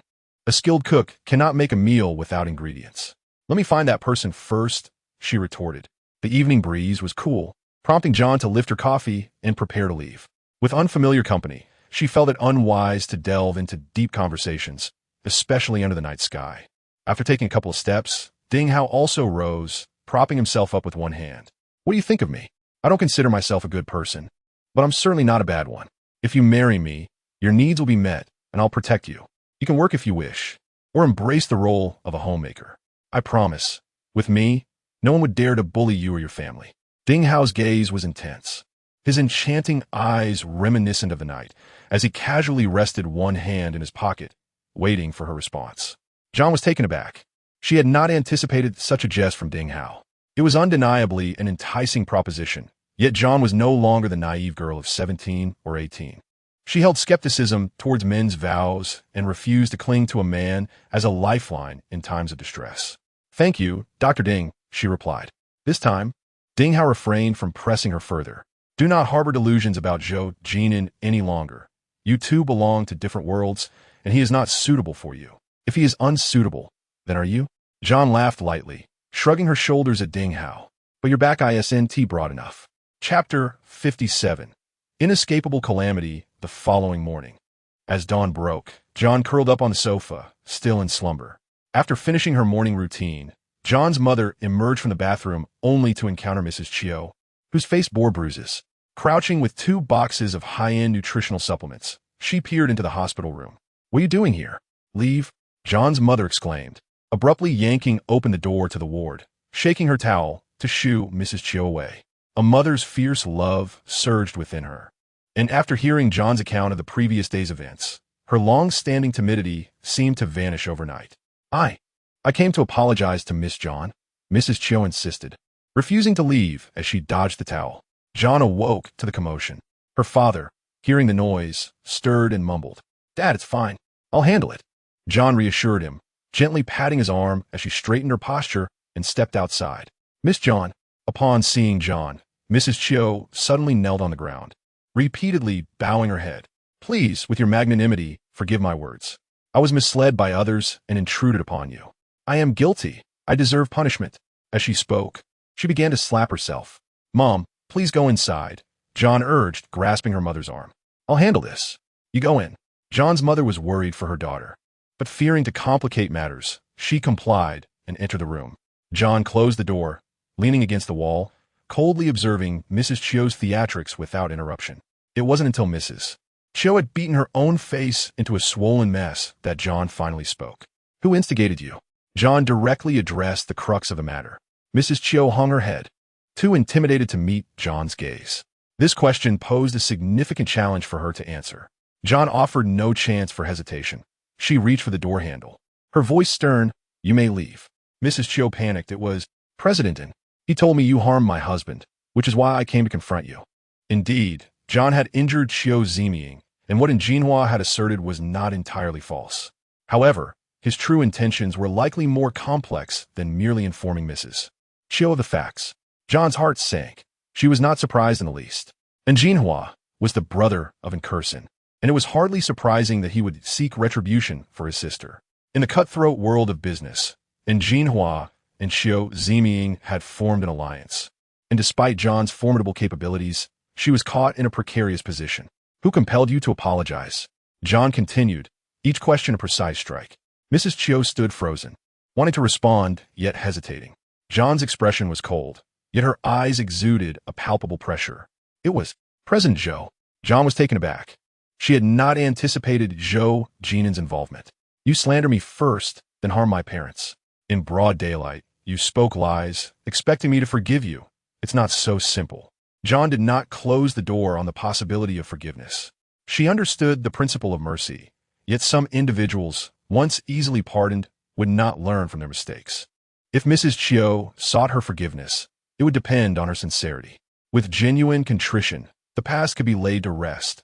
Without it, she would merely be inviting humiliation upon herself. Miss John, please forgive me. I realize my mistakes. I shall never dare again. Mrs. Qiao rushed to bow her head. John's heart remained steadfast. She twisted the doorknob and entered the ward. Outside, Mrs. Qiao remained kneeling. Countless passers-by cast curious glances in her direction. Isn't that the same woman from yesterday? Someone whispered. Immediately, another warned, Qiao, have you forgotten what Dr. Ding said yesterday? No one dared to linger. They avoided her as if she were a plague. Mrs. Qiao felt her pride crumble. Her arrogance from the previous day had transformed into utter humility. The 2 boxes of high-end nutritional supplements lay mockingly beside her. Regret gnawed at her insides. After Zhou Jin'an had departed the previous day, she had latched on her lover, meeting clandestinely in their usual spot. Just as they were about to get intimate, Cheng Lu burst in, capturing irrefutable evidence of her infidelity on his phone. Her lover had even retaliated, exposing her numerous secrets. Mrs. Qiao found herself in an irreversible predicament. Though she and Qiao Ziming still maintained the facade of a married couple, should this evidence surface, it would lead to divorce, leaving her with nothing. Cheng Lu had promised that if John forgave her, he would release his hold over her. Mrs. Qiao believed the matter was straightforward. John was gentle. If she lowered her head and spoke a few soft words, John would surely let her off the hook. However, her calculations had backfired. John, though seemingly fragile, was in fact resilient and unyielding. She knelt and endured the blows, yet John remained obstinately silent. At a loss for how to proceed, she continued to kneel foolishly. Why is she still here? She's an eyesore, thought Xiao's mother, who intended to leave but was halted by John's grasp.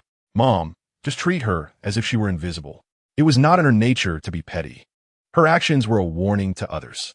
Zhou Jin'an had once said that if someone disrespects you, it is crucial to eradicate that contempt at its inception. This time he intervened. What about the next? John refused to be a caged canary. She must grow her wings to protect herself and her family. Around noon, Sume called, her tone mundane and businesslike, asking John to return to the office. Upon her arrival, John immediately headed to Sume's office. As she entered, she noticed a large stack of red bills on Sume's desk. Please have a seat. Sume did not rise, gesturing for John to sit in the guest chair. These are your commissions since you started. As she spoke, Sume handed John 2 lists. One detailed her commissions, totaling 3 million, while the other outlined the exorbitant medical expenses for Qiao Ziming's hospitalization at a private facility, far exceeding John's expectations. Qiao Ziming's harassment of you was inappropriate, but your defense was excessive, nearly costing him his life. Mr. negotiated a settlement on your behalf, ensuring no criminal charges would be pursued against you. Sume retrieved the agreement from her drawer and handed it to John. The document clearly stated that the treatment costs amounted to 6 million, to be shared equally between John and Tianyu. The company would cover the payment initially, deducting it from John's future commissions. If she had no objections, she was to sign here. Sume offered her a pen. John hesitated momentarily. Signing would mean she owed in Jinhua 4 million, a debt that made her situation even more precarious. Sume continued, do not fear. You are capable. In just over a month, you've secured such a significant commission. Within 6 months, you can certainly repay it. Perhaps even sooner, considering Mr. Zhou will assist you. There was a deeper implication in Sume's words. John took the pen and signed without further deliberation. Why evade a disaster that was unavoidable? Mr. Zhou is not someone who would aid me out of concern. He is not familial, John thought. Sume smiled. That may not be the case. I heard he met with Mr. En yesterday, insisting on repaying your debt. If I am not mistaken, it was also his influence that led to the withdrawal of the accusations against you. Mr. Zhou is quite determined in his support for you. John was unaware of Sume's assertions, momentarily stunned, struggling to regain her composure. But she quickly calmed herself, offering a resigned smile. I worked as Mr. Zhou's secretary for several years. He is very image-conscious and disapproves of my public relations efforts that may tarnish his reputation. The implication was clear. Zhou Jin'an was not helping her out of kindness, but for his own interests. Chapter 58. Would they let me go if I leave? To Zhou Jin'an, she was akin to Su Meitu in Jinhua, essentially a high-ranking employee. Even if she were to depart one day, she would carry their marks. If she thrived, it would be a boon. If she faltered, it would reflect poorly on them. Those like Zhou Jin'an, who held on to past sentiments, might extend a hand. Those who did not would be quick to sever ties, leaving no connections behind. Su Mei was astute, having witnessed many comings and goings. John's explanations, whether true or false, when unchallenged. Mr. Zhou values loyalty. Do not disappoint him. John smiled naively. I'm not someone who serves two masters. Manager Su, rest assured. If there is work, I will always be available. Upon leaving Tianyu, John felt a chill of apprehension. And Jinhua was like a cunning wolf, unpredictable and dangerous. Dancing with wolves and scheming with tigers, John's chances were slim. Yet she understood that once a wolf sets its sights on prey, it will not relent, no matter the distance. Secretary Qiao. John stood by the roadside, attempting to hail a cab, when Cheng Lu appeared in a sleek black suit. It was only then that she noticed a majestic Maybach idling behind him. Mr. Zhou requests your presence, Cheng Lu relayed respectfully. John hesitated, reluctant to enter Tianyu's territory, where meeting Zhou Jin'an posed significant risks. Assistant Cheng, I have other matters to attend to. I appreciate Mr. Zhou's assistance. Please express my gratitude. Just as John was about to enter a taxi, Cheng Lu handed 100 yuan to the driver, coldly instructing, go. The driver, mistaking them for a couple in a spat, accepted the fare and drove off. Secretary Qiao, Mr. Zhou has done so much for you. You truly will not express your gratitude? To thank him, you must say it yourself. He is waiting in the car. Do not keep him waiting too long. The implication was clear. She had no choice but to comply. Very well, I will go with you. John walked towards the Maybach, and Cheng Lu opened the rear door for her, gesturing for her to enter. Once inside, Cheng Lu returned to the driver's seat, and the car swiftly merged into the traffic. Thank you, Mr. Zhou, John expressed sincerely. Cheng Lu raised the partition, creating an enclosed space in the back. The air was thick with Zhou Jin'an's scent, a potent mix of masculine allure and a hint of mint from his hair. The familiar aroma enveloped her, making John uneasy as she turned her gaze to the window, watching the bustling cityscape. Memories flooded back of a business trip with Zhou Jin'an, where he unexpectedly demanded her presence in the confined space of the vehicle. That day, the situation had been similar, with Cheng Lu driving. As she sat on Zhou Jin'an's lap, he had used his strength to press against her. She wanted to scream, but he silenced her with his hand, prompting her to bite his fingers, leaving them bloodied. He had then nicknamed her duo Gu, meaning dog. Out of frustration, she had changed his contact name to Dog Thing. Those moments, though few, had been their playful secret. John believed she had forgotten, yet the memory resurfaced at this moment. Zhou Jin'an sat upright, his expression stern. He retrieved an envelope from behind the seat and handed it to her. Take this. John accepted it and opened it to find a card and a plane ticket. Mr. Zhou, what does this mean? The items were identical to what Mrs. Zhou had given her previously. Did you not wish to study abroad? Hurry and go. Zhou Jin'an's gaze bore into her, revealing his desire to keep her close. However, he soon realized his error. The more he confined her, the more she yearned for freedom. Thus, he chose to let her go. John lowered her eyes, her long lashes fluttering as she stared at the ticket, pondering for an extended period. Was there joy? Yes. But the joy arrived too late. Was there regret? Certainly. The regret lay in the fact that he only now understood her. Zhou Jin'an had finally relinquished his hold, and John should have felt elated. Yet, an unseen weight constricted her chest. The Maybach weaved through the city, making circles around the central hospital. One circle, then another, and yet another. By the 13th loop, John lifted her head. Assistant Cheng, please stop at the main entrance. Cheng Lu complied, pulling the vehicle to a halt. John placed the card and ticket back into the envelope and returned it to Zhou Jin'an. Mr. Zhou, I appreciate your kindness, but I no longer require it. Their eyes met. John's gaze was tranquil as a still lake, while Zhou Jin'an's icy stare simmered with anger. John averted her gaze, reaching for the car door. Suddenly, Zhou Jin'an gripped her wrist. John, can you not follow instructions for once? If you do not leave, they will not spare you. John smiled softly, her expression serene. Mr. Zhou, if I leave, will they truly set me free? Once a hunter has identified its prey, it will not relent, no matter the distance. John understood her predicament. She had no options left. Mr. Zhou, nonetheless, I must thank you.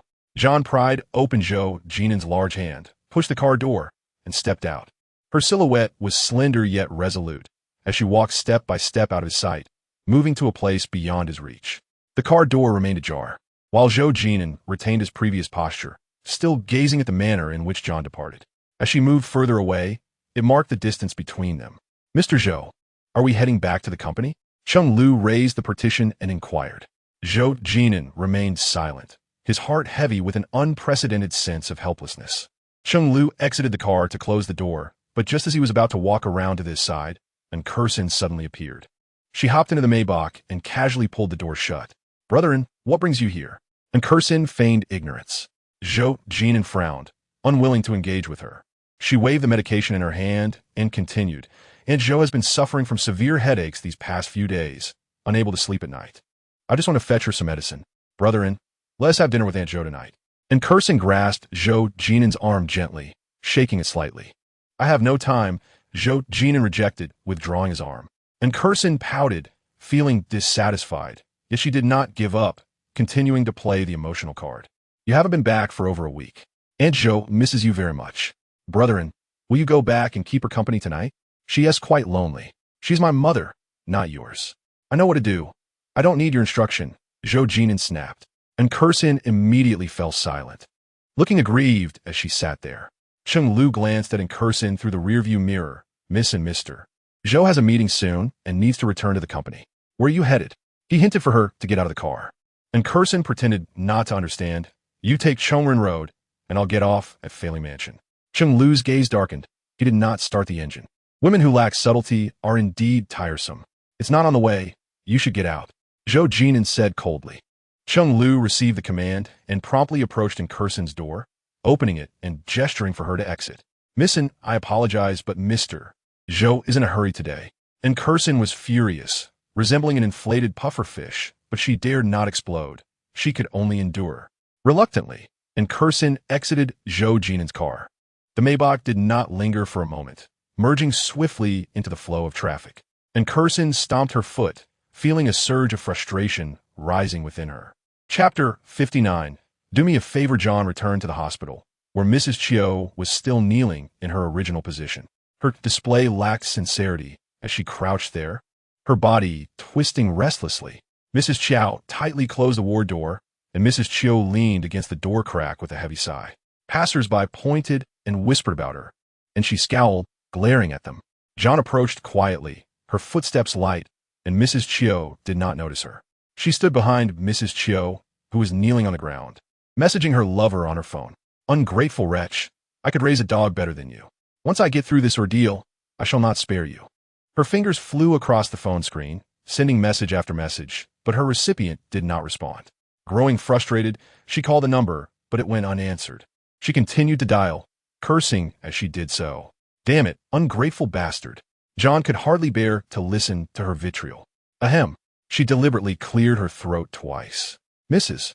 Qiao turned around, startled to find John standing behind her. Her plump body trembled, and she hurriedly tucked her phone away, straightening her posture. "Miss Qiao, please forgive me this time. I swear," she said, raising her right hand solemnly. John crossed her arms, remaining silent, her cold gaze fixed upon her. "I know I was wrong. I must have been kicked by a donkey to act so foolishly. You are magnanimous. I shall never dare again," Mrs. Qiao pleaded, her voice hoarse from a day of fasting. "To earn my forgiveness is not impossible." John relented, but she trailed off mid-sentence. Hearing a glimmer of hope, Mrs. Qiao crawled forward on her knees, attempting to embrace John, who stepped back. "Miss Qiao, if you forgive me, I would go through fire and water for you. Is that so?" Mrs. Qiao nodded vigorously. John chuckled lightly and dialed Cheng Lu's number in front of her. "Assistant Cheng, should I forgive Mrs. Qiao?" Cheng Lu, wearing a Bluetooth headset, had just returned Zhou Jin'an to Nanchun. "It's up to you." Mr. Zhou said, "Everything is at your discretion." The call was on speaker, allowing Mrs. Qiao to hear Cheng Lu's words. Upon hearing this, her expression changed dramatically. "Miss Qiao, please trust me one last time. I assure you I shall not dare again." In that critical moment, John chose to leverage her position. "What can you guarantee?" Mrs. Qiao was rendered speechless by the question. Cheng Lu quickly sent John a video file. "See if this is useful."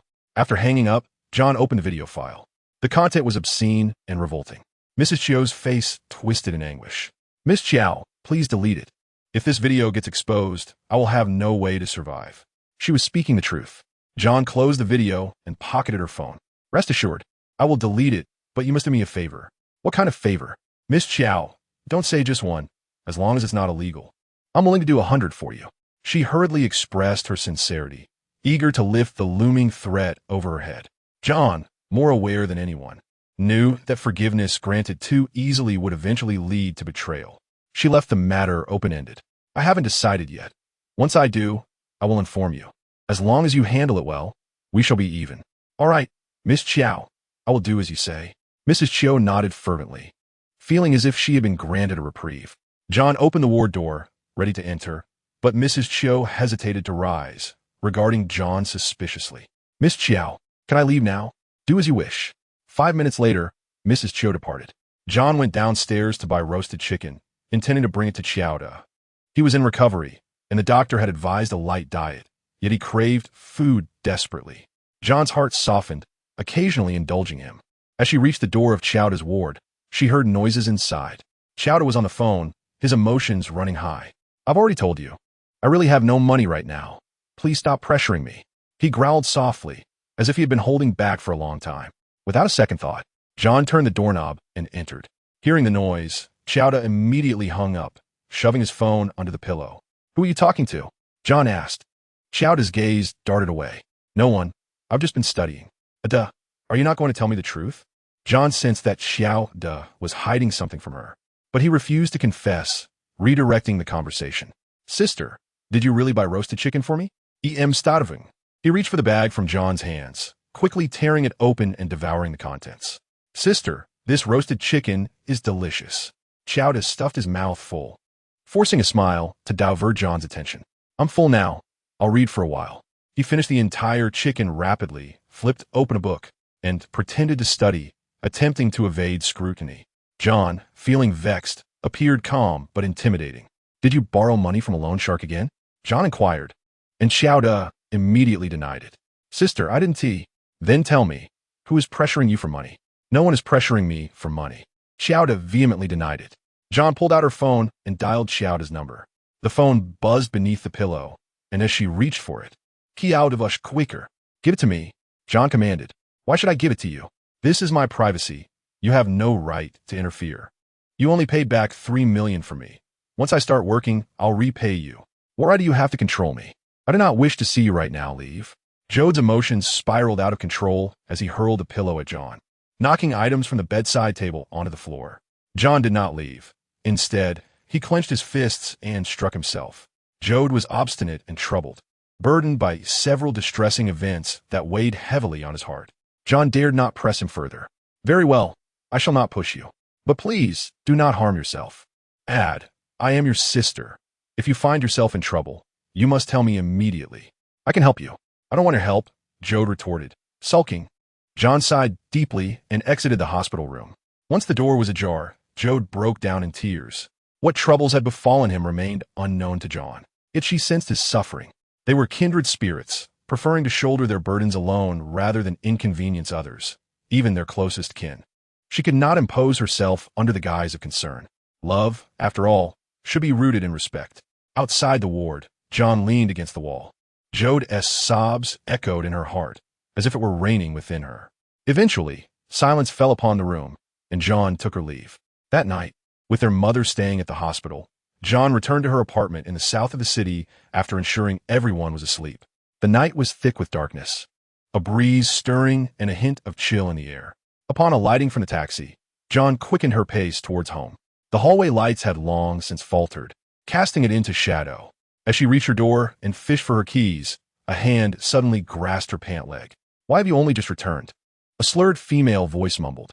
Startled, John instinctively recoiled, but the figure clung to her leg. Missin, what are you doing here? John asked, bewildered. I've been waiting for you, and Qiao En murmured again, resembling a sloth as she wrapped her slender arms around John's thigh, leaning heavily against her. I feel so unwell, and continued, making a motion as if to vomit. Please, hold on, John urged, hastily opening the door. And Qiao En stumbled inside, covering her mouth, and made her way to the bathroom, where she clung to the toilet and retched. After what seemed an eternity, she finally recovered, appearing utterly drained. Secretary Qiao, I would like some water, she said feebly. John turned to fetch her a glass, while Qiao En swayed and collapsed onto the living room sofa. John suspected that Qiao En wasn't as inebriated as she pretended. Her behavior hinted at ulterior motives. Hangzhu, angesin srut. Her eyes glazed with tears as they spilled over like pearls from a broken string. Shall I contact your family? John inquired, her intent solely to expedite Qian's departure. No, Qian replied. Secretary Qiao, it hurts here. She poked at her chest.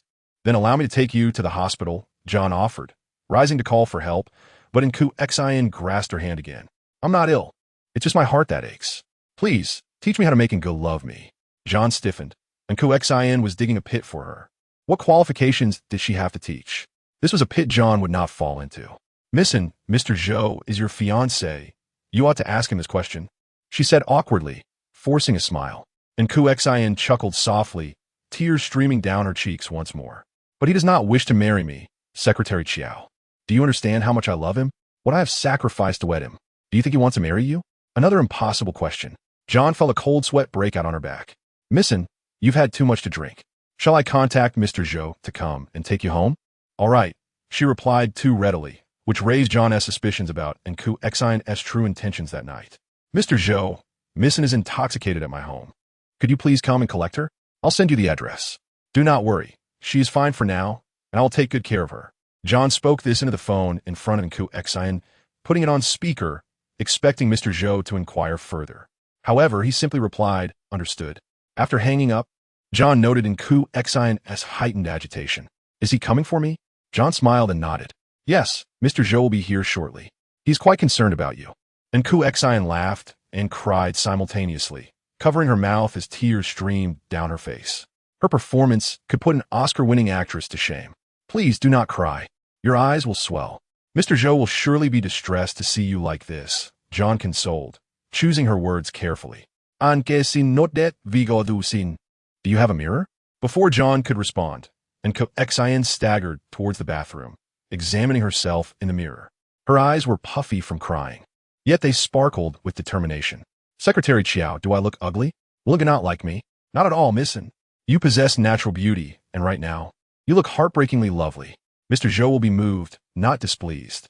In order to facilitate Qian's departure, John showered her with compliments. A skill she had acquired from her time as Mr. Zhou's secretary, often needing to flatter him in various social situations. Mr. Zhou is quite stoic and dismissive of such niceties, but I learned to master the art of praise. My words resonated deeply, often garnering admiration for my ability to speak well.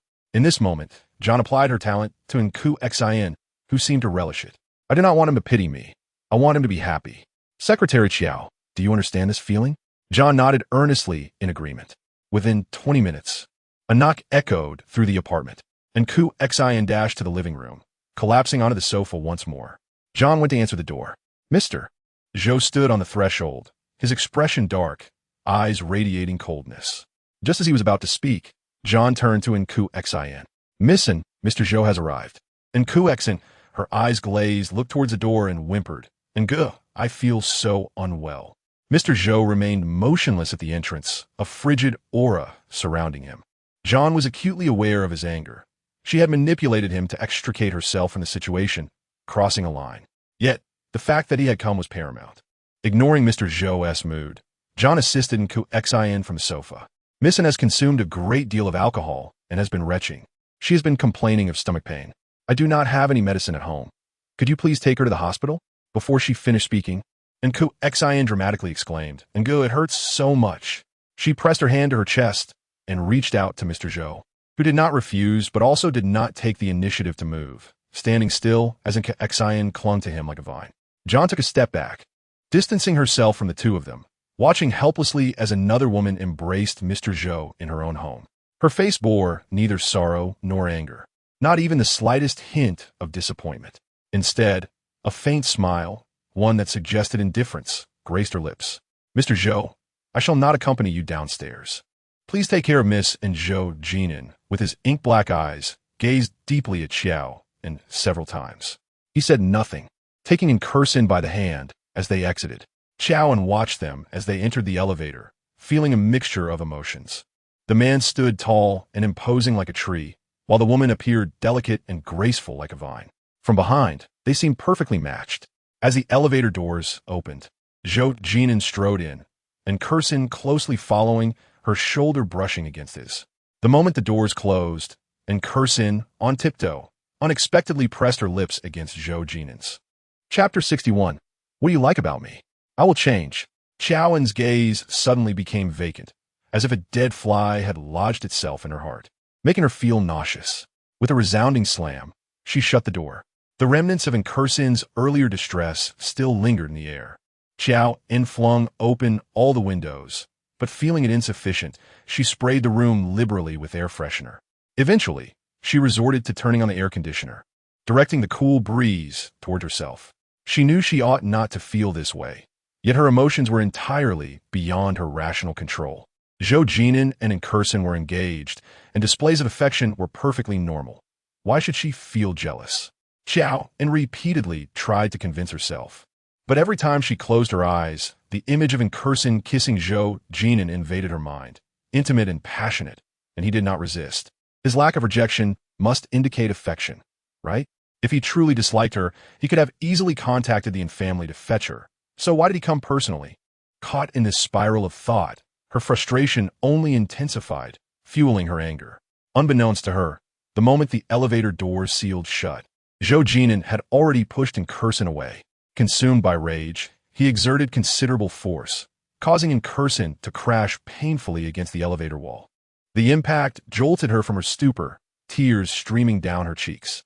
"Brethren, please don't be so harsh on me. I know you care. You just don't know how to express it. You truly love me in your heart," she babbled. Zhou Jin'an's brows knitted tightly as he pointed at Inkursin, resisting her attempts to draw closer. "I have made myself quite clear. I do not like you. Do not indulge in misplaced feelings." Inkursin's tears flowed freely. "You're lying.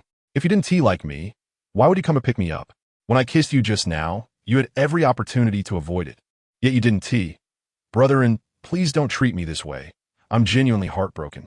The confined space of the elevator exacerbated her despair, and she pressed against Zhou Jin'an once more, only to be pushed away again. "I came to fetch you to prevent you from bothering Qiao En. Our relationship has nothing to do with her. Do not continue to disturb her, or else you will kill me."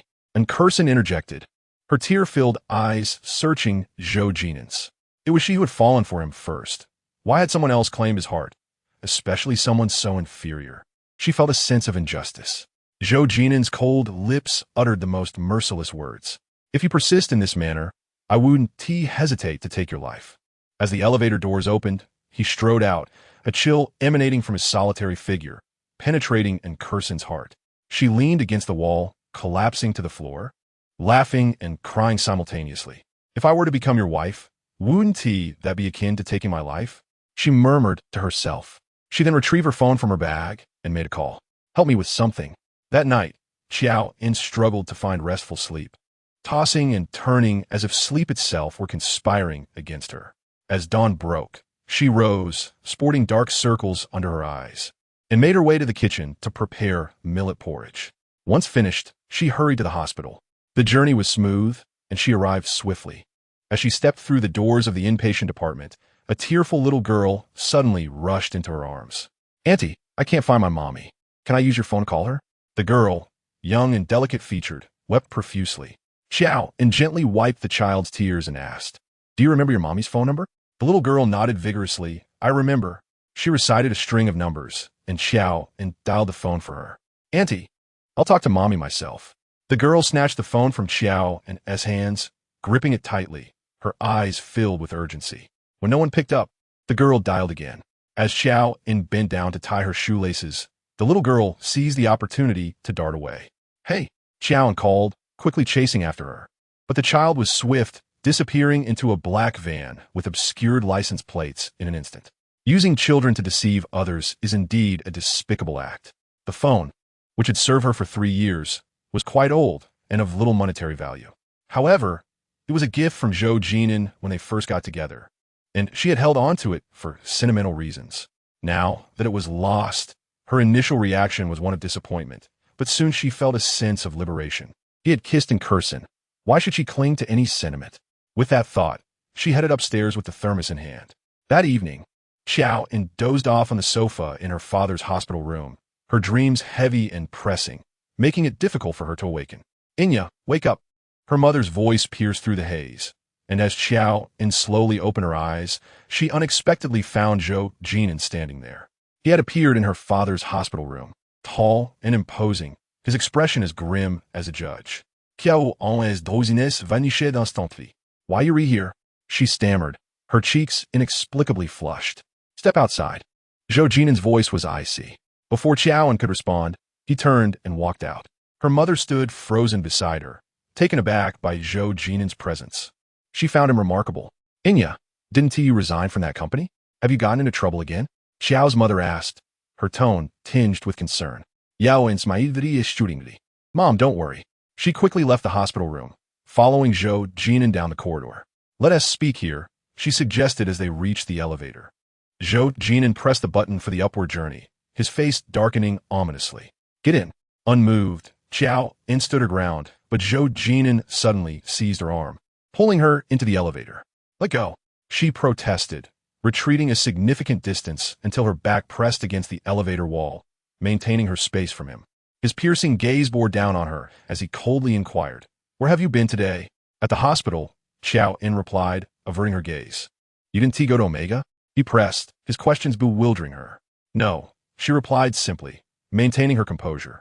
She was a wise woman, knowing that when resistance was futile, there was no need for reckless sacrifice. Passive defiance was the key to balance. Then why did you arrange to meet my mother there? Zhou Jin'an's eyes darkened further. Omega had once been the largest commercial complex in Rongqing, but after a tragic stampede incident 2 years ago, it had fallen into disrepair. Most businesses had either closed or were merely dragging on. It was common knowledge that Omega had become a ghost building. Did I invite Mrs. Zhou to Omega? How could I possibly arrange that? Yao En retorted. She was merely a pawn in Mrs. Zhou's game, with the initiative always resting with her. If Mrs. Zhou wished to see her, a single phone call would suffice, and she would have no choice but to arrive promptly. As for her, she had no authority to initiate such an invitation. You didn't tea? Zhou Jin'an's expression darkened even more. He pulled out a phone, an old model typically used by Mrs. Zhou, revealing a message. This message was sent by you, wasn't it? The source of the message pointed directly at Joan, as the number that sent the text was hers. The evidence was irrefutable, leaving her no room for denial. No, Joan vehemently protested. I lost my phone this morning. That message was not sent by me. Her explanation, however, was flimsy at best. The elevator opened on the 25th floor, and Zhou Jin'an stepped out briskly, his expression dark and foreboding. Mr. Zhou, I am telling the truth. My phone was stolen this morning, and I did not send a message to Madame Zhou, Joan reiterated, following him out of the elevator. But before her words could settle, a figure rushed around the corner, seizing Joan by her hair. Wretched woman, you will not escape unscathed. Chapter 62. She harmed Madame. She deserves death. Joan was caught off guard, unable to evade the assault. Lu Ma was in a frenzy, her age belied by her strength, and Joan felt as though her skull might be torn apart. Let go, Zhou Jin'an commanded coldly. Lu Ma, with tear-streaked eyes, choked on her words in defense of Madame Zhou. Young master, she harmed Madame. She deserves to die. I did not harm Madame. Joan defended herself. Lu Ma raised her hand to strike Joan, but Zhou Jin'an was quicker, grasping Lu Ma's wrist. Did you not hear me tell you to let go? Lu Ma was devoted to Madame Zhou, and others respected her in deference to Madame Zhou's name. As the only son of Madame Zhou, Zhou Jin'an had never spoken harshly to her due to her care for his mother. Yet today, for the sake of Emir Joan, he not only shouted at her, but also laid hands on her. Lu Ma's eyes grew redder, her lips trembling. If anything happens to Madame, I will haunt you as a ghost. She released her grip, yet her murky gaze remained fixed on Joan. Throughout, Zhou Jin'an had not disclosed to Joan what had happened to Madame Zhou. Joan, normally composed in crises, quickly surveyed her surroundings. There was an intensive care unit at the corridor's bend. What happened to Madame? Joan asked, suspicion lacing her tone. Zhou Jin'an's eyes were heavy as he gazed at the ICU. She received your message, went to Omega, and was struck on the head by a falling potted plant. What a coincidence it was. Joan lost her phone early that morning, and Madame Zhou nearly lost her life due to a text. Madame Zhou was Zhou Jin'an's biological mother, and with her at risk, Joan's fate appeared grim. Show me that message once more, Joan requested. Zhou Jin'an handed his phone to her. Madam, see you at Omega at 1 o'clock. It is urgent. Joan glanced at the timestamp. 8:43 a.m. Her phone had been stolen around 7 o'clock a.m. This meant that someone had used her phone to send a message to Madame Zhou. Who could that person be? What was her motive? Al folk enveloped Joanneschmind. refusing to dissipate. The thief was merely a strange little girl, around 7 or 8 years old. They had no grievances against one another, and there was no reason for her to frame Joan. Moreover, the note from Madame Zhou in her phone was discreet, and Zhou Jin'an had never noticed, let alone anyone else. Thus, the individual who messaged Madame Zhou must have known her phone number in their relationship. It was not me. I swear, Joan insisted firmly. If it wasn't you, then who sent it? Unparalleled. Madame has been unconscious and has yet to awaken. You are the culprit. Zhou Jin'an's brows knitted together, his thin lips forming a cold arc. He silenced Lu Ma with a piercing glare. Just as Joan was about to voice her suspicions, the elevator doors opened unexpectedly, and Qiao En, who had not shown herself until now, emerged, tearful. "Uncle, how is Aunt Zhou? What did the doctor say? What was she doing at a place like Omega?" Zhou Jin'an remained silent. It was Lu Ma who responded. "Miss Qiao En, you have finally arrived. Madame was wronged.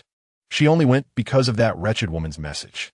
Who would have thought that as soon as Madame arrived, a potted plant would fall from above, striking her on the head? Someone wants Madame dead."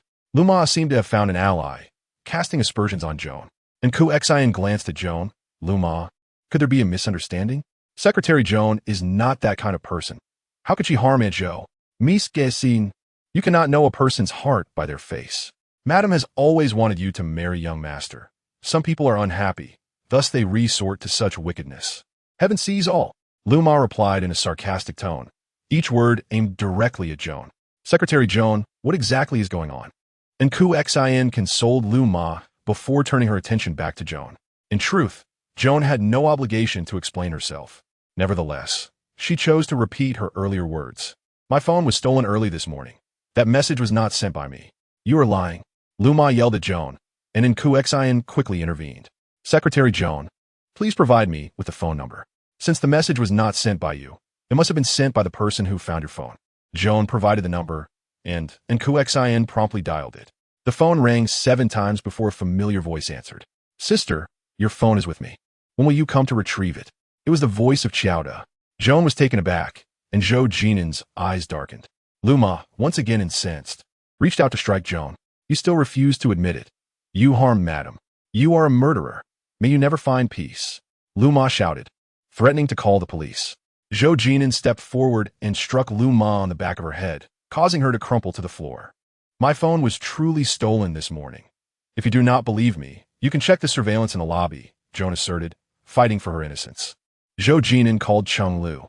"Check the lobby surveillance and bring Secretary Joan's phone." Cheng Lu complied immediately. In less than 20 minutes, he returned with the requested items. "Secretary Joan's brother said her phone has been charging with him since the morning," Cheng Lu stated, casting a deep glance at Joan. "What about the surveillance?" Zhou Jin'an extended his hand, and Cheng Lu handed him the video footage. Zhou Jin'an reviewed the footage from 7 a.m. to 9 a.m. 4 or 5 times. The video captured Joan and a young girl conversing, though the girl's face was never revealed. Moreover, when she left, there was no indication that she held anything in her hands. Since Secretary Joan claims the child stole her phone, we simply need to locate this girl to clarify matters. However, Secretary Joan, could you explain why your phone ended up with your brother? And Qiao En inquired once more. Joan was perplexed. The child had taken her phone, and she had chased after her, but the girl had fled. How did the phone end up with Qiao En? She truly did not know. "I do not know," Joan replied honestly. "Does your phone possess the ability to duplicate itself?" Joan remained silent. Everything seemed to conspire against her. Speaking further would only deepen her troubles. "Perhaps this. I just happen to have 2 friends at the police station. Should we let them investigate? I believe Secretary Joan is innocent, but given the matter concerns Aunt Zhou's safety, it is wise to exercise caution. And what do you think?" And Qiao En turned to Zhou Jin'an, seeking his opinion. Zhou Jin'an's cold gaze resembled the pitch-black night sky. He cast a glance at Qiao En and replied, "I believe you're absolutely right." Zhou Jin'an's response took everyone by surprise. A subtle joy flickered across Aunt Kirsten's face. "Brethren, I will make the call." Boldly, she inched closer to Zhou Jin'an and took out her phone to contact the police. Just then, however, Zhou Jin'an halted her. "I will handle it," he asserted, pressing down on Aunt Kirsten's hand. Anger radiated from his sharply defined features, his face a stormy shade of blue as he seemed poised to punish Qiao En, who had been branded a suspect. And Kirsten paused, but quickly regained her composure. Brethren, are you certain about this? Secretary Qiao might be innocent. She feigned concern for Qiao En, but was merely testing Zhou Jin'an. His eyes remained icy, and he did not look at Qiao En as he spoke. His voice is frigid as the winter's chill. Contact Director Huang and explain the situation. All suspicious individuals should be interrogated without mercy. This directive was aimed at Cheng Lu. Yet Qiao En felt as if it were directed at her. Was she not the suspect? The text had originated from her phone, and it was at her invitation that Mrs. Zhou had encountered trouble. Was she not the perpetrator?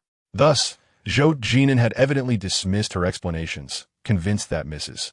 Zhou had been harmed by Qiao En. Interrogate them as necessary? Spernorinency? A cold laugh echoed in Qiao En's heart. Zhou Jin'an was indeed merciless. Cheng Lu complied swiftly, and soon Director Huang arrived in person. Mr. Zhou, with such a grave matter at home, you must remain strong. Leave the investigation to me. I assure you that within a week, I will uncover the truth and provide you with an explanation. Director Huang pounded his chest, pledging his commitment. Thank you, Director Huang. Zhou Jin'an replied coolly. Huang's gaze shifted to Qiao En, his shrewd expression instantly turning fierce. Qiao, you will come with me. Thus, before everyone, Qiao En was taken away.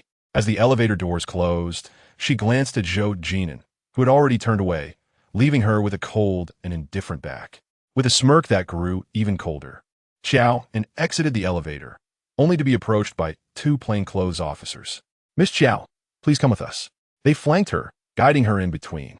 Director Huang exited the elevator as if he did not recognize Qiao En and hurried away. Qiao En was taken back to the police station, but unexpectedly, no one came to take her statement. She lingered in the small detention room, feeling as if she had been forgotten by the world. On the second day of her confinement, Ding Hao arrived. What on earth is happening? He had barely settled in when his voice grew anxious. Qiao En evaded the topic and countered. How did you know I was here? Ding Hao rolled his eyes. Why wouldn't I know? Can you not think better of me? I'm genuinely worried about you. Qiao En smiled. Worried for what? Am I defaulting on a debt to you? Dr. Ding, how didn't he know you were so meticulous? She jested lightly, unwilling to divulge any information. Now you realize? Ding Hao scoffed. Qiao En's refusal to reveal the truth did not preclude him from questioning her. Did you really harm Mrs. Zhou? He gazed at her with disbelief. No one believed her. Words were futile. She replied dismissively. With the world branding her as the culprit, even Zhou Jin'an believed it, so it must be true. Ding Hao smacked his thigh in exasperation. Come on, Qiao En. It's time to stop the bravado.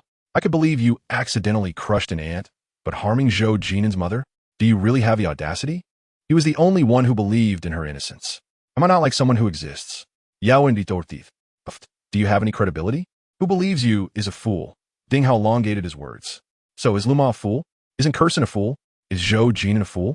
Qiao En couldn't help but chuckle to herself, realizing she was indeed dancing with fools. Ding Hao reclined in his chair, his hands behind his head, but his gaze remained fixed on Qiao En. Stop pretending to be tough. Aren't you tired of it? Tell me the truth, and I will clear your name. Thank you. But this matter is beyond your help. Since someone had set a trap for her, she could only await her downfall. Damn, you don't trust me? Ding Hao exclaimed in frustration, pointing at Qiao En. Don't underestimate me. My capabilities are no less than Zhou Jin'an's. If I say I will help you, I will see it through to the end. If you treat me like a stranger, that's on you. Qiao En pressed her lips together and smiled. All right, I believe you. Can you help me get out of here? A small matter, leave it to me. However, after Ding Hao left, he never returned. Days turned into weeks. By the third day, Qiao En's heart began to race. How was Mrs. Zhou faring? Was her family well? Her mind was a tempest of worries. On the fifth day, Cheng Lu arrived, bringing numerous items and laying them out before Qiao En. The weather has turned cold. Secretary Qiao should dress warmly. These new outfits were tailored to your size, and I brought fresh bedding for you. Rest assured, they have all been cleaned. By the way, I brought your favorite delicacies. There is soup in the thermos. Make sure to finish it. And these books are ones you used to enjoy. I thought you might find them entertaining. The abundance of items made Qiao En feel as though Zhou Jin'an wanted her to consider this place her home. How is Mrs. Zhou? Yao En inquired. The situation is not optimistic. She has remained in a coma and has not awakened, Cheng Lu replied candidly. Qiao En fell silent, and after a long pause, she spoke.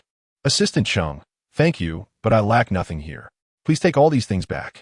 She rejected the kindness. She, who felt wronged, was not believed by Zhou Jin'an. who had personally ordered her confinement here. Now, he sent Chung Lu to show her concern, expecting her to forget his callousness, to feel grateful for his small favors. Qiao En scoffed internally. She could not do that. Secretary Qiao, you have been with Mr. Zhou for 3 years. Do you not understand who he is? He sent you here for a reason. Chung Lu defended Zhou Jin'an, but hesitated mid-sentence. Yao En laughed bitterly. How could she not understand Zhou Jin'an? Cold-hearted and decisive. He trusted no one. The one whose life hung in the balance was his mother. What was she to him? Merely a past bedmate. And his disbelief in her was hardly surprising. Qiao did not blame Zhou Jin'an. She was simply disheartened. She clearly remembered his words. Show no mercy. Rising, she did not cast another glance at the items. Thank you, but I truly do not need them. Chapter 64. The greater good prevails. Those items were left untouched. Chung Lu did not take them back. After leaving the police station, he reported to Zhou Jin'an. Zhou was still at the hospital, where Mrs. Zhou remained unconscious. The doctors indicated that the flower pot's fall had injured her nerves, and she was likely to become a vegetable. Secretary Qiao might still be angry with you. She was adamant about not accepting anything. Zhou Jin'an's expression darkened, and he rubbed his brow. Qiao En was generally gentle, but when she was obstinate, she was more difficult to manage than a mule. Before everyone, he had handed her over to the police. Her anger was justified, but he had acted to protect her. You may leave, he instructed. Chung Lu, unable to hold back, asked, Mr. Zhou, when will Secretary Qiao be released? Keeping her here indefinitely is not a solution. Zhou Jin'an exhaled deeply. We shall see. He proactively ended the call. The most perilous places are often the safest. This is a principle he firmly believed in. He personally escorted Joan to the police station, fearing that someone might attempt to harm her again. However, Joan remained oblivious to his intentions.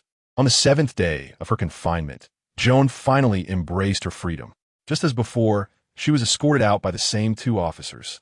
Miss Joan, you are free now, one of the officers announced. Free? What had she lost? Joan refrained from asking, hastily exiting with the sole intention of rushing to the hospital.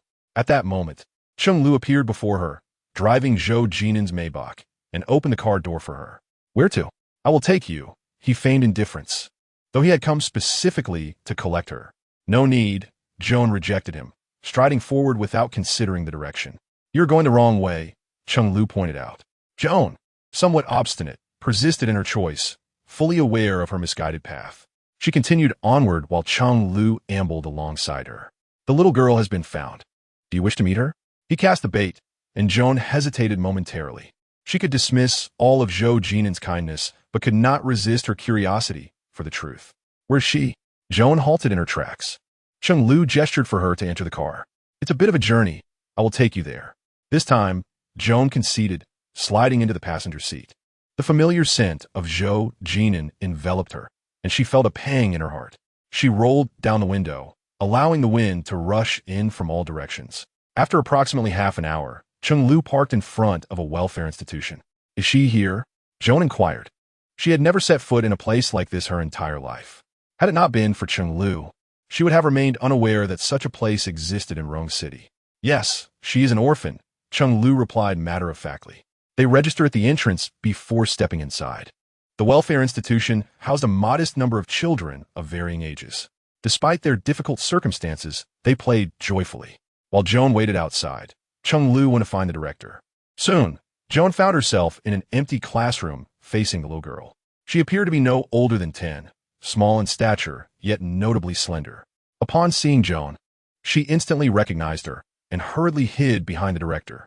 The director, an elderly woman with graying hair and a plump figure, wore a kind smile. Hua Hua, don't hide. Auntie and uncle have come to see you. The director attempted to coax Hua Hua forward, but the girl resisted. Director, could you please let me speak with her for a moment? Joan crouched down, retrieving a lollipop from her bag. We know each other, don't we? This candy is for you. Joan extended the candy toward Hua Hua, whose timid eyes peeked from behind the director, fixated on the sweet treat. Hua Hua, didn't you say you love lollipops? Annie is giving you one, so go ahead and take it. The director patiently encouraged her. No child can resist the allure of candy. And Hua Hua was no exception. She snatched the candy from Joan's hand, unwrapping it hastily before popping it into her mouth. Eat slowly. No one is going to take it from you, the director intervened, helping her unwrap the candy. Holding the lollipop, Hua Hua finally smiled. Is it tasty? Joan inquired again. Hua Hua nodded. Joan opened her bag, revealing an array of colorful candies. Hua Hua's eyes widened in delight. Annie has a few questions for you. If you tell me the truth, I will give you all these candies. It was a trade. Hua Hua hesitated, torn within, yet her resolve seemed fragile. Someone told me to steal your phone. She was astute, understanding the inquiry Joan was about to make, and spoke up immediately. Joan encouraged her by handing her a handful of candies. Do you remember who that person was? Joan pressed on. Hua Hua pondered for a long while before shaking her head. I haven't met Liu Sainer. The director quickly explained. Liu Sainer is essentially a trafficker. Under the guise of adopting Hua Hua, she forced this young child to con people on the streets, using her as a source of income. The director sighed heavily, shaking her head in dismay. Joan felt a pang of sorrow in her heart as she gently patted Hua Hua's head. Hua Hua, these candies are for you. I will bring you more next time I visit. All right? Really? Hua Hua's eyes sparkled with surprise. Joan extended her pinky. Let's make a promise. Hua Hua solemnly linked her pinky with Joan's. Where's Liu Sainer? Do you know? She inquired once more. The truth of the matter lay solely with Liu Sainer. Joan understood she must locate her. Liu Sainer is dead. Hua Hua's eyelids suddenly drooped. Joan's heart raced. Liu Sainer was dead? How could this happen so abruptly? When did this happen? Joan blurted out. It was the director who responded. It happened 5 days ago. She took Hua Hua out to con people again and was recognized. While trying to escape with Hua Hua, she was struck by a truck. Some might say she got what she deserved. She had committed countless wrongdoings. The director expressed her indignation. Joan's mind swirled, her heart tumultuous. She had an unsettling intuition that Liu Sainer had been silenced. In this world, the mouths of a deceased are the most securely closed. Thus, that person had taken Liu Sainer's life. And with that, Joan's pursuit of the truth became impossible. Without the perpetrator, she herself could be framed as the culprit. This tactic of scapegoating was executed with alarming skill. After leaving the welfare institution, Cheng Lu drove Joan back to the hospital. She leaned back in her seat, her expression one of deep concern. Don't worry. Zhou will investigate and will surely restore your name. Cheng Lu spoke reassuringly. Joan was uncertain whether these words were Cheng Lu's own or a message from Zhou Jin'an. Instinctively, she rejected the notion. Please tell Zhou that it's not necessary. Her demeanor mirrored Zhou Jin'an's distance. Cheng Lu could not help but defend Zhou Jin'an. Secretary Joan, I believe you truly misunderstand Zhou. It's not that he doesn't believe you. He is simply worried about you being wronged. So, he chose to betray me? Joan retorted. For my own good? He sent me to the police station to avoid me being wronged. Why didn't he just send me straight to prison? The fire of indignation within her flared anew. I appreciate Zhou's goodwill, but I genuinely do not require it. Chapter 65. Someone sent her red roses. Cheng Lu seemed to want to say more, but ultimately remained silent. As the car halted at the hospital entrance, Joan opened the door and stepped out. A few minutes later, she appeared in her father's hospital room. Her mother was massaging her father's legs, and upon noticing Joan's arrival, she appeared somewhat surprised. Inya, weren't you away on a business trip for a closed training session? How did you return so quickly? Joan was momentarily taken aback. She had been taken away in such haste that she had not had the chance to inform her family. Someone had concealed her arrest from them. Yes, it's over now, she replied. Look at you, you've lost so much weight these past few days, her mother exclaimed. I will continue massaging your father's arms, and there's fruit in the bowl. Wash some to eat. Concerned, her mother urged Joan to have some fruit. Indeed, Joan was hungry. She stood up to grab some fruit, only to be astonished by the exotic array before her. Mangosteen, egg fruit, cherimoya, and several others whose names she could not recall. Each fruit bore an imported label, indicating their steep prices. Her parents had lived frugally, often purchasing only apples and bananas, never splurging on such expensive imports. Mom, did you buy these fruits? Joan asked, picking up a mangosteen before setting it down again. How could we possibly buy these? They were sent by your former colleague. Look, he even brought a number of nutritional supplements, replied Mother Qiao, while gently massaging Father Qiao's shoulders. Following her gaze, Qiao En noticed several boxes of premium nutritional products placed beside the hospital room door. During her years alongside Zhou Jin'an, she had often engaged in the practice of gift-giving, presenting items that were expensive, rare, and of significant meaning. Each of those boxes contained imported goods, each valued at tens of thousands. Who among her colleagues could be so generous? Certainly only Zhou Jin'an, who had the knack for mixing a slap with a few sweet dates as his effective strategy. Why don't you consider returning to your previous company? Look, they haven't forgotten you. Mother Qiao remarked, leaving Qiao En in shock. She had already informed her mother about her relationship with Zhou Jin'an, yet her mother suggested she return. At that moment, Qiao En felt her mother was thinking too simplistically. Mom, we cannot accept these, she insisted, hastily finding a bag to collect the fruit and the boxes of premium supplements before leaving the hospital room. In the special ward on the 25th floor, Qiao En's sudden appearance caught Lu Ma's attention, who glared at her menacingly. You shameless wretch. How dare you show your face here? Lu Ma, who had previously referred to Qiao En as Miss Qiao, now resorted to an insult. Qiao En chose not to engage with her, placing the items on the floor and turning to leave. Lu Ma, unaware of the circumstances, stepped forward, stomping on the fruit and hurling a box of nutritional supplements at Qiao En. Pretentious. Madam, doesn't T want your gifts?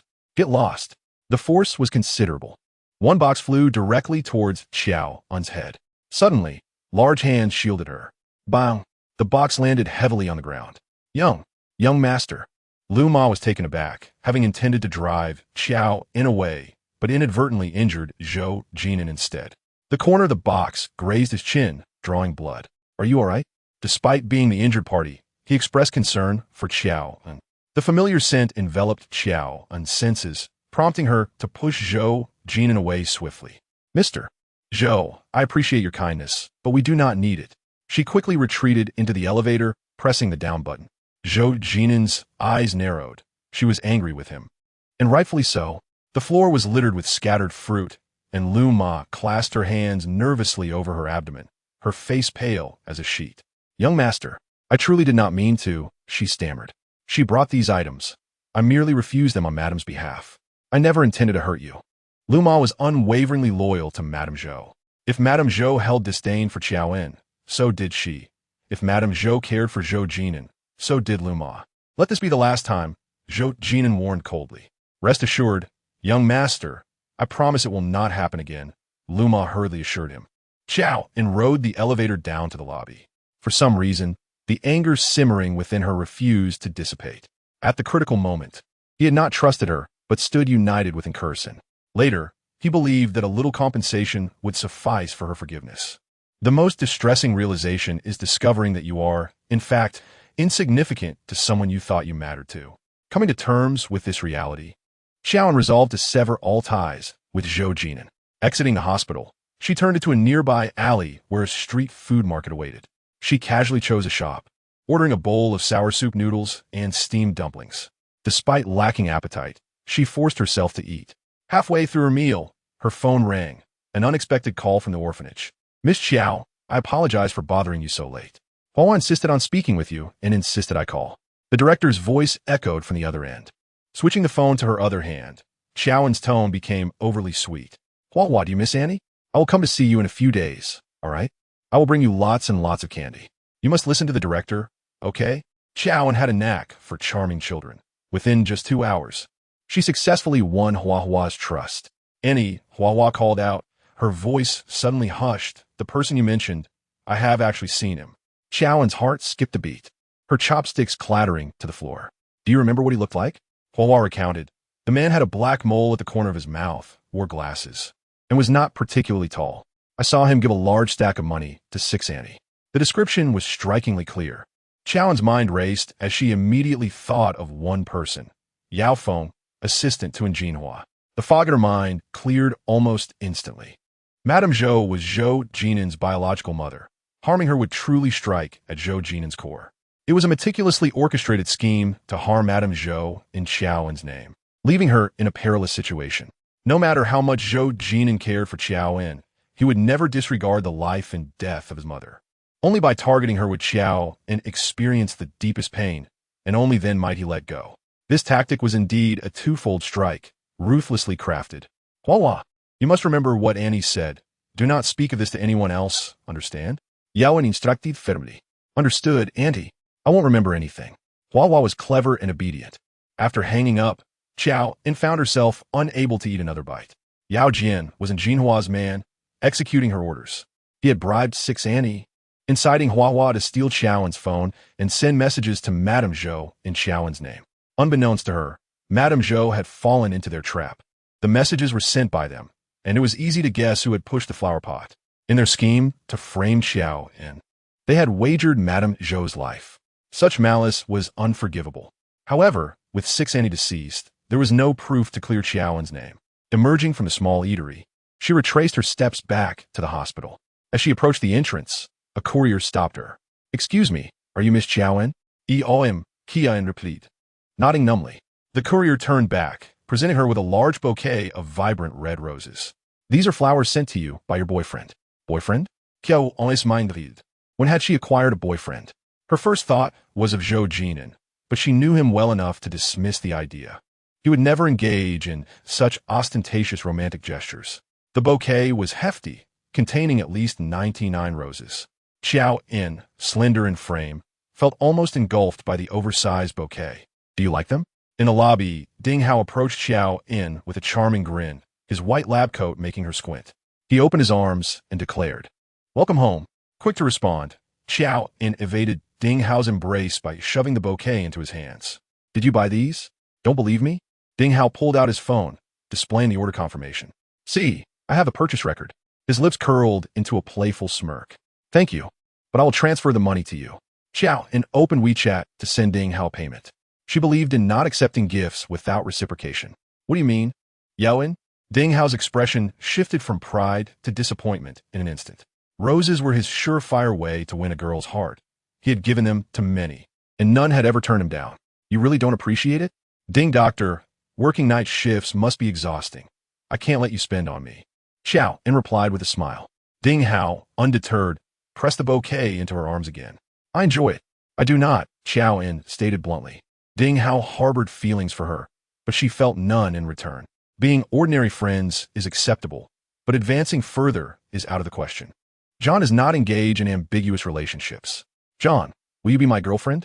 Ding Hao suddenly knelt on one knee, holding a bouquet of flowers. In the bustling entrance of a hospital, dressed in a white coat, he drew attention, and now, with the roses in hand, he became the center of focus. He was the focal point, and John was thrust into the limelight. Together, together, together. The crowd of onlookers applauded in unison. John felt as if she was being roasted over a fire, wishing desperately for a hole to hide in. At that moment, Zhou Jin'an and Cheng Lu emerged from the elevator. Zhou Jin'an walked briskly, his gaze unfaltering.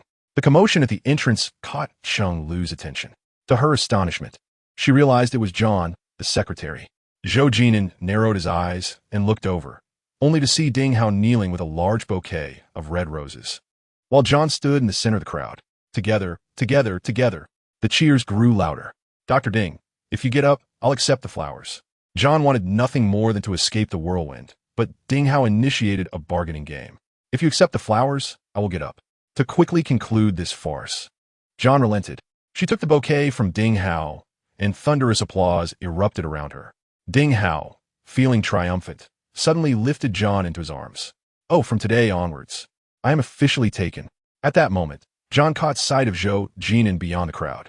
He stood apart, his furrowed brows resembling a frozen lake. Despite the surrounding noise, John felt as though the entire world had fallen silent. "I love you," Ding Hao declared, cupping John's face and kissing her cheek passionately. Uncertain of where her strength came from, John suddenly pushed Ding Hao away. "I'm sorry." She fled, leaving the bouquet behind. However, the scene of Ding Hao's confession pierced Zhou Jin'an's heart like a thorn. At 2 a.m, after Mr. Qiao fell asleep, John, who was on duty, found herself wide awake. As soon as she closed her eyes, Zhou Jin'an's figure loomed in her mind.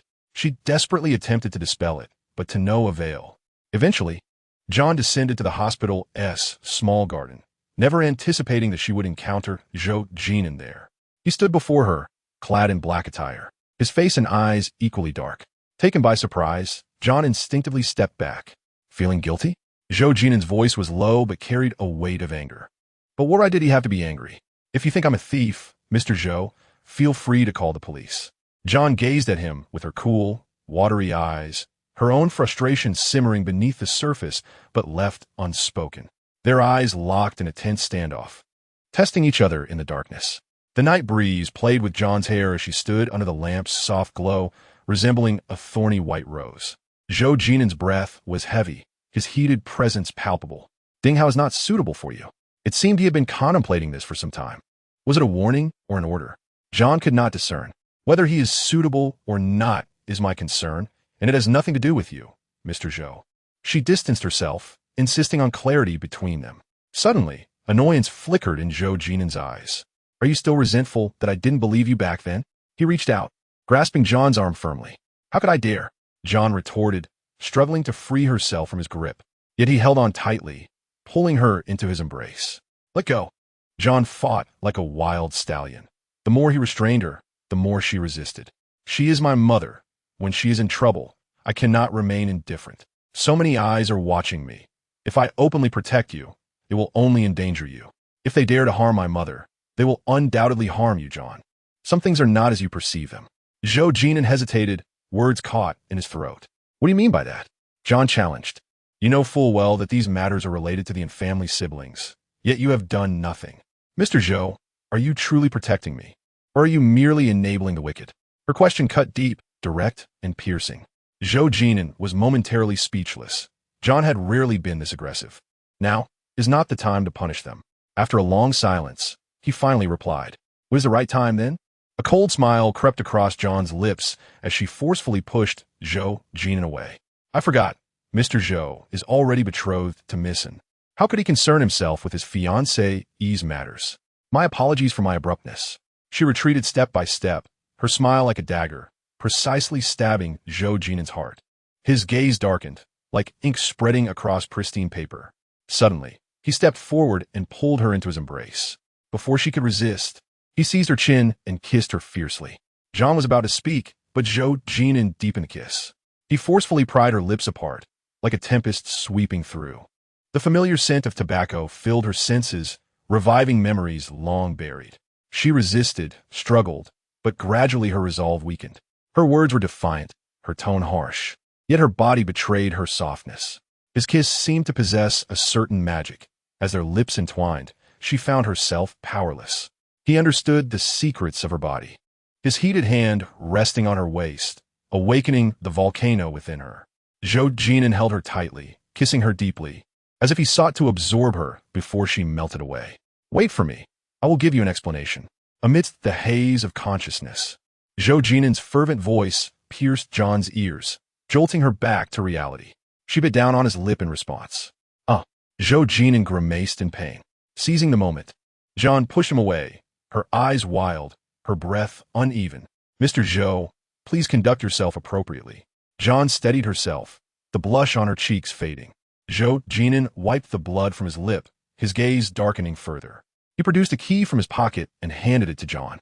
Move to Qiao En and live with me. Qiao En was Zhou Jin'an's private residence. He had a strong sense of boundaries and disliked outsiders, including John.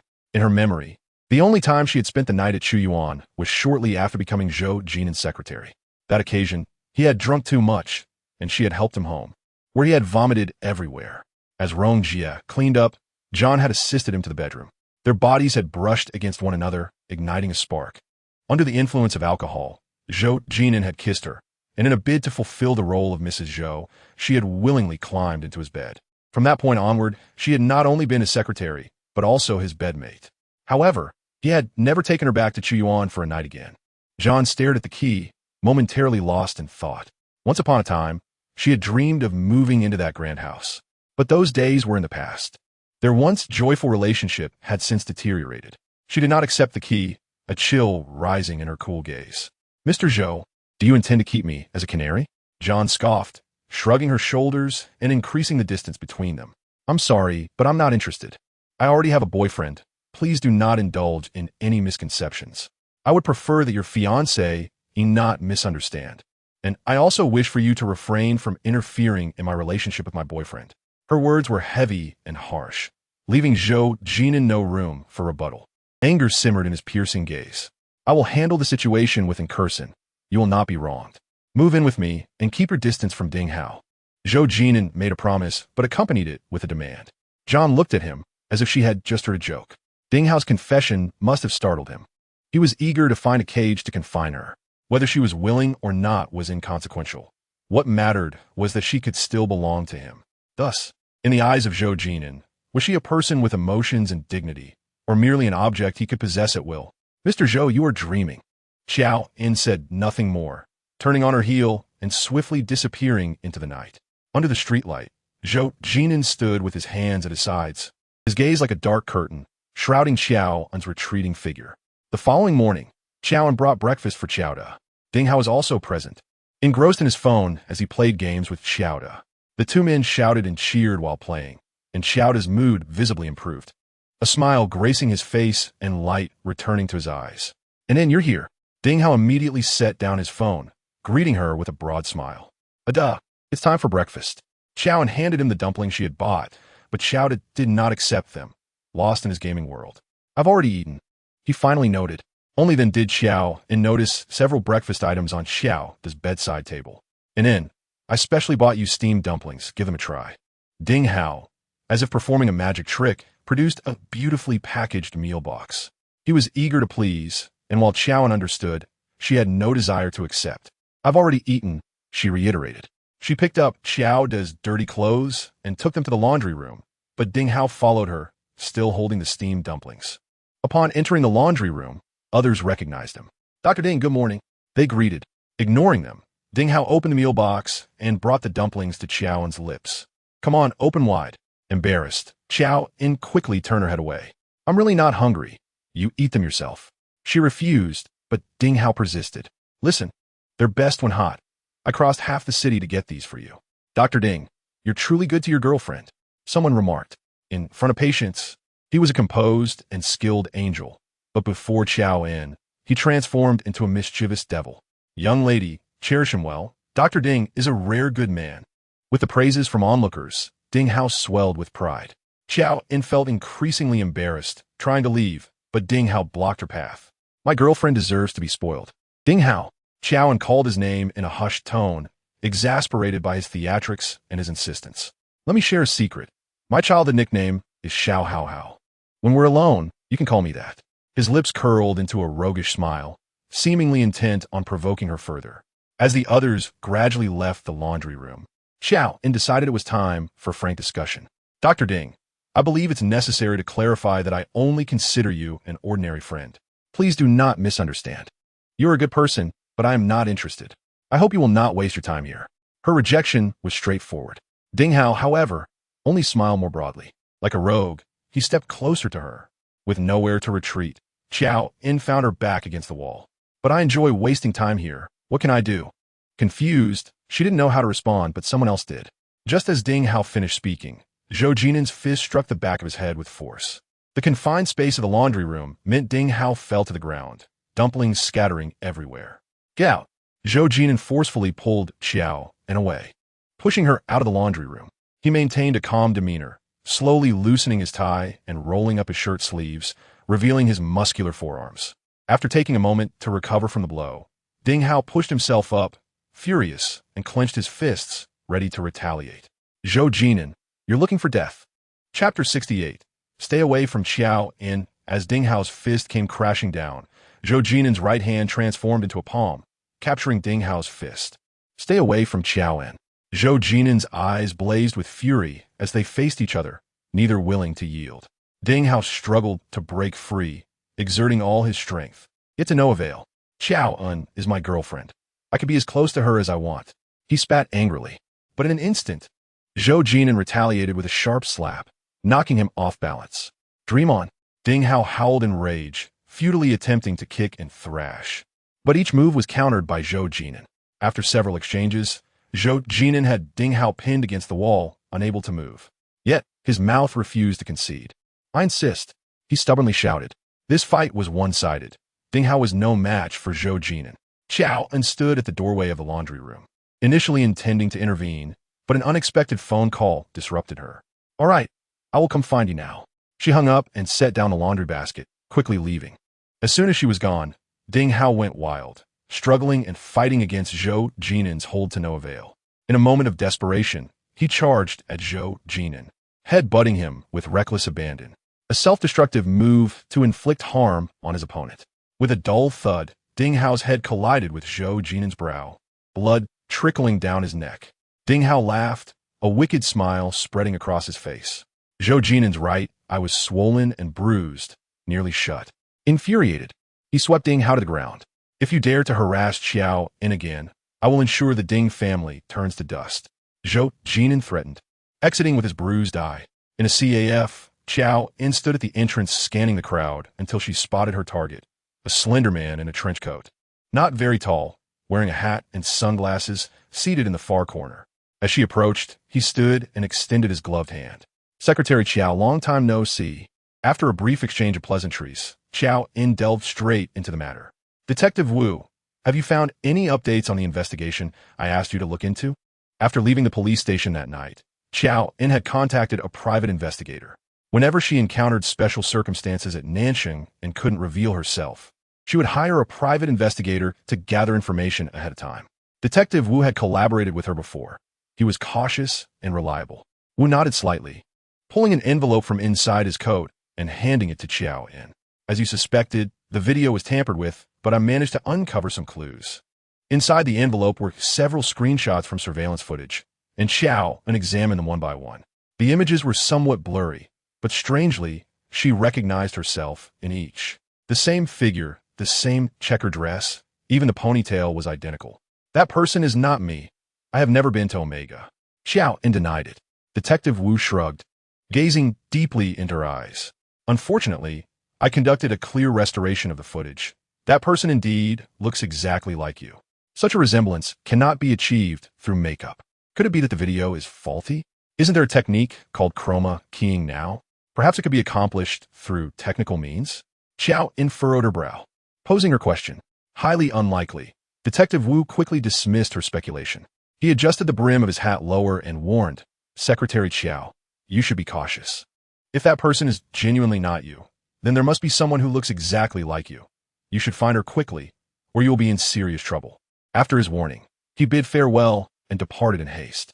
With Wu gone, Qiao En found it impossible to calm her restless heart. The situation was far more complicated than she had anticipated. Those individuals had stolen her phone and imitated her tone to send messages to Mrs. Zhou. Upon finding Huahua, she uncovered the truth. However, they had managed to locate a woman who bore an uncanny resemblance to her, fabricating evidence of her presence. Who was this woman who looked just like her? Where was she? Why'd she done this? A barrage of questions flooded John's mind, overwhelming her. She forced herself to calm down, yet she found it impossible. An invisible, sinister hand seemed to loom before her, poised to strangle her at any moment. Secretary John, what are you doing here? Just as John was lost in thought, Qiao En appeared unexpectedly, regarding John with a look of astonishment. Secretary Chun, it has been a while. John greeted her coolly as she rose to her feet. Qiao En was clutching a stack of documents, which John noted were marked as urgent. She had intended to buy coffee, but had abandoned the idea at the last moment. Did you go to Nanxing today? Qiao En inquired, following John's steps toward the hospital, unable to suppress her curiosity. No, why? John replied. Qiao En's heart sank. She distinctly recalled encountering John in the company lobby earlier, where she had been dressed in a beige long dress, leaning against the sofa in the reception area while on the phone. Qiao En had greeted her, but John had ignored her. In her haste to deliver documents to Zhou Jin'an, she had hurried to the hospital. Yet, she had not anticipated that John would arrive before her. In nothing. Perhaps I mistook you, Qiao En murmured, lowering her voice. John caught only the first part of her statement, failing to grasp the latter half. They entered the hospital together, with John heading straight to the inpatient building while Qiao En veered toward the emergency room. Mr. Zhou should be on the 25th floor, John remarked. Zhou Jin'an was a devoted son. With Mrs. Zhou in a coma, he was anxious and often came to keep her company whenever he had free time. Qiao En nodded and said, Mr. Zhou is in the emergency room. He has been injured. These documents are urgent, so I had to bring them for his signature. John was unaware of Zhou Jin'an's injuries, as she had not witnessed the conclusion of his altercation with Ding Hao. Really? Her eyes darkened. Qiao En was Zhou Jin'an's closest associate at work, and she was required to maintain confidentiality regarding his affairs. However, it seemed she had inadvertently revealed too much, hinting at something more. John, being a cautious individual, offered Qiao En a playful smile and chided, Mr. Zhou really should take better care of himself. Secretary Qiao, you should hurry. Mr. Zhou has a notorious temper. If you're late, he will surely scold you. She did not inquire about Zhou Jin'an's condition, not a single word, leading Qiao En to perceive John as rather cold-hearted. Yet, this very aloofness brought a sense of reassurance. Then I shall take my leave, Qiao En stated, nodding before departing swiftly.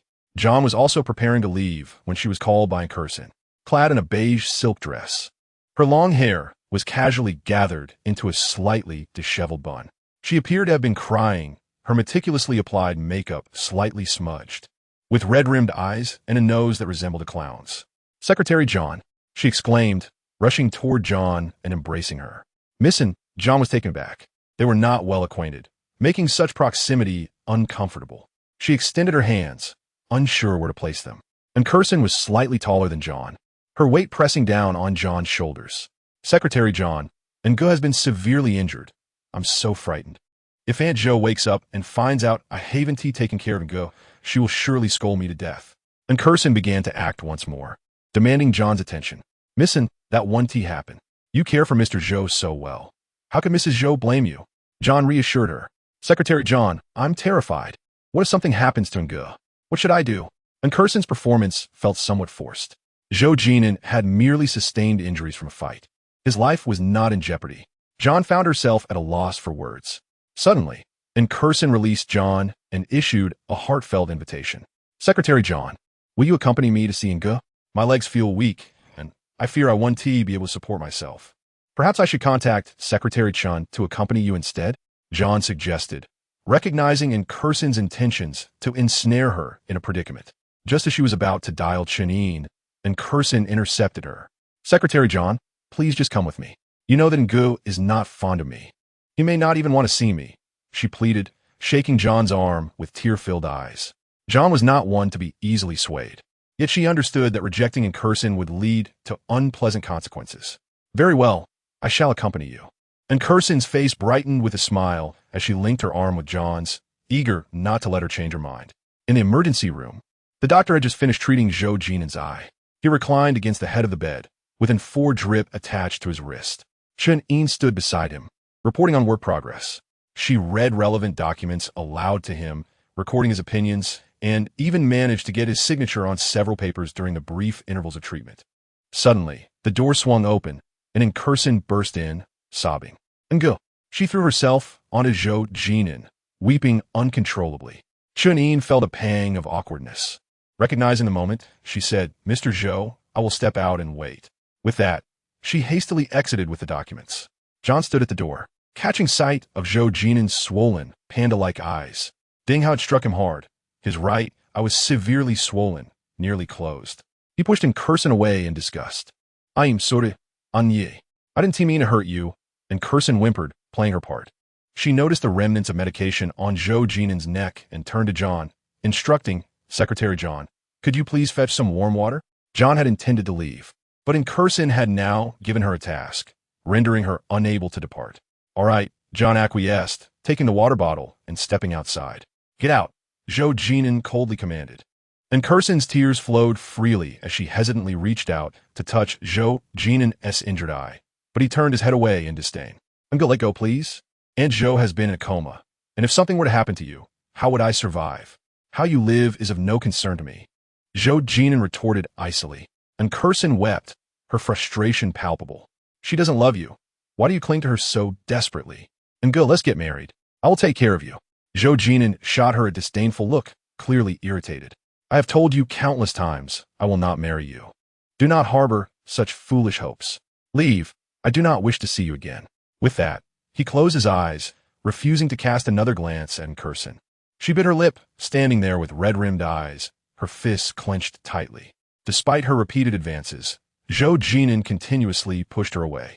At that moment, John returned with the warm water. "Missin', the water is ready. I shall take my leave." She placed the water bottle down and turned to exit. Incursion hastily called out to John again. "Secretary John, I need to ask for another favor. There's something dirty on Jin'an's neck. Could you help wipe it off? This is something I should be doing, but I just did my nails, and it's rather inconvenient. I apologize for the trouble." Incursion displayed her hands to John, showcasing her shiny, pastel pink nails that complemented her complexion. "Missin', I can fetch a nurse instead. Mr. Zhou has an injury on his neck, and I lack experience in such matters. If something were to get infected, it might lead to complications." John was aware of her boundaries. As Zhou Jin'an's fiancé, this task was not hers to undertake. Yet at that moment, Zhou Jin'an spoke up. "What? You are unwilling? He pressed his cold, thin lips together, turning his face to fixate on John. And Qiao En promptly prepared warm water and handed a towel to John. Secretary John, thank you for your hard work. Her submissive demeanor resembled that of a gentle and gracious wife. John felt as if he were being roasted over a fire. With 3 pairs of eyes in the room focused on her, she had no choice but to comply. Accepting the cotton cloth from Qiao En, she dampened it, wrung out the excess water, and gently wiped Zhou Jin'an's neck. Leaning closer, the man's heated breath enveloped her hand. John maintained her calm exterior, yet inside, her heart raced like a drum, thumping incessantly.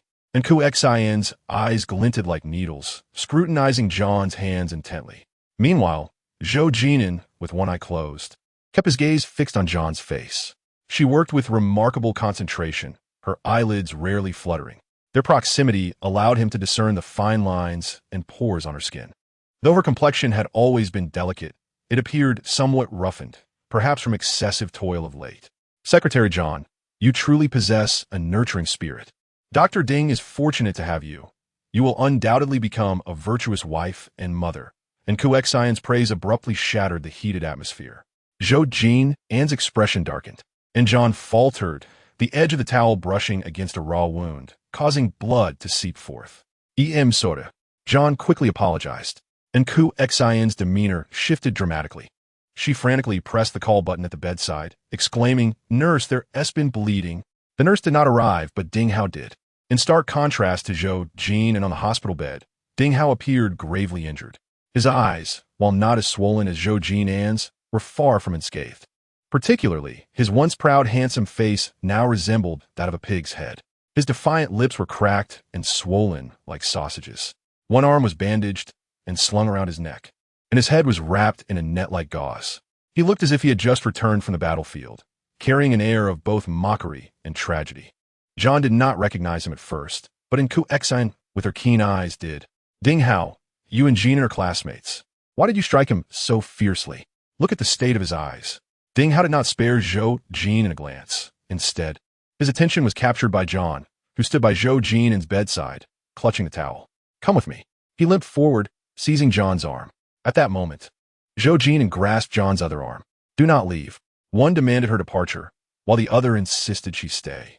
"If you admire Secretary John's skills, I'll learn from her," Ding Hao said, unwilling to feel pity for his girlfriend, suggesting that John should be allowed to leave.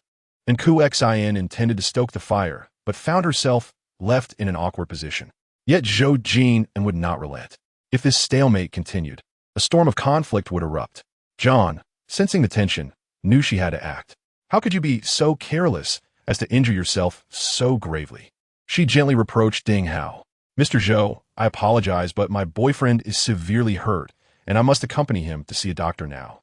She withdrew her hand from Ding Hao's grasp, pried Zhou Jin'an's fingers apart, and intertwined her arms with Ding Hao's.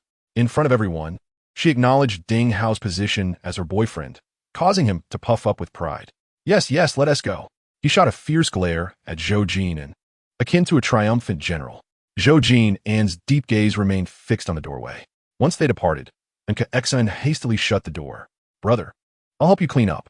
She no longer cared about her freshly manicured nails. She wrung out the towel and approached, but Zhou Jin'an snatched the towel and hurled it to the ground. "Why did you do this?" He growled in a low, furious tone, his face dark and foreboding. "An gesin feigen inosen." "Brother, what is wrong? Did you deliberately summon John here and then bring Ding Hao along?" Zhou Jin'an cut through the pretense with bluntness. "Jin'an, I truly didn't." And Qiao En shook her head vigorously. "When I arrived, I happened to encounter Secretary John. I merely wanted her to keep me company. So much has happened lately. Aunt Zhou and you both had accidents. I was terrified. As for why Ding Hao was in the emergency room, I have no idea.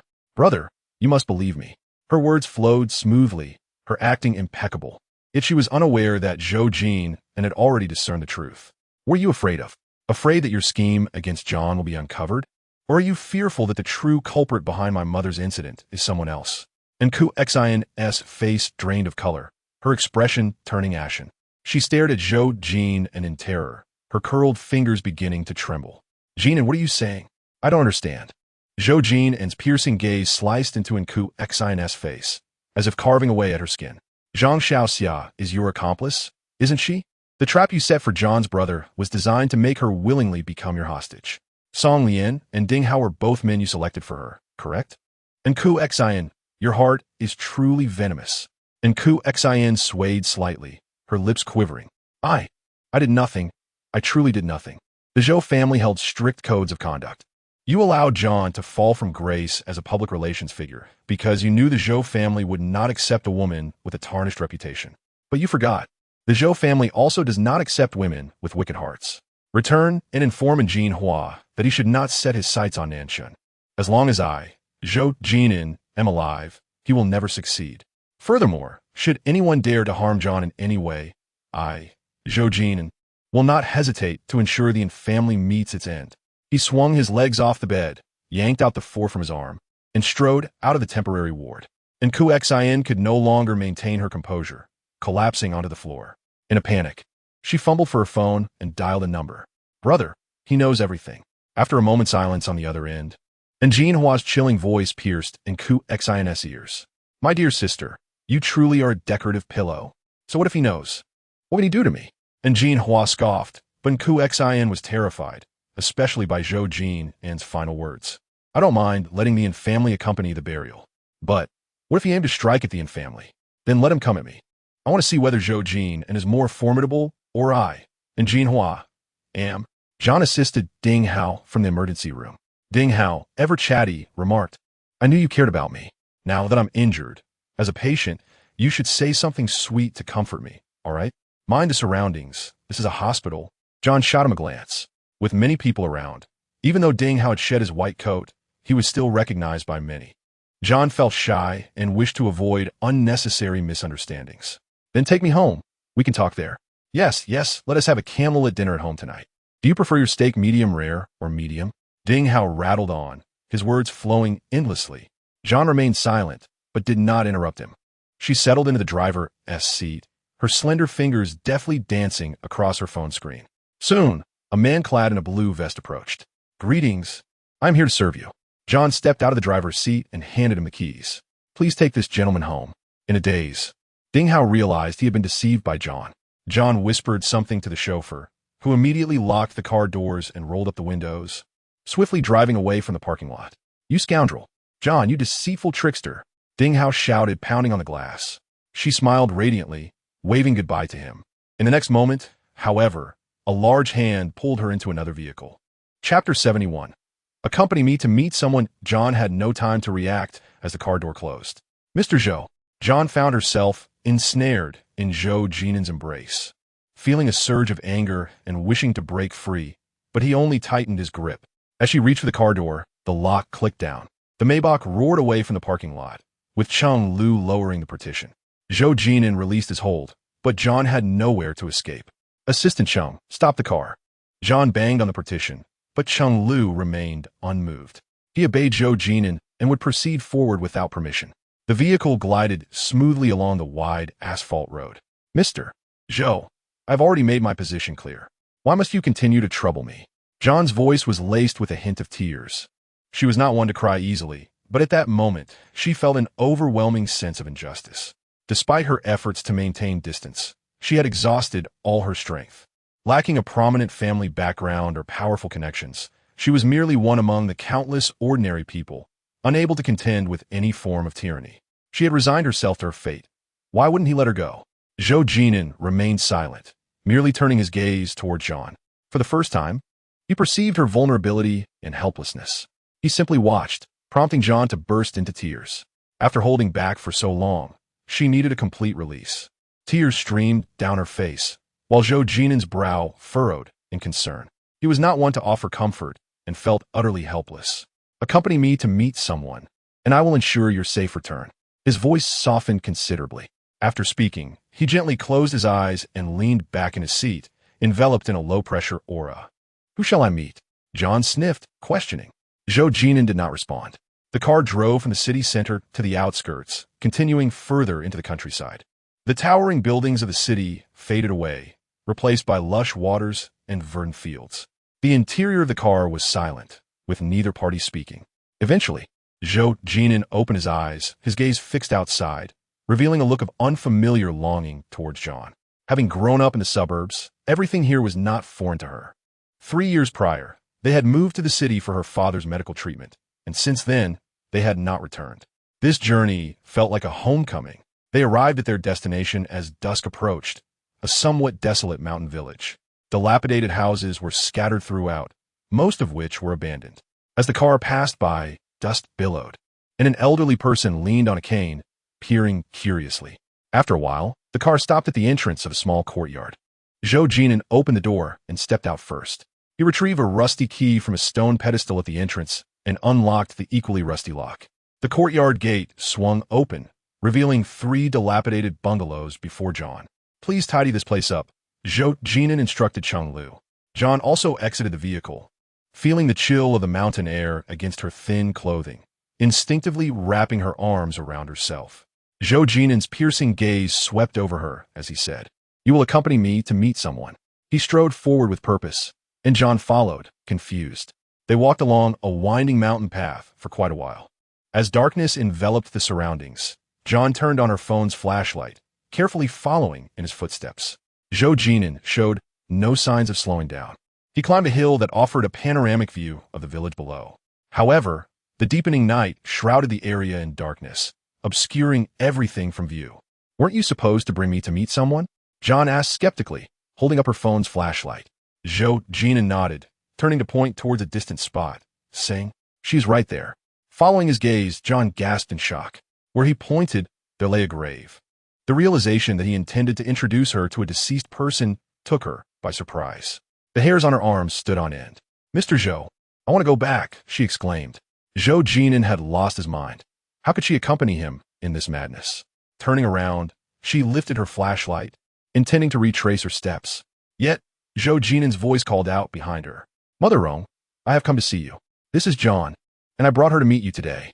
Zhou Jin'an knelt before the tombstone with a thud. John froze. Having followed Zhou Jin'an for 3 years, she had never witnessed such an emotional side of him. She had intended to leave, but her legs felt as if they had lost their will to move. It was only later that John learned that Mother Rong was the biological mother of Sister Rong and had cared for Zhou Jin'an. After Zhou's mother was cast out of the Zhou family, it was Mother Rong who protected him. Following the elder Zhou's remarriage, his new wife could not accept Zhou Jin'an. So Mother Rong took him back to this small village, where he spent 3 of the happiest years of his life. Eventually, he left to pursue his studies. But Mother Rong succumbed to a severe illness and passed away. Zhou's mother was his biological mother. Yet her obsession with revenge led her to use her son as a pawn in her quest to clear her name. While he could honor and respect her, he could never love her unreservedly, for it was Mother Rong who had truly offered him selfless maternal love. Zhou Jin'an knelt there for a long time. The night enveloped the hill, the tombstone, and him. John maintained a distance, turning off her phone flashlight, silently accompanying him. That was the light in his heart, the warmth and brightness he once received. When he finally rose, the coldness that had enveloped Zhou Jin'an seemed to dissipate. His tall figure shielded John as he extended his arm, pulling her into his embrace. "John, I am sorry," he murmured, his back trembling. Warm tears cascaded down John's neck as he held her tightly. In the silence of the night, only his heartbeat resonated powerfully. She lifted her hands, wanting to wrap them around his waist, but halfway through, she let them fall. "Please give me some time. I will handle everything and provide you with an explanation." He whispered in her ear, his voice tinged with a plea. Zhou Jin'an had endured countless hardships to attain his current position. She only grasped a fraction of what he had been through. Perhaps the beauty of the night sky moved John's heart. "What about missing?" she asked. His embrace was warm, so warm that she wished to remain there forever. "I will make it clear to her, John. I do not love her. The one I love is you." His gaze was intense, bright as the stars in the night sky. "Why me?" John asked, tilting her head earnestly. He captured her lips in a gentle yet passionate kiss. "It can only be you."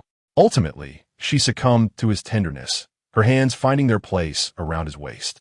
On the return journey, Zhou Jin'an held John's hand tightly, raising his phone flashlight above their heads, casting light upon her path. Together, they walked through the vast mountain wilderness. Enjoy life's pleasures to the fullest, and do not let the golden goblet face the moon in vain. At that moment, John thought to wholly surrender herself to this man, to indulge in recklessness just this once. Chapter 72.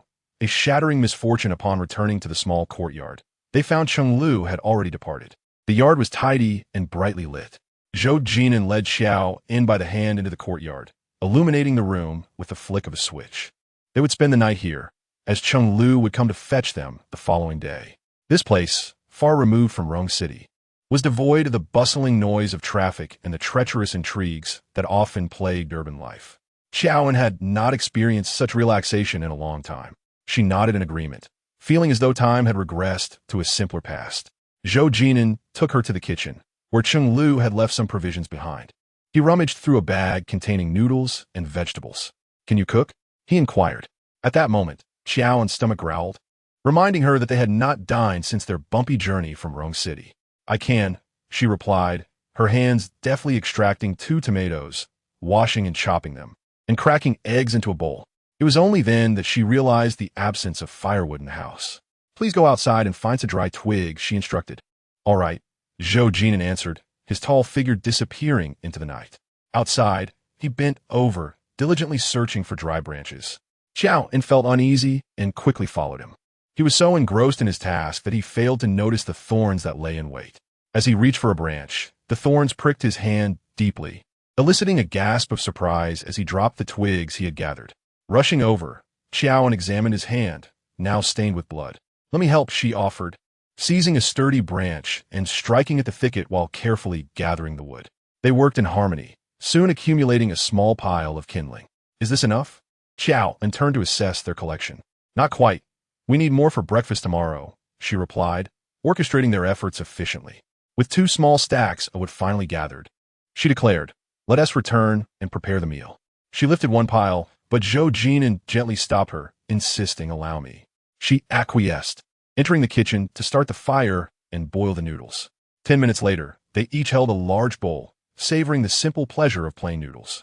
Zhou Jin'an, with a hearty appetite, devoured his bowl swiftly and followed it with the broth.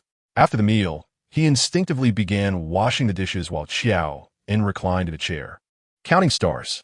The gentle breeze caressed her, carrying a touch of coolness, like a feather brushing against her heart. Zhou Jin'an moved a chair beside her. His masculine presence mingled with a hint of sweat in the air. Suddenly, Qiao En recalled something and asked, "Do you have a sewing needle here?" The courtyard maintained the simplicity of when Rong Ma had resided there, though it was quite modest. "Let me find one," Zhou Jin'an replied. He soon returned with a needle and thread. "What do you need this for?" he inquired, handing her the basket. She took it, retrieved a needle, and then asked him for a lighter. The flame danced from the lighter, quickly licking the tip of the needle.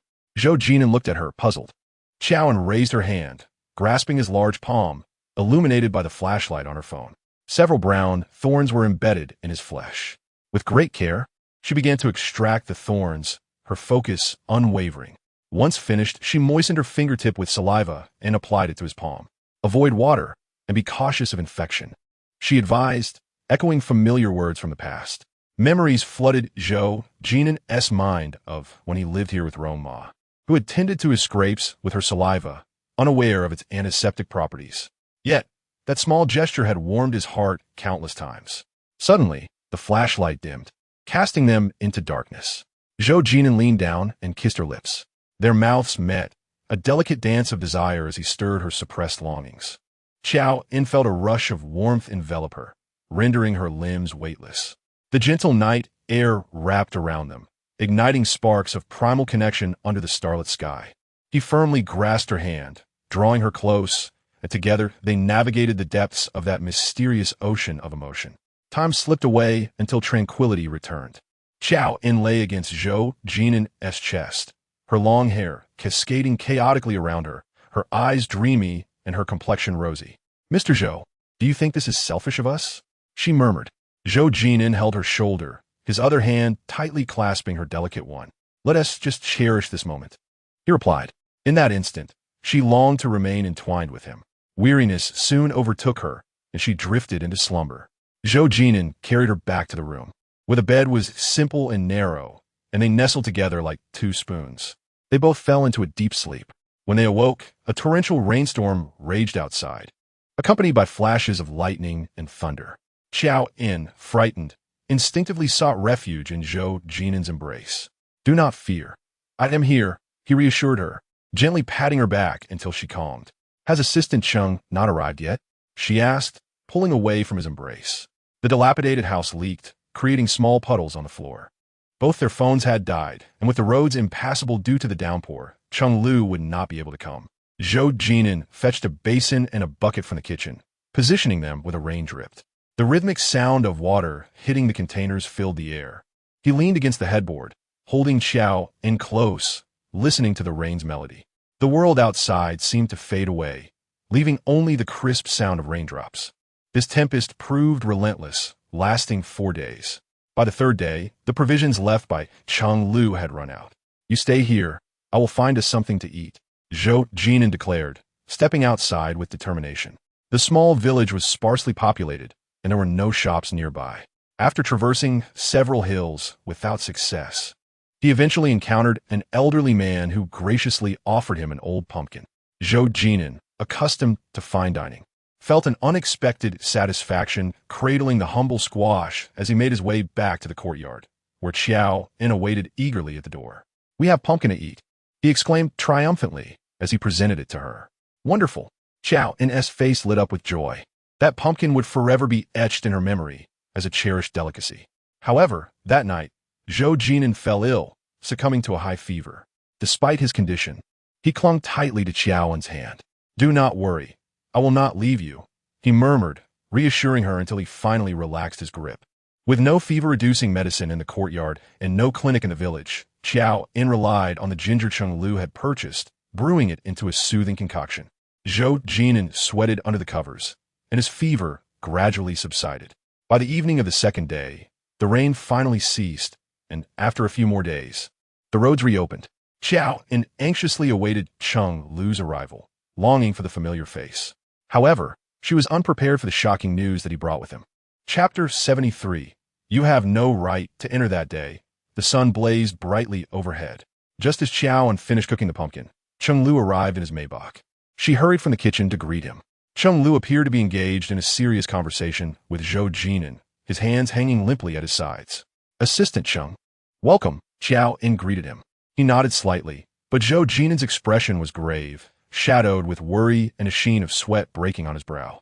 Accustomed to a life of comfort, he had not endured much hardship, and the austere environment of the courtyard, coupled with the dampness and his lingering fever, had taken a toll on him. "The pumpkin is ready. Let me bring it to you," Qiao En offered. As John turned to return to the kitchen, Zhou Jin'an called out to her, "No need to eat. We are heading back to Rongqing immediately." His decision was resolute, and he swiftly made his way towards the Maybach. John tidied up the kitchen before joining him in the car. In the back seat, Zhou Jin'an leaned back against the seat, his eyes tightly shut, fists clenched, as if suppressing something profound. John sensed that something significant had transpired. Though Zhou Jin'an said nothing, she understood that she should not pry. The Maybach retraced its muddy and bumpy route for nearly 4 hours before finally arriving in Rongqing. "Assistant Chung, please let me off at the next intersection," she requested. Despite her agreement with Zhou Jin'an, she knew that upon returning to Rongqing, she must maintain a distance from him and reclaim her own space. Assistant Chung glanced at Zhou Jin'an through the rearview mirror. He remained silent, leaving her hesitant to make any decisions. "Secretary Qiao, you should disembark once we arrive," he instructed. John had expected their destination to be either Nanxing or Chuyuan, but she was taken aback to find that it was Zhou Manor instead. Zhou Manor was the residence of Zhou Jin'an and Yao Chuman, and it was also once Zhou Jin'an's home. However, Zhou Jin'an rarely visited except during holidays. John had accompanied him there once before, but he had not permitted her to enter. That occasion was for Zhou Jin'an's 60th birthday, a grand feast held to honor him, where Zhou Jin'an brought a gift out of filial respect. John waited in the car while he delivered the gift. "Mr. Zhou, please let me out." John turned to Zhou Jin'an, but he tightened his grip on her hand. "You will accompany me inside shortly." The Maybach turned into the greenery surrounding Zhou Manor. Suddenly, a blinding white light struck John's eyes. The trees along the driveway were entwined with white fabric, branches adorned with lanterns, and yellow paper money scattered across the ground. The sound of mourning music filled the air, mingled with faint cries of grief. As Zhou Jin'an's car approached, someone alerted the household, and soon, Uncle Zhou, dressed in white mourning attire, emerged from the gate. He was of similar age to Zhou Jin'an, yet still under 70, stooping and trembling as he knelt on the ground. "Young master, the master has passed." Uncle Zhong's wailing was heart-wrenching. John sat in the car, feeling as though the air had thickened around her. When she first joined Nansheng, Zhou Jin'an had been in charge, known for his volatile temper and often scowling demeanor. John had encountered him a few times, and each instance had ended with his furious outbursts. At that time, Zhou Jin'an was merely the general manager of the marketing department, with all decisions resting on Zhou Jin'an's shoulders. He was assertive and decisive, traits that Zhou Jin'an had partially inherited, save for his father's fiery temperament. Nearly 2 years into her tenure, Zhou Jin'an suffered a heart issue, leaving Nansheng in disarray. He entrusted the company's troubles to Zhou Jin'an while he and his wife, Yao Chuman, traveled abroad for treatment. Under Zhou Jin'an's steadfast leadership, Nansheng experienced a resurgence. However, rumors circulated in the boardroom earlier that year that Zhou Jin'an was recovering and would soon return to the helm. John never anticipated such a sudden demise. Zhou Jin'an exited the car with long strides. John and Assistant Chung followed, positioning themselves on either side of him. "Uncle Zhong, you have served my father all your life. During his recent trip abroad for treatment, you assured me he was recovering well. How could he have passed away so unexpectedly?" Zhou Jin'an's voice was icy, penetrating Uncle Zhong's heart like a chilling wind. While he had a strained relationship with Zhou Jin'an, the man was still his father. He resented and loathed him, but he never wished for his death. Uncle Zhong lay prostrate on the ground, his shoulders shaking with sobs. "Young master, please accept my condolences." The master passed away suddenly from a heart attack. As Uncle Zhong spoke, he looked up, his gaze landing on John. Seeing her standing behind Zhou Jin'an caused his expression to shift dramatically, his words faltering. "What's wrong?" Zhou Jin'an's voice rose sharply, veins standing out on his forehead. He had just recovered from a fever, and the stress almost made him swoon. Assistant Chung and John quickly supported him. Uncle Zhong hesitated, but another voice broke the tension. "He died because of you." A woman's voice resounded from the hall. John turned toward the entrance, where Yao Chuman, clad in mourning attire, was being assisted by others. She was Zhou Jin'an's second wife and Zhou Jin'an's nominal stepmother. John was witnessing Yao Chuman for the first time. She appeared fragile and pitiable, yet she was of similar age to Zhou's first wife, albeit appearing younger due to her meticulous self-care. The loss of Zhou Jin'an devastated her, tears streaking her finely polished face, her eyes swollen and red. With each step she took, it seemed as though she expended her last ounce of strength. She pointed a trembling finger at Zhou Jin'an, exclaiming, "I know you hate me. If you despise me, confront me. What wrong did your father commit? Did you have to drive him to death in this manner? Zhou Jin'an, are you satisfied now? Are you content?" Yao Chuman's accusations resonated, her emotions palpable, drawing everyone's gaze toward Zhou Jin'an. "Aunt Yao, you are slandering me." Zhou Jin'an's face was frosty, his brows furrowed, eyes sharp as blades. "I am slandering you? You drove Jin'an to his death, and now you wish to bite back?" Yao Chuman clutched her chest, tears streaming down her face. As Zhou Jin'an's wife, her words carried a certain authority, attributing his death to Zhou Jin'an. The onlookers, puzzled, turned their attention to Zhou Jin'an. "I will not accept accusations for actions I did not commit. I will uncover the truth behind my father's death. You have no place spreading rumors here." Zhou Jin'an's memorial was set in the main hall, and Zhou Jin'an strode directly inside, followed closely by Assistant Chung and John. However, as John neared Yao Chuman, she suddenly blocked her path. "You have no right to enter." John was taken aback, not expecting the ire to be directed at her. "Uncle Zhong, why are you still standing there? Throw this woman out." Yao Chuman shouted fiercely. Uncle Zhong rose from the ground, his eyes bloodshot with fury etched onto his aged face as he approached John, pointing towards the gate. "Please leave. You're not welcome here." "Mrs. Zhou, my condolences." John acknowledged, realizing they did not wish to see her. She was prepared to leave. "She is my person. You have no right to command her." As she attempted to step away, Zhou Jin'an shielded her behind him, gripping her wrist with the heat radiating from his hand. Yao Chuman faltered, her tears flowing like pearls from a broken string. "Now that Jin'an is gone, you disregard his dignity? Zhou Jin'an, do not forget. Your blood still runs through the Zhou family." She positioned herself on a moral high ground, attempting to exert pressure on Zhou Jin'an. At that moment, John thought that the disdain from the Zhou family stemmed from her involvement in the affair with Zhou's first wife. It was an ignoble situation, and she had brought it upon herself. Moreover, Yao Chuman and Zhou's first wife were natural adversaries, It was understandable that she would not welcome her presence. Mr. Zhou, you should go see Mr. Zhou, John suggested, recognizing the gravity of the situation. I will take my leave. She was a sensible woman, not wishing to complicate matters for Zhou Jin'an. She tried to pry his hand away, but he refused to let go. You are not going anywhere today. Just stay by my side. I intend to see who dares to make you leave. He firmly grasped John's hand and strode towards the entrance of the hall. Mr. Zhou, please do not act this way. The deceased deserves respect, and I am certain that Mr. Zhou would not wish for you to behave like this. It is inappropriate for me to stay here. Please allow me to leave, if you will. John spoke patiently, attempting to quell the anger brewing within Zhou Jin'an. However, he suddenly halted, towering over her as he shouted, "Can you not exhibit a little fortitude?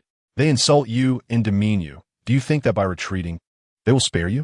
Before Zhou Jin'an could finish, a round of applause erupted in the hall. John looked up to see Zhou Jin'an, clad in simple attire, stepping out. Tall and slender, his skin was remarkably fair, a countenance John had never encountered before. With an aura of charm and mischief, he stood at the entrance. "Brother, you have finally returned. I thought you were missing. Father had something to say to you before his passing, but alas, you will never have the chance to hear it. Step aside." Zhou Jin'an ignored Zhou Zian's glee, pulling John's hand in an attempt to enter, but Zhou Ji'an obstructed their path. "You may enter, but she cannot." He pointed at John. "Move aside." Zhou Jin'an shouted again. "I have already stated, you may, she cannot." Zhou Ji'an raised his voice in response. The atmosphere became tense, and it was evident that a fierce confrontation was imminent. "Chenglu, why are you still standing there?" Zhou Jin'an commanded, determined to proceed with his intentions, unimpeded by anyone. Cheng Lu rushed forward, but before he could approach, 8 bodyguards emerged behind Zhou Ji'an. Each was robust and clad in black, surrounding Cheng Lu like a storm. "What do you intend to do? Fight?" With Zhendong's body still warm, you wish to instigate violence here? Is the Zhou family not already disgraced enough? Yao Chuman exclaimed sharply. Zhou Ji'an smirked derisively. Some individuals are so desperate that they associate with shameless women. As a member of the Zhou family, I cannot allow such a person to insult my father's spirit. She wishes to enter, but she must step over my dead body. Bang! Before Zhou Ji'an could finish, Zhou Jin'an landed a punch on his face. "Apologize," he bellowed, his voice booming. "Apologize? You want me to apologize to this shameless woman?" Zhou Ji'an wiped the blood from his mouth and pulled out a stack of photos, hurling them at Zhou Jin'an's face. "You say she is not shameless. What then are these?" The photos scattered across the floor. One landed directly in front of John, depicting her in a compromising position with an overweight man. The imagery was appalling, and every photo that fell bore a similar nature, sensual, ambiguous, and vulgar. John stood frozen, her face pale, fingers trembling slightly. That was not her. She had never engaged in such sordid acts. But how could these photos exist? TSK. Indeed a shameless woman. Laughter erupted from the crowd, their scornful gazes nailing John to the pillar of shame. Cheng Lu bent down, hastily picking up the scattered photos. "My dear brother, take a good look. Is the woman in these photos truly her?" Zhou Ji'an provocatively fanned the flames. Zhou Jin'an's face turned a deep shade of anger, yet he did not release John's hand. "Brother, you are unaware. Father passed away in a fit of rage after seeing these photos. Why did you choose to associate with such a woman?" Zhou Ji'an's words were sharp and bitter, like daggers piercing Zhou Jin'an's heart. "Enough!" Zhou Jin'an cursed, lunging forward, swinging his fist fiercely toward Zhou Ji'an's face. The two quickly became embroiled in a violent struggle. Zhou Jin'an fought with ferocity, each punch fueled by rage, while Zhou Ji'an struggled to withstand the blows. Seeing her son falter, Yao Chuman rushed to intervene. "Zhou Jin'an, how dare you strike him? You yourself have been indiscreet, courting scandalous women. Zhendong died from the stress you caused. Do you wish for us to perish alongside him? If you seek death, I will not hesitate to send you both to your graves," Zhou Jin'an warned coldly. Yao Chuman, fearing Zhou Jin'an's wrath, dared not confront him directly. Collapsing to the ground, clutching Zhou Ji'an's head as she wept bitterly. "Xin, you must not suffer any harm. Your father left so suddenly, leaving me alone. How will I survive without you?" She was a natural actress, her performance of a grieving mother profoundly convincing, moving everyone present. Yet, Zhou Jin'an remained unmoved, his gaze fixed on John, a small figure caught between the tumult. She had endured so much yet shed not a single tear. When Zhou Jin'an looked at her, John forced a bitter smile, feigning lightness as she said, I am fine. Please go see Mr. Zhou. Her thoughtfulness shone through, always considering him, unwilling to be a burden. Yet, he cannot bear to see her suffer. A pang of sorrow struck his heart as he took John's hand and strode outside. We're going home. Chapter 75. Wait for me. Zhou Jin'an held John's hand, striding towards the Maybach. Just before the car door, John stopped him. Mr. Zhou, you cannot leave. She raised her eyes, her gentle gaze illuminating Zhou Jin'an's stern face. She discerned the gravity of the situation. In the face of baseless slander, he chose to stand by her. Regardless of truth or falsehood, his allegiance to her filled John with gratitude. Before matters of great importance, he shielded her, and she too wished to preserve his dignity. Mr. Zhou has just departed. As the eldest son, you cannot be absent before the morning hall. Mrs. Zhou and the second young master are targeting me. If I leave, that is one matter, but you cannot. She continued, so many eyes in the Zhou residence are upon you. Relatives and guests will come to pay their respects. It is unacceptable for you to be absent. Her every word was for Zhou Jin'an's benefit, yet she did not consider herself. Zhou Jin'an's brows furrowed, his dark gaze capturing John's. She still thought of him, which meant she cared for him. His heart warmed, and he drew John into his embrace. I am sorry for the distress you have endured. His embrace was warm and solid, akin to a mountain or a safe harbor. John wrapped her arms around his waist, lifting her face to offer him a smile. With you here, I am not wronged. With such a devoted wife, what more could a husband desire? Zhou Jin'an found himself at a loss for words, tightening his hold on John. Thank you. Warmth surged within John as she relished his comfort, yet she had to release him. You're suffocating me. Let go, let go. John playfully chided. Zhou Jin'an quickly complied, and she adjusted his tie and collar. Do not worry about me. That filthy water cannot touch me. You are unwell. Take care of yourself, and do not overexert. Remember? She nagged him like a devoted wife. Zhou Jin'an stood quietly, the frost in his eyes slowly thawing. Yes, I remember. He lifted his hand, tucking a stray hair behind her ear, his warm fingers grazing her delicate cheek. I will find you once I finish my tasks. All right, John replied, smoothing the wrinkles from his coat, her obedient demeanor making it difficult for him to part. I will ensure your innocence is restored. Zhou Jin'an could not resist. He opened his arms, embracing John once more. Good. After a moment, John pushed him away, grasping his arm, urging him to move. Stop dawdling. You must return. Zhou Jin'an took a step forward and finally made his way inside. John turned to Cheng Lu, instructing Assistant Cheng, Mr. Zhou still has a fever. Please remind him to take his antipyretic medication and be attentive. Do not let him overexert himself. Rest assured, I shall take good care of Mr. Zhou. Should you need anything, feel free to call me at any time. Cheng Lu nodded at Qiao En and followed Zhou Jin'an into the Zhou residence. At the central hospital, Qiao En brought a roasted chicken to Qiao's hospital room. Inside, an unfamiliar doctor was conducting a routine examination. Qiao's primary physician had always been Ding Hao, which made Qiao En somewhat suspicious, though she refrained from questioning further. Sister, where have you been these past few days? You haven't answered your calls or messages. Do you know how worried we are about you? Yao de Kemplant. Qiao En set down the chicken and offered a convenient excuse. I had to go on a sudden business trip and didn't have time to inform you. Also, my phone broke. Qiao responded with a knowing "oh," and then teasingly remarked, You think I'm still a child? While you were gone, Ding Doctor wasn't around either. Were you two on a secret date? Sister, Ding Doctor is quite nice. Both my parents and I like him. I've heard from nurses that he comes from a wealthy family. If you marry him, you won't have to worry about anything in the future. Qiao chattered on while munching on the chicken. Qiao En shoved a chicken leg into his mouth, exasperated by his childish chatter. I didn't go out with Ding Doctor. I genuinely went on a business trip. Her skill at lying had diminished, failing to deceive Qiao De. Sister, can I call Ding Doctor brother-in-law? Ding Hao's pursuit of Qiao En was quite public, and the nurses would jokingly refer to Qiao De as little brother-in-law. Qiao De was quite pleased with the title. Not ever. Qiao En rolled her eyes and walked away with the laundry basin. In the evening, Qiao En accompanied her father to physical therapy. The waiting room was broadcasting the news, and she inadvertently caught a glimpse of the screen. The chairman of Ding Corporation was embroiled in economic disputes, and the police had intervened. The footage showed Ding Yuanyi being escorted from the Ding building by the police, drawing a considerable crowd and creating a lively spectacle. During her tenure as a secretary, Qiao En had interacted with Ding Corporation. Ding Yuan was typically low-key, composed, and focused on commercial real estate development, having never attracted negative publicity.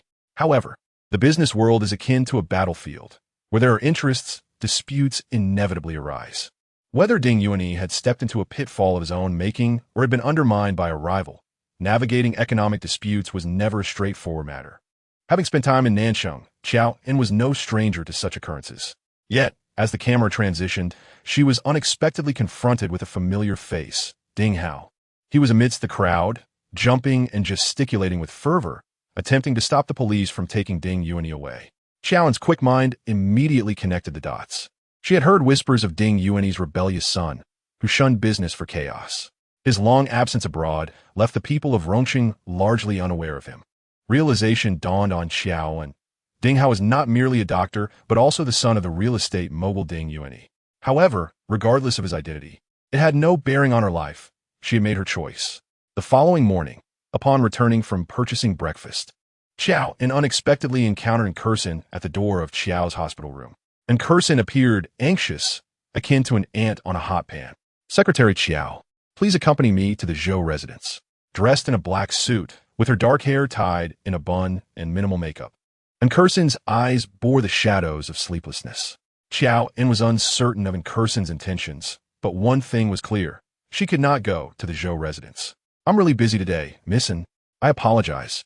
As Qiao En attempted to bypass Enkerson and enter her father's room, Enkerson suddenly grasped her arm. "Secretary Qiao, you really should go. Ding Hao is causing a scene at the Zhou residence. With Mr. Zhou just passing, if this continues, Ngo will become the laughingstock of Rongqing. You are Ding Hao's girlfriend. He will listen to you. Please help persuade him. What is he doing at the Zhou residence?" Yao En inquired, perplexed. "It's a long story, but seems to involve you. Secretary Qiao, you must resolve this issue yourself. Please accompany me. Otherwise, Ngo will be in trouble." Realizing the matter concerned Zhou Jin'an, Qiao En decided to go with Enkerson to the Zhou residence. However, upon arrival, she discovered the situation was far more severe than she had anticipated. At the entrance of the Zhou residence, a throng of several hundred people clad entirely in black created an ominous atmosphere reminiscent of old Shanghai. They formed a blockade, preventing any entry or exit. Qiao En was taken aback by the sheer magnitude of the gathering. "Secretary Qiao, I appreciate your help in persuading Ding Hao. His actions could lead to serious consequences," Enkerson urged. Qiao En remained silent as she stepped out of the car, struggling to maneuver through the crowd. At the entrance, Ding Hao sat in a black outfit on a grand chair, blocking the entrance with his legs crossed. "We have no grievances against you, Ding. What is the meaning of this?" Opposite him stood a group of mourners, well-known figures in Rongqing, many of whom had business ties to the Zhou family. Now, they found themselves trapped, voicing their frustration. Ding Hao narrowed his captivating eyes and pointed dismissively at the residents behind them. "What I need to explain to you.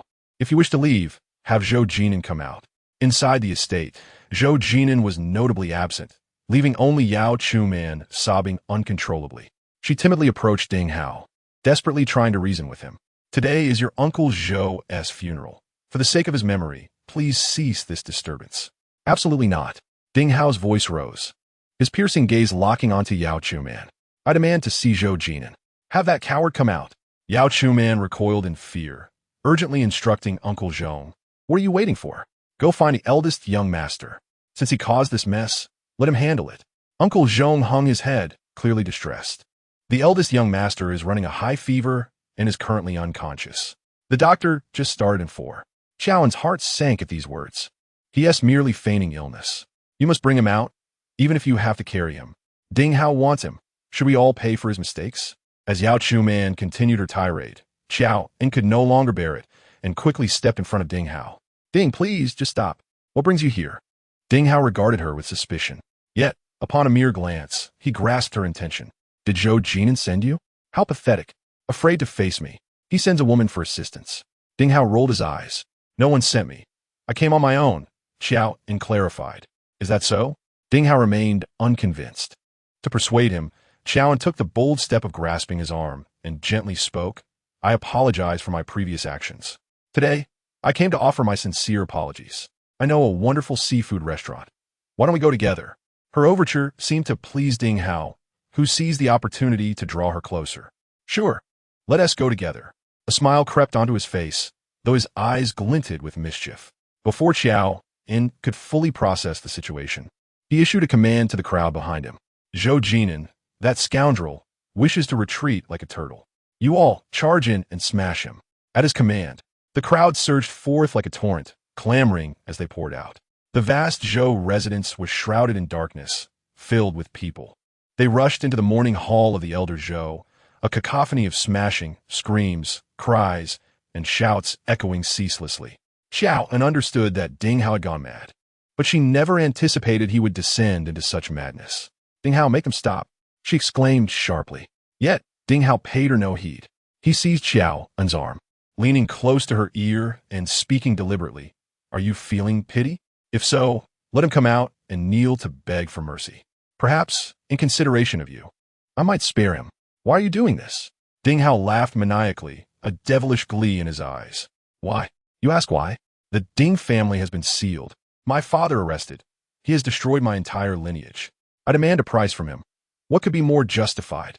Indeed, Zhou Jin'an had once declared that if Ding Hao continued to pursue Qiao En, he would ensure the Ding family perished alongside him. Now, those ominous words had become reality. If Ding Hao did not seek retribution from him, then from whom? Yet, Qiao En could not believe that Zhou Jin'an was such a ruthless person. There must be a misunderstanding. Ding Xiao, I assure you, Zhou Jin'an would not do such a thing. Assure? What assurance do you provide? Ding Hao scoffed, as if he had heard the greatest of jokes. He tightened his grip on Qiao En's arm, his crimson eyes blazing with a fierce, consuming fire. What was Zhou Jin'an? How could he indulge in both the pot and the bowl? He forbids me from pursuing you, yet I shall. I refuse to believe he can defy the heavens. Ding Hao raged, wild and unrestrained. Qiao En winced in pain, attempting to shake him off, but he would not relent. Let her go. Suddenly, a cold voice sliced through the chaos. Qiao En turned to see Cheng Lu supporting Zhou Jin'an as he emerged. He walked forth, exuding an undeniable charisma, causing the crowd to part. His handsome face was cold and haggard, dark circles beneath his eyes revealing a sleepless night, and bloodshot eyes spoke of his suffering. Perhaps due to his illness, he walked unsteadily. Ah, it seems without a little pressure, you intend to remain a turtle for eternity? Ding Hao did not release his grip, instead tightening his hold on Qiao En. Zhou Jin'an's penetrating gaze fell upon Ding Hao's hand around her, and he barked, Release her. My woman, I shall embrace as I please. You have no say in this. Ding Hao brazenly provoked, emboldened by the number of his followers. Zhou Jin'an's fists clenched tightly. His jaw set. If you have grievances, come at me. Zhou Jin'an raised his voice, suppressing a cough, veins bulging on his forehead. The air crackled with tension. The two men, locked in a fierce glare, radiated fury. Suddenly, Ding Hao struck. He swung a fist aimed at Zhou Jin'an, but Cheng Lu reacted swiftly, intending to shield him. Yet the throng surged forward, swiftly separating the two. A dull thud resounded as Ding Hao's punch connected solidly with Zhou Jin'an. He staggered, nearly collapsing to the ground. Come at me if you dare. Do you think I fear you? Ding Hao shouted, his eyes ablaze with rage. Ding Hao, driven by fury, swung again. Already weakened by illness, Zhou Jin'an was no match for Ding Hao's aggression.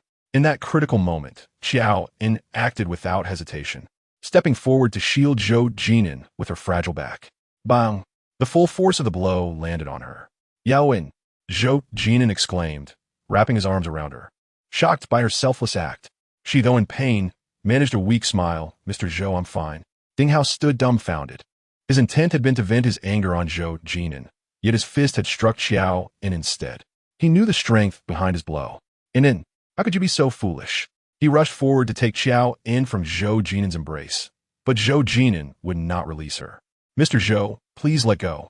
She smiled at him, her eyes glistening with unshed tears. Then, she opened her arms and playfully pleaded with Ding Hao. Ding Xiao, I'm in so much pain. Will you take me to the hospital, please? Chapter 77. A surprised Qiao En's innocent beauty was complemented by an unusual allure, and as she coyly pleaded before Zhou Jin'an, Ding Hao momentarily succumbed. All right, he repeated the word as he hastily scooped her up into his arms. I am sorry, and then I am so sorry. Ding Hao held her tightly, racing forward. Qiao En wrapped her slender arms around his neck, swaying in his embrace. Please, let them disperse. I don't want you to get into trouble. She gently coaxed, and Ding Hao was easily swayed. All right. He He immediately commanded the crowd to disperse. Ding Hao's punch had landed squarely on Qiao En's shoulder, causing her to break into a cold sweat from the pain. Despite her physical suffering, relief washed over her as the throng began to clear. As they departed, Qiao En cast one last glance back at the scene, which had returned to a semblance of order. She did not see Zhou Jin'an, but she knew he would be all right. In the hospital car, Ding Hao repeatedly apologized. En, I'm so sorry. I truly didn't mean to hurt you. Please, hit me a few times to vent your anger. Ding Xiao, I need a moment of quiet. Is that all right? Qiao En's brows knitted tightly. The pain was genuine. Okay, I'll be silent. I'll be quiet right away. Ding Hao fell silent. The car sped towards the central hospital, where Ding Hao had arranged for a CT scan. Upon arrival, Qiao En was swiftly taken for examination. She had a minor fracture in her scapula, and the doctor recommended hospitalization for observation. Ding Hao, seemingly bewitched, remained by her side, anxious about her hunger and thirst. Qiao En found his constant attention overwhelming and resorted to feigning sleep. In the evening, after receiving a phone call, Ding Hao stepped out, hearing the door close. Qiao En opened her eyes. With no other option, she decided to leverage Ding Hao's absence to inquire about Zhou Jin'an's condition. She messaged Cheng Lu, and to her surprise, he arrived shortly after, bearing fruit, though his face bore several bruises. Secretary Qiao, are you well? Cheng Lu placed the fruit down, standing at the foot of Qiao En's bed. Sitting up, Qiao En immediately inquired about Zhou Jin'an, disregarding her own discomfort. How is Mr. Zhou? Not well. Cheng Lu sighed heavily. He has a high fever. He fainted last night after staying up and is currently sustained only by medication. With Ding Hao's ruckus at the Zhou residence today, the pressure on Mr. Zhou has intensified. In truth, shortly after Qiao En's departure, Zhou Jin'an had fainted again. A detail Cheng Lu dared not share with her. Qiao En lowered her gaze, her delicate hands clenched into fists, a tumult of emotions swirling within her. Assistant Cheng, whatever you need me to do, just say the word. Having chosen to stand by Zhou Jin'an once more, she was prepared to weather the storm alongside him. Cheng Lu regarded her with deep appreciation. Secretary Qiao, thank you for staying by Mr. Zhou's side. He instructed me to tell you not to worry about him. Take care of yourself. He will resolve this mess and come to see you soon. He also mentioned regarding the photographs that he believes you are innocent. Rest assured, he will uncover the truth and clear your name. Additionally, Mr. Zhou advised that Ding Xiao is unreliable, and you should keep your distance from him. Qiao En was not typically an emotional person, yet at that moment, warmth flooded her heart. Zhou Jin'an, beset on all sides and powerless, still thought of her, considering her well-being. She was not a mere vine, seeking only to cling to him. In his time of need, she wished to share his burdens. But she knew his current predicament was fraught with difficulty. When Zhou Jin'an was alive, Zhou Jin'an was not the son he favored. Now that Zhou Jin'an has departed swiftly, Zhou Jin'an finds himself in a precarious position. Yao Chuman has borne 2 sons for the Zhou family, both of whom are now grown. And just a brief encounter with Zhou Zian reveals his ruthless ambitions. The 3 of them are in collusion, leaving Zhou Jin'an unable to contend with them. The grievances of the Ding family are certainly not Zhou Jin'an's doing, yet someone has unjustly placed the blame squarely on his shoulders, making it difficult for him to extricate himself from this predicament. In light of these circumstances, Zhou Jin'an realizes that maintaining his peace will inevitably require him to confront a challenge. Assistant Cheng, please take good care of President Zhou. I know what I must do. Qiao En concealed her worries once more. Assistant Cheng glanced at his watch, aware that he could not linger too long. He felt uneasy leaving Zhou Jin'an alone at the Zhou residence. Secretary Qiao, President Zhou holds you in high regard. Do not disappoint him at this critical moment.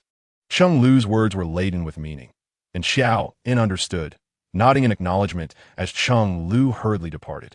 Once Cheng Lu was gone, Qiao En leaned against the headboard, lost in thought for an extended period.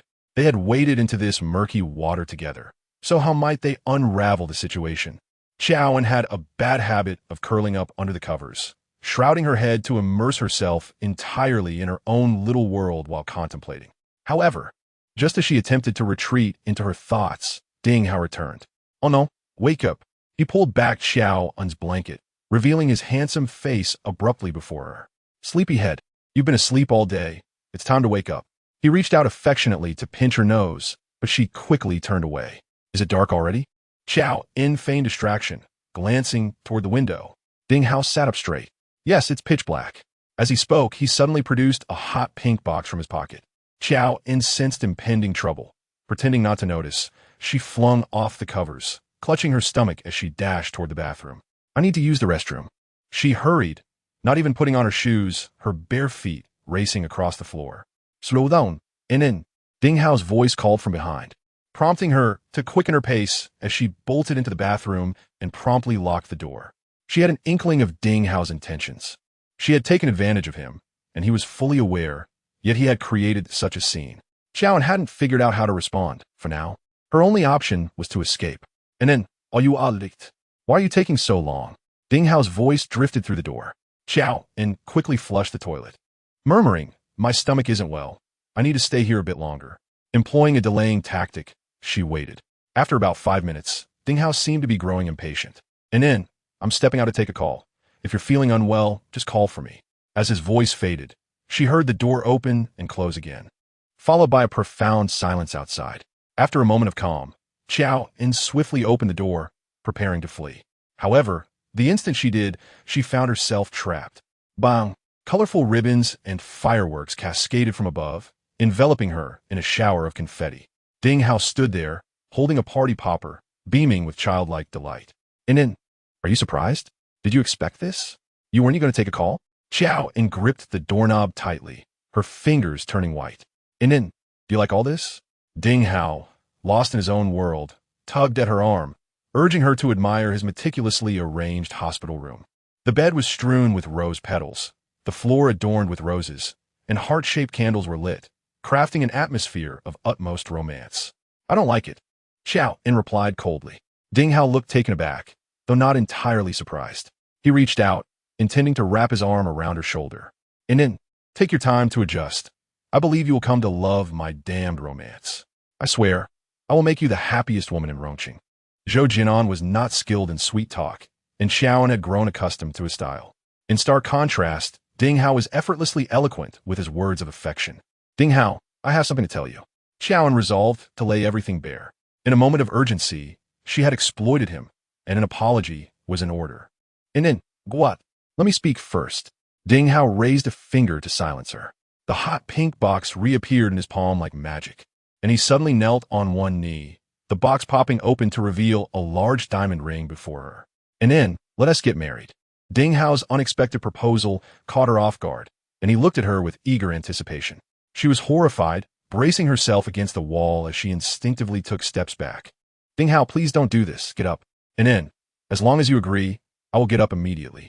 Ding Hao held the ring aloft, urging her to wear it. At this point, the situation had spiraled beyond Qiao En's control. Ding Hao, listen to me. She tried to maintain her composure. You are wonderful, truly wonderful, but I have never considered marriage, so I'm sorry, I cannot agree. Qiao En chose the most tactful excuse to decline. A flicker of disappointment flashed in Ding Hao's eyes, but he persisted. If I'm so good, why not think it over?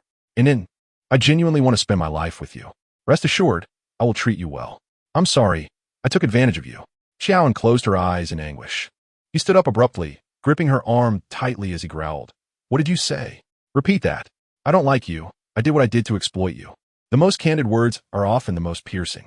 Ding Hao suddenly laughed, a cold smirk twisting his lips, chilling the air. You exploited me to help Zhou Jin'an? Qiao En, you truly are shameless.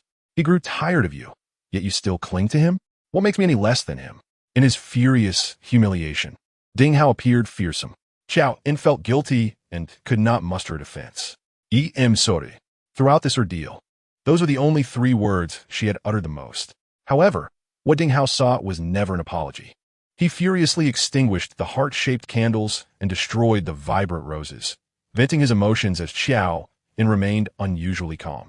Suddenly, Ding Hao rushed over, seizing her hand, determined to slide the ring onto her finger. This is what you and Zhou Jin'an owe me. You must repay it. Initially, Qiao En attempted to resist, but ultimately, she surrendered. A forced relationship is never sweet. Yet Ding Hao, caught in his stubbornness, refused to listen. I don't care if it's sweet, I will force it. The ring was finally placed on Qiao En's 4th finger. Her slender finger made the ring appear oversized, wobbling loosely on her hand. She did not remove it, despising all forms of coercion. Dr. Ding, may I ask you to leave now? I need a rest. Qiao En's expression was frigid, her gaze equally so. It was indeed late, nearly 11 o'clock. Ding Hao had said all he needed and done all he intended. All right, you rest. I will come back tomorrow. However, the following day, Ding Hao did not arrive. Qiao En learned from a hospital nurse that a surgery he was overseeing had encountered complications, and the family had filed a complaint against him. Early in the morning, he had been taken away by the police. Qiao En proceeded to have discharge formalities. She did not wear the ring, instead placing it in her small bag, intending to return it to Ding Hao at a more suitable time. Her father, during this period, had been recovering well.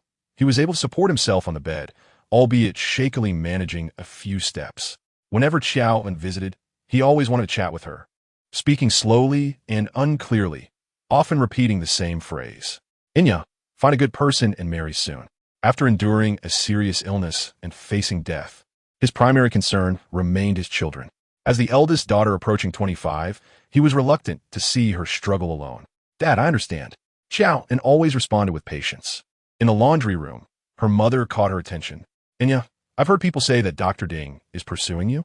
Ding Hao's high-profile actions had spread throughout the entire hospital, and Qiao En knew she could not conceal the truth from her mother. However, she still denied it. Where is it? Well, Dr. Ding is a good person with remarkable medical skills. Your father and I are quite satisfied with him. As for you, try not to have such lofty expectations. In life, it is better to remain grounded. Mother Qiao earnestly attempted to instill her thoughts into Qiao En. She understood her mother's intentions, yet matters of the heart are far more intricate. Mom, I understand. I will go buy some chicken soup for Dad and be back soon. Qiao En found an excuse to leave. Her heart felt congested. Too many events had transpired recently, and she was beginning to feel overwhelmed. Unexpectedly, as she exited the inpatient department, she encountered Zhou Jin'an, secretary to Jinhua. He emerged from the obstetrics and gynecology department, holding a bag of medication, engrossed in a phone call. Unaware of Qiao En's presence, he walked straight towards the parking lot. Qiao En remained cautious and quietly followed him. Zhou Jin'an's vehicle was a deep blue Bentley, parked at the far end of the lot. He did not use the car key, but approached the Bentley and tapped on the window. The glass slowly descended, revealing a woman's face. Upon recognizing her, Qiao En was utterly taken aback. Were you not on a call? She exclaimed, her fingers gripping the door handle, turning pale. Do you like these? Ding Hao, lost in his own world, pulled Qiao En's arm, directing her attention to the meticulously arranged hospital room. The bed was strewn with rose petals, the floor adorned with roses, and heart-shaped candles flickered in the ambience he had crafted to be exceedingly romantic. However, Qiao En could not accept this. I don't like it, she stated coldly. Ding Hao was somewhat surprised, though not entirely. He instinctively reached out to embrace her shoulder. Take your time to adjust. I am confident you will come to appreciate my damned romance. I swear, I will make you the happiest woman in Rome City. Zhou Jin'an was not adept at sweet talk, and Qiao En had grown accustomed to his style. In stark contrast, Ding Hao's words flowed effortlessly. Yet Qiao En felt no resonance. Ding Hao, I need to talk to you. Qiao En resolved to lay everything bare. Chapter 79. Her origins, it was a face identical to hers. The same fair skin, the same slender chin, the same resolute nose, the same smile revealing 8 teeth. Zhou Jin'an approached, handing the bag of medication to the woman. He leaned into the car window and kissed her cheek. The woman playfully pushed him away, and he relinquished his hold, moving around the car to the driver's seat. Unable to suppress her curiosity, Qiao En hastened toward the Bentley. However, as the window rolled up, the Bentley swiftly departed from the parking lot. Standing still, Qiao En's heart raced uncontrollably. In this world, many people share similar features, yet finding someone who resembles another so closely is exceedingly rare. Qiao En suddenly recalled the day Mrs. Zhou was attacked, although she had not been present at the scene. The surveillance footage had captured her likeness. Therefore, that woman might indeed be the one she just saw. Furthermore, before Zhou Jin'an fell ill, he had received a stack of scandalous photographs that Qiao En had not taken, yet she was unjustly implicated. Thus, the person in those photographs could also be the woman from earlier. Zhou Jin'an was affiliated with Jinhua, and it was not implausible that Jinhua sought to play a trick on Qiao En by finding a woman who looked just like her. The more Qiao En contemplated, the more anxious she became. She quickly contacted Detective Wu and arranged to meet at a restaurant near the hospital. As before, when Qiao En arrived, Detective Wu was already waiting in the private room, dressed in a wide-brimmed hat and sunglasses, with a loose trench coat even in the sweltering heat. He sat by the window, meticulously observing the outside world. "Secretary Qiao, why the urgency to see me?" Detective Wu settled into a corner seat, his hat and sunglasses still on, exuding an air of mystery. "Detective Wu, I would like to ask for your assistance in investigating someone." Detective Wu remained silent, his deep-set eyes peering through the dark lenses at Qiao En. "Send me the photo and basic information. You need not meet me for such trivial matters. Email will suffice." Qiao En took a deep breath. She had yet to recover from her earlier shock. "I don't have a photo, and I'm unclear about the other party's information." "No photo? No information? How am I supposed to investigate?" Detective Wu's demeanor appeared slightly agitated as he stood up. "Secretary Qiao, the last time I assisted you with that matter, it drew the attention of the En family. I'm willing to help you because you have aided me before. You know that I am a private detective, but I am not a miracle worker. Some matters can be investigated, while others cannot." Having said that, he attempted to leave, but Qiao En stood in his way. "Detective Wu, do you remember the person in the surveillance footage from last time? That person is not me.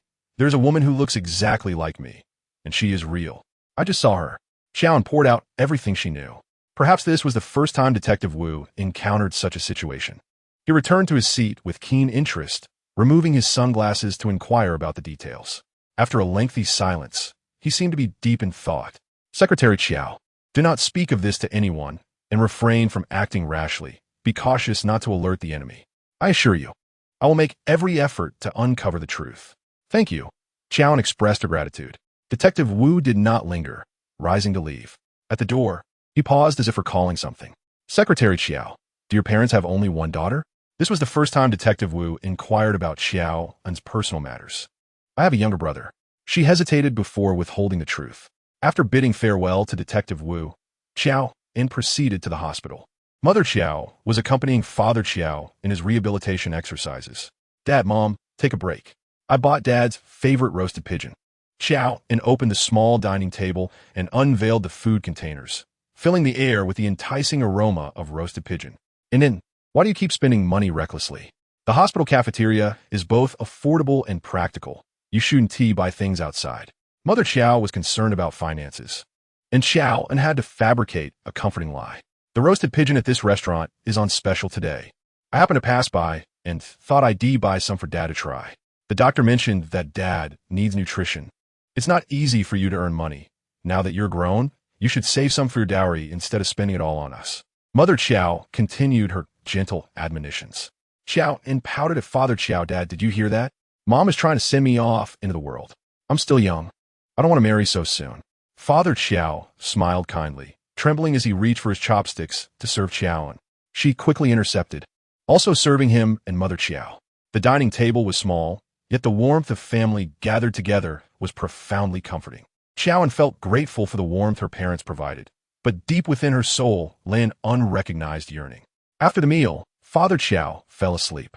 Qiao En accompanied Mother Qiao to wash the dishes, and in the secluded water room, it was just the two of them. After much internal conflict, she could no longer restrain herself. "Mom, when you and Dad picked me up all those years ago, did I leave any documentation behind?" Qiao En was not the biological child of Father and Mother Qiao, a fact she had known since childhood. However, they had always treated her as their own, and even after the arrival of Qiao, she had never been slighted. Thus, she had never inquired about her origins. "Why do you suddenly ask this?" Mother Qiao responded in surprise. Qiao En leaned in, embracing her mother's shoulders. "Mom, it's nothing. I was just asking casually. And then, it's I who owe you. It's our fault for being useless and causing you trouble. Although we are not your biological parents, we have always regarded you as our own daughter." As Mother Qiao spoke, her eyes turned red. She believed that John sought to find his biological parents because he felt burdened by their care. "Mom, please don't say that. Although you did not give birth to me, your nurturing love surpasses the heavens. To be your daughter is my fortune." With her eyes reddening, John's heart softened. Unable to bear the sorrow of his mother, he suppressed his own feelings.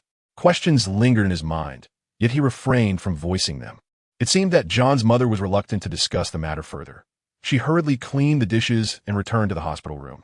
In the afternoon, John visited Jode's hospital room, only to find him absent. The nurse informed him that Jode had gone out in a wheelchair. John assumed Jode merely needed some fresh air downstairs. Leaning against Jode's bed, he dozed off, only to awaken to darkness, and still, Jode had not returned. Anxious, John went downstairs in search of him, only to find the empty wheelchair in the small garden. He quickly dialed Jode's number. Beep, beep. The phone rang for an eternity without being answered. Refusing to give up, John called several more times. Finally, the call connected, but a strange voice answered. Chapter 80. What will you use to repay? Your brother is in our hands. If you want him alive, you must pay immediately. The voice was coarse yet oddly familiar. John immediately recalled the tattooed man from the last loan incident. A sense of foreboding washed over him. Hadn't that debt already been settled? Clutching his phone, John's voice trembled. The previous debt had been cleared, but he had borrowed another sum not long ago. Upon hearing this, John felt as if the world was collapsing around him. Their family was already fragile and could not withstand any more turmoil. How much? 1 million. The figure was casually mentioned, leaving John momentarily speechless. He had no idea where he could procure such an amount. Will you repay? When will you repay? Give me a definite answer, or else. The tattooed man threatened, and soon John heard a scream from the other end of the line. Desperate, he pleaded, I'll get the money. I'll repay it immediately. Yet, after hanging up, he slumped to the edge of the bed. What could he use to repay? He had reached a dead end. During this time, Sume had not arranged any work for him, leaving him without income. Where could he possibly gather 1 million? The tattooed man sent an address and a repayment deadline, demanding the money by midnight. If not repaid, they would remove Jode's hands. Glancing at the time, John realized he had only 4 hours left. Without hesitation, he called Zhou Jin'an. At this moment, he felt he could rely only on him for help. However, the phone rang endlessly without response. Desperate, John dialed again, and this time, it was Rong Jie who answered. Miss Qiao, the young master just took his medicine and is resting. Please wait until he wakes up to discuss anything. Rong Jie hung up swiftly, not allowing John a chance to speak. The window he thought he could open was now firmly shut. Not one to sit idly by, John resolved to save Jode's life. Even empty-handed, he bravely headed to the address provided by the tattooed man. It led him to an abandoned shipping container yard, desolate and deserted. Upon arrival, he found a group gathered inside a container, drinking and playing games, while Jode was bound and thrown aside. As John appeared, Jode quickly noticed him. His mouth taped shut as he made muffled sounds. Did you bring the money? The tattooed man lazily glanced at John, extending a hand toward her. The others regarded John with hungry eyes, akin to wolves spotting a lamb. No, je ne replai d'anistri. The tattooed man sneered, rising to tower over John. You dare show up without the money? You got some nerve. Having dealt with such individuals before, John knew they lacked any moral boundaries. Confronting them head-on would yield no favorable outcome. Please, I beg you for a little more time. I assure you, I will repay the amount within a month. John pleaded, lowering her gaze. Showing weakness may not help, but it was her only option. What will you use to repay? The tattooed man suddenly laughed, circling John. I run a lending company, not a charity. Debts must be repaid. It's only right. If you don't pay tonight, I'll take his life. He pointed menacingly at Jode. John dared not provoke him further. She could only continue to negotiate cautiously. My brother has been foolish and angered you. I apologize on his behalf. I will repay the 1 million, plus an additional 20% interest, if you would be so kind. Not good enough. The tattooed man retorted sharply. With a wave of his hand, someone approached Jode. Cowering on the ground, Jode appeared battered. He had already endured much before John's arrival, and upon seeing the approaching figure, he trembled uncontrollably. The man drew a knife, intent on harming Jode's fingers. Pale with fear, John rushed forward, shielding Jode with her entire body. If you hurt my brother, you won't get a single penny. Her attempt to reason turned out to be a mistake, igniting the tattooed man's rage. You dare threaten me? He cursed, seizing John by the hair. Cut out this woman's tongue. As he spoke, someone approached to pry open John's mouth. She resolutely kept it shut, refusing to comply. The person raised a hand and struck her face. Suddenly, John's phone rang, an incongruous sound amidst the chaos of the container. In that moment, John hoped it was Zhou Jin'an calling, a glimmer of desperation lighting her eyes. The tattooed man snatched the phone from her pocket and answered the call. What was said on the other end remained unheard by John. She only caught the tattooed man providing their location. After hanging up, he fixed John with a piercing gaze. Bind her and toss her aside. Soon, John found her hands and feet tied, her mouth taped shut. Zhou lay beside her, unable to speak, silently shedding tears. Time ticked away as the tattooed man's gang resumed drinking and playing games. John's eyes were glued to the entrance of the container. Would Zhou Jin'an come? Would he come to rescue her? A mix of hope and shame swirled within her. At this moment, she felt utterly vulnerable, creating trouble for him and forcing him to witness such a scene. About an hour passed when footsteps approached the door. John's heart raced in her throat. He was here. He had finally arrived. Yet, to her astonishment, the visitor was not Zhou Jin'an, but Ding Hao. Dressed entirely in black shirt, trousers, shoes, and a cap. He entered, his face pale against the dark night, a sinister charm emanating from him. Holding a golf club in one hand and with the other tucked in his pocket, John felt an ominous breeze as he stepped in. Where are they? Ding Hao narrowed his eyes, scanning the chaotic scene. He soon spotted John and Zhou bound on the ground, a flicker of cold ruthlessness crossing his gaze. Where's the money? Did you bring it? The tattooed man, chewing on a toothpick, glared back menacingly.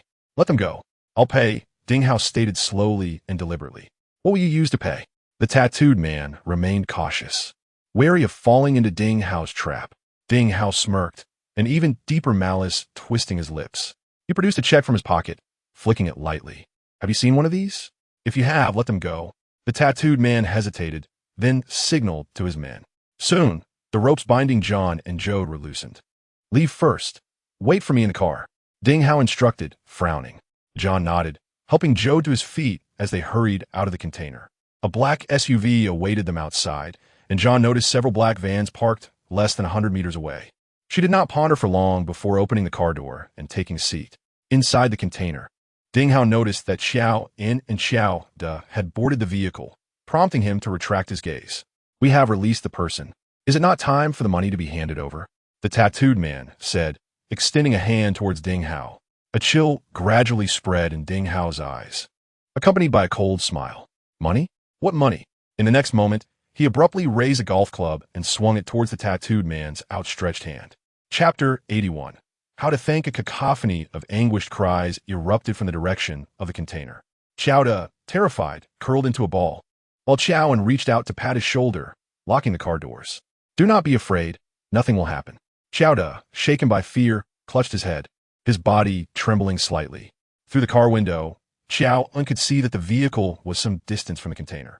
She could only hear the sounds, but could not discern what was happening.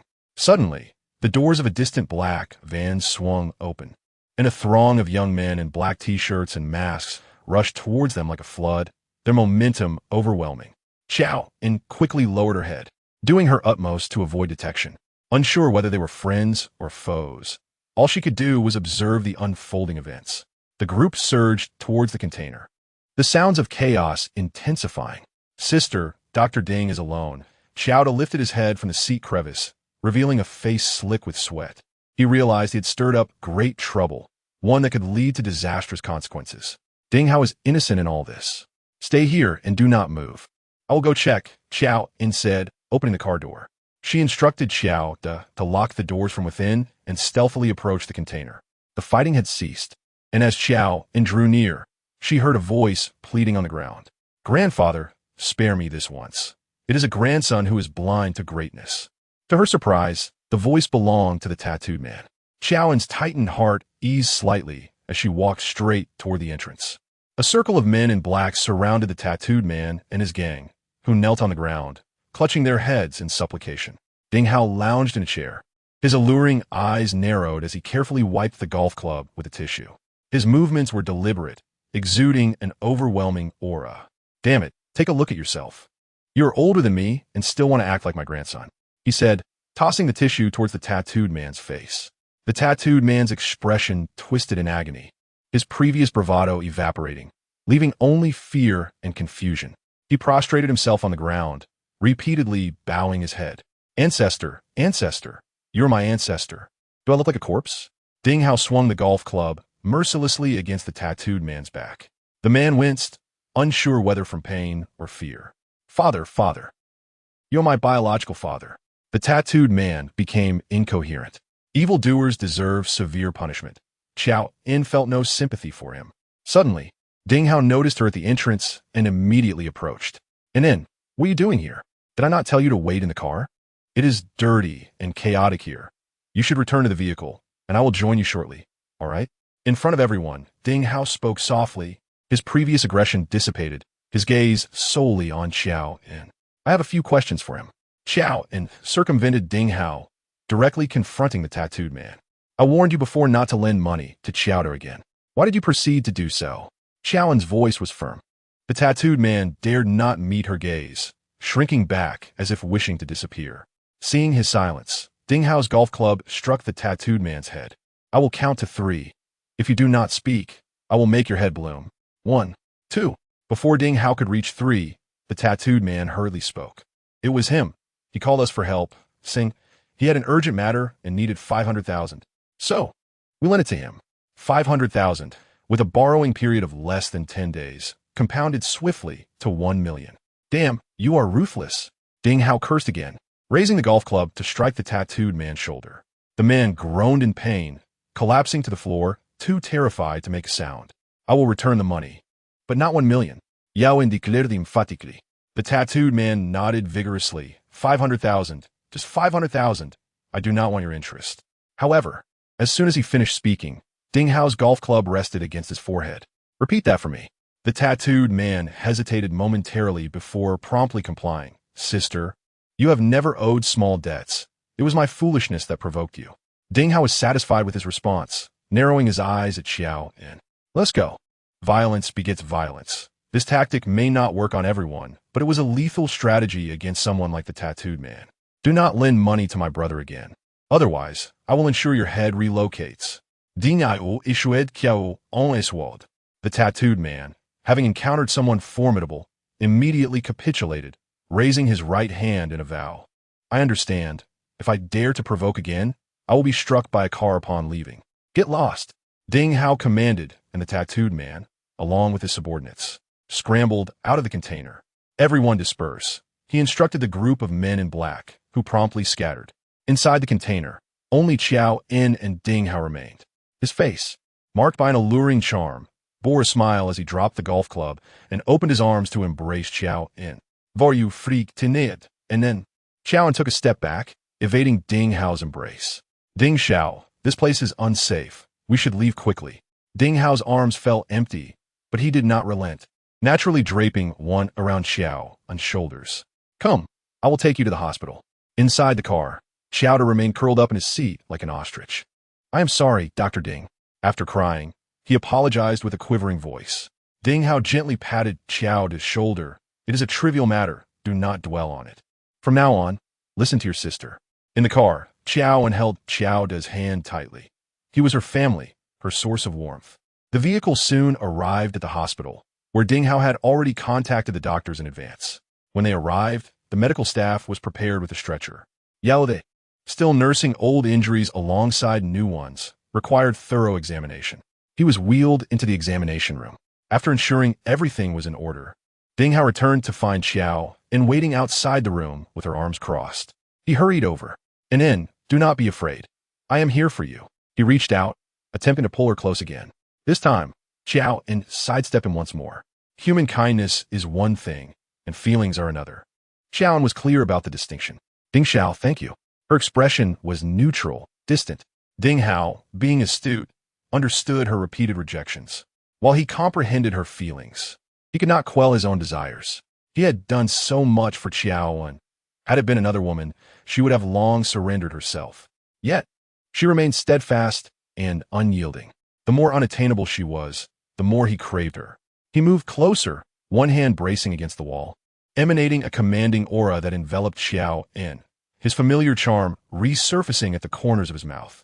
How will you repay me? Chapter 82. A token of gratitude, he reverted to his nonchalant tone.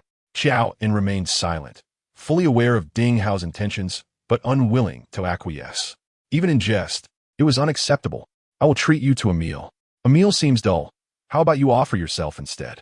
Ding Hao suggested, blowing gently on her forehead. Knowing well that she would not agree, he still wished to test the waters. I'm not suitable for you. Suitability is not for you to decide, he replied, his eyes darkening with determination. Stop joking around, Dr. Ding. This is not amusing at all. Qiao En bent down, slipping from under Ding Hao's arm. and walked towards the examination room's far end. Ding Hao, like a petulant child, pursued her once more. I am not joking, nor am I playing. I'm serious about you. So, will you marry me? Ding Hao insisted, grasping Qiao En's arm with persistent pleading. Suddenly, Qiao En left, looking at him as if he were a stranger. Dr. Ding, if I had no ties with Zhou Jin'an, would you still be so insistent on marrying me? Her question momentarily silenced Ding Hao, but he quickly rationalized his brief hesitation. Yes, I want to marry you. It truly has nothing to do with anyone else. You must believe me, my feelings for you are genuine. Yet in this day and age, sincerity often goes unrecognized. Thank you for your sincerity. But I do not harbor feelings for you, nor will I marry a man I do not like. So, you intend to marry Zhou Jin'an? You like him, yet he is not suitable for you, Ding Hao pressed. He was used to competing with Zhou Jin'an for everything, including women. I am an ordinary woman and therefore seek an ordinary man. You and Zhou are both exceptional. I cannot aspire to that. No worries. I shall reach for you. Ding Hao replied with a mischievous grin as he walked away. Just before disappearing from her sight, he cupped his hands around his mouth, calling out loudly, Qiao En, I will definitely marry you. Half an hour later, Qiao was wheeled out of the examination room, his head hung low, looking quite dejected. Back in the ward, he curled up in bed, covering his head with a blanket. Qiao En pulled up a chair beside him, feeling the need for a serious conversation. Why did you resort to borrowing from loan sharks? You know better than anyone that it's dangerous. Why did you still go through with it? Is someone pressuring you? Qiao En asked directly. The last time Qiao got involved with loan sharks, she refrained from probing further, knowing that the instigator was in Curson, who had manipulated events to entrap Qiao En. And this time? No, Yao de deplete quietly. Then tell me, what did you borrow this money for? Qiao En précédent. Can you stop asking? Isn't the matter already resolved? Why do you still want to know? Qiao deflected, refusing to divulge anything. In that instant, Qiao En's suppressed anger erupted. Qiao, I tell you, if there's a next time, I can no longer help you. This mess is beyond my capability to manage. Every day felt like walking on thin ice. She was uncertain of what might happen next. She was truly exhausted. Sister, I'm sorry, Qiao mumbled through his nose. Yet he remained tight-lipped about the purpose of the money. That evening, Qiao En returned to her apartment in the southern part of the city. She did not shower but burrowed into bed, so tired, yet sleep eluded her as thoughts of Zhou Jin'an incessantly swirled in her mind. His pallid face, bloodshot eyes from sleepless nights, and his lonely yet resilient figure. Deep down, she was still worried about him. As dawn broke, she remained wide awake. Finally, she decided to get up, but a wave of nausea surged in her throat. Barefoot, Qiao En covered her mouth and hurried to the bathroom. Having eaten nothing the previous night, her stomach was entirely empty. She leaned over the toilet, retching until bile was nearly expelled. At that moment, her phone rang. It was Zhou Jin'an calling, and Qiao En quickly answered. His deep, magnetic voice came through, sounding somewhat better after a night's rest, though he still coughed intermittently. Did you call me last night? Yes, Qiao En replied, sitting on the floor with her back against the toilet, feeling weak and lacking energy to speak. Did something happen? Zhou Jin'an asked, suppressing a cough with a fist pressed against his lips. Qiao En hesitated to share her distressing situation, denying, no. I just wanted to check if you're feeling better.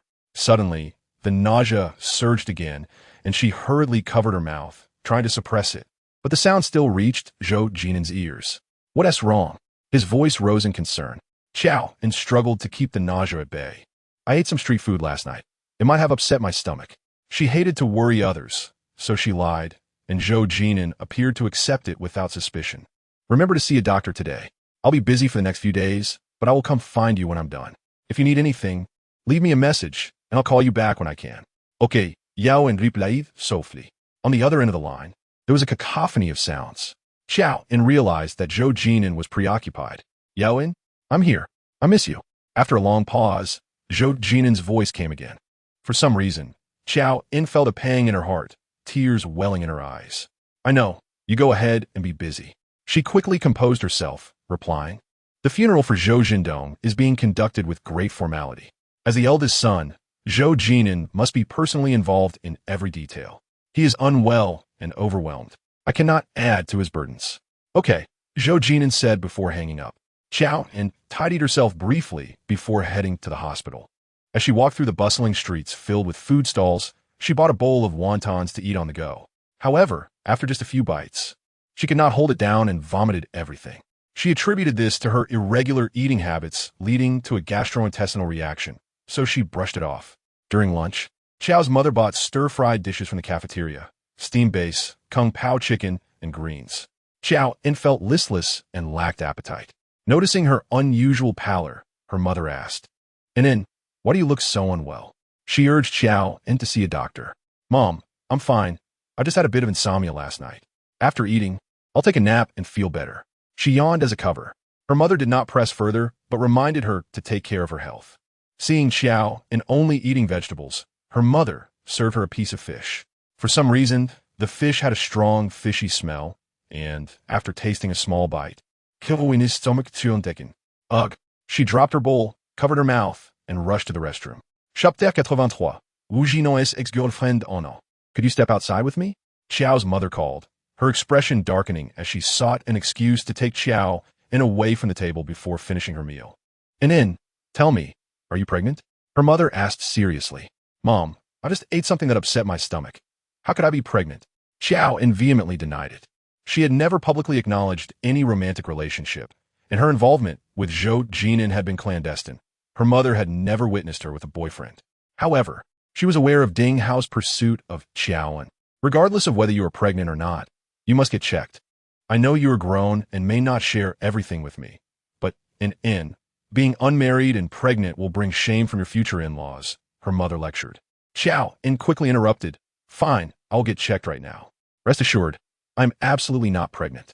Her mother, still concerned, insisted on accompanying her to the obstetrics and gynecology department. After a blood draw, they awaited the test results, which would take 15 minutes. Qiao En leaned against a chair in the waiting area while her mother sat nearby, anxiously fidgeting. Is the child Dr. Ding's? Does he know? En, as doctor. Ding mentioned when he will marry you? Qiao En felt overwhelmed by the questions. Mom, please stop asking. I'm not pregnant. She had only Zhou Jin'an as her partner, and they had always taken precautions. Even during a few close calls, she had taken timely post-exposure measures. Getting pregnant is not that easy. 15 minutes later, John's test results were released. Unfortunately, she had indeed tested positive. The HCG levels were alarmingly high. What are you going to do now? Her mother exclaimed in a flurry of anxiety. Mom, I know how to handle this. Please try to stay calm, John reassured her. Yet, her mother was unable to quell her panic. She was a woman confined by traditional beliefs. Her daughter was unmarried and pregnant, and if word got out, it would become a source of ridicule. Dear, you must marry quickly. Tell Dr. Ding that I don't want a dowry. I want nothing at all. Her mother mistakenly assumed the child was Dr. Ding's and immediately reached for her phone to call him. I'll speak to Dr. Ding. This cannot be delayed. John quickly intervened. Mom, please let me handle this on my own. Return to the ward and don't mention this to Dad. Don't say anything to Dr. Ding. She gently pushed her mother back towards the hospital room, while her mother glanced back repeatedly, her eyes filled with worry. The suddenness of the situation left John unprepared emotionally. Gripping the lab report, she sought a secluded spot and sat there for a long time. She and Zhou Jin'an were about to have a child, a moment that should be joyous. However, John felt no happiness. They were entangled in turmoil, with many circumstances beyond their control. The arrival of this child felt ill-timed, and John could not bear for this innocent life to bear the burdens imposed by fate. Yet, the thought of denying this child a right to live was equally unbearable. In that moment, she found herself in a profound dilemma. Just then, her phone rang. It was Detective Wu calling. John quickly composed herself and answered, Detective Wu, you have news about the person I asked you to investigate? His voice was low and hurried as he replied, Meet me to discuss. He quickly ended the call, sending the time and location to John's phone. 2 o'clock in the afternoon at the convenience store next to the Rongqing train station.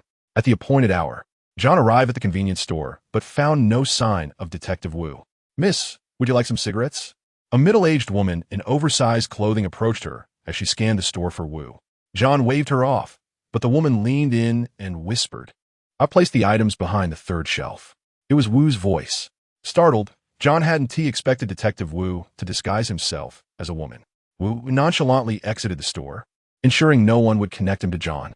Following his instructions, she found the envelope behind the third shelf, tucked it into her bag, and hurried out. Wu headed toward the square, and John followed. He found a bench, sat down, and pulled a compact mirror from his bag to touch up his makeup. John squatted behind the bench, pretending to tie her shoelaces. The woman is Zhou Jin'an. She arrived in Rongqing 2 months ago. You should take a good look at the photos I sent you. However, I have reason to believe she knows Zhou Zong. In fact, she might be his ex-girlfriend. John was taken aback. She had never heard of Zhou Jin'an having an ex-girlfriend. Cautiously, she drew a photo from the envelope. A single glance confirmed her fears. The woman in the photo bore an uncanny resemblance to her, nestled in Zhou Jin'an's embrace, her smile radiant. The usually stoic Zhou Jin'an was smiling, a brightness she had never witnessed before, his face and eyes radiating warmth. Yet, that warmth pierced John's heart like a blade. Have you uncovered any further information? She inquired, hastily returning the photo to the envelope, masking her inner turmoil with an outward calm. Not for now. I will contact you once I have more, Detective Wu replied, putting away his mirror, straightening his dress, and sauntering off. John remained squatting until her legs grew numb. The day was overcast, and a heavy stone seemed to rest upon her chest, making it hard for her to breathe. Zhou Jin'an was Zhou Jin'an's ex-girlfriend, and she bore an identical face. This was no mere coincidence. John recalled what Mrs. Zhou had said 3 years prior. John, do not waste that face of yours. Back then, John had naively believed Mrs. Zhou was complimenting her beauty. She had aspired to approach Zhou Jin'an, to become his woman. Without a pretty face, how could she catch his eye? Thus, for 3 years, she had given it little thought. But in that moment, clarity struck her. She was not just a pawn of Mrs. Zhou. She was a stand-in for Zhou Jin'an. She had secured Zhou Jin'an's affection in a month, not due to her charm, but because she bore such a striking resemblance to the original. John recalled Zhou Jin'an's words. Give me a little time. The moment is not right. He had the means to confront the infamily, but had chosen inaction. It was not that he could not act. It was that he would not, a mere substitute to absorb misfortune, as expected. John extracted the photo from the envelope once more. The gloomy sky served as a backdrop for the beaming couple, their happiness mocking her naivety. Chapter 84. You slept with me. You must take responsibility that day. John did not return to the hospital. She went back to her apartment in the south of the city. A wave of fatigue washed over her, overwhelming her senses. Yet, halfway through her slumber, she was jolted awake by a series of loud knocks at the door. Bang, bang, bang, each knock more forceful than the last. John, still in her slippers, emerged from her bedroom. It was dark, and the room was devoid of light. She flicked on a lamp and opened the door, only to be surprised by Ding Hao stumbling in. John, he slurred, intoxicated, collapsing onto the floor, reeking of alcohol. Finally, you opened the door, he mumbled, reaching out to embrace her. John instinctively stepped back, maintaining a safe distance. Where do you live? I will call your family to fetch you. Ding Hao lay sprawled on the floor, unmoving, gazing at her with a foolish grin. I'm not going anywhere. I want to stay with you. Tell me, what makes me any less than him? Why can't you like me? His drunken ramblings left John at a loss. She was unsure how to handle Ding Hao. Throwing him out seemed cruel. Allowing him to stay felt perilous. After contemplating, she made a decision. Ding Hao, you've had too much to drink. I'm going to the hospital. You can rest here. She stepped around him to leave. Ding Hao pointed at her retreating figure, his alluring gaze clouded, muttering, I've been so good to you. Why don't you like me? Do you know Zhou Jin'an? Do you think he truly loves you? Let me tell you, John, you are merely a substitute for that man. He does not love you. The one he loves is not you. His words struck John like a dagger, piercing her heart with a painful truth. To be unloved was the most shameful fate, and this humiliation had been dealt by Zhou Jin'an. John descended the stairs and sat on a bench in the courtyard. She had scrutinized that photo. At first glance, she and the woman seemed identical, but closer inspection revealed differences. John had double eyelids, while Zhou Jin'an had single ones. John rarely laughed, whereas Zhou Jin'an's smile in the photo was radiant. Perhaps only those who were genuinely loved could display such a brilliant smile. And what was she but a mere stand-in? In the dead of night, Zhou Jin'an called her. His familiar number flickered on her screen. She did not hang up, yet she also did not answer. She still loved him, but she realized she no longer recognized him. She let the call go unanswered, and he did not try again. John remained seated, waiting until dawn broke. The next morning, John returned to her apartment. The door ajar and unlocked. She pushed the door open and entered, hearing the clatter of pots and pans from the kitchen. John, hurry and wash your hands. I made breakfast. It will be ready soon. Ding Hao's head peeked out from the kitchen. His inebriation vanished. John noticed he was wearing the very pajamas she had bought for Zhou Jin'an.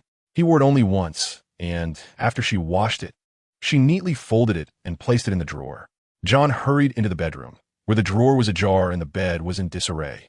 A surge of inexplicable anger erupted within him. "Ding Hao, please leave my house at once." She seized Ding Hao's soiled clothes and tossed them at the door, her expression grim. Ding Hao had just finished preparing breakfast. He had boiled porridge, fried eggs, and roasted the last 2 sausages from John's refrigerator, even arranging them on her Western-style plate to form a smiley face. "Ina, what's wrong? Why are you so angry?" Ding Hao asked, bewildered, as he set aside his tasks and approached John, attempting to embrace her without hesitation. "Please leave now." John's anger flared, and she pointed towards the door, issuing an eviction order to Ding Hao. "What's going on? You were perfectly fine when you woke up this morning. How did you change so drastically after stepping out? Didn't you say you wanted to eat my breakfast? I made it according to your request. So why are you giving me the cold shoulder as soon as you return? Inan, where did I go wrong? Tell me, and I will change." Ding Hao feigned innocence with a charming expression. John, however, was utterly confused. She had not been home the previous night, nor had she asked Ding Hao to make breakfast. What was happening? "Inan, please don't be angry, all right? Didn't you say last night that you would treat me well from now on? We can go get our marriage certificate after breakfast. Rest assured, since you have entrusted yourself to me, I will take responsibility for you." "Ding Hao, stop." John sternly interrupted him. Her eyes were filled with fear. The information Ding Hao provided was overwhelming, and she struggled to process it. "Last night, I was with you? Inan, you can't deny it after sleeping with someone." Ding Hao pouted. "Did I really say I wanted to get our marriage certificate?" "Yes, you brought it up. You said you wanted us to be a real couple." "Inan, I never imagined that your usual aloofness towards me was a fade. It turns out you have feelings for me." John asked, and Ding Hao answered. Before John could finish her question, he leaned in again, tried to rest his head on her shoulder. John unceremoniously pushed him away, causing him to stumble slightly. "Inan, you are committing murder against your husband." John stared intently at Ding Hao. Was he lying, or had some woman impersonated her and spent the night with Ding Hao? "The person who spent the night with you was not me," John declared with conviction. If Ding Hao were not lying, what was that woman's intention? John was uncertain of her motives, but one thing was clear. She could not fall into the trap that woman had set for her. "Inan, what on earth happened? If the person who slept with me wasn't you, then who was it?" Ding Hao looked at John suspiciously. She, however, was unwilling to explain further and turned to run outside. At the hospital, when John arrived at Qiao's ward, he exclaimed joyfully, "Sister, how did you know I've always wanted to see Jay Chou's concert?" He waved the concert tickets in his hand. After being hospitalized for so long, it was the first time John had seen Qiao smile so brightly. She was surprised to receive the concert ticket, which was the most expensive inner circle ticket, something she could never afford. "Where did this ticket come from?" John asked suspiciously. "Sister, don't you remember? You slipped it into an envelope for me last night. You said to wait until you left before opening it, calling it a birthday surprise for me. Sister, this gift is absolutely amazing. I love it." Yao they exclaimed excitedly, kissing the ticket repeatedly. John's face paled instantly. Truth be told, she had no idea that Qiao's idol was Jay Chou. Even if she had known, given her current financial situation, she would never have bought such an expensive inner circle ticket for him. Yet, someone had done this in her name. Why would they do that? "Sister, what's wrong? Why do you look so pale?" Qiao asked in surprise. "Adele, listen to me. You need to give me that concert ticket first." John reached out to take the ticket from Qiao. He looked puzzled, clutching the ticket tightly and refusing to let go. "Sister, what is going on? You gave me this ticket. Why do you want it back?" Attending Jay Chou's concert had always been Qiao's dream. Moreover, this concert was in Rome City, a rare opportunity that wouldn't come again. When he received the ticket last night, he had already shared the good news with his dorm friends, who also bought tickets and planned to go together. "Ave, I promise I will buy you another one in the future." John's hand remained outstretched. "Do you know how hard it is to get this ticket? He wanted to hold a concert in Rome City again." Qiao looked stubbornly at John, tears welling up in his eyes. "Ada, ieme suri." John remained resolute. Eventually, in a fit of anger, Qiao threw the ticket at John and pulled the blanket over his head, sobbing softly. John wanted to comfort him, but the words caught in her throat. She knew the truth, but Qiao did not. The entire situation was too complicated, and she didn't know how to explain it to him. All she knew was that she could not accept that ticket. After contemplating, John sent the ticket via express mail to the Yin family, addressed to Zhou Jin'an. He had connections with Sun Yin, and upon receiving the package, he would certainly understand her intent. John needed Sun Yin to take the initiative to appear. Only when everyone was out in the open would she know how to proceed. Just after John sent the package, she received a phone call from the nurse. "Miss Qiao, your brother is insisting on being discharged." John hurried upstairs, where Qiao had already packed his belongings. He limped slightly but stubbornly dragged his things towards the exit. "Aduh, stop it. Your leg isn't healed yet." John stepped in front of him, snatching the bag from his hands. Qiao couldn't overpower her and eventually let it go. "I know whether I'm okay or not. The doctor said I'm fine. I want to be discharged. I want to go back to school." John, still under 20, was still somewhat childlike. Qiao, in a fit of petulance, was resisting her in this manner because she had taken away his concert ticket. John, however, did not patiently coax him as she had in the past. "Fine, I will arrange your discharge." John remained unusually calm as she swiftly completed the discharge paperwork for Qiao. She carried his belongings ahead while he followed closely behind, neither of them speaking. The midday sun was quite intense, casting their figures, one tall and one short, into equal-sized, indistinct shadows. At the hospital entrance, John hailed a taxi for Qiao, placing his belongings in the trunk. Qiao climbed into the car, turning his head away and not uttering a single word to John. She had paid off his $3 million in high-interest loans, extricated him from dire straits, and devoted herself to caring for him for so long. Yet none of it mattered compared to the significance of a concert ticket in his heart. Family ties provide warmth, but at times, they can also bring coldness. After seeing Qiao off, John went to her father's ward. The doctor came in to check on him, and his condition was recovering well. He only needed regular follow-ups, and the doctor suggested he could be discharged. Thank you, her father stammered, continuously expressing gratitude to the doctor. Her mother's face finally broke into a smile as she busily packed up the items in the ward, and John helped her. Suddenly, John discovered 2 boxes of premium birds' nest among the items her mother was sorting. "Mom, who sent these birds' nests?" John asked curiously. Her mother replied while packing. "Aren't they from you? You said your colleague gave them to you, and you told me to wait until you left to open them, saying it was a birthday surprise for me. Those colleagues of yours are really nice. I thought since your father is going to be discharged, you should invite them over for a meal." "Yesterday? When yesterday?" John inquired suspiciously. Her mother paused, looking at John with concern. "Does a pregnant woman forget so easily? Last night, you mentioned encountering a few colleagues at the entrance of the courtyard and sharing a meal together. You even packed some roasted duck for your father, and look, he hasn't finished it yet." Qiao's mother pointed to the takeout box on the bedside table. Yangshan Tower. Qiao immediately recognized the logo. "Mom, I need to step out for a moment." Qiao dropped what she was doing and quickly exited the hospital room. Yangshan Tower was not far from the hospital, and Qiao nearly jogged there. It was afternoon, and the restaurant was devoid of customers, with a few staff members gathered around playing cards, the lunch rush having passed. Upon entering, one of the staff waved at her, but Qiao did not pause, striding directly to the cash register. "Hello, my family is missing. They were here last night. May I view the surveillance footage?" The cashier, a plump woman, was engrossed in her phone, scrolling through short videos without even glancing at Qiao and promptly refused. "No." Qiao, being astute, understood that casually accessing the surveillance footage would not be permitted. However, in this world, there are always ways to turn a no into a yes. Having shadowed Zhou Jin'an for 3 years, she had learned numerous methods of persuasion. "Oh, may I use your restroom?"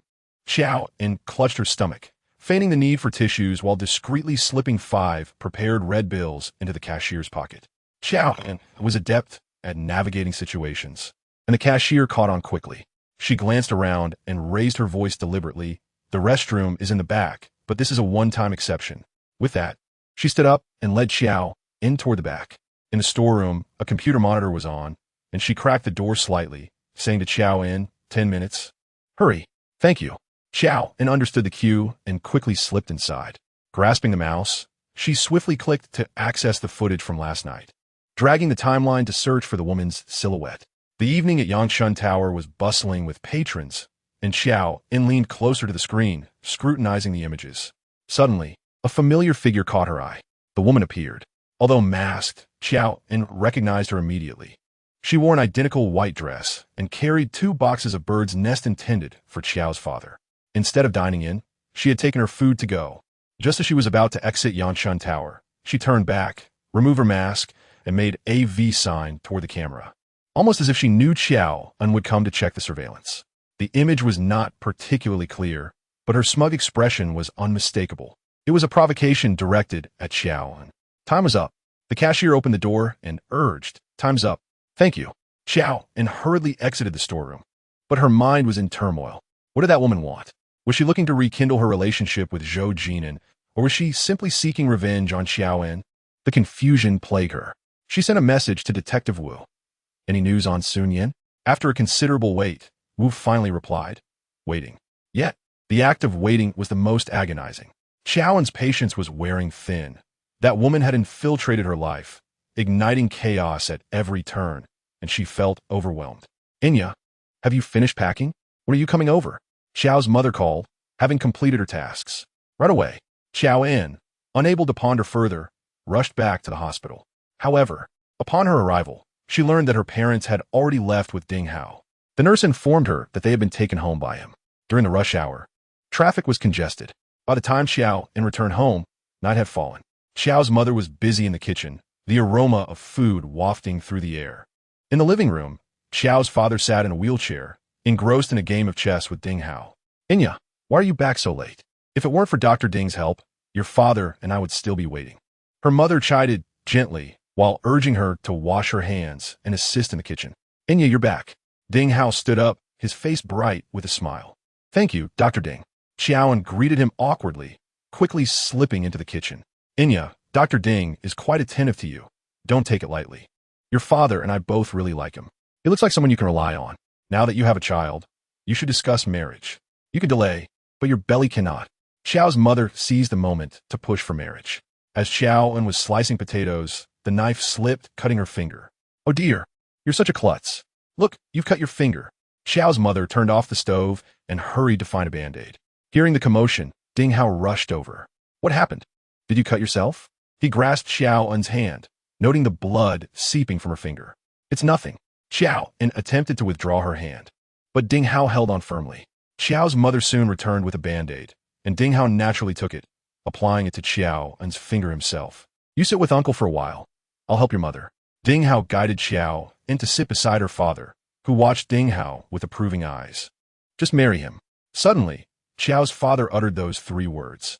Qiao En remained silent, understanding her father's intentions. After his illness, he recognized the challenges Qiao En faced alone and hoped someone would take the baton and care for his daughter. "Father, I'll make you some tea." Qiao En rose to prepare tea for her father. In the kitchen, laughter erupted. Ding Hao's humor quickly won Qiao's mother's affection. At the dining table, she continuously served Ding Hao food. It was evident to all that she favored this prospective son-in-law. Qiao En focused on her meal, but Ding Hao was relentless, immediately serving her food after Qiao's mother did. "Inya, you've lost weight recently. Eat more." He didn't treat himself as an outsider, and his actions pleased both Qiao's parents. "When do you plan to marry Dr. Ding?" Qiao's mother inquired eagerly, probing for information. Qiao En shot her mother warning glances, but she was oblivious. "I'll follow Inya's lead." Ding Hao gazed at Qiao En with affection. Qiao's mother urged, "Get married soon. I can help with the baby." Qiao En could no longer remain silent. She quickly interrupted her mother. "Dr. Ding, enjoy your meal." She served him a large helping of the greens he disliked most. Yet, because it was from her, Ding Hao devoured it eagerly. The dinner was filled with tension. Even after eating, Qiao's mother broached the topic several more times, and Qiao En skillfully deflected each one. After the meal, Qiao's mother went to the kitchen to clean up, while Ding Hao stayed to play chess with Qiao's father. Qiao En glanced at the time and said, "Dr. Ding, would you accompany me for a walk?" She sought a reason to send him away. "Sure." Ding Hao followed her outside. However, as soon as they reached the ground floor, Qiao En attempted to leave him behind. "Dr. Ding, thank you for bringing my parents home today. It's getting late. You should head back." "Inya, are you abandoning me so soon? Aren't you afraid your mother will scold you if you return now?" Ding Hao caught her wrist. He was right. If Qiao En returned now, her mother would surely scold her. Yet, she was desperate to avoid spending another minute with Ding Hao. "Dr. Ding, I've already clarified some matters with you. Please don't misunderstand. That person last night was truly not me." Qiao En shook off Ding Hao's grasp, reiterating her stance. "But if it wasn't you, who could it be? I was drunk, but not forgetful." "Inya, what is going on? You clearly have feelings for me. Why do you keep pushing me away?" The misunderstanding runs too deep for Joan to clarify, and she can only speak the truth. It is Sun Yan. She has returned, Joan said softly. Ding Hao paused for a moment, but quickly regained his composure. Sun Yan? Which Sun Yan? Zhou Jin'an's ex-girlfriend. Impossible, Ding Hao asserted firmly. That night, Ding Hao's behavior was indeed peculiar, yet Joan was too absorbed in her own world to notice. Joan, you could deny that person was you last night, or say it was merely a momentary impulse. After all, we are all adults, and I can understand that. However, to concoct such a flimsy excuse to reject me, do you think I would believe that?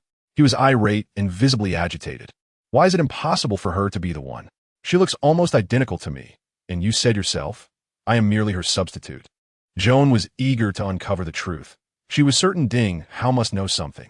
She believed that by bringing it up, he would divulge more. However, to her dismay, Ding Hao refused to say anything. He saw through her intentions, sneering as he retreated. Joan, curiosity killed the cat.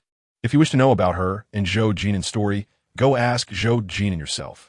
I want to breathe a word to you. Chapter 87. Scheduled for surgery, Ding Hao's behavior was increasingly strange, and the more unusual he became, the more curious Joan grew. What kind of person was Sun Yan? Why did even Ding Hao treat her with such caution? What were they concealing? Joan's mind was filled with questions.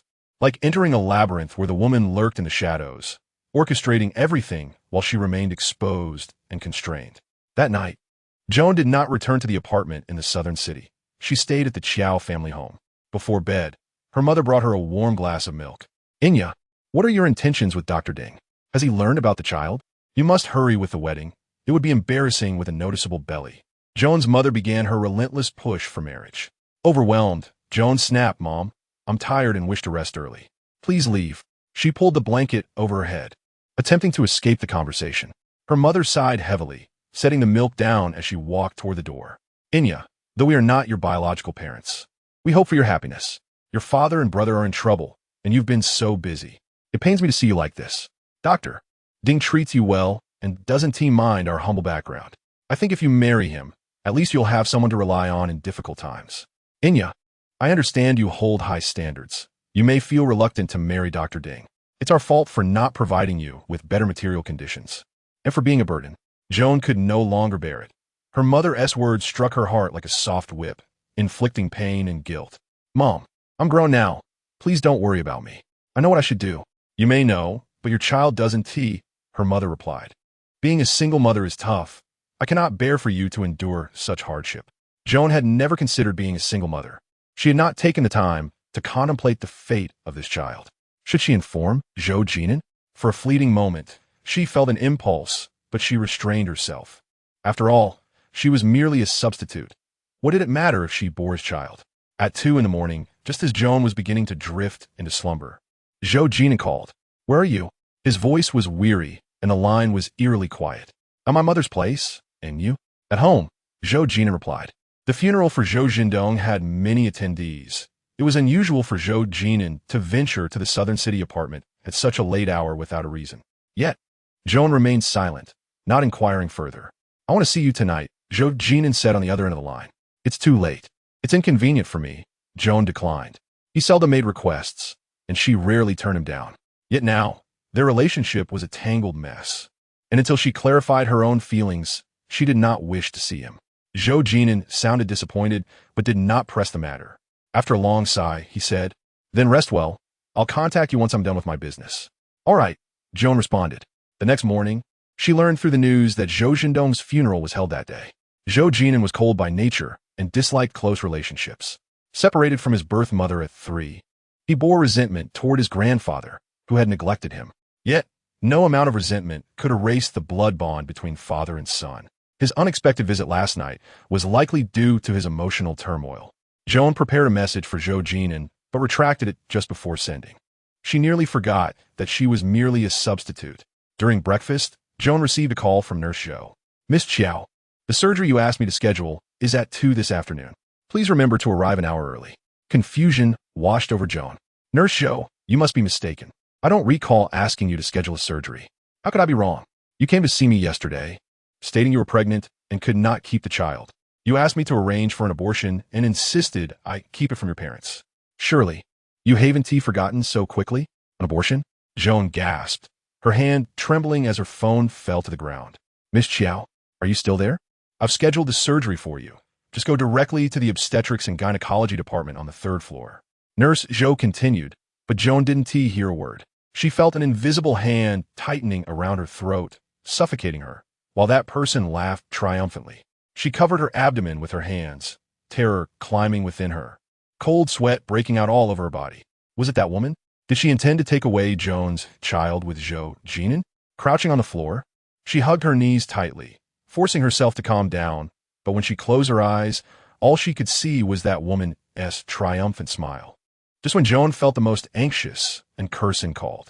Seeing her name flash on the screen, Joan did not answer. But Incursion was persistent. She kept calling. "Inya, why aren't you answering the phone?" Suddenly, her mother pushed the door open and entered, immediately spotting Incursion's name. "It's a call from Missin." Joan's mother had a favorable impression of Incursion. Without Joan's permission, she swiped to answer. "Missin, this is Aunt Qiao. It's been a while since we last saw each other. When will you come over for dinner?" Her mother chatted cheerfully with Incursion while holding the phone. "You're looking for Inya? Just a moment.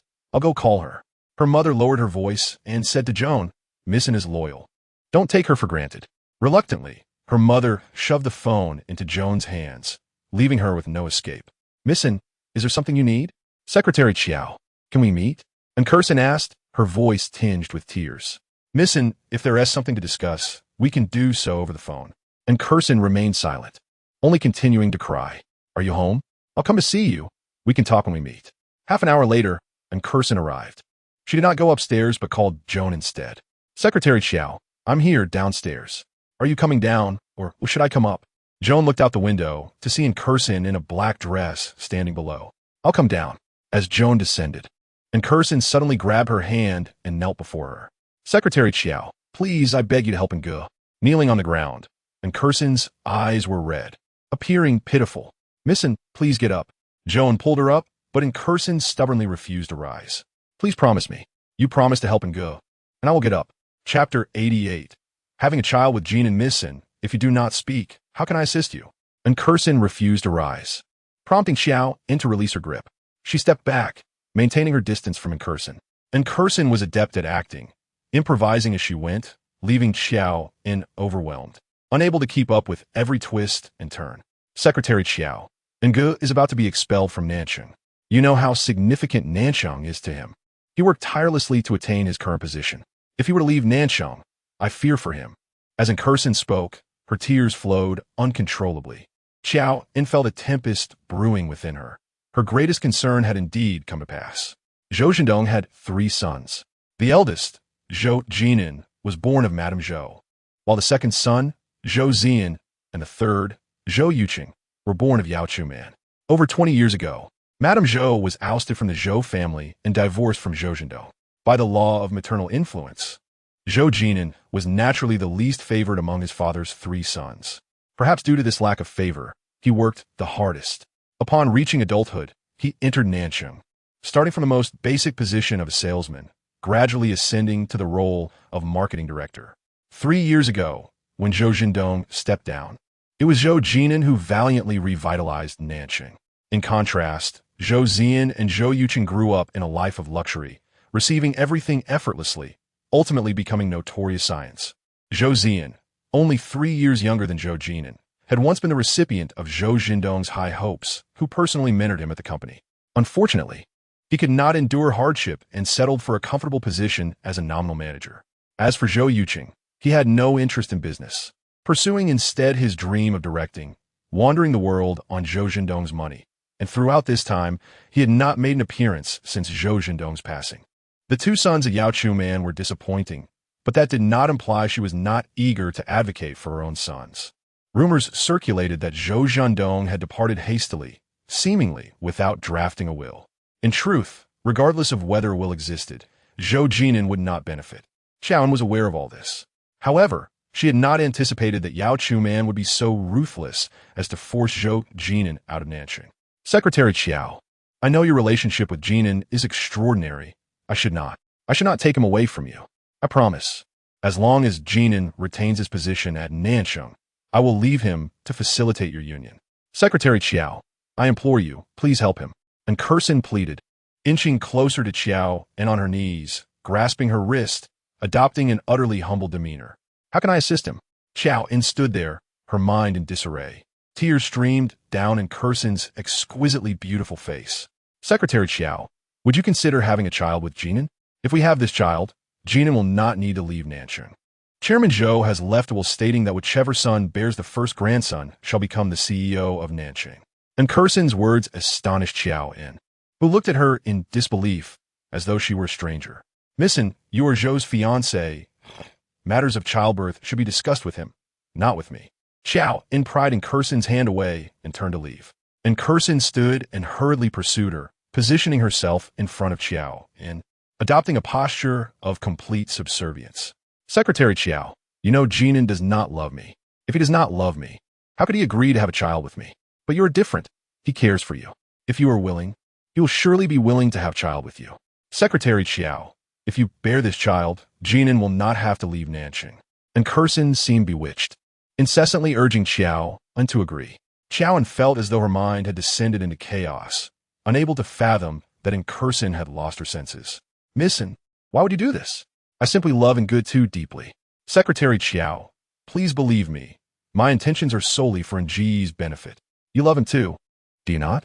Then shall we unite our efforts and strive together? If you conceive his child, I will enlist my second brother's assistance. And Ngu will surely overcome this crisis. Unite our efforts? Qiao En was even more stunned upon hearing those words. She had always viewed Kursen as a rival. How could she suddenly propose an alliance?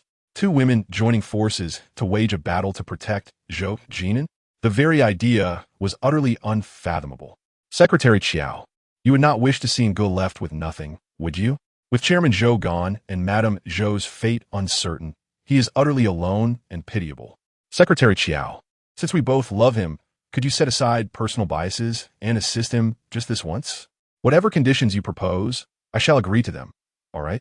And Kursen grasped Qiao En's arm, her grip tightening painfully, prompting Qiao En to push her away. And Kursen had lost her mind. Only a madwoman would utter such words. Missin, please return. Qiao En turned her back and proceeded toward the staircase. A thin sheen of cold sweat formed on her back. Didn't Kursen know of the child she carried? Was she calculating based on that child? As she entered the elevator, and Kursen's voice pursued her once more. Secretary Qiao, could you please reconsider? Ngu cannot be without Nancheng. Qiao En ascended the stairs, and soon after, and Kursen's messages flooded in again. Secretary Qiao, I beg you, please agree to my request. Qiao En was utterly exasperated and promptly switched off her phone. What is the matter with you? Upon entering her room, Xiao Mu noticed her troubled expression and followed her in. Her mother's concern felt like an immense burden to Qiao En. Mom, I'm fine. I have a meeting with a friend. I must leave. Qiao En grabbed her small bag and exited once more. By the time she reached downstairs, and Kursen had already departed. As she walked toward the entrance of the community, she unexpectedly encountered Zhou Jin'an. Dressed in black, his face weary, he hurried toward her. Qiao En lowered her head, oblivious to his presence, nearly colliding with him. Mr. Zhou, what brings you here? Qiao En echten Surprisha. Zhou Jin'an's gaze was profound as he placed a hand on her shoulder. You turned off your phone. I thought something had happened to you. She had never been in the habit of switching off her phone, always keeping it on while assisting Zhou Jin'an.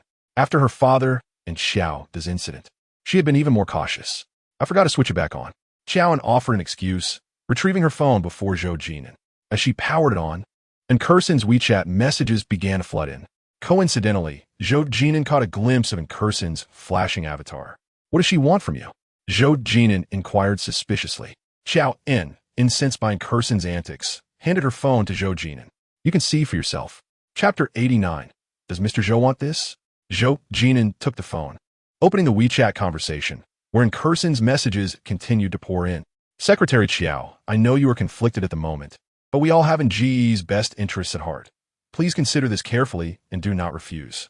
Secretary Qiao, Ngu cannot lose Nancheng, and I'm certain you do not wish to see him left with nothing, correct?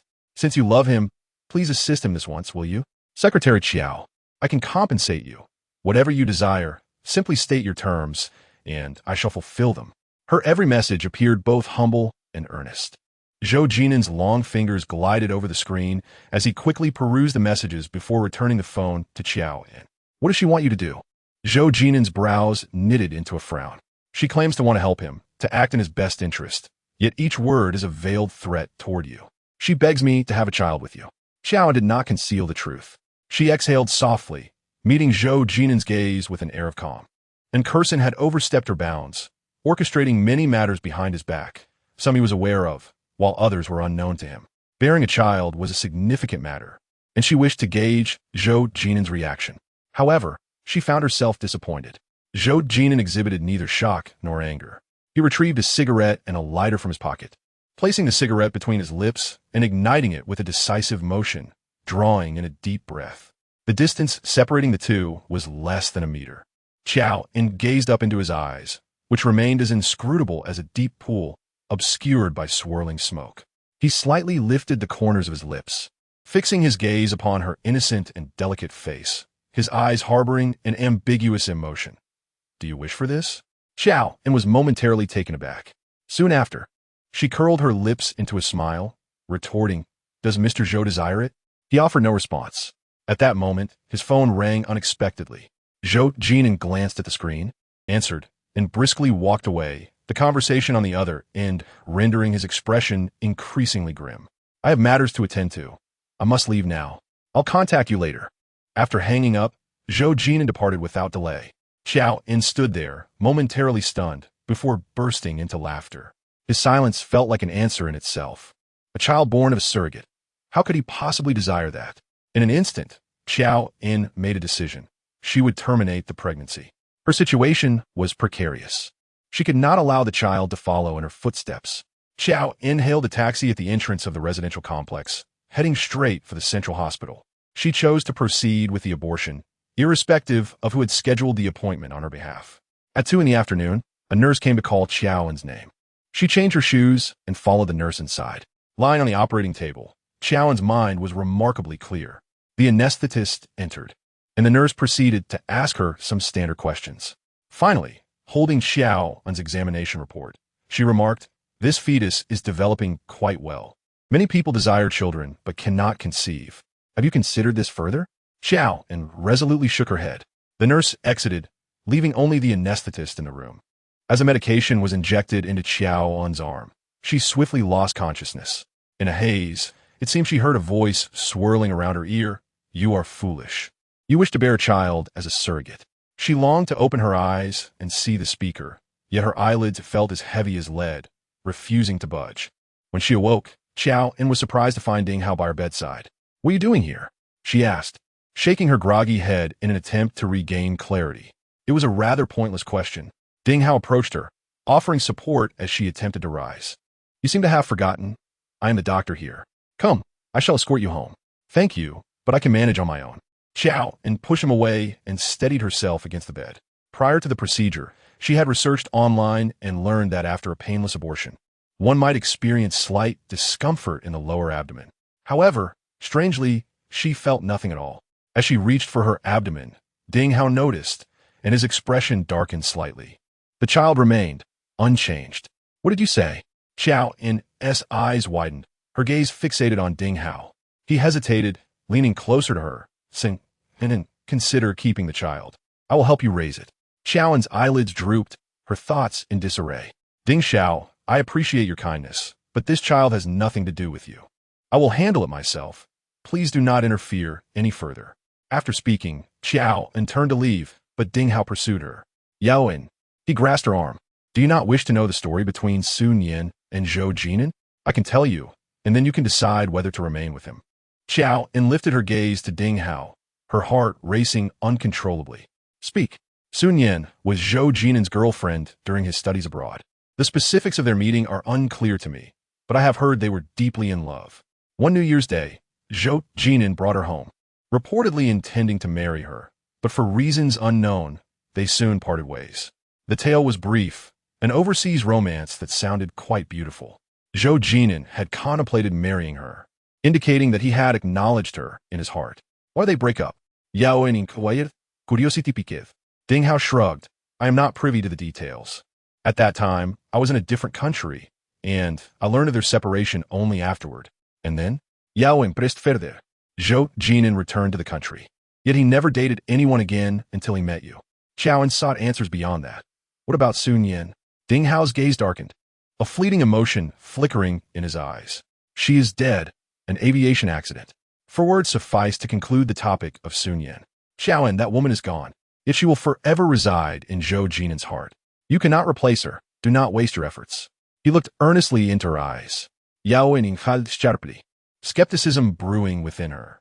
If Sun Yin had truly perished, how could she possibly have reappeared in Rongqing 5 years later? She had not died. Qiao En had encountered her multiple times in reality. Though one existed in the shadows and the other in the light, Qiao En was resolute. Sun Yin was alive. Ding Hao seemed reluctant to engage in this debate, exhaling deeply. The dead do not return, Qiao En. Do not delude yourself any longer. Zhou Jin'an does not love you. Your suspicions reveal the truth you already know. By the way, Sun Yin's ashes are interred in Rongqing. If you doubt this, Zhou Jin'an can take you to see. Ding Hao's words detonated within Qiao En's mind. She had not anticipated that the truth she had sought would manifest in such a manner. The woman's death felt like an undeniable fact. Yet if the person she had seen was not Sun Yin, then who could it be? Chapter 90. She took a life on her way back. Qiao En encountered Zhou Jin'an. He had just exited his company, heading towards an evening engagement. At a traffic light, he sat in the car, looking out the window and immediately spotting Qiao En by the roadside.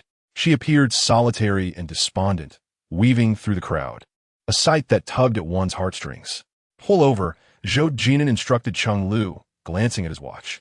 The car halted at the next intersection, and Zhou Jin'an opened the door, walking against the flow towards Qiao En. She was oblivious to his presence, lost in her own world. Yao En.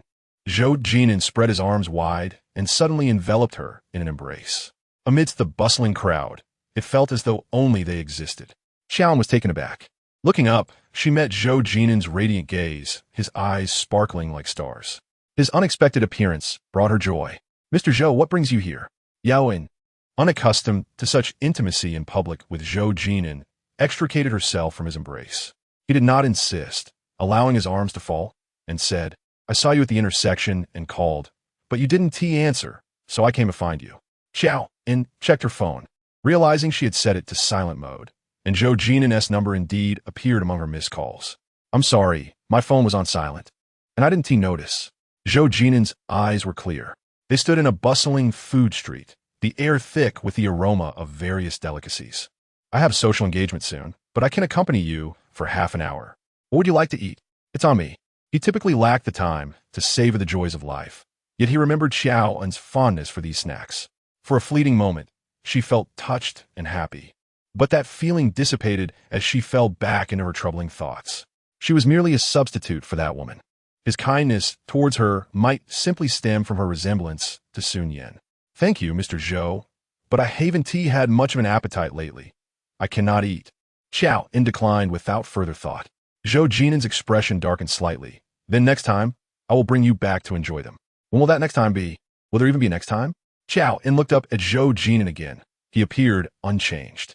Numerous times, she had wanted to ask him about the nature of his relationship with Sun Yin. Two individuals strolled leisurely along the street, the sun dipping low in the west, casting its gentle rays upon them and elongating their shadows on the ground. Suddenly, a call from Chung Lu interrupted the moment, urging, Mr. Zhou, time is running short. You must depart. At the intersection, Zhou Jin'an slipped into his Maybach, waving goodbye to Joan. Return home early. I'll come find you when I have the chance. With a roar, the vehicle merged into the traffic. For several days following, Zhou Jin'an did not make an appearance. On this particular day, Joan visited the hospital to fetch medicine for her father. As she queued at the pharmacy, Lumar rushed in, seizing Joan's arm and shouting, Wretched woman, may you meet a miserable end. Though not particularly tall, Lumar was stout and accustomed to hard labor, possessing considerable strength. To prevent Joan from escaping, she plopped down on the floor, firmly gripping Joan's arm. What on earth are you doing, Lumar? Joan, slender in build, felt as if her waist might snap. What do you think I'm doing? You know full well. Time and again, you have tried to frame the madam. Last time, the young master protected you, but this time, you shall not evade. Lumar bellowed, her voice drawing the attention of passers-by. When have I ever harmed Mrs. Zhou? Joan replied, bewildered, attempting to shake off Lumar's grip, but to no avail. Don't even think of your excuses. The madam despises you. in your bid to seduce the young master. You have poisoned her. A vile woman like you deserves to be condemned to the depths of hell. Lu Ma continued her tirade, hurling venomous words at Joan. Though kind-hearted, Joan was not one to be easily bullied. Refusing to indulge Lu Ma's nonsense, she recalled having taken self-defense classes 2 years prior, although she had not needed them while at Zhou Jin'an's side. Today, however, they proved useful. With a sudden twist, she broke free from Lu Ma's grasp. As Joan attempted to leave, Lu Ma began to scream, "Catch the murderer! She has killed someone!" Joan had underestimated Lu Ma's tenacity. Her cries drew a crowd of confused onlookers who obstructed Joan's path. "Call the police! Hurry!" They clamored, and someone indeed dialed for help. As if fate had conspired against her, an unwelcome object fell from the sky, striking Joan squarely on the head. "Whether I have killed anyone will be for the police to determine," Joan muttered, falling silent as she crossed her arms and remained quiet. Before the police arrived, Zhou Jin'an had already shown up. Upon seeing him, Lu Ma clung to his arm, tears streaming down her face. "Young master, you must see this. The madam was nearly killed by this wretched woman. What is going on?" Zhou Jin'an's expression darkened, his eyes narrowing as he asked coldly. Lu Ma pointed at Joan. "I want to fetch the nurse for the madam's medication. Upon my return, I found her sneaking out of the madam's room, having removed the madam's oxygen and injected something into her fore." "That's a lie," Joan interjected vehemently. "I have never been to Mrs. Zhou's room or done anything you claim." Lu Ma swore an oath. "Young master, I saw it clearly. It was her. If I speak a single falsehood, may lightning strike me down." Zhou Jin'an's deep, dark gaze locked onto Joan. "Do you have anything to say?" A chill ran through Joan as she sensed his disbelief in her innocence. Suddenly, she laughed bitterly. This was not the first time he had chosen the side of Mrs. Zhou over her. "Mr. Zhou, I may be at a loss for words, so perhaps we should let the police investigate. I trust they will uncover the truth." Zhou Jin'an remained silent. Soon, the police arrived and ascended to the upper floors. Lu Ma continued to recount her version of events to the officers, while Joan leaned against the wall, deep in thought, yet said nothing. Mrs. Zhou had been deprived of her oxygen, and a large dose of sedative had been injected into her fore. Fortunately, she had been discovered in time and was in stable condition. The atmosphere in the ward returned to calm. Zhou Jin'an stood by Mrs. Zhou's bedside, his towering figure overshadowed by the light above. Grasping her frail hand, his expression was dark and foreboding. Shortly thereafter, the police returned with the surveillance footage. Chung Lu followed closely behind, her face equally somber. "Joan, you are to accompany us to the police station for questioning." The gleam of handcuffs suddenly clamped down on Joan's wrists, and an ominous sensation spread within her. Zhou Jin'an emerged from the ward, exuding an aura of coldness. His brow furrowed, his expression stern, like a lion suppressing its rage. The police approached, stating, "The surveillance footage confirms that Ms. Joan did indeed enter your mother's room. But whether she attempted to harm her will require further investigation at the police station." Zhou Jin'an remained silent, his gaze cold as it bore down on Joan's pale lips pressed tightly together. "Do you have anything to explain?" With Mrs. Zhou's life at stake, and Joan being the prime suspect, Zhou Jin'an offered her a chance to explain. She maintained her composure, unafraid, yet smiled. "I've explained myself. But will Mr. Zhou believe me?" Lu Ma continued her raucous accusations. "Young master, do not trust her. She has caused the madam to suffer. Now she seeks to take her life. Such a wicked woman deserves to pay with her own. Lu Ma, the police will uncover the truth. You should return to the madam's room," Chung Lu suggested, guiding Lu Ma away. In the corridor, only 2 officers, Joan and Zhou Jin'an, remained.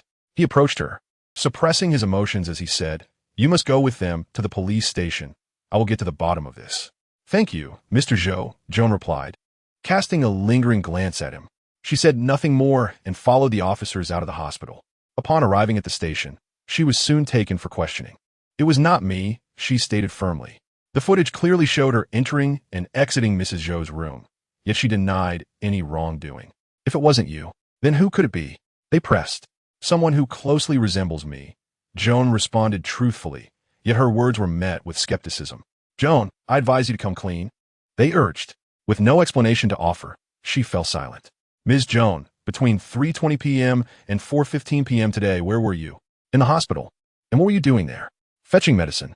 The questioning lasted 2 hours, yielding no useful information from Joan, who was deemed uncooperative. Later that evening, lawyer Zhu arrived. He secured her release on bail, though stipulated that until the attempted murder case was resolved, she was not to leave Rongqing. After completing the necessary formalities, Joan exited with him. "Thank you, lawyer Zhu," she said politely. He awkwardly smiled. "You should be thanking Mr. Zhou." "Thank him? For sending her to the police station?" Joan couldn't help but chuckle bitterly. Following his gaze, she noticed the black Maybach parked discreetly across the street. Lawyer Zhu gestured for her to go ahead, stepping toward the vehicle as Joan followed suit. As they approached, the door swung open, and Cheng Lu stepped out, addressing lawyer Zhu. "Thank you for your hard work. You may leave. Mr. Zhou wishes to speak with Joan privately." Lawyer Zhu nodded respectfully before departing. "Get in." Zhou Jin'an's voice beckoned from within the car, yet Joan hesitated. Cheng Lu opened the door wider. "Joan, please step inside. Mr. Zhou has been waiting for you for an hour." After a moment's indecision, Joan ultimately chose to enter the vehicle. Cheng Lu closed the car door and lowered the partition, transforming the back seat into an enclosed private space. The Maybach sped into the night, and Joan felt an oppressive atmosphere within the cabin, making it difficult for her to breathe. She opened the window, allowing the night breeze to rush in, tousling her hair. "Are you angry with me?" Zhou Jin'an reached for Joan's small hand, but she pulled away. Since leaving the police station, she had maintained a cold demeanor, not sparing him a glance. "No," Joan replied, her words contradicting her heart. "I know it wasn't you. Someone tampered with the surveillance footage. It was fabricated. You did not enter my mother's hospital room. I have already instructed Cheng Lu to investigate this matter." Zhou Jin'an's deep voice resonated softly. However, Joan interrupted him. "Mr. Zhou, the surveillance footage is intact.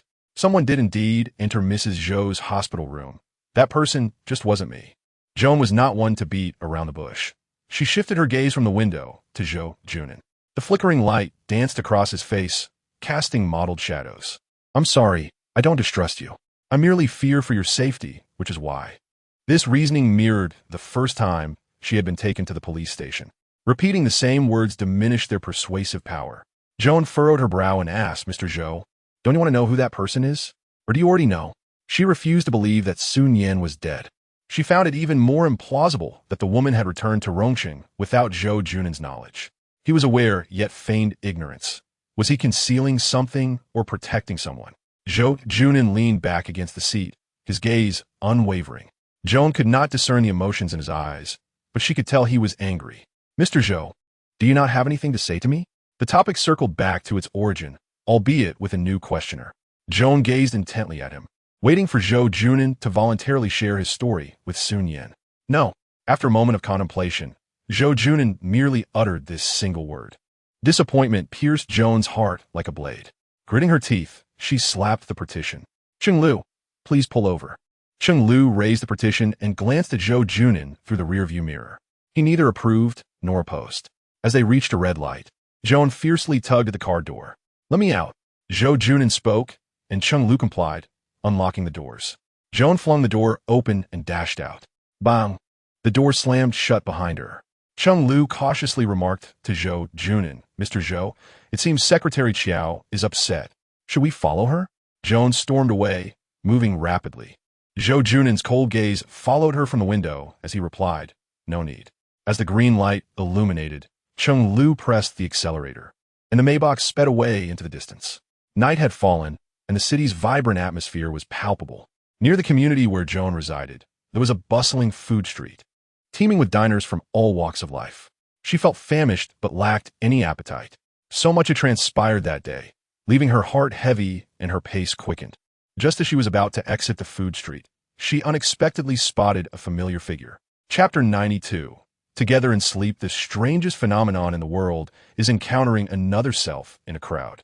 The woman wore the same striped shirt and jeans as Joan, her long hair tied in a high ponytail just like Joan's. From a distance, Joan's heart raced as she observed this woman, who stood with crossed arms at the entrance of a fried skewer shop. With fair skin and long lashes, she appeared to be another Joan. "Sun Yan." Joan attempted to call out. The woman looked up at the sound and immediately locked eyes with Joan before turning on her heel and fleeing. The food street was bustling, making it difficult to run, yet she darted through the crowd with remarkable speed. Joan pursued her, though they were strangers. The woman had impersonated Joan upon her return to Rongqing and caused her much distress. Joan had countless questions for her. However, After chasing her for half a street, the woman vanished into thin air like a ghost. Joan searched through the shops one by one. "Excuse me, have you seen a girl dressed like me? Who looks just like me?"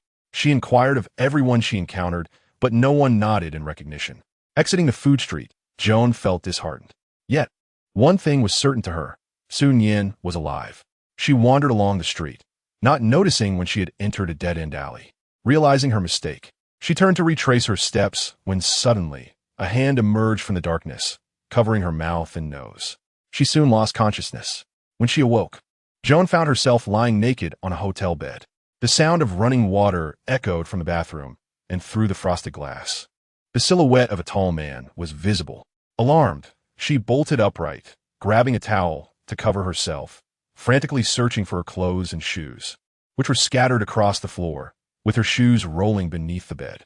Deciding out of spite to flee barefoot with a pair of disposable slippers, she reached for the doorknob just as the bathroom door swung open, revealing Zhou Jin'an, who was wrapped only in a towel around his waist. "Where are you going?" he asked, his voice calm. Joan turned in shock, and upon meeting his gaze, her initial fear was replaced with confusion.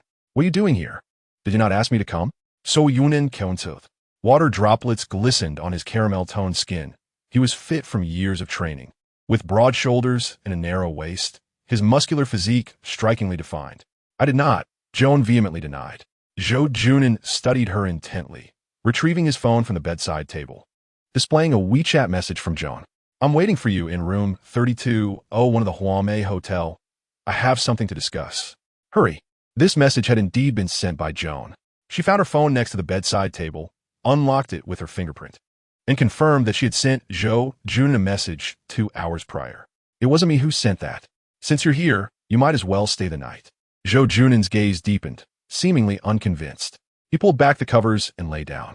"Mr. Zhou, you can sleep on your own." Joan quickly made her way to the door. "Do you not wish to know who is orchestrating all of this?" He called after her. "You escaped today. What about next time?" He made a valid point. They were in the light, while their adversaries lurked in the shadows.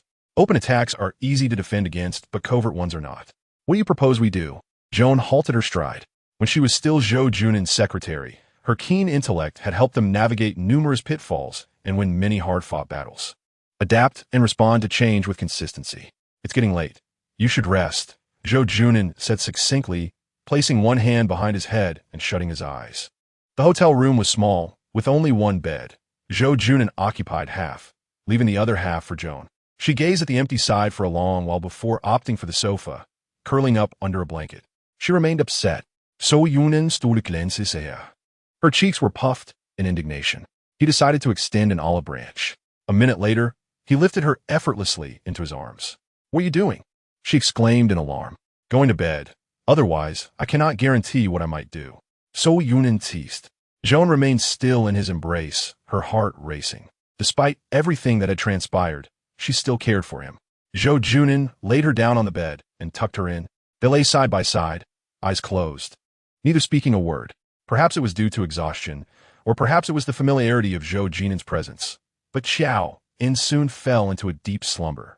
Early the next morning, a series of urgent knocks echoed from outside the door. "Secretary Qiao, are you inside?" came the voice of Incursion. Zhou Jin'an had already awakened, leaning against the headboard like an old fisherman, absorbed in managing work through his mobile device. "Why is Mr. Zhou's fiancée here?" Yao En questioned skeptically. Just as Zhou Jin'an finished reading an email, he raised his brows and revealed a slight smile. "She probably wishes to ascertain whether we are obediently fulfilling our duties of procreation." Qiao En felt a pang of sympathy for Incursion. In her pursuit of Zhou Jin'an's favor, she had become increasingly erratic in her actions. "Does Mr. Zhou believe Miss and prefers us to be obedient or disobedient?" Qiao En retorted with a smirk. "What do you think?" Zhou Jin'an evaded the question. Adept at the art of deflection, he pushed the inquiry aside. Suddenly, the knocking ceased. Just then, Qiao En's phone buzzed. Ignoring the call, she silenced her device. A WeChat message from Incursion read, "Secretary Qiao, didn't you call me last night? Asking me to come here today? I have arrived. Please open the door." Checking her call history, Qiao En confirmed she had indeed dialed Incursion the previous evening. It appeared that Incursion was the one who had brought her here. Now, with Zhou Jin'an's fiancé relentlessly pursuing her, Qiao En wondered how he intended to handle the situation. This chaos had ignited due to him, and it was his responsibility to address it. Folding her arms, she regarded Zhou Jin'an with a frigid gaze. "A cold treatment," he replied, maintaining his composure as his deep-set eyes remained glued to the screen, projecting an air of detachment. A cold treatment meant no treatment at all, and Kirsten continued her relentless pursuit, prompting Qiao En to toss her phone aside in frustration. Yet, and Kirsten's persistence proved difficult to shake off. Soon, a voice from outside announced, "Hello, room service. Is anyone inside?" Before Qiao En could respond, the hotel door swung open with a click. Zhou Jin'an swiftly threw the covers over Qiao En. His movements were deft, camouflaging her petite form beneath the bedding. Before Qiao En could comprehend Zhou Jin'an's intentions, and Kirsten entered with the room service staff. "Brethren, what are you doing here?" And Kirsten feigned surprise upon spotting Zhou Jin'an. "Shouldn't I be here?" he retorted, his gaze as frigid as ice. "Of course you could be here. I simply didn't expect you to be staying in a hotel alone," she stammered, searching for conversation. Zhou Jin'an, his body half-turned, shielded Qiao En's hidden figure. "What brings you here?" he demanded. "I came to see Secretary Qiao. She called and said she had something to discuss, so I came here, only to find you here as well." "You're in the wrong place," Zhou Jin'an coldly asserted, retracting his gaze.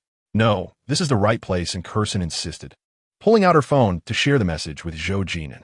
His expression darkened as he glanced at the awkwardly positioned room service attendant and instructed, "Find out who booked this room." The room service staff, efficient in their duties, quickly retrieved the information. Room 3201 was booked by a gentleman with the surname Zhou. Impossible. And Kirsten immediately denied. This room was reserved in Qiao En's name. There must be no error. Last night, she had drugged Qiao En, brought her here, unlocked her phone using Qiao En's fingerprint, sent a message to Zhou Jin'an, and even called herself. She had stationed someone in the hotel lobby all night. Zhou Jin'an had not left, and neither had Qiao En. Her early morning visit was intended for a scandalous revelation. What is impossible? Zhou Jin'an's gaze sharpened, his eyes like daggers, leaving Kirsten with nowhere to hide. "Leave," he commanded. And Kirsten, however, remained steadfast, convinced that Zhou Jin'an's display was merely a cover for something deeper. "Brethren, do you harbor any misunderstandings towards me? Shall we have a chat?" she suggested, her eyes scanning the room suspiciously. Suddenly, she noticed the blanket shifting on the bed, her eyes gleaming with suspicion. She rushed towards the bed, reaching out to uncover the truth. At that moment, Zhou Jin'an's tall figure loomed over her. "Why are you still here?" He blocked her path, forcing her to retreat until her back pressed against the wall. "Brethren, I have much to discuss with you." And Kirsten attempted to maneuver past him, but he seized her wrist, causing her to wince in pain. With her gentle and refined appearance, and Kirsten's tears were like rain on a pear blossom, evoking sympathy. Meanwhile, Qiao En, hidden beneath the covers, dared not make a sound, but as time passed, she found it increasingly difficult to breathe. Seizing the opportunity, while Kirsten and Zhou Jin'an were entangled, she emerged from the blanket and stuffed a pillow underneath the covers. The wardrobe stood ajar beside the bedside table, and Qiao En, petite in stature, easily concealed herself within, leaving the door slightly open to avoid detection. "Guessing, what are you doing here?" Just then, the voice of Jinhua rang out from outside. It was quite a coincidence for the siblings to all appear at the hotel so early. "Mr. Zhou is here too?" And Jinhua's gaze fell upon Zhou Jin'an's grip on Kirsten's wrist, a cold smile playing on his lips. "What is going on here?" "Brother, Jin'an and I are just playing around," and Kirsten said, wrapping her arm around Zhou Jin'an's, leaning into him seductively. And Jinhua's smile grew colder as he remarked, "Mr. Zhou, you must cherish my little sister, for she is my only sibling." His gaze slid past Zhou Jin'an, directly into the room behind him. "May I borrow your restroom?" Without waiting for a response, he entered, heading straight for the bathroom. Zhou Jin'an released Kirsten's hand, glancing toward the bed, the tension in his eyes easing momentarily. And Jinhua emerged from the restroom, but did not leave. He casually strolled into the inner room. "Mr. Zhou certainly has exquisite taste, instead of residing in a mansion. You've chosen to stay in a hotel." He chuckled, his gaze scanning the room meticulously. Suddenly, his eyes landed on the bed. The pillow Qiao En had shoved beneath the covers created a shape that resembled a person lying underneath. "Ah, there's someone in bed. Let me see who it is." And Jinhua exclaimed, pulling back the covers with one swift motion. And Kirsten's eyes widened in shock. However, Disappointment washed over her as she found no one beneath the blanket. Only a pillow lying horizontally. Impossible. There was definitely someone here just now. And Curson stammered, rushing over to lift the covers and even peering under the bed. Zhou Jin'an did not intervene, his expression growing darker. And Jinhua chuckled awkwardly. Mr. Zhou, please don't take offense. I was merely joking. I take offense, Zhou Jin'an replied icily, offering no courtesy. And Curson continued her frantic search, refusing to believe that a living person could simply vanish. She scoured every nook and cranny, even checking behind the curtains. Yet Qiao En remained elusive. Zhou Jin'an merely watched her coldly. Missin, what exactly are you looking for? And Jinhua's patience wore thin. He seized in Curson's wrist, whispering fiercely, Enough, do you not feel embarrassed enough? Brother, she must still be here. And Curson insisted. And Jinhua, unwilling to accompany her in her madness, yanked his hand away and stormed toward the door. However, Zhou Jin'an intercepted him, stating, Mr. En, do not waste your efforts on me. Whether or not I remain the CEO of Nansheng, you have no chance. The tension in the air was palpable. And Jinhua was in for a surprise, one would see. He quickened his pace to leave, and Curson hurried after him. Come out. It's safe now, Zhou Jin'an said as he closed the door. She emerged from the half-open wardrobe. Ironically, the most perilous places often provide the greatest security. Neither in Jinhua nor in Curson anticipated that she would hide within the wardrobe. Was in Jinhua plotting against Nansheng? Zhou Jin'an was filled with confusion and could not resist asking. Indeed, their commotion today was aimed at seizing my weak point to undermine Nansheng, Zhou Jin'an elucidated. Does Mr. Zhou have a weak point? Qiao En inquired with a teasing smile, fully aware of the intricacies involved. The En siblings sought to catch him in a scandal, intending to transform Qiao En into a pawn to coerce Zhou Jin'an. If he were caught in a compromising situation and wished to placate the matter, he would either have to abandon her as a target or sacrifice something valuable to save her. Zhou Jin'an lightly tapped Qiao En's forehead. You are my weak point. Didn't you know? If that's the case, then it should be cut off. Yao En ditorti cleverly. Zhou Jin'an changed his clothes, casting a deep gaze at Qiao En. He would not sever ties, no matter what.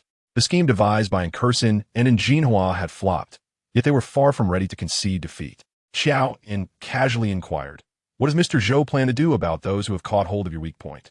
Guess, Zhou Jin'an replied enigmatically. In the shadow of my bed. How can others sleep soundly? Zhou Jin'an seized his phone and dialed Chenglu. Qiao En was taken aback by the magnitude of his decision. Chapter 94, Annulment of Engagement Notify the Marketing Department. All cooperative projects between Nansheng and the En family are to be halted, Zhou Jin'an commanded, his lips barely parting. Mr. Zhou, this is a significant matter. Shouldn't a board meeting be convened for a decision? Chenglu kindly reminded him. With the recent passing of the elder Zhou, Yao Chuman and her son were already scheming, one eager to conceive in hopes of securing a place in the Zhou family, the other exerting pressure on the board in her late husband's name, demanding Zhou Jin'an resign as CEO. Since taking the helm, Zhou Jin'an had been decisive and ruthless, creating many enemies both inside and outside the company. With internal strife brewing in the Zhou family, many were aligning with Yao Chuman and her son. Under such circumstances, Zhou Jin'an was ill-advised to make any bold moves. Despite Chenglu's warnings, Zhou Jin'an issued a second command. Inform the media that I am annulling my engagement with Curson. With that, he hung up the phone. Mr. Zhou, please calm down. Qiao En gasped, wishing to prevent Zhou Jin'an from proceeding. She understood that both she and he were alike, level-headed in crises, prioritizing their interests. And Jinhua and Curson's actions today were indeed infuriating, a blatant provocation against Zhou Jin'an. However, acting rashly could jeopardize not only him, but also Nansheng. I have a headache. Would you mind giving me a massage? Over the years, he had worked himself to exhaustion, developing a chronic headache. Each time the pain became unbearable, Qiao En would soothe him. He lay down on the bed, fully clothed, his cool gaze shut tight, lips pressed into a solitary arc, hands resting naturally on his abdomen. Qiao En sighed softly, knowing that once Zhou Jin'an made a decision, he would not retract it. While she massaged his temples, Chenglu's calls rang persistently. Zhou Jin'an found it bothersome and answered for Qiao En. Secretary Cheng, please persuade Mr. Zhou. He is intending to cease cooperation with the En family and annul his engagement with Miss En, which could harm himself. Chenglu's words were cut short by Zhou Jin'an. Chenglu, Have you consumed too much salt today? He snapped, irritated by Cheng Lu's interference. Mr. Zhou, Cheng Lu stammered, unable to respond as Zhou Jin'an's brow furrowed deeply. He hung up, turning off his phone. Throughout, Qiao En remained silent. Zhou Jin'an returned to his previous position, and Qiao En's fingers gently kneaded his brow. Suddenly, he spoke. Do you also think I should not proceed with this? Yes. Yao En deplete honestly. Then what do you suggest I do? Zhou Jin'an pushed her hand away, propping his head with one arm. His eyes widened. Gazing intensely at Qiao En. Marrying Miss and would tie my interests to the Yin family. Anyone could replace the CEO of Nanshan. But the board will only support someone who can maximize profits for Nanshan. Qiao En analyzed the pros and cons from an objective standpoint, devoid of emotional bias. Zhou Jin'an's expression darkened suddenly. And you? Are you willing to sacrifice yourself? Qiao En, how insecure are you? Or have you never believed in me? He scoffed, seemingly enraged, changing his clothes and storming out. Qiao En wished to clarify that this was not her intention. A wise person recognizes the times. Zhou Jin'an was a businessman, and businessmen should prioritize profit. Yet he was not wrong. She had indeed failed to consider herself. With his departure, the situation outside shifted dramatically. The suspension of cooperation between Nanshan and the Yin family sent shockwaves through the business community in Rongqing. Larger enterprises might only suffer a limb, while smaller businesses dependent on them faced bankruptcy. Outside Nanshan Group, crowds holding black and white banners began to swell, and the board of directors erupted in chaos as the incident quickly escalated, drawing media attention. The news of Zhou Jin'an's annulment of engagement with Incursion sparked a flurry of speculation. After leaving the hotel, Zhou Jin'an vanished, his phone turned off, making him unreachable even to Cheng Lu. Secretary Qiao, do you know where Mr. Zhou usually goes? Chen Yin called Qiao En, her voice frantic amidst the noise. Send someone to Chu Garden to search for him. Qiao En said little, aware of how precarious her position was. Too much explanation might lead to misunderstandings. No sooner had Chen Yin hung up than Cheng Lu called again. Secretary Qiao, is Mr. Zhou with you? No, he left, Qiao En replied truthfully. Cheng Lu sighed heavily. Secretary Qiao, Mr. Zhou's actions are all for you, but he has harmed himself. Qiao En was taken aback.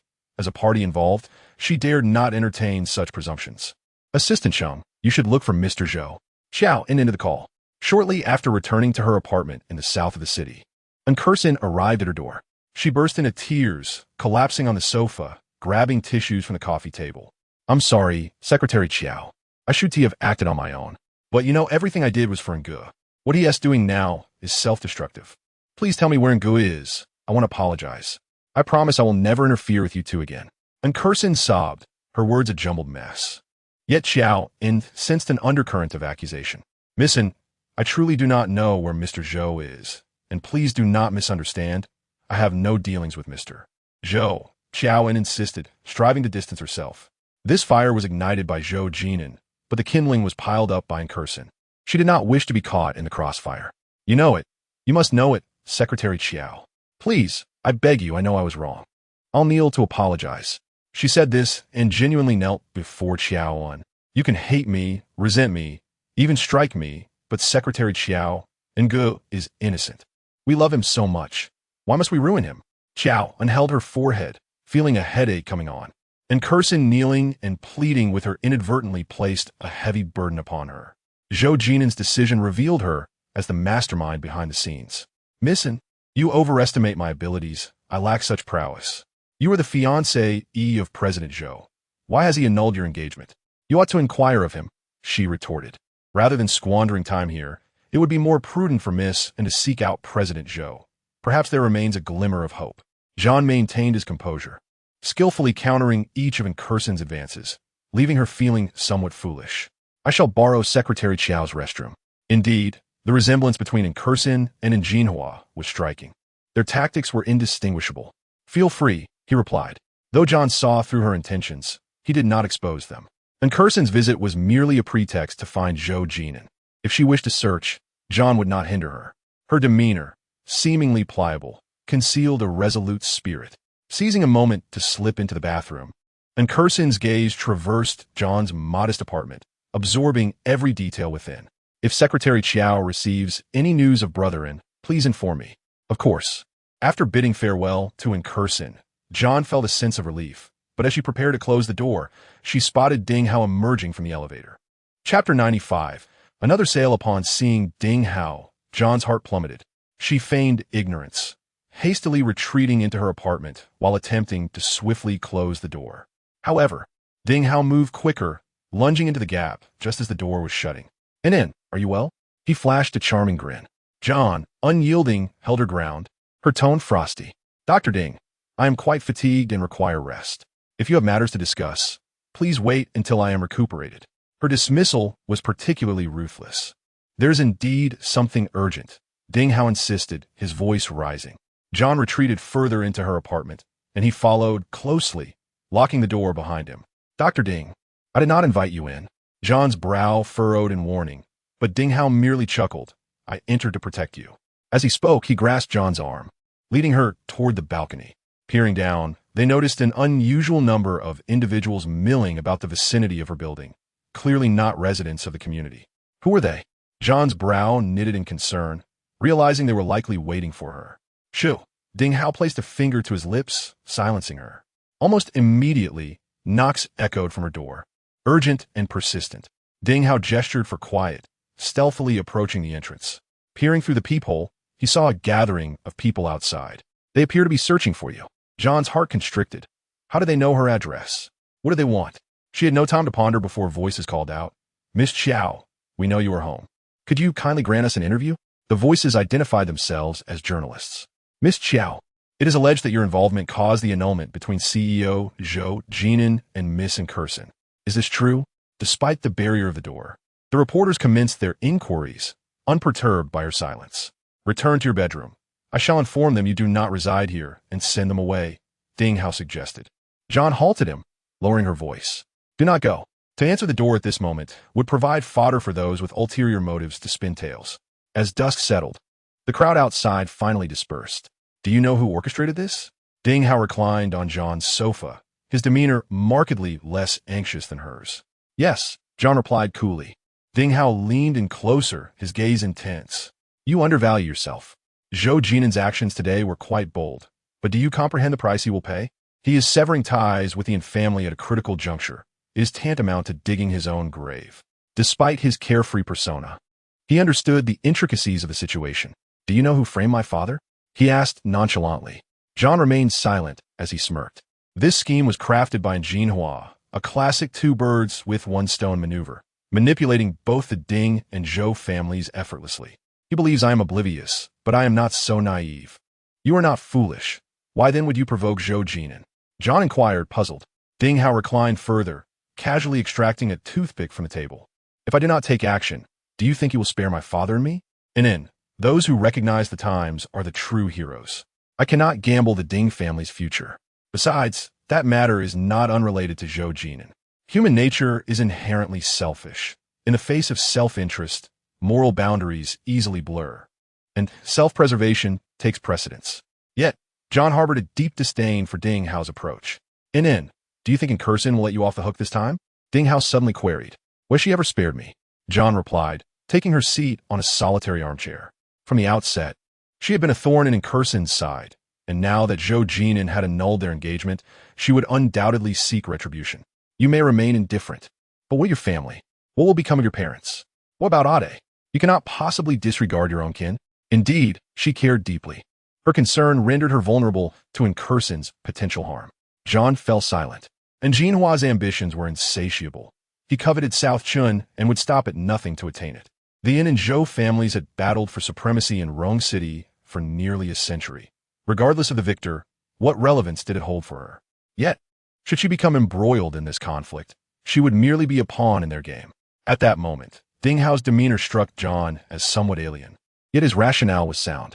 "What do you believe I should do to remain uninvolved?" she queried, her gaze fixed on him. He was not merely outlining the stakes. There was a deeper purpose behind his words. Ding Hao chuckled, retrieving a sheet of paper from his pocket and laying it flat on the coffee table. "This is a partnership agreement. Should you agree, simply sign it, and I assure you I will fulfill my obligations as stipulated." Curiosity piqued, John picked up the document, her eyes widening in surprise. It was a marriage cooperation agreement, wherein John would marry Ding Hao without formal registration for a duration of 3 years. During this period, Ding Hao would be responsible for protecting John and her family. At the conclusion of the agreement, should John remain unenchanted by him, the contract would terminate without further entanglement. Having swiftly perused the contents, John could not deny Ding Hao's meticulousness. The agreement was tailored to address her current dilemmas, alleviating her concerns while safeguarding her from the En and Zhou family's turmoil. What do you seek from this, Dr. Ding? John inquired earnestly, placing the document down. Ding Hao shrugged. An opportunity, one that would protect you, or perhaps a chance for you to fall in love with me. And what are the conditions? John pressed further. She was well aware that nothing comes without a cost. While Ding Hao's intentions appeared altruistic, she remained vigilant, seeking the underlying truths behind his proposal. Ding Hao smiled. Do you know why I cherish you so much? It is because you are the most intelligent woman I have ever encountered. He continued. I have but one condition. You must remain by my side for the next 3 years. This demand was neither excessive nor unreasonable. Qiao En's mind raced as she weighed the pros and cons, calculating the potential gains and losses. If she were to bear this child, it would only carry the surname Qiao, not Ding. She cast a cool, piercing gaze at Ding Hao. When two intelligent individuals engage with one another, there is no need for convoluted maneuvering. Without further contemplation, Ding Hao raised his right hand in a gesture of oath. I promise you. He acquiesced to everything. What more could she possibly worry about? This matrimonial alliance was akin to the historical tale of Zhou Yu and Huang Gai, one willing to strike, the other willing to endure. Although the Ding family was not as formidable as the Zhou family, even a starving camel is larger than a horse. With Ding Hao as her protective shield, Qiao En could swiftly extricate herself from the turmoil between the En and Zhou families. Most crucially, it would ensure the safety of her family from those who might threaten them. Furthermore, Zhou Jin'an would no longer be burdened by concerns for her well-being. 3 years prior, in a desperate bid to save her father's life, she had sold herself to Madame Zhou, and now, 3 years later, in a decision to free herself from the whirlpool of troubles, she resolved to sell herself once more. With that, Qiao En stood up, procured a pen, and signed her name on the agreement.